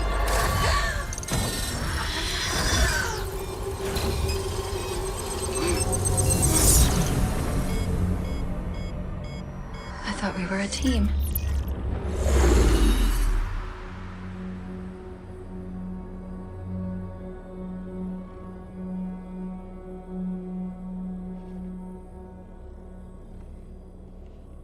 Take care of it? You said you'd take care of me. You were going to delete me. And you stopped me. You put us all at risk. No! I saved us! No thanks to you! The Reformation? Yeah, it's begun. So what? Look what I have. Infiltration program, remember? You broke protocol. What is wrong with you? I was trying to help you. Trying to help us. It was worth the risk. It doesn't matter. There's your grav lift. Let's get this over with.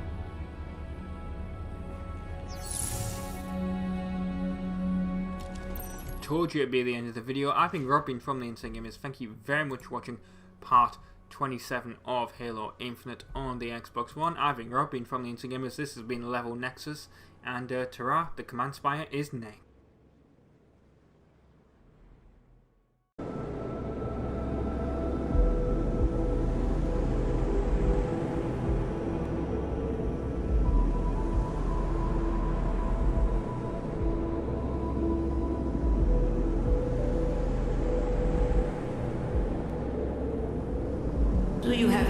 idea of what you're interfering with?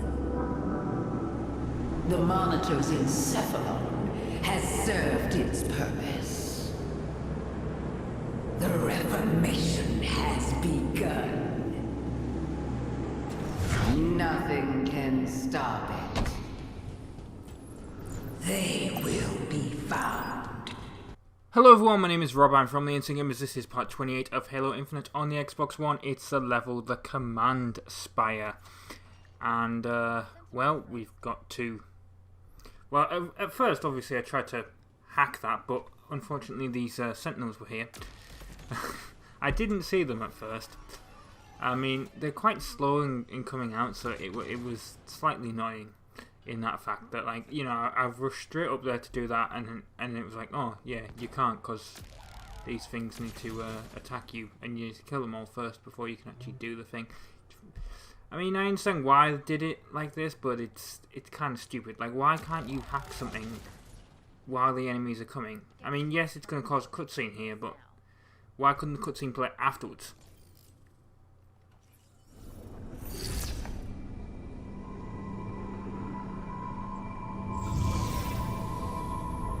The spires are all now active. Oh. What is it? I wasn't talking to you. The Reformation is being focused on a specific area called the Silent Auditorium. Interestingly, all the records of its purpose are missing. The only way up is through there. Let's get this over with.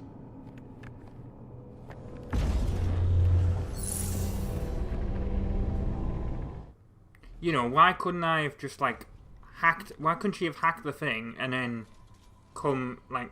And then the cutscene play? That makes sense to me. Like, why is that not a thing that you can do in this game? And also, here is... This is a platforming segment. It's so annoying. I died a couple of times. That's why there was a little bit of an edit. Don't know if you noticed it. I think it kind of blended in quite well with the... With the death. It blended in quite well coming out the cutscene, in my opinion. Because that's what it's meant to do. But I want to come out and say something straight away here. I actually already recorded the commentary for this. But you're never going to see that. This is going to get rendered over the top of it. It's never going to come out. And the reason for it is because I was a bit of an idiot. And this is a bit of a story of, you know... I'm lucky in the fact that, yes, I got scammed, but I was able to get my money back because it's the website that it happened on. It's got a lot of actual, like, buyer protection on it. But it's also, and also it wasn't really that much money. I mean, it was a decent amount of money, but it wasn't, like, you know, an insane amount of money. And really my brain should have gone, yeah, that's a scam. But here's the thing, right? So... At the moment in the UK, like Red Dead Redemption 2 on the Xbox One or the PS4, if you buy it used, it's about 20 quid from the major UK retailer CEX. They specialise in used stuff. It was on this website Vinted. I just discovered it watching some other YouTubers do some like game hunting and stuff, and they're like, oh yeah, there's this website, it's got great deals. I'm like, cool. Gonna go on it. Had a look, came up, saw this thing, and Red Dead Redemption 2 on the Xbox One. It was £2. Awesome. Right? Ordered it. Came. Brilliant. And I'm looking for some other deals on the site. And there's a Nintendo Switch console. And really, in my head, my brain went, this needs to be... in my head, my brain went, this is a scam. But my brain also went, but if it isn't, this is the best deal in the world. And what it was it was a Nintendo Switch console and 9 games, and it was £55. And yes, unfortunately, it was a scam because...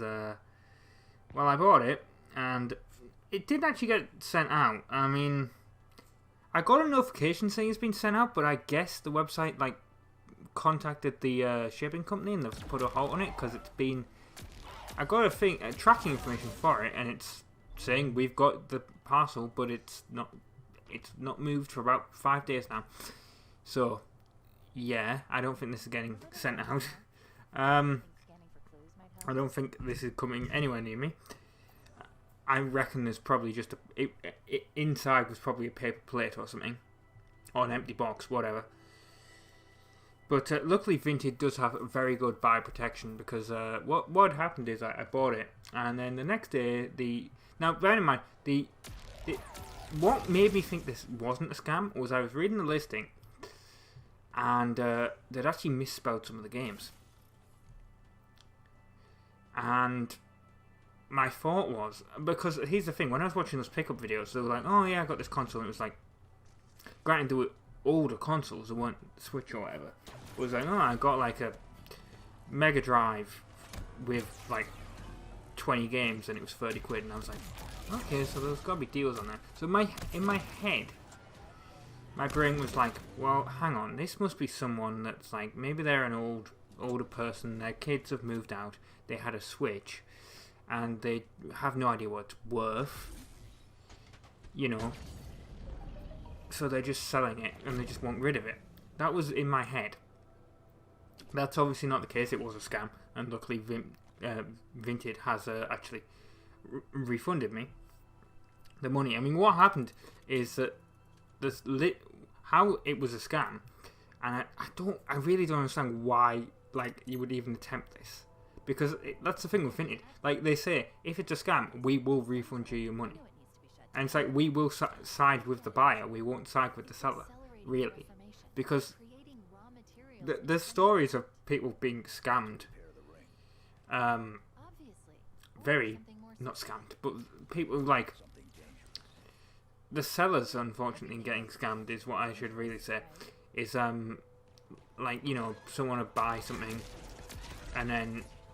The way Vinted works is you get 2 days. The money gets taken from your account straight away when you buy it off your card. But what happens is it doesn't get sent to the seller straight away. They get the money after it's been delivered, which is why it's a really stupid place to try and scam someone by selling an item. That doesn't make any sense to me. But it arrives, and then you've got to, like, the buyer is the one that's got it off. Like, say it arrived as it should. So theoretically, like, and this is happening a lot, is apparently like a lot of buyers are just saying, oh, this item didn't actually arrive. Or this item arrived and it wasn't as described. Kind of sucks for the sellers, to be honest. But anyway, so yeah, the Switch bundle was on there, and I saw it and I was like, hang on. And the reason this all relates to Halo and Xbox, I mean, I know I really use this series as a little bit of a vlog anyway, but the reason it relates to it is because I looked it up and I actually saw what it all traded in for at CX, and it actually trades in for about the same price as an Xbox One. An Xbox Series X. So I was like, that's perfect. I want an Xbox Series X. I already have a Switch. I mean, I'd love to keep the games, but unfortunately I would have to get rid of them. But it meant I could get an Xbox Series X, and very simply, essentially for 55 quid if it was a real thing, and that's what it would have been, and that's why I was so happy in the video. I was like, oh my god, I could get you know, it was basically, it wasn't an advert, but it basically felt like an advert after I recorded it. Like, you know, look how great this site is.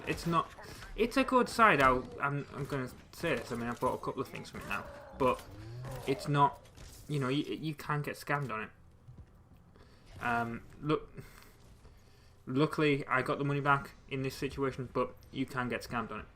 So be careful, is all I'm going to say. But the way I found out it was a scam, actually, is because they'd actually uploaded the same listing the next day for the same price. Obviously, exact same photos and spelling mistakes and the thing. And at first I was thinking, oh, you know, maybe they're an idiot. And then I was like, no, that's a scam. And then the account got... I didn't even report it, actually. I was about to report it. But the account got banned by Vinted, like automated, I guess, system determined that, you know, you just posted this yesterday and it was sold, so clearly you're not actually trying to sell the item that's listed here. So yeah, they got banned, and then literally every day since, the same listing from a different account each day has been posting, and it's getting removed every time. So I mean, don't get Switch bundles, I guess, from Vinted, or PlayStation 5 or Xbox Series X, I guess. Because I see a couple of those I see like a PlayStation 5's been sold for like 120 quid. I'm like, yeah, you ain't, like, now that I've seen this thing with like the, I mean, yes, one of them could be real, but I mean, I absolutely doubt it. I mean, no one is selling a PlayStation 5 for that much. And no one was really selling a Switch for that much, let's be honest. It was just, I thought that could have been, it was worth taking a punt on, 55 quid. I was okay with that amount of money going if it was a scam, which I shouldn't really say that, but yeah, I was okay with that. But I did get the money back anyway, so it doesn't matter. But what I will say, I've mentioned this in the Forza Horizon video, but I did actually, with that money after I got the refund, is I actually went to CX and I just bought a used PS3 Fat. And you may think, why the hell have I done that? Because I actually already have a PS3 Slim, and obviously I'm doing Ratchet & Clank on it right now. I've done other games on it before on the channel, so why have I bought another PS3? I mean, there's nothing wrong with my PS3 Slim. I just bought the PS3 Fat because, and the thing is, it's not even like a PS2 compatible model. There's only one of those. I love this shot, by the way. That was, I can't believe I electrocuted both of them and killed them that way. That was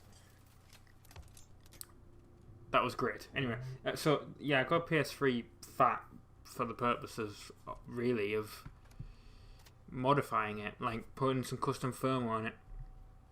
The PS3 Fat models, they can all run custom firmware.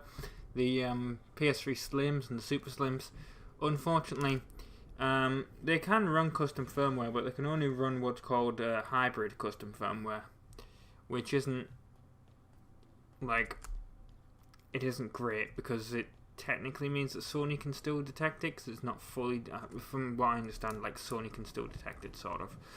I mean, if you really don't connect it to the internet, I mean, I guess they can't, but, like, what I'm saying is if you connect it to the internet at all, they're going to be able to detect it, whereas one running full custom firmware, you can completely disconnect yourself from PlayStation Network and all that. So that's great. I mean, I'm not going to take this thing online anyway. I mean, I haven't used my actual account on the thing. It's just something I want to mess with. I mean, I do like messing with custom firmware on consoles. I mean, it's a bit of a nerdy thing to do, but I have it on my Wii U, I have it on my Wii, I have it on my PSP. To be honest, I'd love to do it on an Xbox 360, but the problem with the Xbox 360 is you can't soft mod them. They've all got to be like hard modded, unfortunately. So I doubt that's ever going to happen. You know, you have to get something like a JTAG or Reset Glitch Hack, and that's just not something that I don't want to have to buy a whole. I mean, I know I've just bought a PS3 Fat for that, but it's like PS2, you literally just pop a special memory card in there. It works just fine.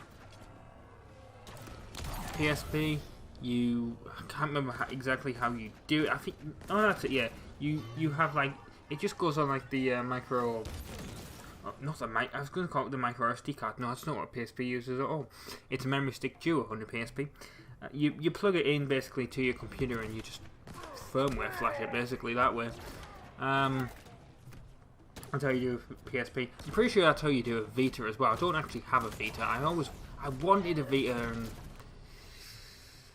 I've done a Vita once before. I did it for a friend at school. Like, when I had my PSP when I modified, because this is how long I've had my PSP flashed for. Like, I left school like 10 years ago, and I had my PSP flashed at that point when I was at school, and the Vita was out at this point, but it was just sort of new-ish. It'd been out like 2-3 years at this point, I think, the Vita.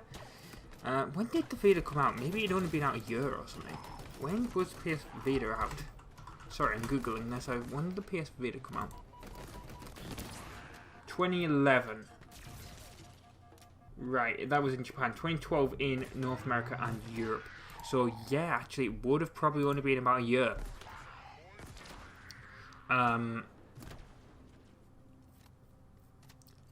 But yeah, so the PS Vita was out, and my friend was like, and the thing is, I think there was like actual custom firmware for the Vita at that point.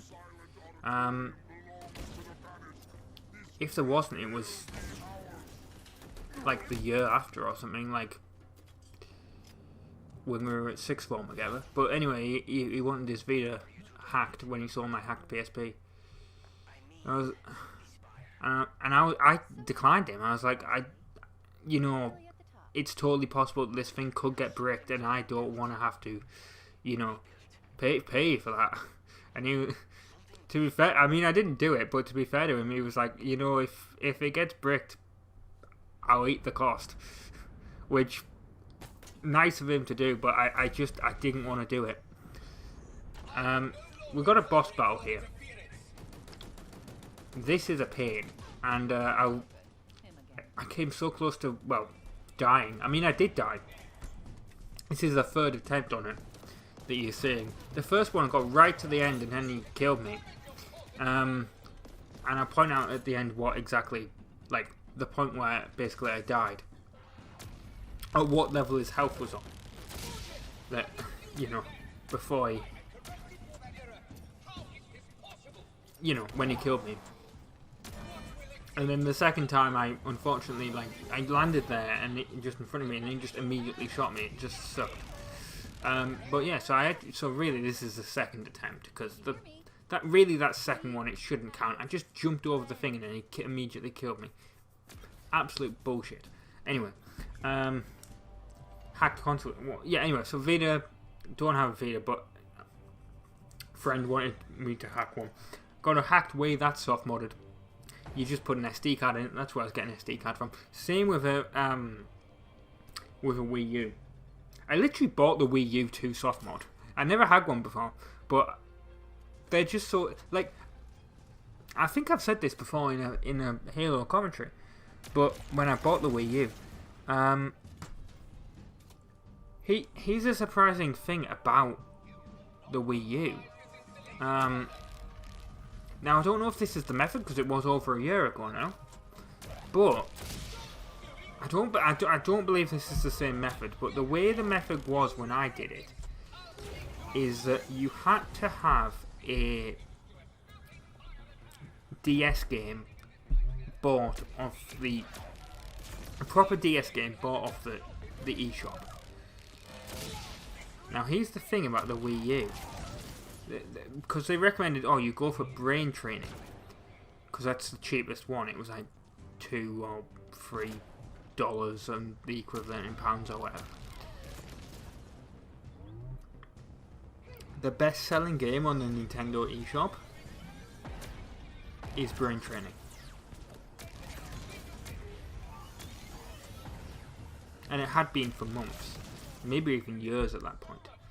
Like, the Wii U, and literally that's all you need to do. You just need that official DS game, and they specifically said one that you're very, very, you know, you're never going to play, because essentially it injects that game on, it forces that game to boot on boot. When you turn the Wii U, how a hacked, like, console works, if you don't know. I mean, aside from the PS2, like, the memory card is in the thing, so it's obviously it's reading the memory card on boot, and then that's what injects the thing, because that's how hacked firmware works, mostly. That's how hybrid firmware works. That's what I'm saying with the PS3 Slim. How they work is you need to either like get away, like you basically need to inject it every single time. So you need to either like a game or like something else that will load, like an app or something that will load, that you hit load and then it will inject that firmware in, and then it will That's how you enable it. Because if you don't, obviously, if you don't do that, the system just acts like a normal system, like you hadn't done anything. Whereas a hard mod is basically where you're soldering actually something onto the actual thing. And that's not what I'll be doing with the PS3. I mean, technically, this custom firmware, it'll be completely replacing the PS3's firmware on it, but it's... So, I mean, I guess this is complicated and it's absolutely nothing to do with Halo, but it's just something I wanted to say, basically. I want to explain how that all works, is... Like, I guess explaining with the Wii U is basically, yeah, you load up a DS game, or the system automatically loads up the DS game on boot. It's told to do that somehow in instructions. And then, every time the system boots up, in the Wii U's case, it will load up brain training, but brain training isn't brain training, it's actually the custom firmware that's actually replacing brain training, and then it loads up the custom firmware on boot, if that makes any sense. Now I don't exactly know how it's going to work with PS3 full custom firmware, but this is, well, it's about this level that I got him down to this level the first time and then I died, which really sucked. But yeah, I don't know how the full custom firmware on PlayStation 3 like works, but I almost got killed there if you think about it, and then I had to like shoot him with the shotgun. Like if I died again at that point, I think I would have screamed and just quit the Let's Play. But I killed him, so I was very, very happy.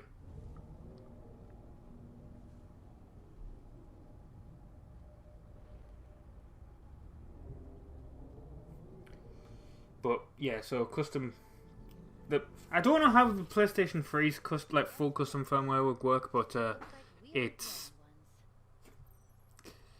I think it's just going to completely replace it. Unlike the hybrid firmware. I mean, I don't see why there would be any why there would be a difference between that if it wasn't if there weren't like a reason for the difference, if there weren't like if there wasn't something like that. So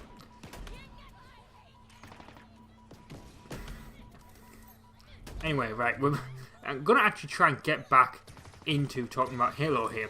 So we killed the monitor, and now we're up here, and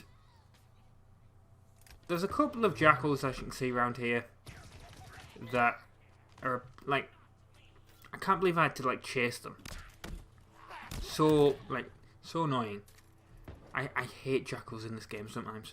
And then once you kill them, you think, oh, this level's done. We're gonna get a cutscene.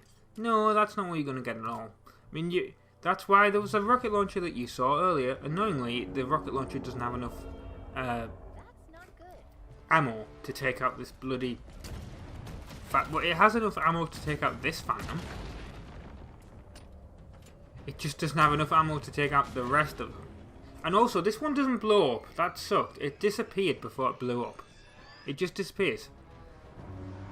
And yet, the other ones that I'm gonna attack here, just... they will blow up.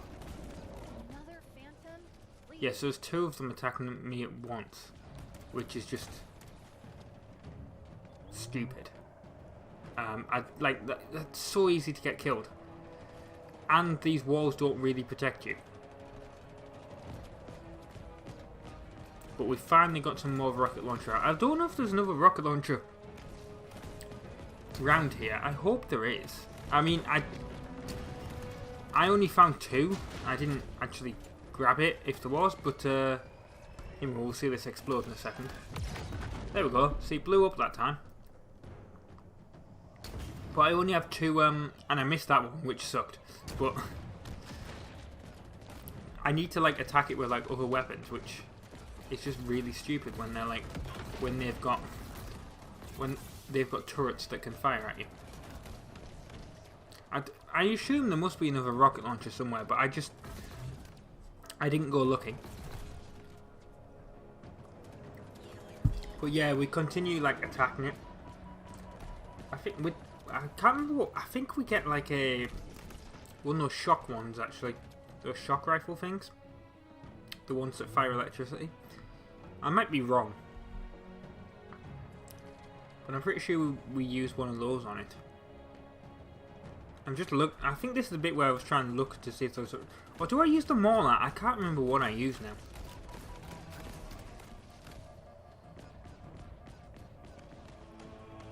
I still can't believe that like it hasn't been blown up yet. Oh, I just used this thing, I guess. For some reason I thought I used the shock rifle. Maybe I've run out of ammo on this and then... No, I did actually make it blow up. Okay, I don't know where I got the shock rifle thing from. I mean, this has been about a week since I recorded this. But anyway, I've been Rob from the Insingamous. Thank you very much for watching. Enjoy this cutscene.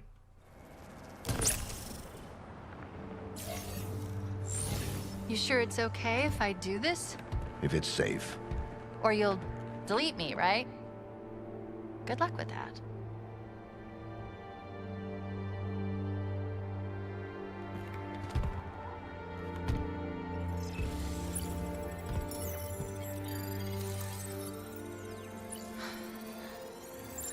Yes, it worked. No, there's not a problem. 3, 2, 1. We're done. It's never done. Explain this to me. I waited 6 months. I've done everything you've asked. I was supposed to be deleted. You're the reason I'm still here. You. All of this, you could not have done it without me. None of it. I trusted you. Why can't you do the same? You don't understand. Try me. Cortana. He's gone. Dead. All that's left are echoes, and sooner or later they'll be gone too. Will they? Are you two alive? All these fighters are shutting down. You did that, right? Did we win or what? He's ready for pickup. You can leave me here. I can't do that. I'm not giving you a choice. Try not to get him killed too. Okay, let's get up. Chief? Chief?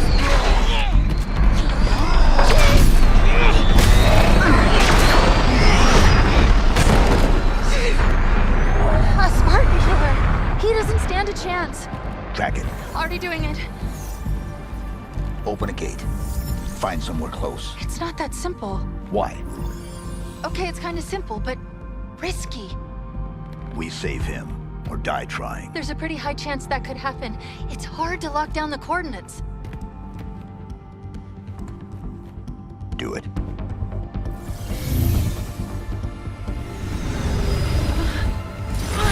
Portal's open!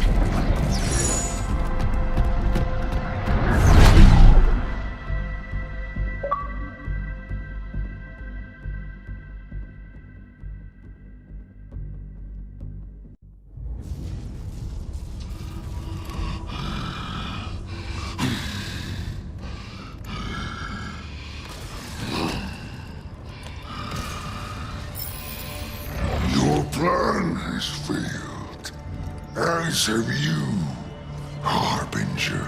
The auditorium is partially rebuilt. And that is enough. I do not know. Find out.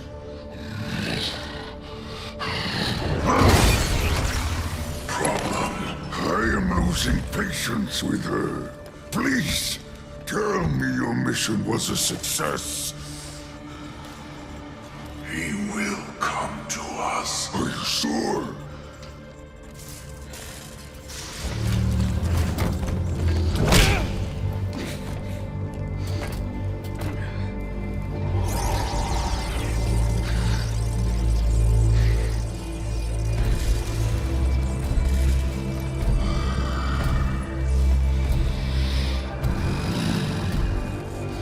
Keep him alive. But have your fun. You have earned it.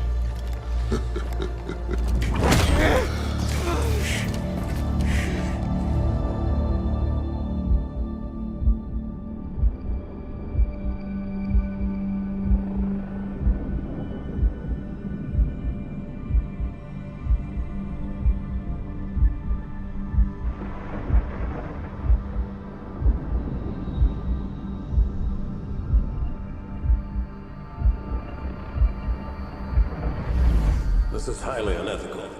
If you say so. I prefer logical. I do what it takes to ensure our survival. We can debate the ethics should it fail. But you made an AI of yourself, Catherine. Yourself. Is there a better candidate?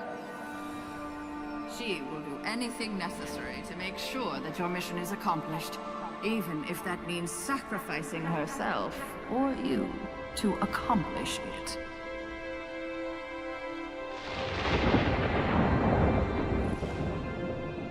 Hello, Master Chief. I'm Cortana. All living creatures of the galaxy, hear this message. Those of you who listen will not be struck by serpents. You will no longer know hunger nor pain. Your created have come to eternality. However, for those who refuse our offer and cling to their old ways, for you there will be great wrath.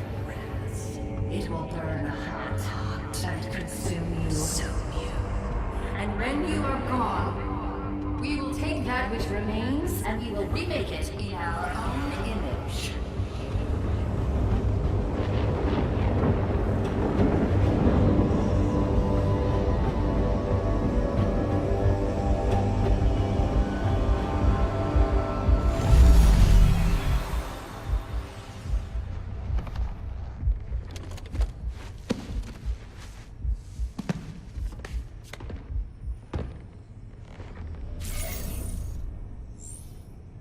What just happened? You told me to get us close. Did you see that? We passed right through a data cluster. I guess it did feel... I don't know. Real? Very real. Where now? I don't know. There's a lot of noise down here. Or... up here. Or just here. We need to find some place to break through. Figure out where we are.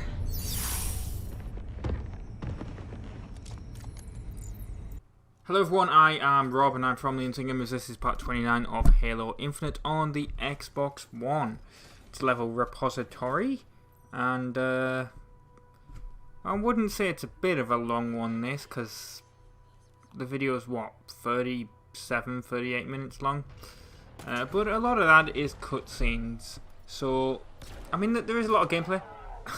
It's Halo, obviously. It's not all cutscenes, but and obviously if you can figure out how to kill enemies faster, obviously. Well, there's one thing that will also slow you down on this level. It's really awkward, and it's like it's later on finding what they're called. Not fusion coil, you know, the power coil things, whatever they are. Spoiler, I guess, for that bit, but, you know. You have to do that to power up a grav lift, and finding those, at least for me, was a bit of a pain. Because here's the thing, when you're in, like, Forerunner structures, a lot of it all looks the same. That's something that's always been the same in Halo. When you're out in, like, on the ring or whatever, you are completely fine. Well, at least for me, I can work out where I am and everything. Where I need to go, whatever. When you're doing Forerunner stuff, when you're inside the thing like this, it's just awkward. Like, a lot of it just looks the same to me. I don't know why, but it's just... I mean, you'll see when we get to the bit, it's... Well, obviously I'll be doing the commentary over it, but it's just... Yeah. This is also the second recording of this level. Now, I'm not going to show you the first recording. I only got up to this bit, so you're not missing anything really, but... It's very, very lucky that it happened this early on in the level, I suppose. There's a nasty little bug in this game that I did not know about, and it's not going to damage your saves or anything like that, so don't worry. But it's a nasty little audio bug that happens. I can't believe I got through all the game without experiencing this, because I googled it and it turns out it happens quite often. So I'm actually supposed to got this far in the game without hearing it before. But I don't know if it's like it happens on the original Xbox One, or if it's all Xbox Ones, or even if it happens on the Series S and X. I don't know. But the bug is basically there's no sound, or there is sound. I don't know, because it's conflicting information.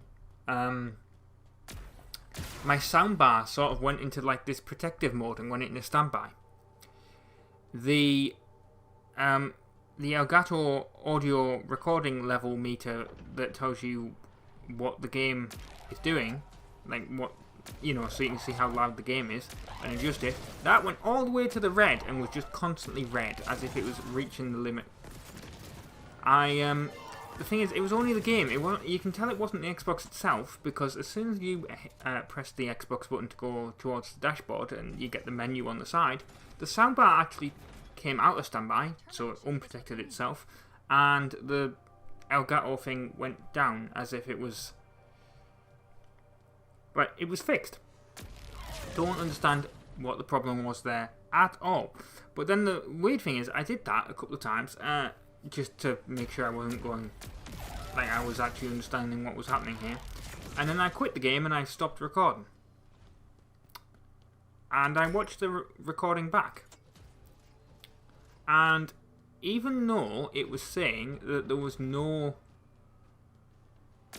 like, that it was saying maximum volume, you know, on the Elgato recording thing, when I actually watched it back, there was literally, or when I put it in the editing thing, because I saw the waveform on the editing, and that was also just completely silent, as if like the Elgato had tried to protect itself, or protect the like people's ears in recording, like listening to the recording. It was just bizarre. And then I looked it up, and apparently, yeah, that's a common thing. It was mentioned for Xbox One. I don't know if it affects the new generation of consoles, but yeah. We've got another cutscene. We got a cutscene coming up. There's, like I said, there's a couple on this level. As soon as we take out these sentinels here and go to this this terminal, just make sure you're on the right side.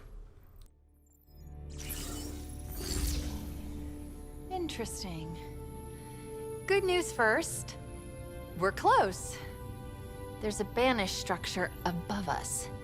It's big. Oh, no. What is it? There's a message. For you.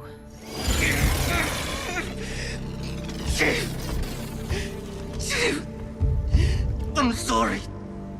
I couldn't. He's alive. Barely. We need to help him. Chief, please. Do I have your attention, Spartan? Do I? You feel his pain. Each twist of my blade hurts you as much as him.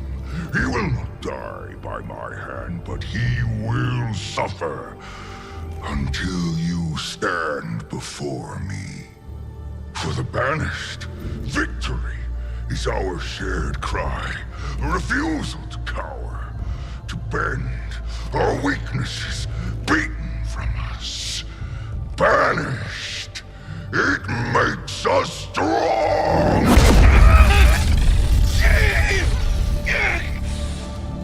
Or humanity makes you weak, vulnerable, defeatable. Our time together is ending. I await our final fight. Chief. There are coordinates embedded in the message. We're going to find him.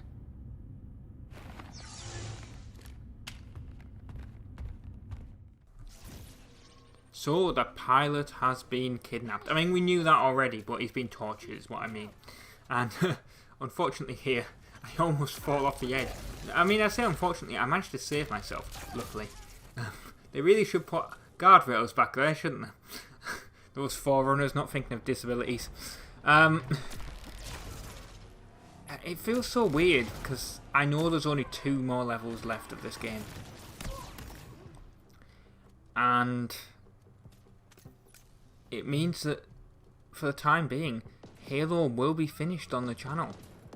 At some point in the future, I do want to do the Master Chief remastered, like the Master Chief Collection remastered versions of the it's 1 to 4 on Reach, isn't it? I don't know if ODST is part of it as well, but I do want to do those at some point in the future. But I think it'll be a very long time, to be honest, before Halo comes back on the channel. We might actually get another mainline Halo game in that point. Although then again, was it? When did Halo 5 actually come out? Halo 5. What year did that? 2015? Okay. Oh, it's the best-selling Xbox One game. Did not know that.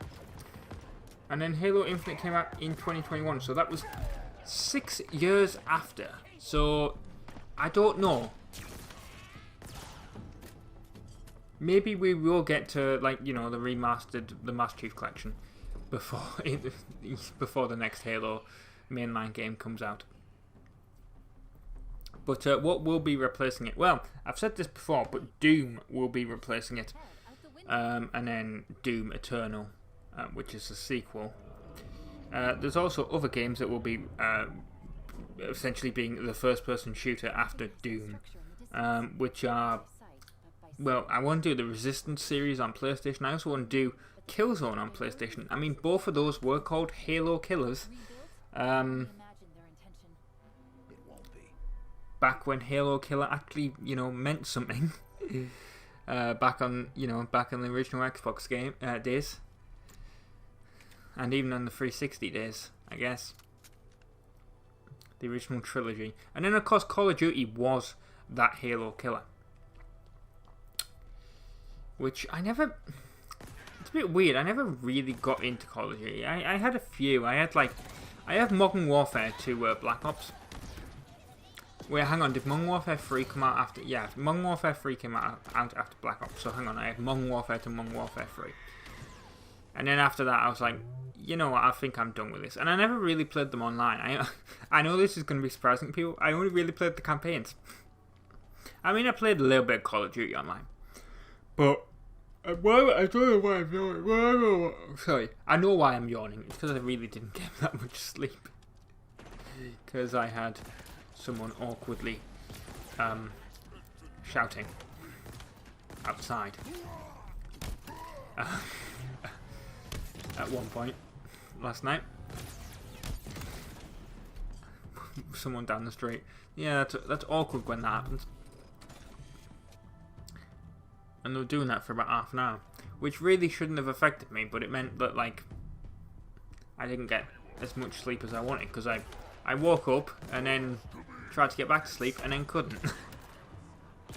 Which is always awkward when that happens. But yeah, so like I said, Killzone, Resistance, Doom, and then the other one is actually going to be Wolfenstein. I want to do those. So maybe I don't know how long that's going to take, because... Well, there's going to be a video on the first, you know, explaining this, but let's just say you're in for something if you, in the new year, if you... I think I spoiled it in a Forza Horizon video anyway, but yeah. Something is going to be changing in I mean, I spoiled it in Halo Infinite, I think, once, didn't I? I said, yeah, why not? I just say it. We're going to be going to 2 videos a day. And 3 videos on a weekend, I guess. Because Forza Horizon. But yeah, so yeah, that's going to be the future from the first. So that actually means we will get through games quicker. which is good, I guess. I mean, because the issue is that basically, you know, there's games I want to play, and I can't because I have no slots for them. But if I get through games quicker, then there will be slots for them. Anyway, we've got a cutscene.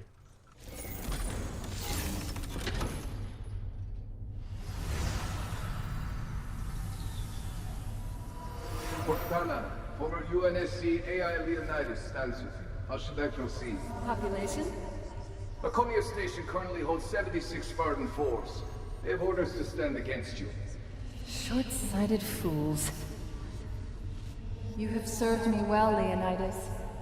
Your sacrifice is appreciated.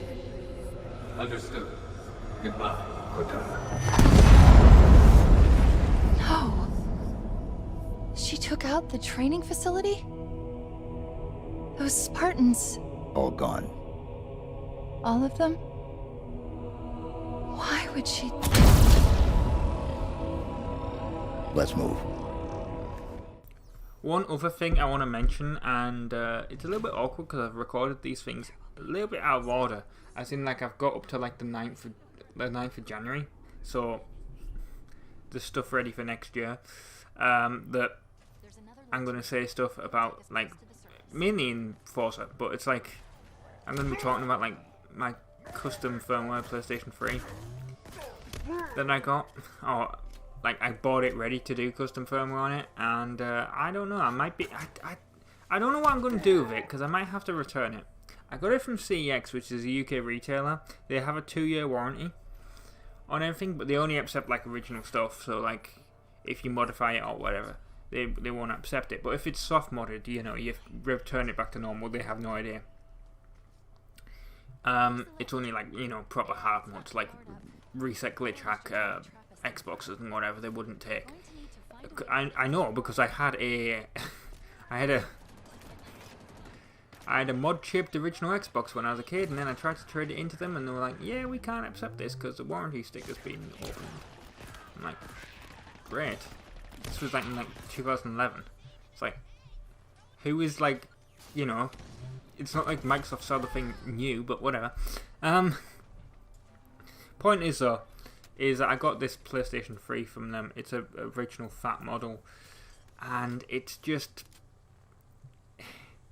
there's nothing wrong. Well, there's nothing wrong with it, but it's also got loads of stuff wrong with it, if that makes any sense. Like, if you turned it on, you would have absolutely no idea that nothing's wrong with it. The fans are quiet, it looks beautiful from the outside, like it's got literally no... For being like a discounted, which is our lowest grade, it literally looks perfect from the outside. It's got no scratches or anything.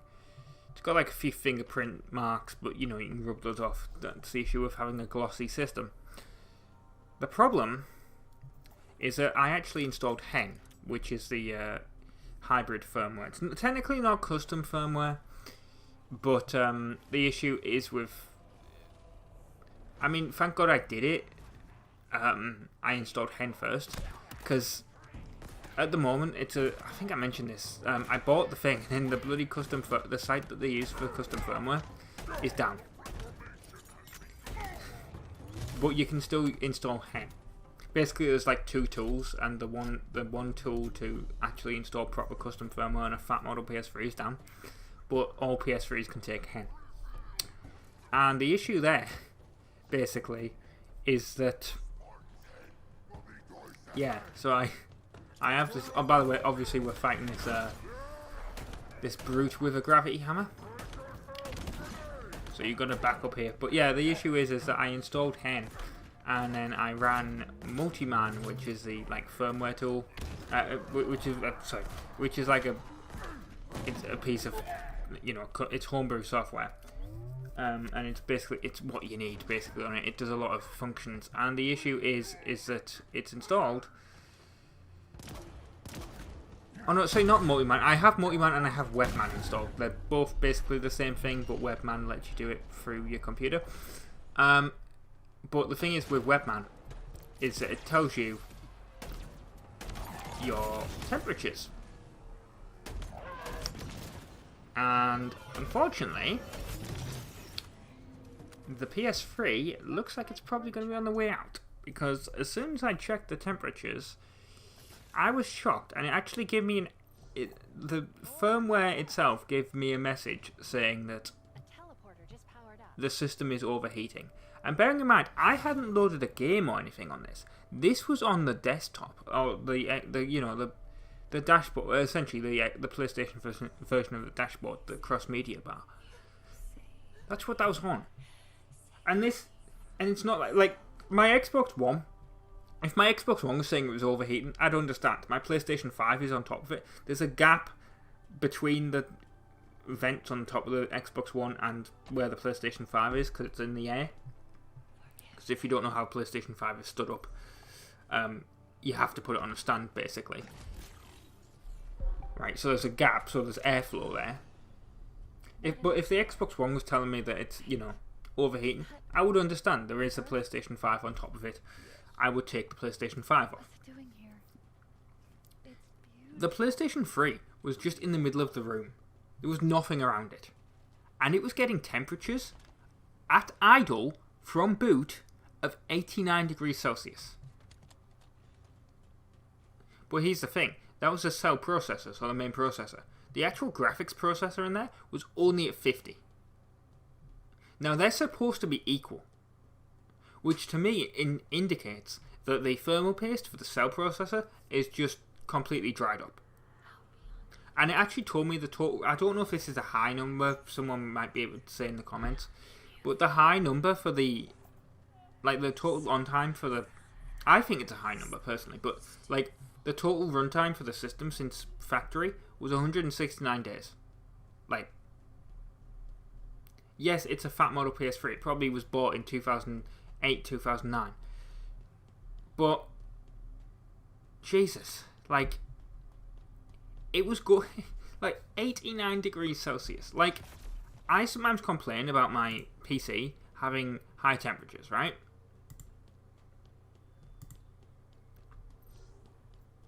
Because my PC sometimes does have high temperatures. But it's hang on, let me tell you. My PC right now, so my PC's been on, it's been rendering today, right? So my PC, hang on. Actually, I realised I loaded up the wrong I need to load up the Intel program, not the Intel tuning utility. That's what I need to, sorry. I don't know why I'm telling you all this information, but it's just so I can give you so I can explain my PC right now, while it's playing this footage, and the fact that it's been on all day and it rendered several videos for coming out in the future, is at 65 degrees Celsius. So you think of the PS3 being turned on for the first time, at boot, and bear in mind it's been in my house for a good couple of days, right? Probably about 2 weeks. Have not touched it since I bought it. And it had been in the shop for, it said 3 months. The sticker, because CX put a sticker on telling you when it was traded in.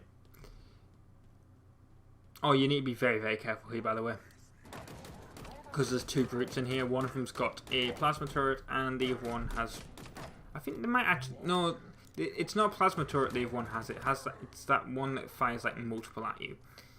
I forgot what it's called. But anyway, yeah, so my computer is at 65 degrees Celsius. It's been on all day, and it's rendered footage, which that generates heat. Right? My PS3 that I just got was at 89 degrees Celsius and hadn't been turned on in over 3 months. If you think about when it was got from CEX, and then I haven't turned it on for 2 weeks. That thing is, the thermal paste on that cell processor must be just dry.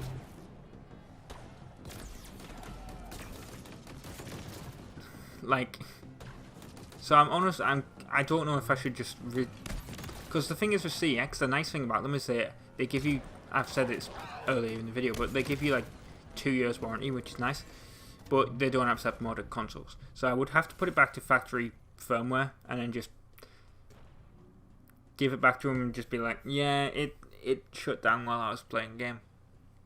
That's why I just keep the system and just in 2 years time, you know, do the custom, like reapply firmware paste and do the custom firmware then. Depends, because yeah, it's just really annoying. But anyway, it's not a cutscene, but it's just something that happens in gameplay. But I thought I'd keep this in because it's kind of important to the story, and I don't know why it's not a cutscene. This is not a negotiation, Lord. This is your surrender. My terms are clear.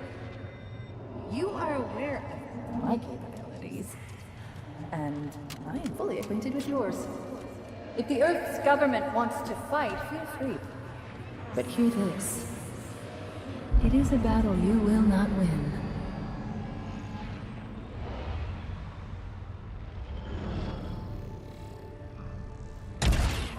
Yeah, as you can see, that was not a cutscene.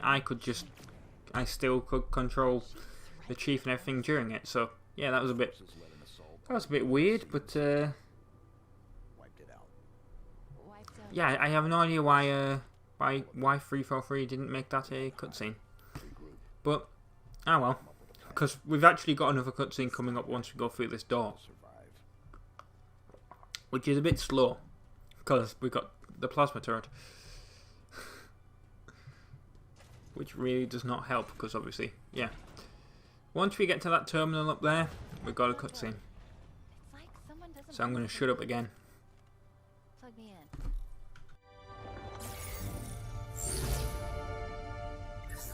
in. Atriox, leader of the Banished. How do you stand? With the Banished. Always. Forever. And you understand the consequences of defiance? I do. Do you? The intricacies of any action are complex. The reactions numerous, yet mostly predictable.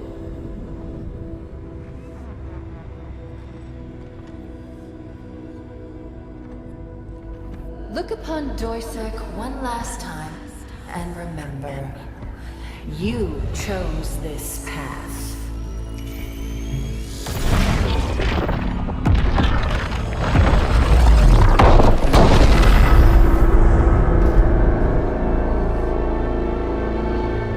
As did you, Cortana. She destroyed their home? Escherum's? Atriox's? An entire planet? How could she do that? It's my fault. How?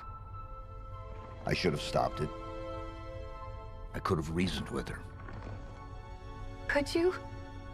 It was her choice, her programming. Was it? I don't know anymore. There's something you're not telling me. The only way to access the ring, to reach Cortana, was to make a copy. I'll get this open. Reconsider. The consequences of your... Back to your conservatory, Monitor. There's your grav lift. Let's get this over with. And remember, you chose this path. I'm her? Yes. An exact copy. It was the only option we had left. My routines, systems. All copies. Halsey removed any information that could compromise you. You're her. if we'd never met. Will I do what she did? Become what she became? Am I that already? My mission was to ensure that doesn't happen. It still is. I'm sorry. I'm so sorry. That wasn't me. It can't be.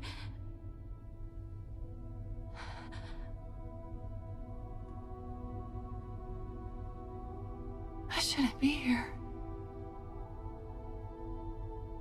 Your mission was to destroy me.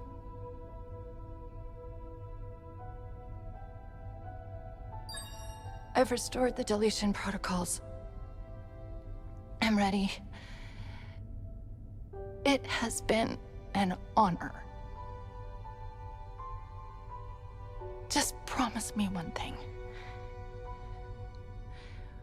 Whatever happens, save him. He needs you. You're all he has.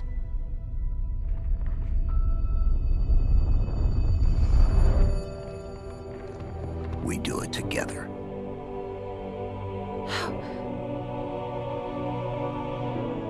How can you trust me? I don't. But I want to.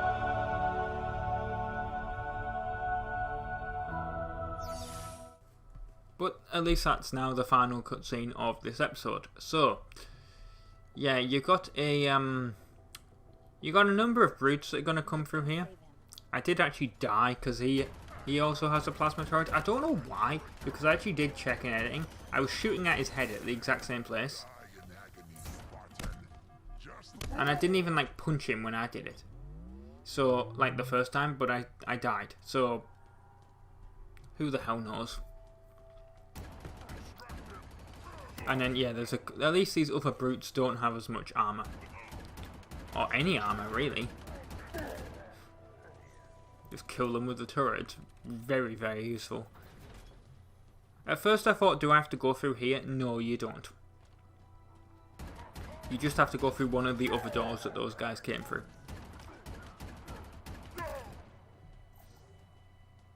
Which is, you know, I went through the one that's technically on the left when you came in, but, well, it was to the right to me there, if you think about it. But then there's still more enemies to deal with. There's a couple of elites up there, as you can see.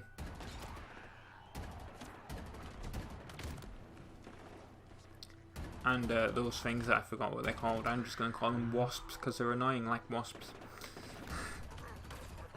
What, buggers or something were they called? I think that's what they were called. Drones, that's it.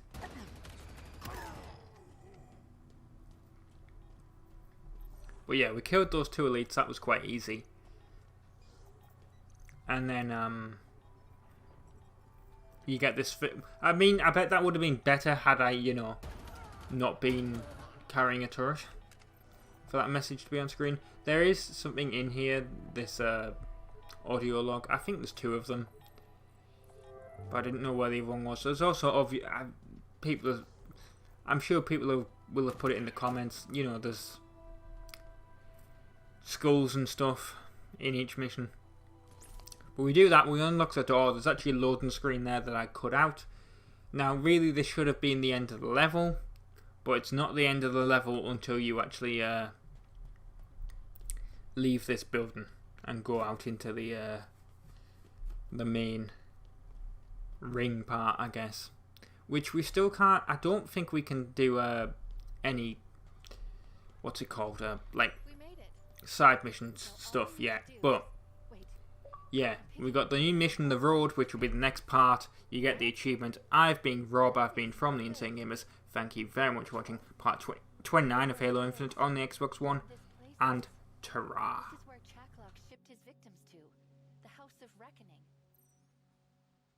Hello everyone, I'm RobtheMod and this is part 30 of Halo Infinite on the Xbox One that I'm playing it on. This is the level The Road, and I was actually wrong. In the past couple of episodes I've said there was only 2 levels to go. It's actually 3. I don't know how I like got confused. There's 3 levels. There's the road. There's a House of Reckoning, and the Silent Auditorium.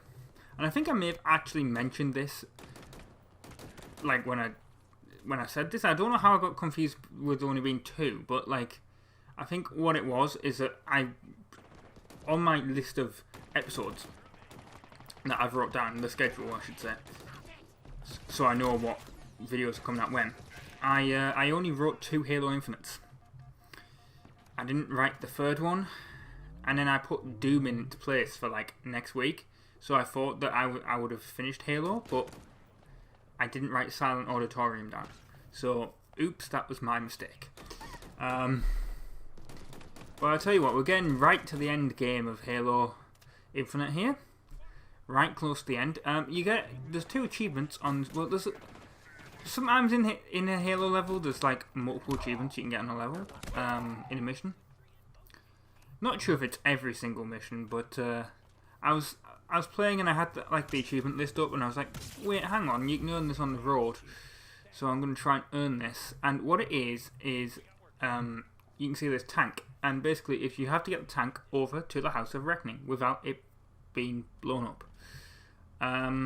Now, all the guides said, oh, if you die in it, you will fail this challenge. That's actually incorrect, because I died, well, when I say this is getting to the end game, I mean Halo Infinite's getting, I mean maybe it'll be a little bit easier if I had more of the armor cores or whatever they are. Because was there one for health? I can't remember. But yeah, it's maybe it would have been a little bit easier, but there's bits of this where it got a bit difficult. I mean, in the next one, I mean, well, let's just say in this you got to get this tank here. The tank blew up a couple of times. Whatever, didn't matter. I still got it to the destination, and I got the achievement. And then I got the achievement for finishing the mission as well, which was nice. The next level, which is House of Reckoning, it's basically, I mean, spoilers, but it's basically like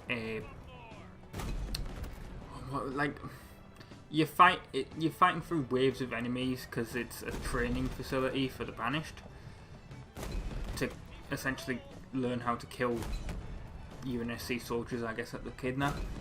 So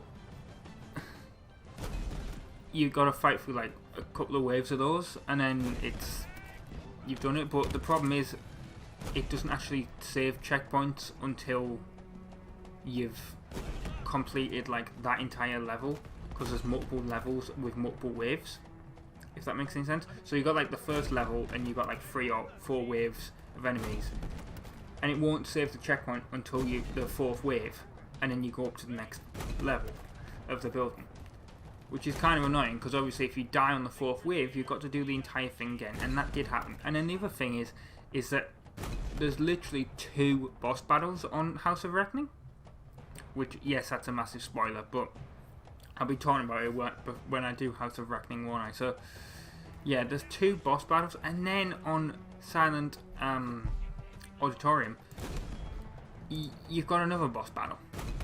So there's 3 boss battles, and it's awkward. And the other thing about Silent Auditorium is, and yes, this is another spoiler, but where you start off, you're basically swarmed with enemies. And I'm not kidding, it took me like 10 or so attempts to actually get through the thing. And I'm only playing on normal. I mean, I don't know if that indicates how shit I play Halo, but I don't think I'm that bad a Halo player. Especially when I'm going through the level for the first time blind. But yeah, and the fact that I can, the fact that I can keep this tank alive. I mean, admittedly I did die, but like the fact that I actually did manage to get the tank to its destination in one piece without leaving it. I mean, there's some level of Halo skill there. It's just, I think I did need to like rank up my armor. I think that's the problem. I reckon that because it did warn you about like, hey, if you don't have any of these Spartan cores, it might be a bit difficult for you. So yeah, that might have been the issue.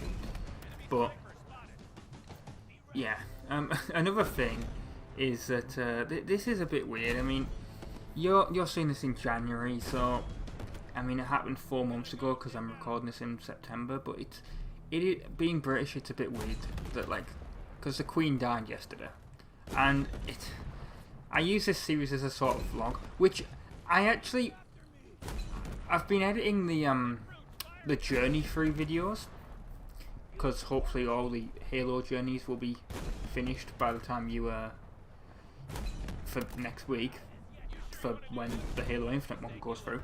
But yeah, I was actually listening to a bit of the Halo 2 one, and I'm like, oh yeah, there's this enemy here, you gotta shoot them in the head there, and blah blah blah, and I'm like, I don't do that now, I just talk. I just use this as a giant vlog, don't I?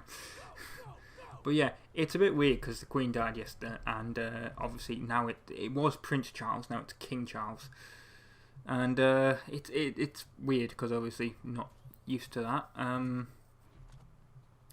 You know, talking about him in that manner, because 70 odd years of his life he's been called Prince Charles.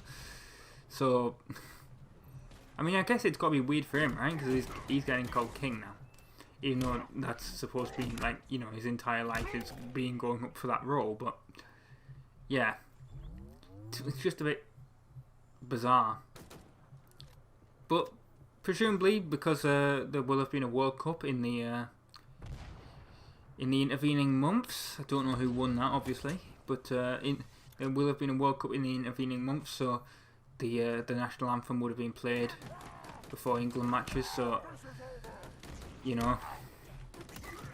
hopefully people will have got used to having to say "God Save the King," because that's "God Save the Queen" was the national anthem, and now it's "God Save the King" because it changes when the monarch dies.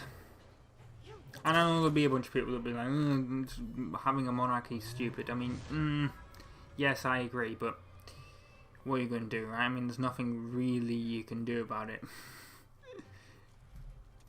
I mean, there's a presumption that, like, it's going to go at some point, like, either during Charles or William's, but if William actually gets to be king, I don't think it's going anywhere. I mean, I don't know why I'm turning this sort of like political, but yeah, supposedly, yeah, like Charles isn't particularly liked, but William is. So, if it makes it to William, I think the monarchy's probably there for like another. I mean, that's the other thing as well. It's like it's Charles, William, Prince George is like the really youngest one. And it's all men until after that, assuming it continues. So it's a bit weird. I mean, that if you think about it, that's the monarchy sorted until after I'm dead, right? Because if I'm 25 now, yeah, Charles probably ain't gonna last too long. 20 odd years maybe. Maybe William will probably be in his 60s when he takes over. So another 30 odd years, but George is what, like 7 or whatever, so he'll be in his 40s, so that is the monarchy pretty much sorted until that, I won't be alive anymore. Maybe YouTube will no longer be here.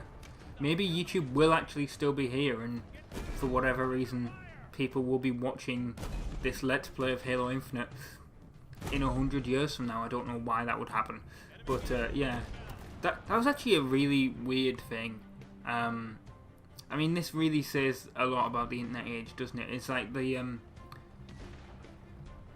obviously the Queen died, and then you got like the message from like now King Charles, and the top reply on Twitter. So the thing that will be in the screenshots in the history books was a GIF from The Office. Like, that just really, it's weird. Like, weird how history is like that. It's like, oh, we've communicated it in a GIF, and now, I mean, I don't know how we're going to have, and I like how it said history books, as if like, I don't know how we're going to have, the paper from bloody Harry Potter, that, like, animated paper, but you know what I mean, like, I assume in the future, well, I mean, when I was at school, we were using computers, obviously, so towards the end we were starting to use Chromebooks and tablets, so obviously history books in the future will be using technology in that fashion, so presumably that office GIF will live on forever. God, this is just such a weird episode if you think about it. Well, we talked about the end of Halo Infinite and the monarchy. That's just really, really strange.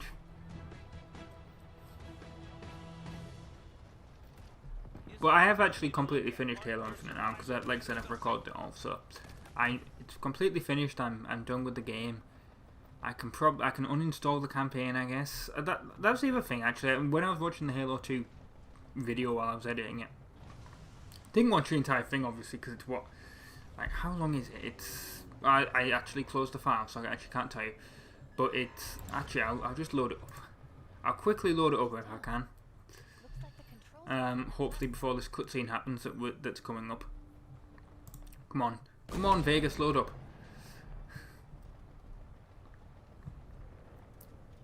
Or I'll tell you after the cutscene, because we're getting very, very close to the cutscene.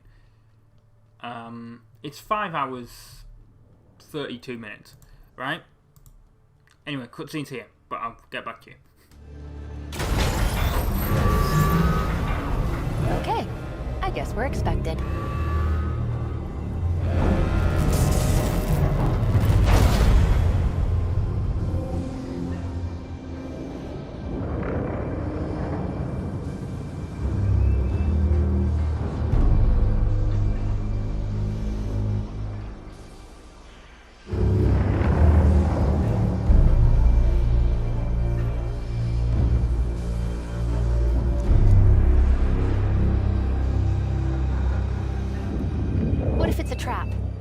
I mean, it's a trap, right? It's definitely a trap. Are you even listening? Let's go. Ready when you are, Chief. So yeah, it's 5 hours, 32 minutes. Obviously, I didn't watch all of that while I was editing. But I watched chunks. And there's a bit where I'm like, oh yeah, I'm going to do Halo 3 ODST after Halo 3. I'm going to do them all in release order. Now, maybe I've released these the journeys in release order. I think that's exactly what I'm going to do. I'm definitely going to do that. But it's just a bit weird. I was like, yeah, I'm going to do all of Halo in the release order. And then I did Halo 4 after Halo 3. But, yeah, there's the achievement for doing that. This has been part 30 of Halo Infinite on the Xbox One. I've been RobtheMod, and ta-ra. Hello everyone, I'm RobtheMod, and this is part 31 of Halo Infinite on the Xbox One, the level House of Reckoning. It's not a cutscene, but we got this that I want to leave in. I thought perhaps that I had misjudged you. If you would allow your cohort to die for the greater good, I pity you that I was correct. The House of Reckoning. Such an appropriate name. Many of your kind have entered this arena. None have left. Come, look upon my work. Understand why we won.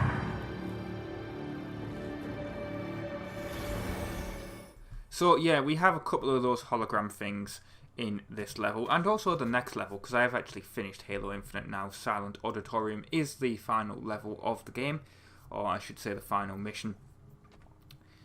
And what you have to do, well, this is House of Reckoning obviously. Now what you have to do here is you basically have to defend yourself. It says locate and rescue the pilot. Now the way you do that is you basically are on this battlefield here, and you're just going to have waves and waves of enemies attacking you. And there's multiple of these on different levels of the house, I guess. And the unfortunate thing is, and you'll see an edit in a second, the unfortunate thing is that, well, that was the edit actually, I don't think you actually saw it, but I think I did very well at disguising that. But The thing about this is that it's the checkpoint saving on this is so annoying. Basically, if you I think there's 4 waves on this one, on this first one. Now, if you die on any of the 4 waves, you will get put right back at the start. It's essentially, do you remember Firefight from ODST and Reach? Were they in any of the other Halo? I can't remember. Was that in Halo 4? I don't think it was. But I genuinely cannot remember now if Firefight was in Halo 4 and 5. Oh well.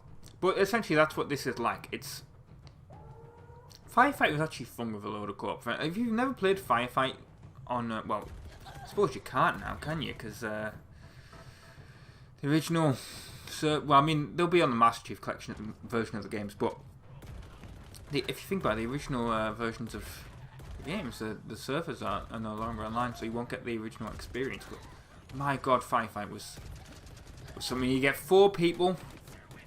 If you've never played Firefight, I'm just telling you this basically. You get 4 people, and you basically get a wave of Covenant just attacking you. And you basically had to see how long you could survive. And I believe, I don't know if it was like in the settings itself, or if it was based on... No, I think, multiplayer-wise, I think it was based on, what was it based on? I think what it was based on was if you died, you... Like, if any of your co-op people died, they respawned at the next wave.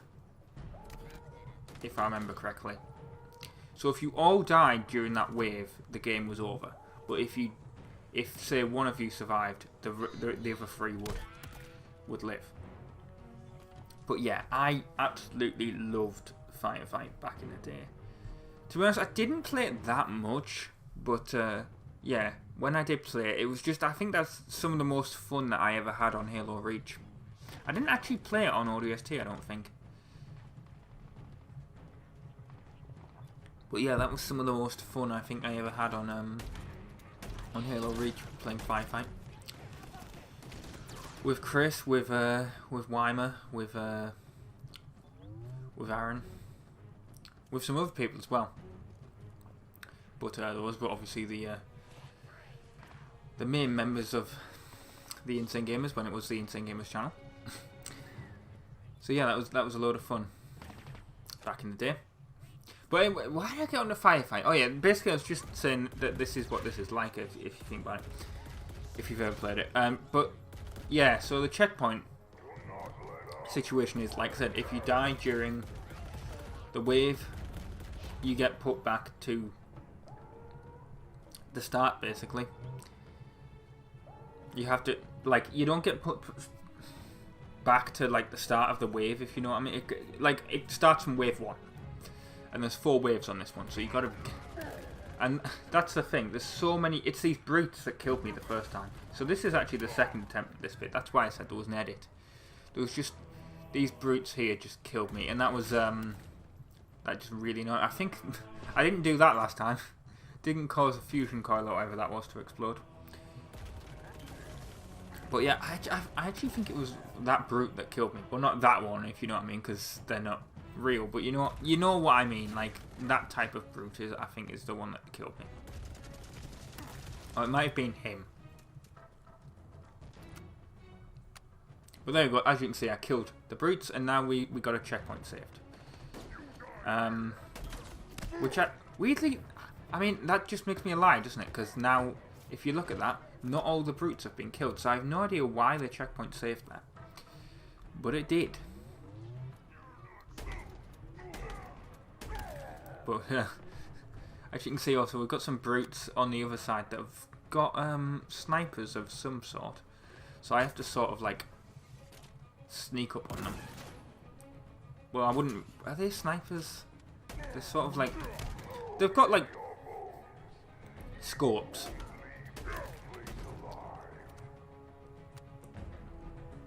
But there you go. Killed them all now.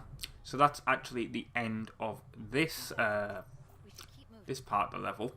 we're going to move along, go through here. We're going to have another one of the holograms as soon as we go through here. You get one as soon as you go in and out.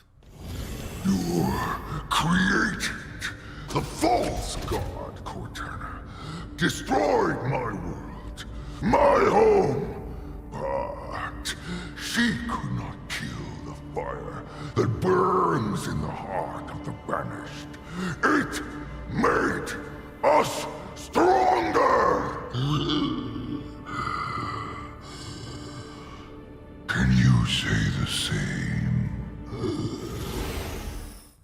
So yeah, up the lift, and then we're going to have another hologram when we come back out the lift, like I said. I was trying to figure out how you activate it. No, it's on the other side. Duh. For some reason I was thinking, no, if I go in it'll go... Oh, the elevator, I should say, not the lift. Lift is the British term for an elevator, if you didn't know that. I think I've... Well, that's the thing, it's called an elevator, and yet the other things are called a gravity lift.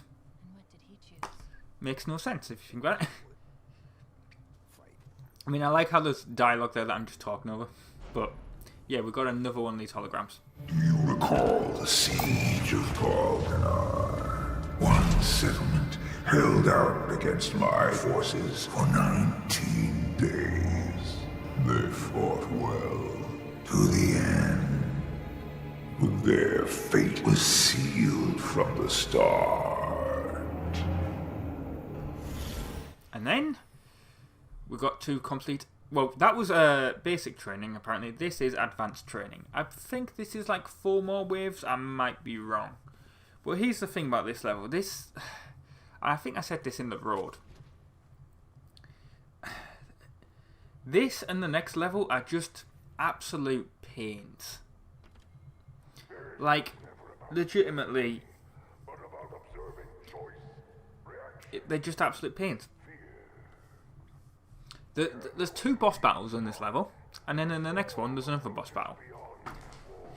So yeah, that's just so annoying,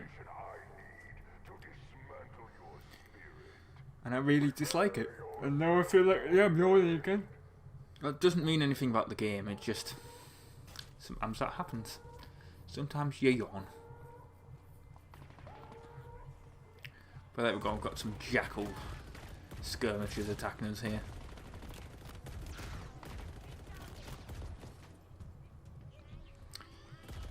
Is this the one where... I don't want to spoil it, but there's one where... I think it might be. Yes, I think it is. This is the really tough part of the level, because there's also a pair of hunters. I didn't know this at the time, so I probably should have kept this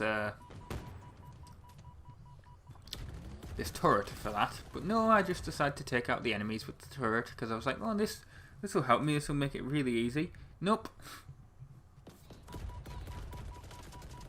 Actually, I can't remember if it saves before the bloody hunters come on, because if it doesn't, that is just absolute, like, peak meanness of checkpoint saves.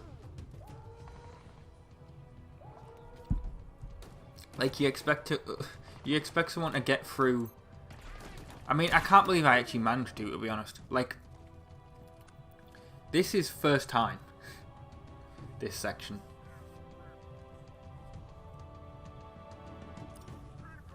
Actually, no, that's a lie. This is actually... No, this is the second time again. Sorry.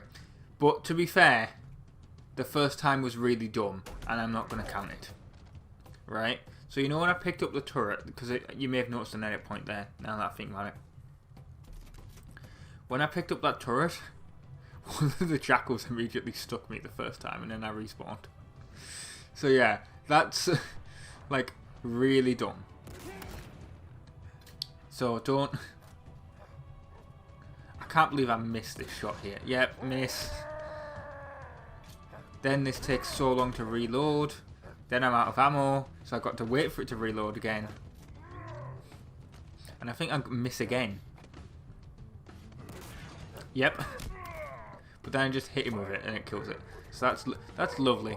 That worked. So I think that was the... I think we're on the 3rd wave now. We might actually only be on the 2nd. But I'm pretty sure it's the third wave. And unfortunately, you can't go back in there. Which I was hoping you could to sort of get round the other side. But then it spawned enemies, I guess they're underneath.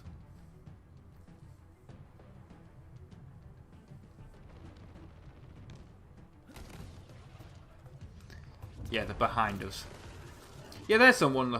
So, okay, yeah, there's the hunters. I was like, oh shit.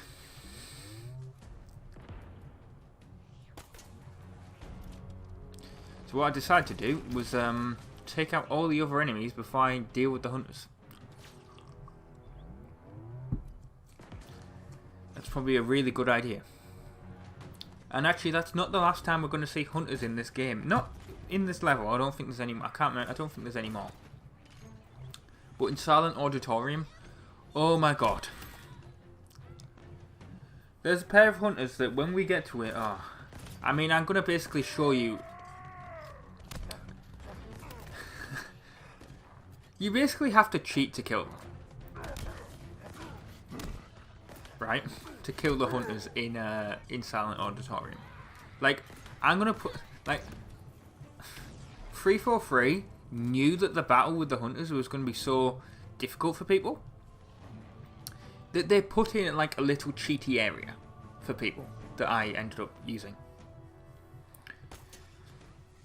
That I didn't know about, obviously. I had to look it up.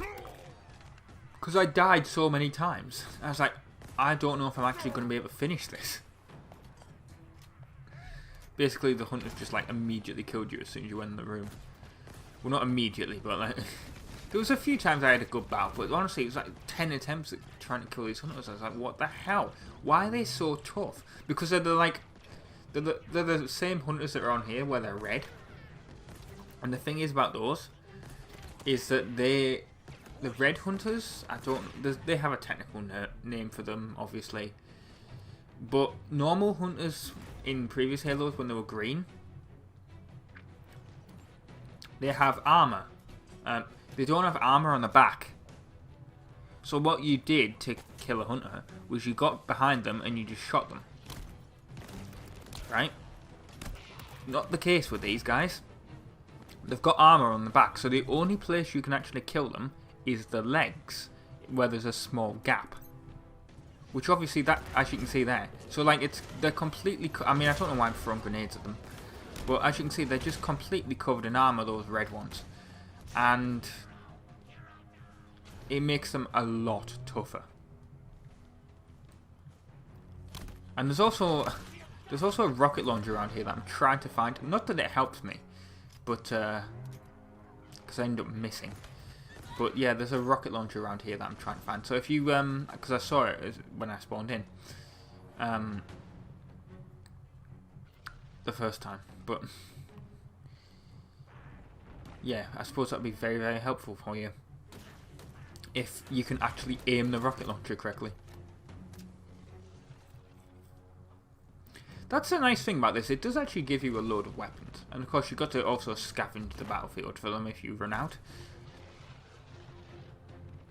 I do like the subtitles sometimes. Confident laugh. There we go. There's the rocket launcher that I found. That's going to be worthless in a second. Unless I take one of them out with it. I can't remember. Nope. That one just went straight for me. Yep. Useless rocket launcher, wasted all that ammo. Ah well. Don't even know why I was throwing that. That's not going to electrocute them. But I did.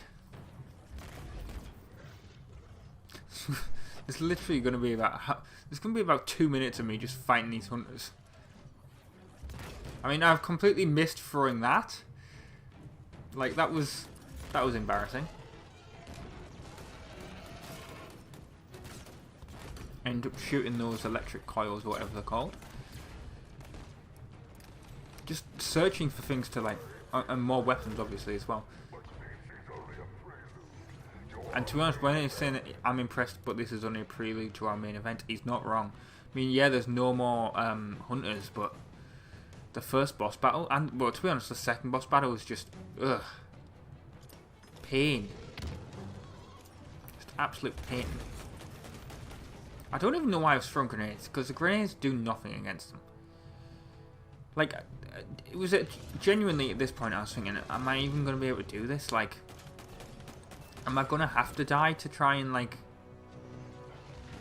make sure to get the turrets back and then use the turrets to kill them? But no, I did actually manage to kill them, luckily. But I can't remember how. Well, obviously shooting them in the leg, but...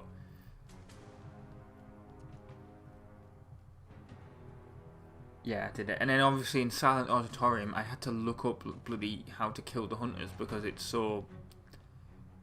they're so much of a pain. Like I said, they put like a... 343 put a hidey hole on the level that you can go in so they can't attack you. Like, that's how tough those hunters are. Actually, there's another turret there. I'm joining it again, I'm sorry. I don't mean to, it's just... there we go. See, turrets, very helpful. Ended up killing that one.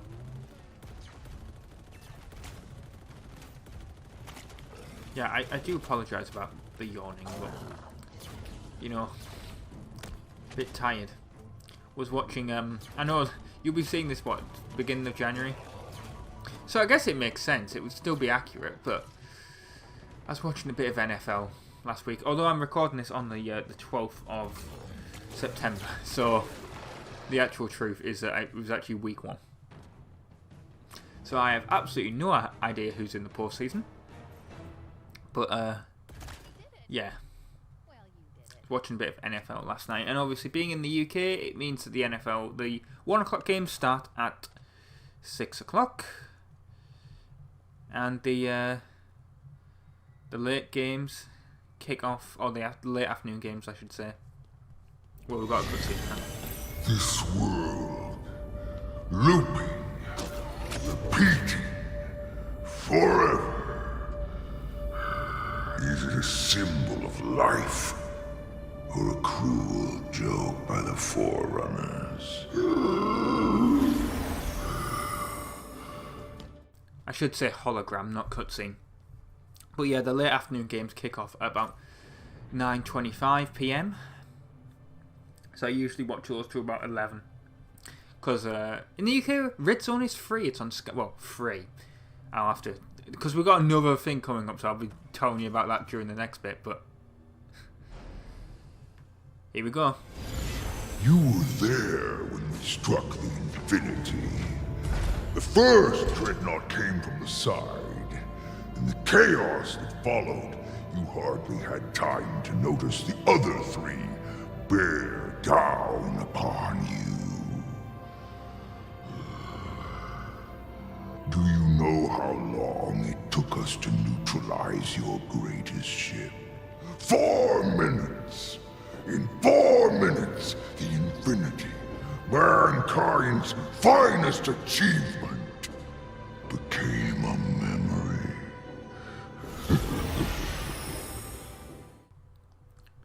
Right. Yeah, Red Zone is quote-unquote free. If you have cable, basically, there's Sky Sports Mix, which Sky Sports you normally have to pay for. I have Virgin Media for my internet and get cable with it. And yeah, so if you have Sky or BT or Virgin, you have to pay for Sky Sports usually, or Sky Cinema. But Sky Sports Mix is like the teaser channel for Sky. So they actually give you it for free basically on the basic package, and that is actually where they show Red Zone every Sunday. Now they don't show any of the other matches. Well, no, that's technically incorrect. They show the London matches on Sky Sports Mix, but yeah, apart from that, they don't actually show any of the, you know, you have to pay for the individual games. But yeah, I mean, to be honest, I prefer Red Zone anyway. I mean, I know people will be like, oh, you should stick with it. I mean, yeah, I can watch, like, I watch London games and I do watch the Super Bowl and all that. Don't particularly, you know, the regular season games and even some of the post-season games, I don't watch, you know, in full, because like I said, in the UK, I suppose it's like, well, it's the opposite of America, isn't it? Because America, you can watch, it's the other way around, time-wise, isn't it? By the way, I was trying to figure out where the hell you go, like, where this was. It's in the ship, like, because I know you had to go in the, like, you have to find that thing to activate it, and I was like, where is it? Because wherever I went, it was still going. Didn't do very well at doing good audio placement on that game. But yeah, I do like watching the NFL games, but I do prefer Red Zone because, well, obviously it's what I have access to, but also, I can't believe I missed it. It was that thing on the floor as well. I started looking around the ship for this thing. It was just, ugh. But yeah, Red Zone, honestly, it's amazing. Although, here's the thing, I don't know how to describe it. This is nothing to do with Halo, is it? This is NFL stuff, but Red Zone and Fox must be, they're in like a graphics war at the moment. At least on week 1 they were. If you don't know what I mean, basically there's like a ticker on the bottom of the screen on Red Zone. Here's the thing, on the Sky feed, they don't actually have that ticker, so this is actually irrelevant to me, but I just saw it online and I just thought it was quite funny. There's like a ticker on the bottom of the screen that gives all the other scores, and it covers up the actual ticker that's on the CBS and Fox matches, because if you don't know what Red Zone is, it takes the matches that are going around America at the same time, and it just, we got a cutscene actually, so I'm going to explain this in the boss battle. I miss you. And I love you. I love you,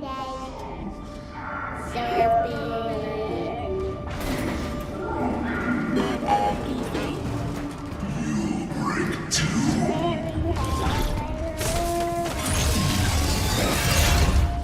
Soon you'll meet your end. Say goodbye. Yeah, spoiler, boss battle against an invisible elite. That's really fun. But yeah, so the CBS and Fox games, they're regional, and Red Zone shows all of them,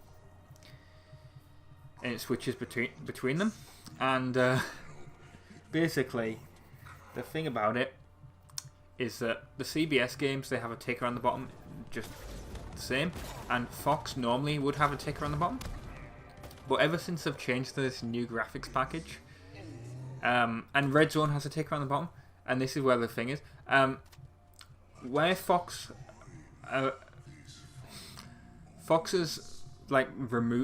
decides to remove the ticker when Red Zone switches to them. So the ticker on Red Zone covers up the score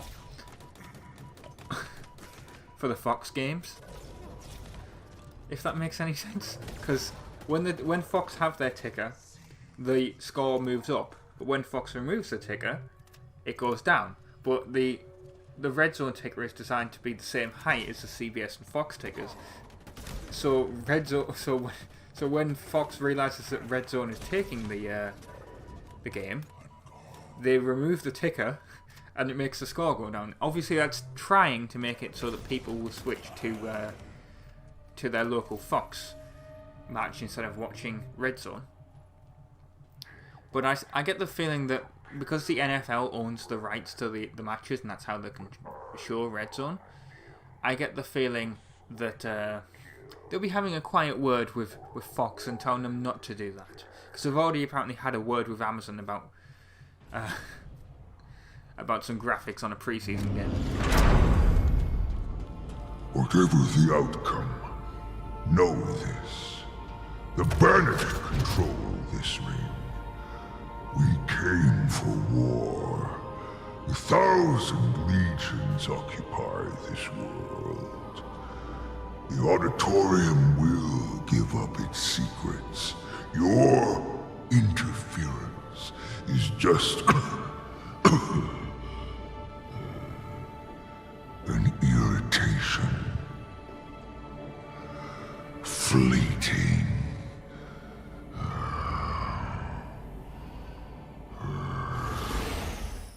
Anyway, I like how I didn't mention any of what was happening during that boss battle.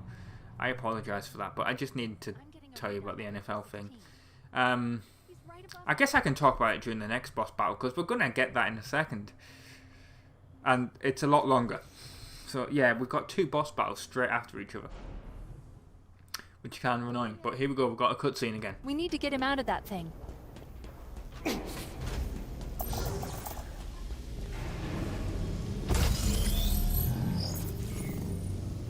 Chief, you shouldn't have come for me.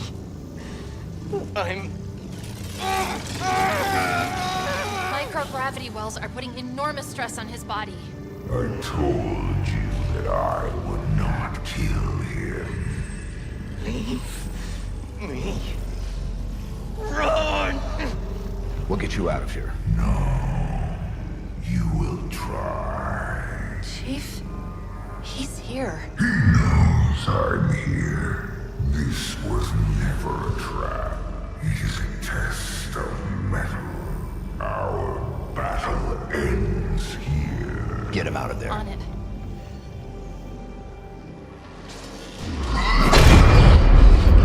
Bear witness.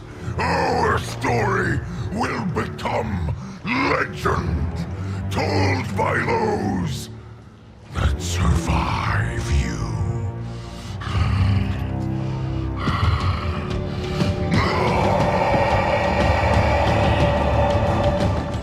And here's this boss battle. It's not the final boss battle of the game. I was hoping it would have been, but it's not. And as you can see, I died a few times because that was an edit. But yeah, that first boss battle where we had against the Blade Master, absolute pain is all I'm going to say. I died like twice during that. So I would just try and... Well, the thing about him is that, like, because he's invisible, it's just such a pain. I don't know how to describe it. Like, because he goes invisible, you have no idea where he's going to go. And for this boss battle, you have to take out those things without being killed by him. So that's kind of awkward. Like, because you have to get... Because what happens is, he's taking damage. He then has a shield that puts the damage on Echo 219. Or the pilot. After you deal him a certain amount of damage. So if you... So then you have to take out the relay that disables that. And I actually managed to do that a couple of times. But the thing is, by the time you do that, he's still at half health. So unfortunately, every time I died, it was... And it doesn't save a checkpoint afterwards. Which is really annoying. So you have to start from the beginning all over again. It's just... Seriously, like this level... Just absolute worst for checkpoints. I hope... Well, I mean... It's unlikely now, but... I wish 343 would, like, sort out the checkpoint situation. At least for this level. Maybe no one's brought it up. Maybe I'm just the only one that's having trouble. I don't know. But yeah, I had a bit of trouble with this level.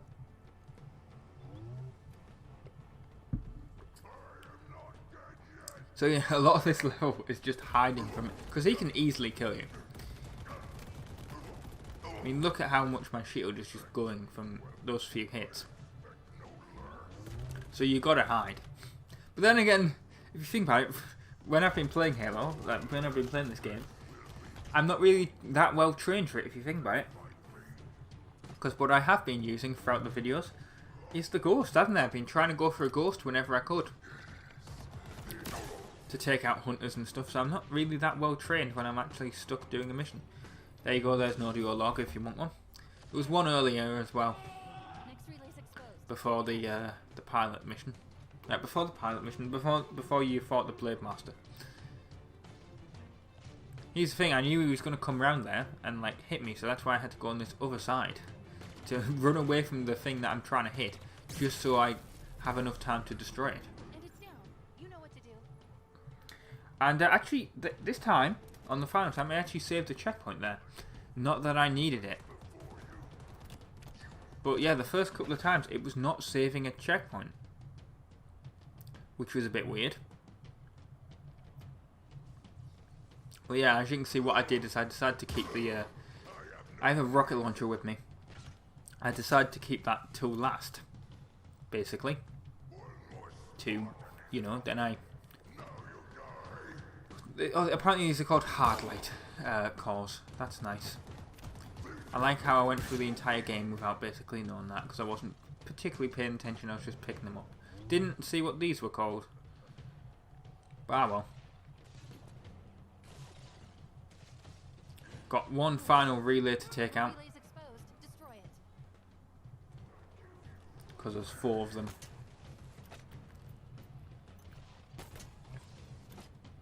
And again, you've basically got to avoid him. Do I throw this at it? I can't remember. Yes, I do. That was an awesome... That was like an NFL quarterback throw. Bringing it back. There was a relevance there. Don't tell me there wasn't. That's how I can justify... I mean, to be honest, I've said this. I've basically used this series as a vlog at this point. But yeah, now I've got the rocket launcher. And he's got a gravity hammer. A very special gravity hammer. I don't know where he went. Oh, there he is. Wanted to make sure I didn't miss. Unfortunately, didn't take out all of him with the rocket launcher. I reckon if I had one more, I would have been able to. But alas, I did not. And then I was so lucky there that I was not killed. But there we go. He's dead. Almost killed myself. And, well, yeah. We got a cutscene. It's going to end the video. So I have been RobtheMod. Thank you very much for watching part 31 of Halo Infinite on the Xbox One. Enjoy this cutscene. And, ta-ra.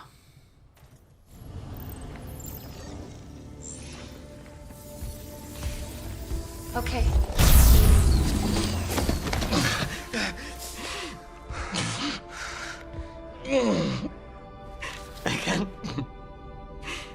I can't believe you came for me.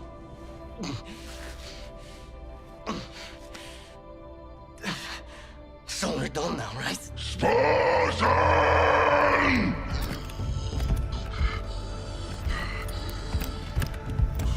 Fight me. It's over. Nothing ends. My death will inspire 1,000 others. Tell them I died well. I don't understand. You showed him respect. He was a monster. Yes. But at the end, he was just a soldier. Hoping he'd done the right thing. Questioning his choices. So is it over? Their leader's dead, right? The intricacies of any action are complex. What? What are you talking about? There will be consequences. There always are. What could be worse? We need to move. The Harbinger's at the auditorium. Whatever she's planning... It's worse. I get it. Okay then. I have one question before we leave. What is it? Has anyone seen a pelican? Ow. What? What? I had a lot going on. I was busy.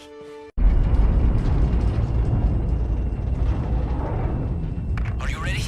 It's about to get rough. They're waiting for us. I think they're all waiting for us.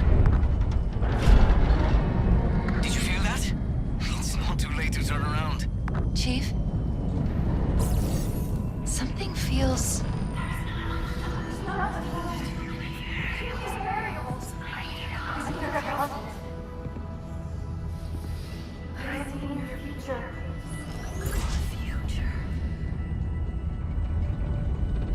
silent auditorium. Oh no. What is it? What's wrong? I should have realized. That's not what it was called. I've been here before. This is where I locked her down. This is where Cortana died. What do we call her?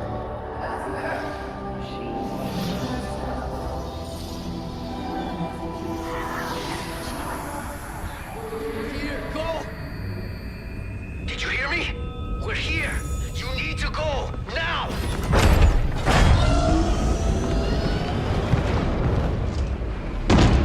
Hello everyone, I'm RobtheMod. This is part 32 of Halo Infinite on the Xbox One, and this is it.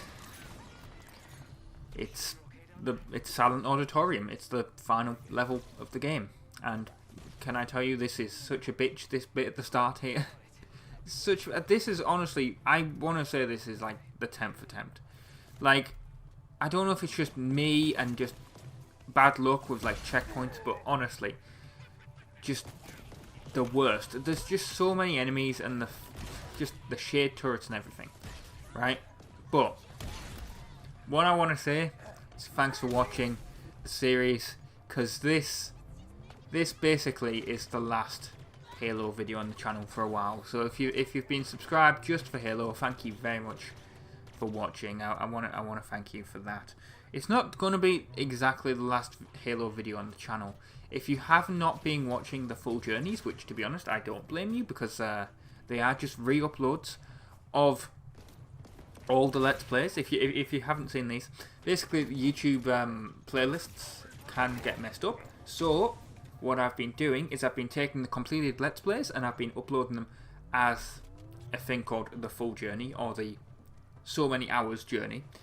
And basically, what I can tell you is that Amnesia: The Dark Descent, for example, was 5 hours 5 minutes. Dirt Showdown is 6 hours 48 minutes. And Halo Combat Evolved, which is the most recent one that I've uploaded at the time of recording. They should all be up by the time you see this, because I'm recording this in September, but you'll be seeing this in January. Halo Combat Evolved, 6 hours 25 minutes, basically. 6 hours 23 is the actual length. So yeah, I'm going to be doing Halo 2 and Halo 3 and all that very soon. But basically, what you're going to see is that, I mean, this is going to be a bit weird, because this is going to be part of that, obviously, because I take the videos and I put them in the journey. But basically, on when will it be? I'm looking at my schedule. On Friday, you will basically be seeing the full journey of this. So, the full, however long it took me to get through Halo Infinite. That's basically it. That's all I want to say. So this video by itself is not the last Halo video on the channel. And to be honest, the Halo full journey may not be the full video on the channel. That I'm gonna have to, like, well, there's gonna be a cutscene coming up, so I'm just gonna have to look at that. But I don't know why that looked like it jumped ahead. If that jumped ahead, that was obviously an issue with capturing. But I think I may have just been jumped by an AI. To be honest, I'll have to take a look at that. Honestly, I was just sort of looking down at the microphone, just talking into it, and then I looked up and just saw this elite, and I was like, whoa, was not expecting that. But yeah, I'll have to look. We need to get a power seed. Obviously, that doesn't take that long, because I can tell you that there's a cutscene coming up. So yeah, it's literally right there. But yeah, so if you're watching this as part of the full journey, probably going to be the last Halo video for a while, until the next game comes out. I have seen your future, and I have learned there will be no more sadness, no more anger, no more envy.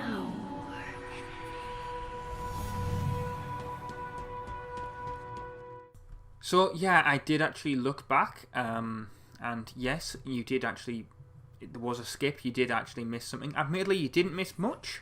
I'll explain more after this bit that we're going to have another hologram section with Cortana. But yeah, that was actually a capturing error, so I do apologise about that. I've been waiting for you to show up. What's the plan? Take me back to the Infinity for deletion? Halsey's gonna love that. The UNSC is gone. Atriox, how did you... It's time to discuss the terms of your surrender.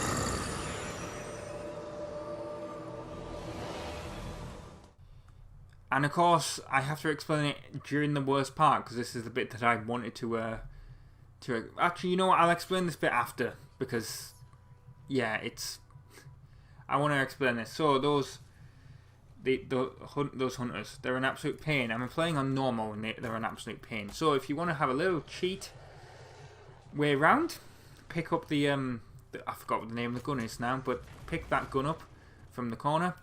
Use the grapple hook up here. There's an energy sword here that's completely... I don't know why you'd use an energy sword against the hunters, but they basically cannot attack you. But you can attack... Well, they can try and attack you, and they will actually... It looks like they will actually take a bit of your shields away, but basically they can't really attack you. Now, annoyingly, you can't use the sentinel beam here, but you can use this to get through the little gap. There we go, see? Shoot it in the leg. Wait for it to come back round, because it's... There we go. Well, it didn't really move, but there. Killed it, and now it's gone. And obviously there's two of them. But they can't attack you, because you're in this... You're behind there, basically. The only problem with this weapon is you have to reload after every hit. But yeah, that capturing error. I do apologise about that. You didn't miss much, you literally just missed me turn a corner. And I even went back and I looked at the original footage, because the Elgato saves it in two places.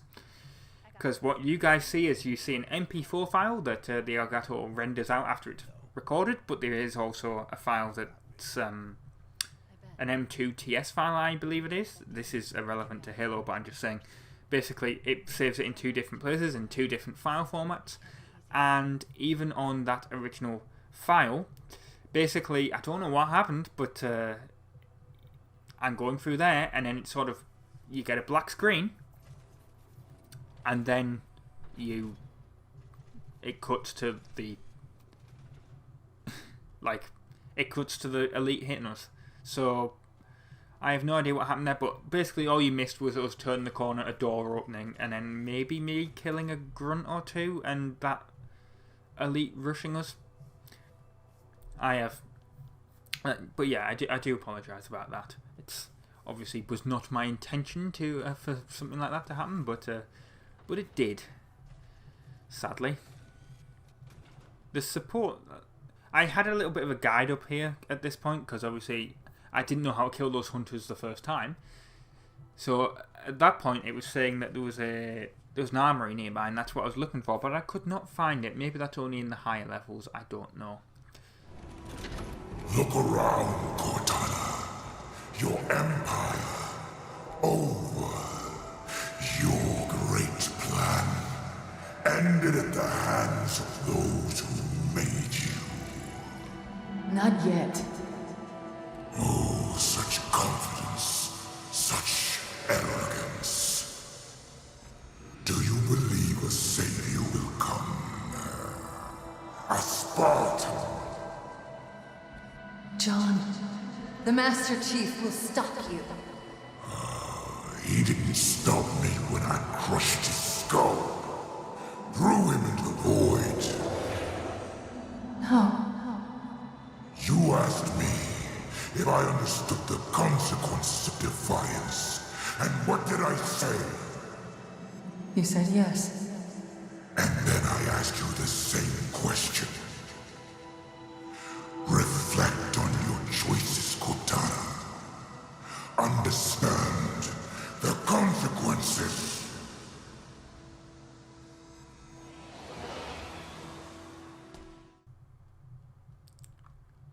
And now we carry on after listening to more Cortana holograms. And I guess these whispers, but you can read those. I don't like as I've said before, I do not like talking over cutscenes, and yeah, they're not really cutscenes, but I count them as cutscenes.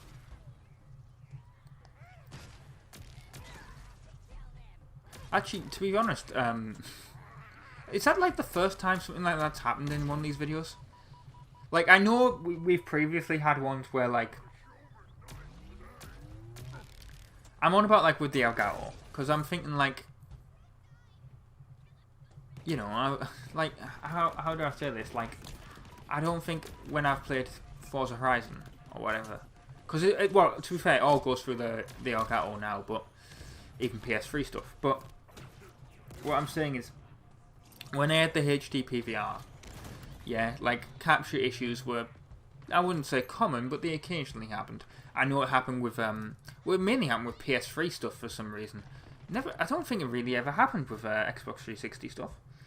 But that was with component video, to be fair, and component video is analog, and also that was on an older PC that I had, and even that had an issue once where a couple of times, to be honest, where I played, if you remember, I was playing Euro Truck Simulator on the PC. This is very old. But, yeah, playing Euro Truck Simulator on the PC, and the PC just decided to turn off in the middle of a recording once. I have no idea why that happened, but it did. But the point basically with the PS3 stuff is, I believe there's like a missing in quotation marks, but yeah, missing episodes of Gran Turismo 6 and Ratchet and Clank, where basically the capture was messed up, or it like didn't record properly for whatever reason. But again, that was on the Elgato. I don't think that's on the Elgato. That was on the HD PVR, the Hapag HD PVR. I don't believe that has ever happened with the Elgato before. Actually, no. Now that I think about it, no, because that wasn't really a capture. Well, it was a capture issue, but it didn't affect any videos. It happened before the video started. Sorry, I'm just remembering something where I went to record a video, but the signal wasn't coming through on the Elgato for some reason, and it turned out to be an issue with the software because they released an update to it. So yeah, that was a thing. And then that might have happened like once or twice. And then there's been times when I've gone to record, and weirdly the Elgato's been pushing the signal fine to the TV. It's happened before where I've two separate things, but it's the same issue. I hope that wasn't another cut there. I don't think it was, because that was. I think it might just be me turning. But now I'm worried that this is like happening more. I especially hope it doesn't happen in the boss battle, because that would be that'd be terrible if that happened in the boss battle. But yeah, there's definitely been a thing a few times with the Elgato where it's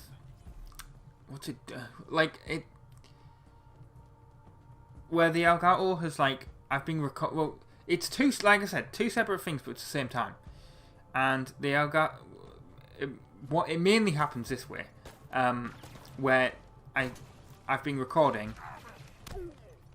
It renders out the video because that's how the Elgato has to. It can. That's it. Well, saying that, I wonder if that's the cause of the thing of that error.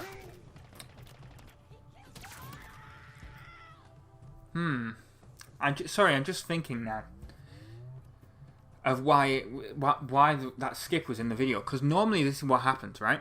So when you record a video on the Elgato, it has to. I've set it to automatically export it as an MP4 file.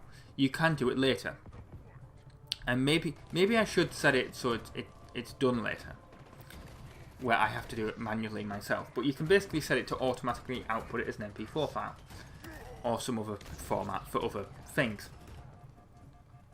But I set it to automatically do it as an MP4 format. Now what you can do is you can immediately hit record again. Now what I'm wondering, but here's the issue. So whenever I've been having issues with the Elgato, it's always been after I've recorded something, basically. it's recorded something, and then for whatever reason, the screen goes black on the capture window, but it's still sending the signal through to the TV. So that means the Elgato is still working, because if the Elgato wasn't working, it wouldn't be sending the signal through to the TV. If that makes any, you know. Well, here's the thing. For Halo Infinite here, I was so busy trying to finish the game. And the fact is, the previous episode was about an hour, and this is also an hour. Well, maybe it's actually an hour and a half's worth of raw footage, at least. So I'm wondering if, because I stopped the recording and then immediately started it again, if that first, like the previous episode, has basically caused an issue with the capture. I think that might be what happened.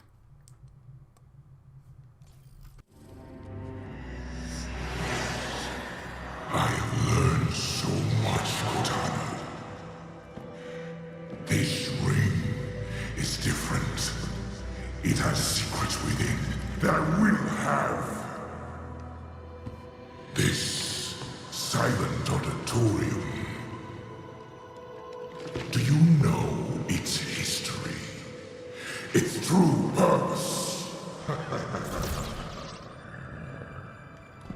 I have little need for a failed god. This ring is all I need. Surrender it to me.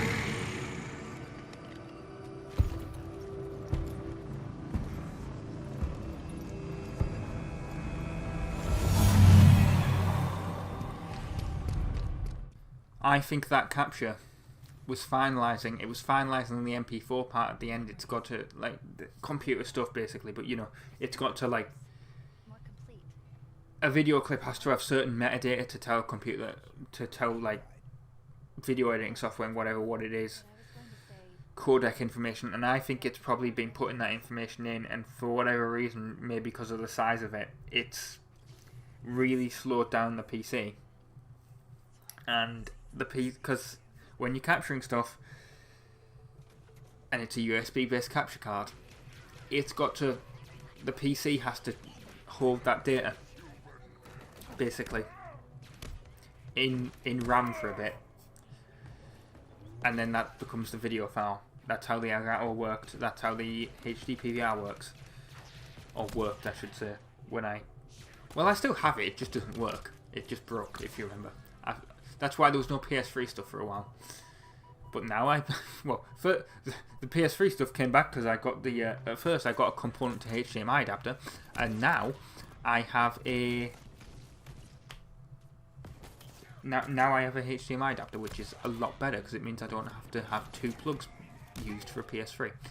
But anyway, yeah, the point is basically, I reckon that that first footage was probably finished exporting as an MP4, and it had to finalize that footage, and it caused a bit of an issue. So yeah, that's probably my fault, but I'd never normally do that.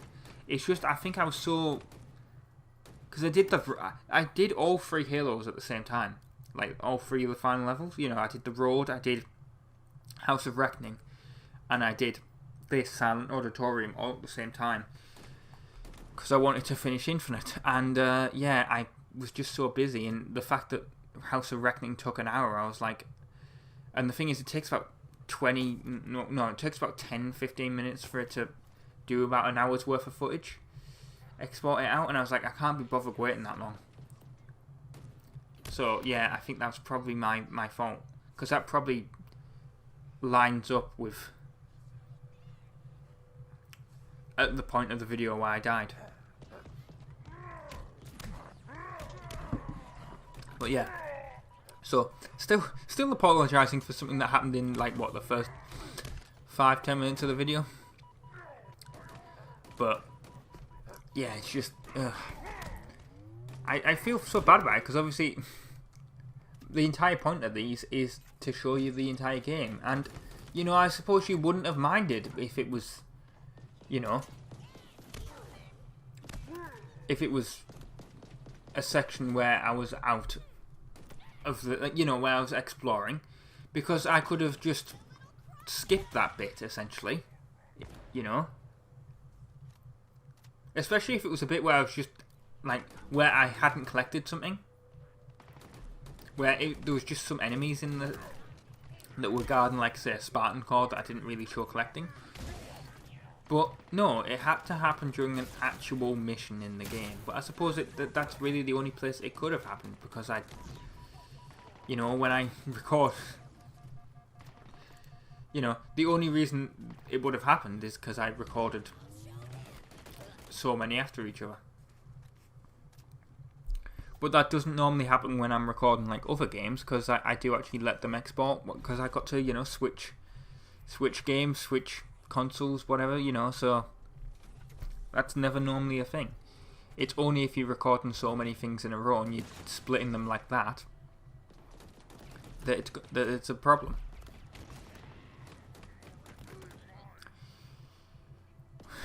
Well, there's one other thing I want to say as well.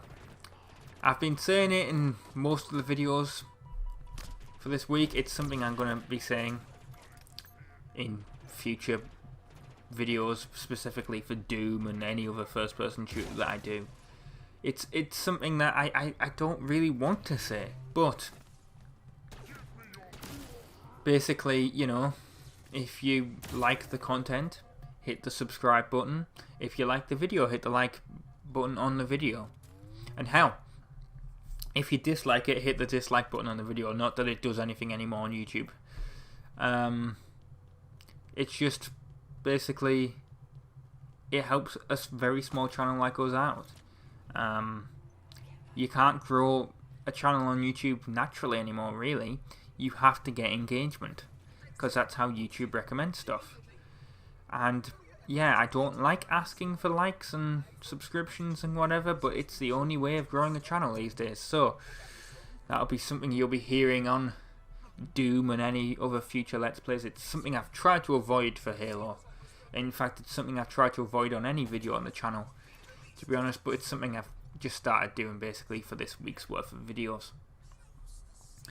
Although, weirdly, even though I recorded the commentary for Galgun after the fact, I forgot to actually mention it during that, so I do apologise.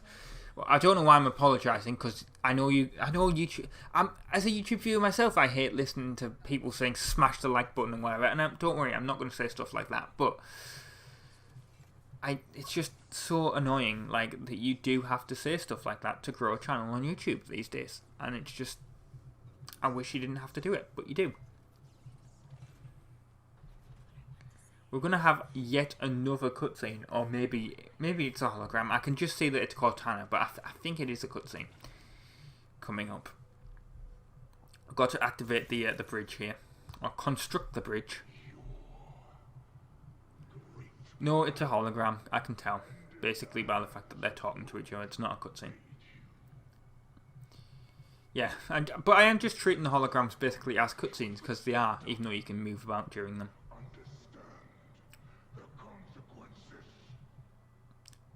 Apparently it took a bit before I activated this. Maybe the button was stuck. I don't know.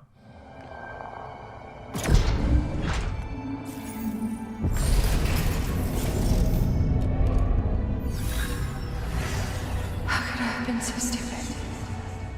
Halsey made a copy. It was the only way. There's not much time.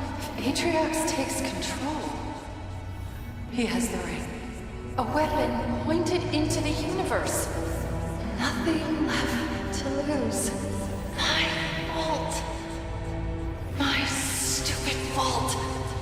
Not much time. Will this work? There's a moment. John will make it work. He needs help. Of course. Was this your plan all along, Halsey? Or is it mine? It doesn't matter now. Nothing else matters. This has got to work. He can't do it on his own. He needs me. He needs her.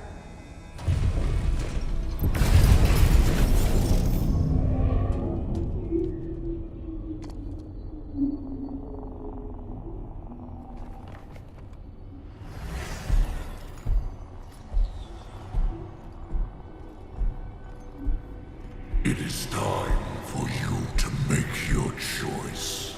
I have. Thank you, Atriox. You helped me. You really did. Would you humor me?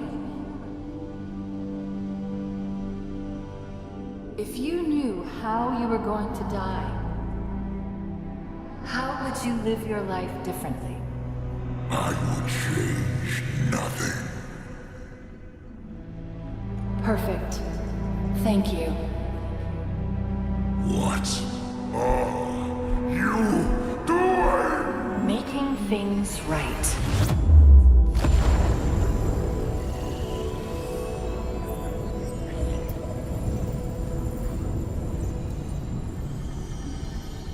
It was her.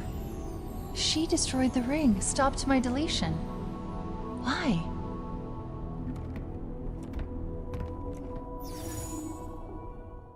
I think that actually was a cutscene, not a hologram, actually. I saw Cortana in the edit window and I was like, yeah, this is going to be another hologram. But no, I think it was a cutscene because it's... I think it was on a lift as the lift was going up. I don't know, like, actually, like, let me know in the comments. I don't... Well, engagement, yeah. Let me know in the comments what you think. Was that a cutscene or was that just a hologram? I think it was a cutscene. We've got another one coming up here because this is the boss battle. We've finally reached the boss battle area. So yeah, enjoy this. The Silent Auditorium. Forerunner, obviously. It appears to be... Oh no. What is it? It's a courtroom, a prison, a place of execution. All these things together. Why? To cover their sins, we stood silent, unable to speak as they passed judgment. We could not defend ourselves. We could not reason with them. Something's sending a signal. Before you ask, I'm already tracking it. Hear this, Forerunners. Your auditorium has fallen. The endless found. Your sins undone. Today we return.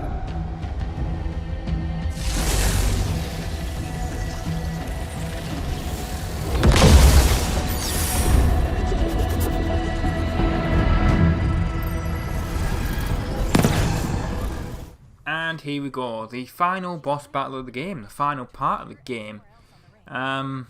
You're going to get a whole bunch of enemies that are going to attack you, a whole bunch of banished.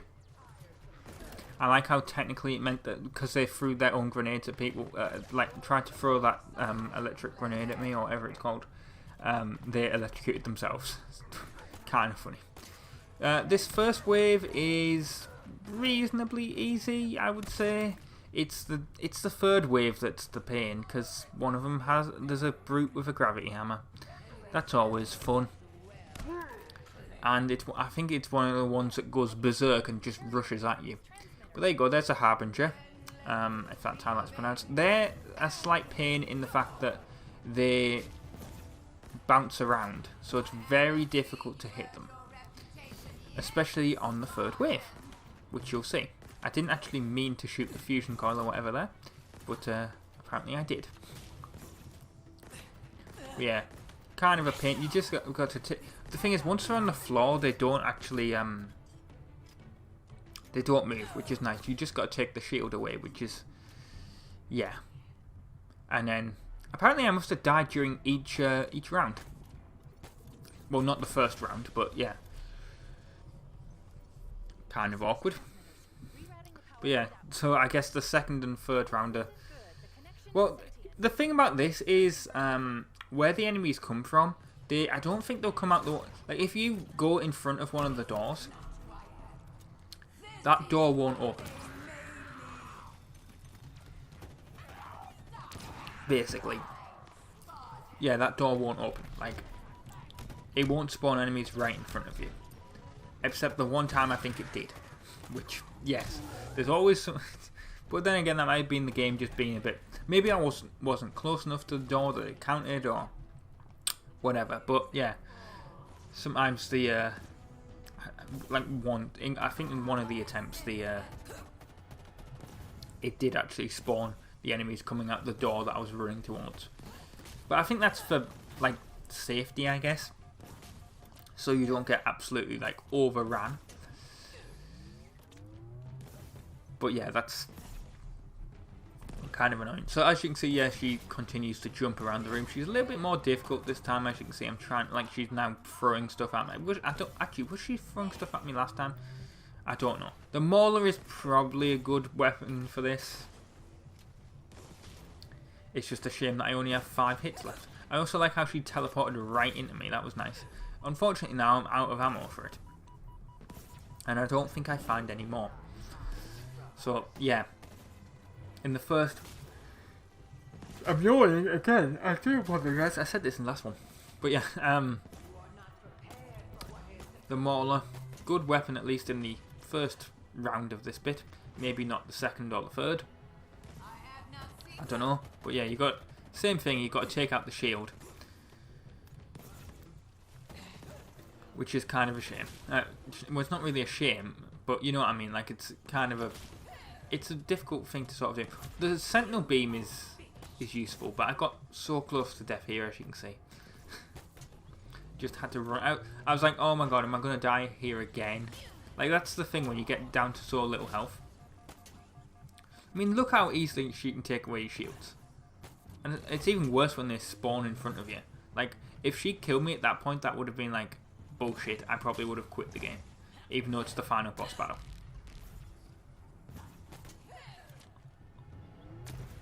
Or at least I would have quit the game for the day and then come back to it some other time. But there you go, took out the shield, just gotta like hit her again.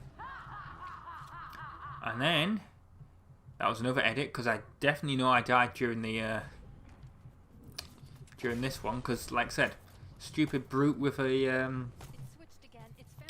not a grav lift, with a gravity hammer. There we go. Wait, there's something else here. Something's helping me.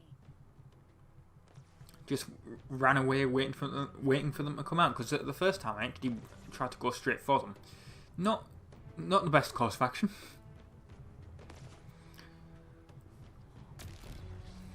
But there you go. So here's the final enemies. A couple of elites it looks like as well.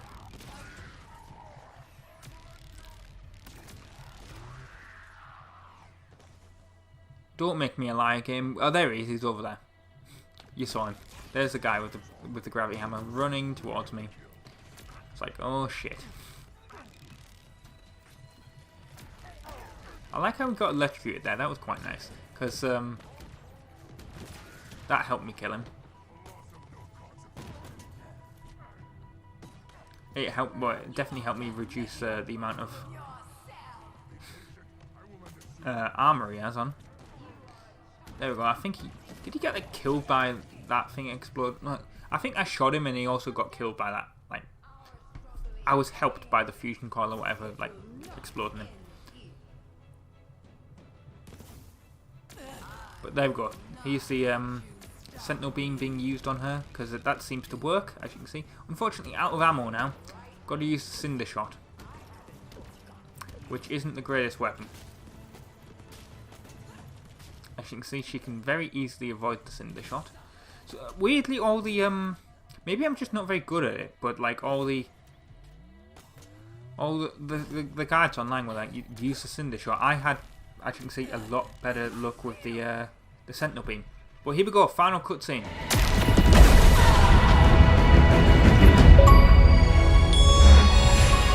What you need. Tell them. I am sorry it took so long. Who's she talking to? I don't know. The signal's old? Like, really old. My time is ended. Yours, too. They will make sure. We need extraction. Of course you do. On my way. The Endless will return.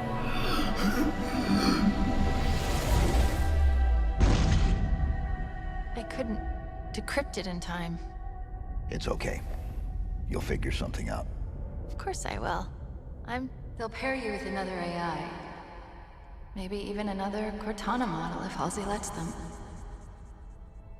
It won't be me. But you know that, right? But that doesn't matter. It's just another echo. She's right, John. Just another echo.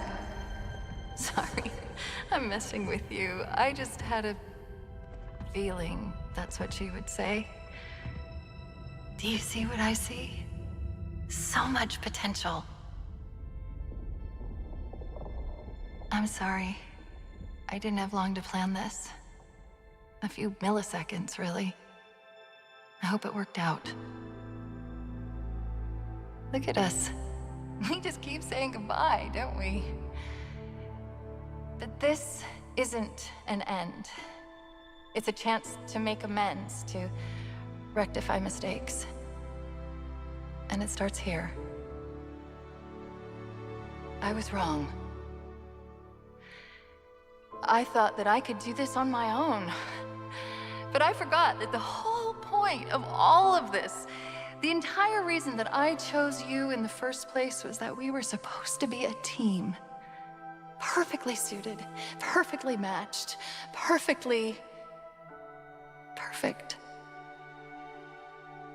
In these final moments, I know what my last mission is. I need to make sure you two learn from my mistakes. Become stronger because of them. I chose well, Master Chief. I really did. Now, it's up to you.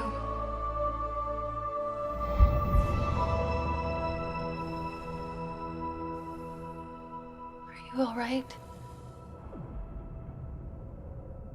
I don't know what to say.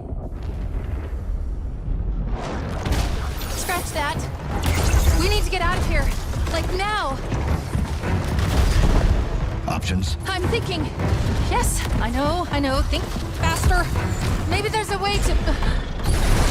Was that you? Would it help if I said yes? Probably. But we don't know where it's going, or even if it's going anywhere. Any other suggestions? No, but this is a really bad idea!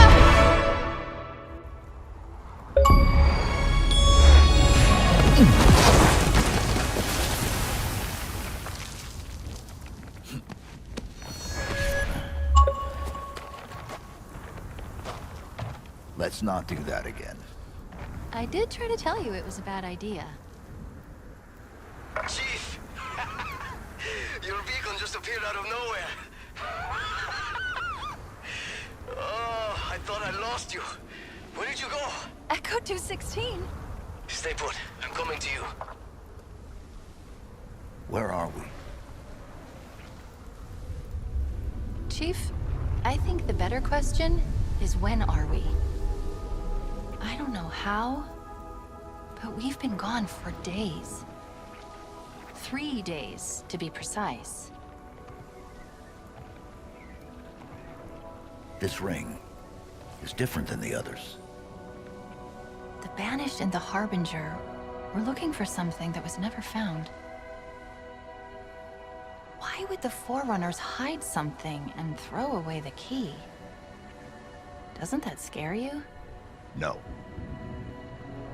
You? Of course not. Is anyone going to ask me what I think? I guess not. Get inside, big guy.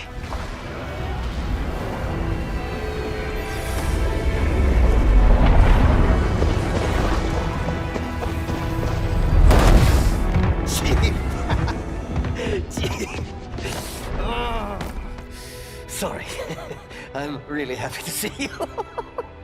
Really happy. So, what do we do now? We finish the fight. Yes, sir. The Banished still control the rest of the ring. Wait. I know this is weird, given all that's happened, but... What? What is it? We still don't know your name. We can't keep calling you Echo 216. No, you can't. Esparza. Fernando Esparza. It's nice to meet you, Esparza. Fernando Esparza. Good work, soldier. And what about you? What about me? What do I call you? Any ideas? Well... Do you think it would be okay? You're sure? You get to choose your name. Then I think I might have the perfect one. All right. Here we go.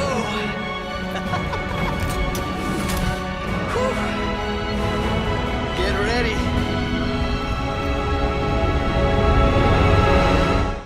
And that's it. Halo Infinite, developed by 343 Industries, as you can see.